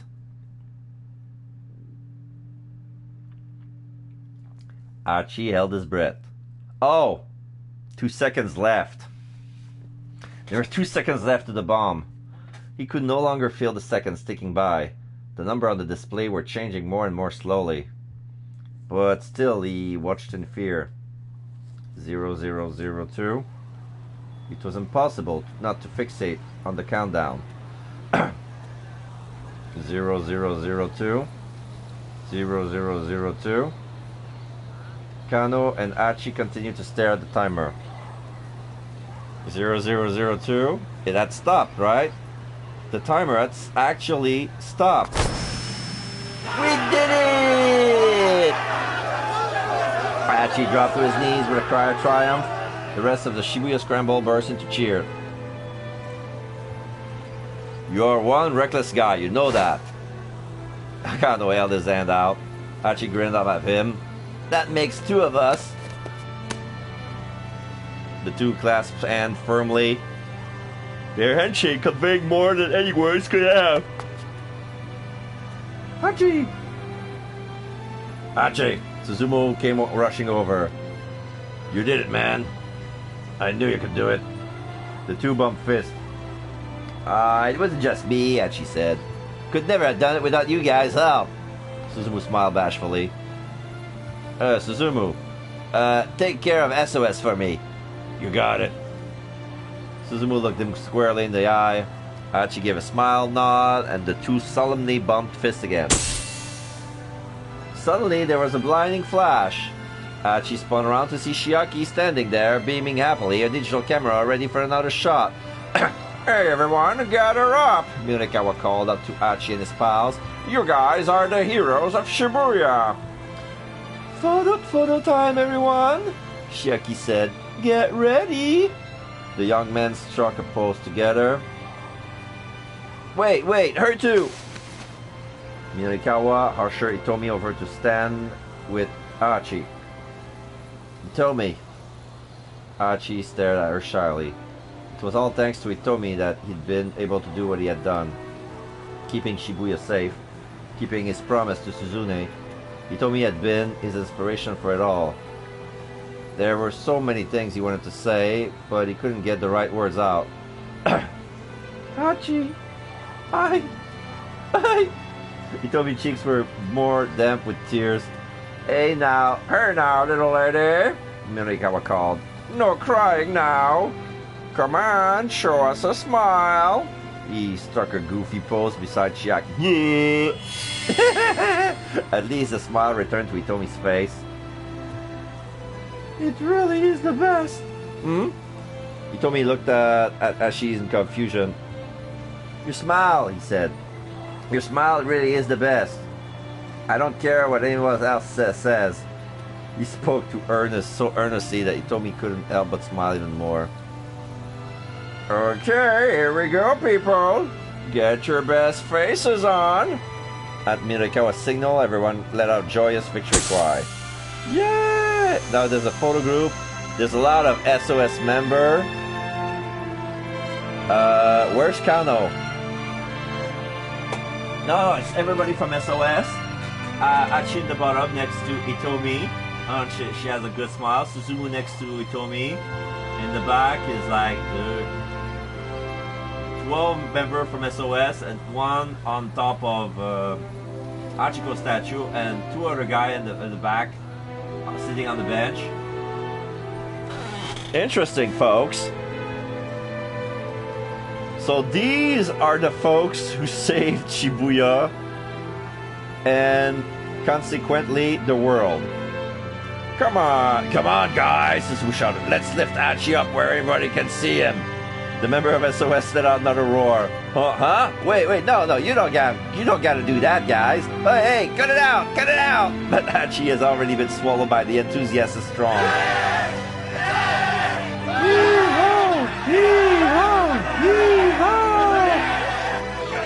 They're throwing him in the air. They're giving him a hero swing, like, whoa! And Kano is looking there in the middle of a scramble. Achi was being hailed as a hero. Kano looked on it with a satisfied smile. What they had achieved together was nothing less than a miracle. It had taken a lot of luck, more than a few coincidences for them to stop the bomb. Coincidences. Kano muttered to himself, no, that wasn't right. This was something different altogether. Fate. That's what it was. And not just one person's fate.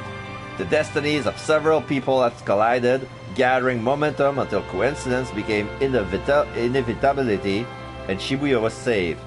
Yeah, 7 people. It took 7 people's fate to collide. Started with 2, then with 5, then down to 4, and then a 5 again.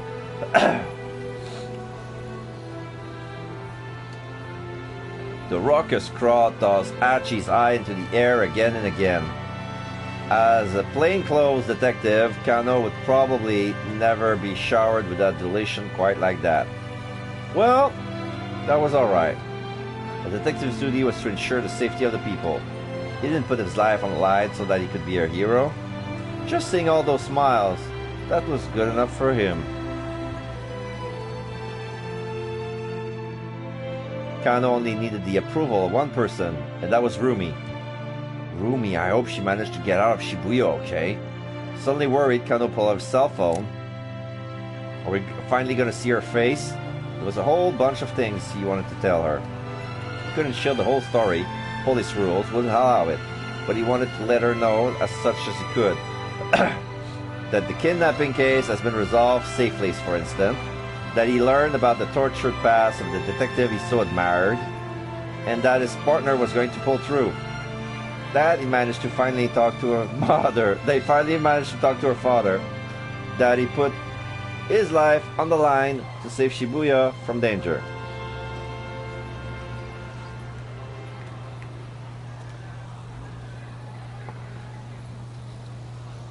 Ruby will listen quietly to the very end, and then, Kano thought, he knew just what she'd say, short and sweet, in that gentle voice of hers. Good job! So this is Ayafumiki's song, aka The Trigger. No lyrics? Cast: Kano Story, Shinyo Kano, Kosei Amano, Jack Stanley, Jack Woodyard. Alright, so this is all the Yuji Sasayama, Kuze, Rumi and Shizuo Kudo, Leland, Blake Crawford. Walking the same old street, day after day. Getting lost in the station crowd. The news I hear is misery time and time again. As I run, searching for you. Not a day goes by where I don't suffer in silence. That's just the way the story goes. The world doesn't change so easy. Always a mystery. Always a little something to make you blue.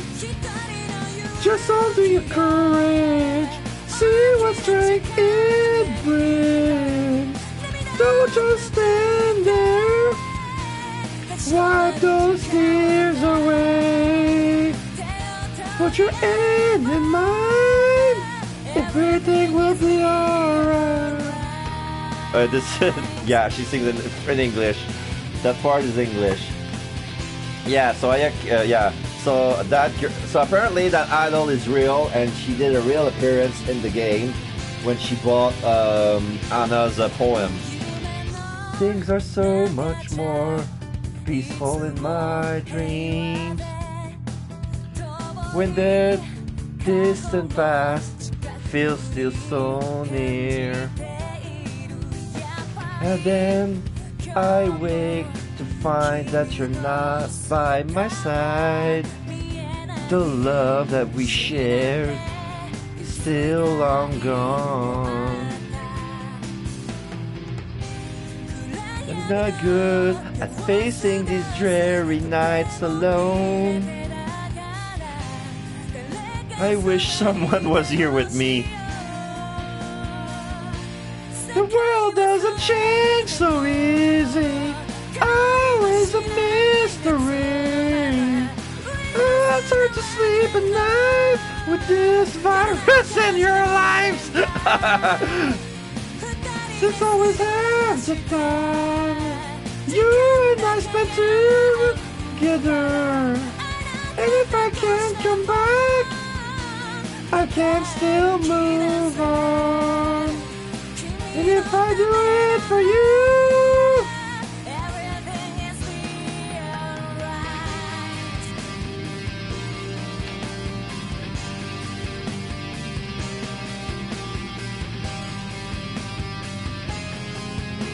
Now we see a lot of scenes of every character, every strong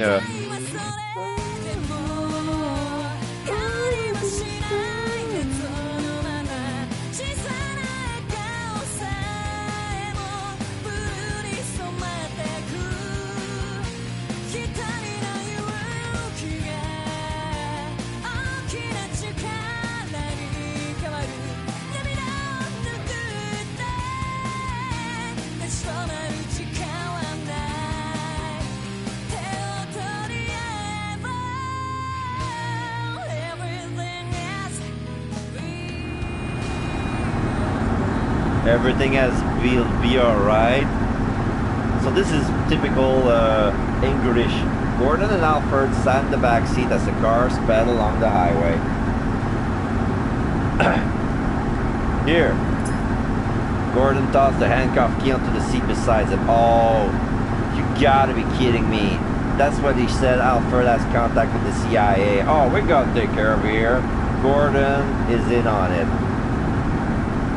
What happened down at the Scramble? Alfred asked, picking up the key and unlocking her cuffs. Oh, Leland Palmer was arrested by the Japanese police, and the bomb in the attaché case was defused, apparently. Still, Palmer shouldn't pose a problem once we get him into CIA custody. I see. Much obliged. You really got yourself back into a corner, though, didn't you? Gordon said. Yeah. I was only able to accomplish half of what I intended. Half? Alfred produced a vial from her pocket. It was filled with red liquid. Is that...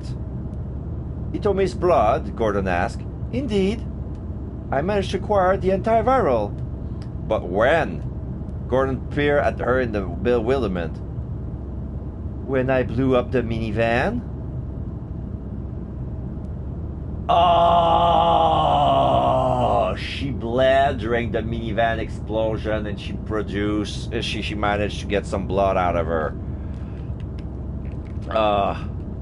In the dim light of the vehicle, Alfred's eyes shone darkly like those of a wounded animal. Extracting the blood from Itomi while she was unconscious has been a simple matter. Saving the girl's life has been more than just a means of ensuring her trust. Alfred has been looking for the right moment to carry out the extraction. Total secrecy was essential. If it became public knowledge that the drug existed and that some of it had been stolen, the value of the war virus would plummet. Our primary objective here was to destroy this research facility. Still, getting our hands on the antiviral was better than nothing. Well done as always, Alfred. Gordon's hard expression softened, but Alfred was in no mood to return his smile. If Maria Osawa had remained inside the facility, her plane would have succeeded. Everything else up until that point had gone off without a hitch. The one thing Alfred hadn't anticipated was Maria bringing the bomb outside. She had injected Maria with a knockout drug back at Endoelectronics that should have kept her from moving around for a while even after she regained consciousness. And in any case, she wouldn't have expected the girl to just march into the midst of an armed standoff. She had been certain that Maria would never leave the lab. She had misjudged how strong the girl's feelings for Kanan were. Maria's body has been put into a state of torpor. There was a bunch of people pointing guns at each other, and still she had been undeterred. Alfred's plan has hinged on Maria's relationship with Kanan, and ironically, that same relationship had made the plan fall apart. It was true she had accomplished half of her goals, but Alfred still couldn't shake her sense of failure. She softly bit her lip as she gazed out through the car window. The bright window of a few buildings showed out in the midst of an otherwise darkened city. A group of tiny lights that refused to be washed out by the darkness. The end. Well, it's a good thing you stay until the very end to see that ending, right? All's well that ends well. No, not true. Published by Spike Chunsoft.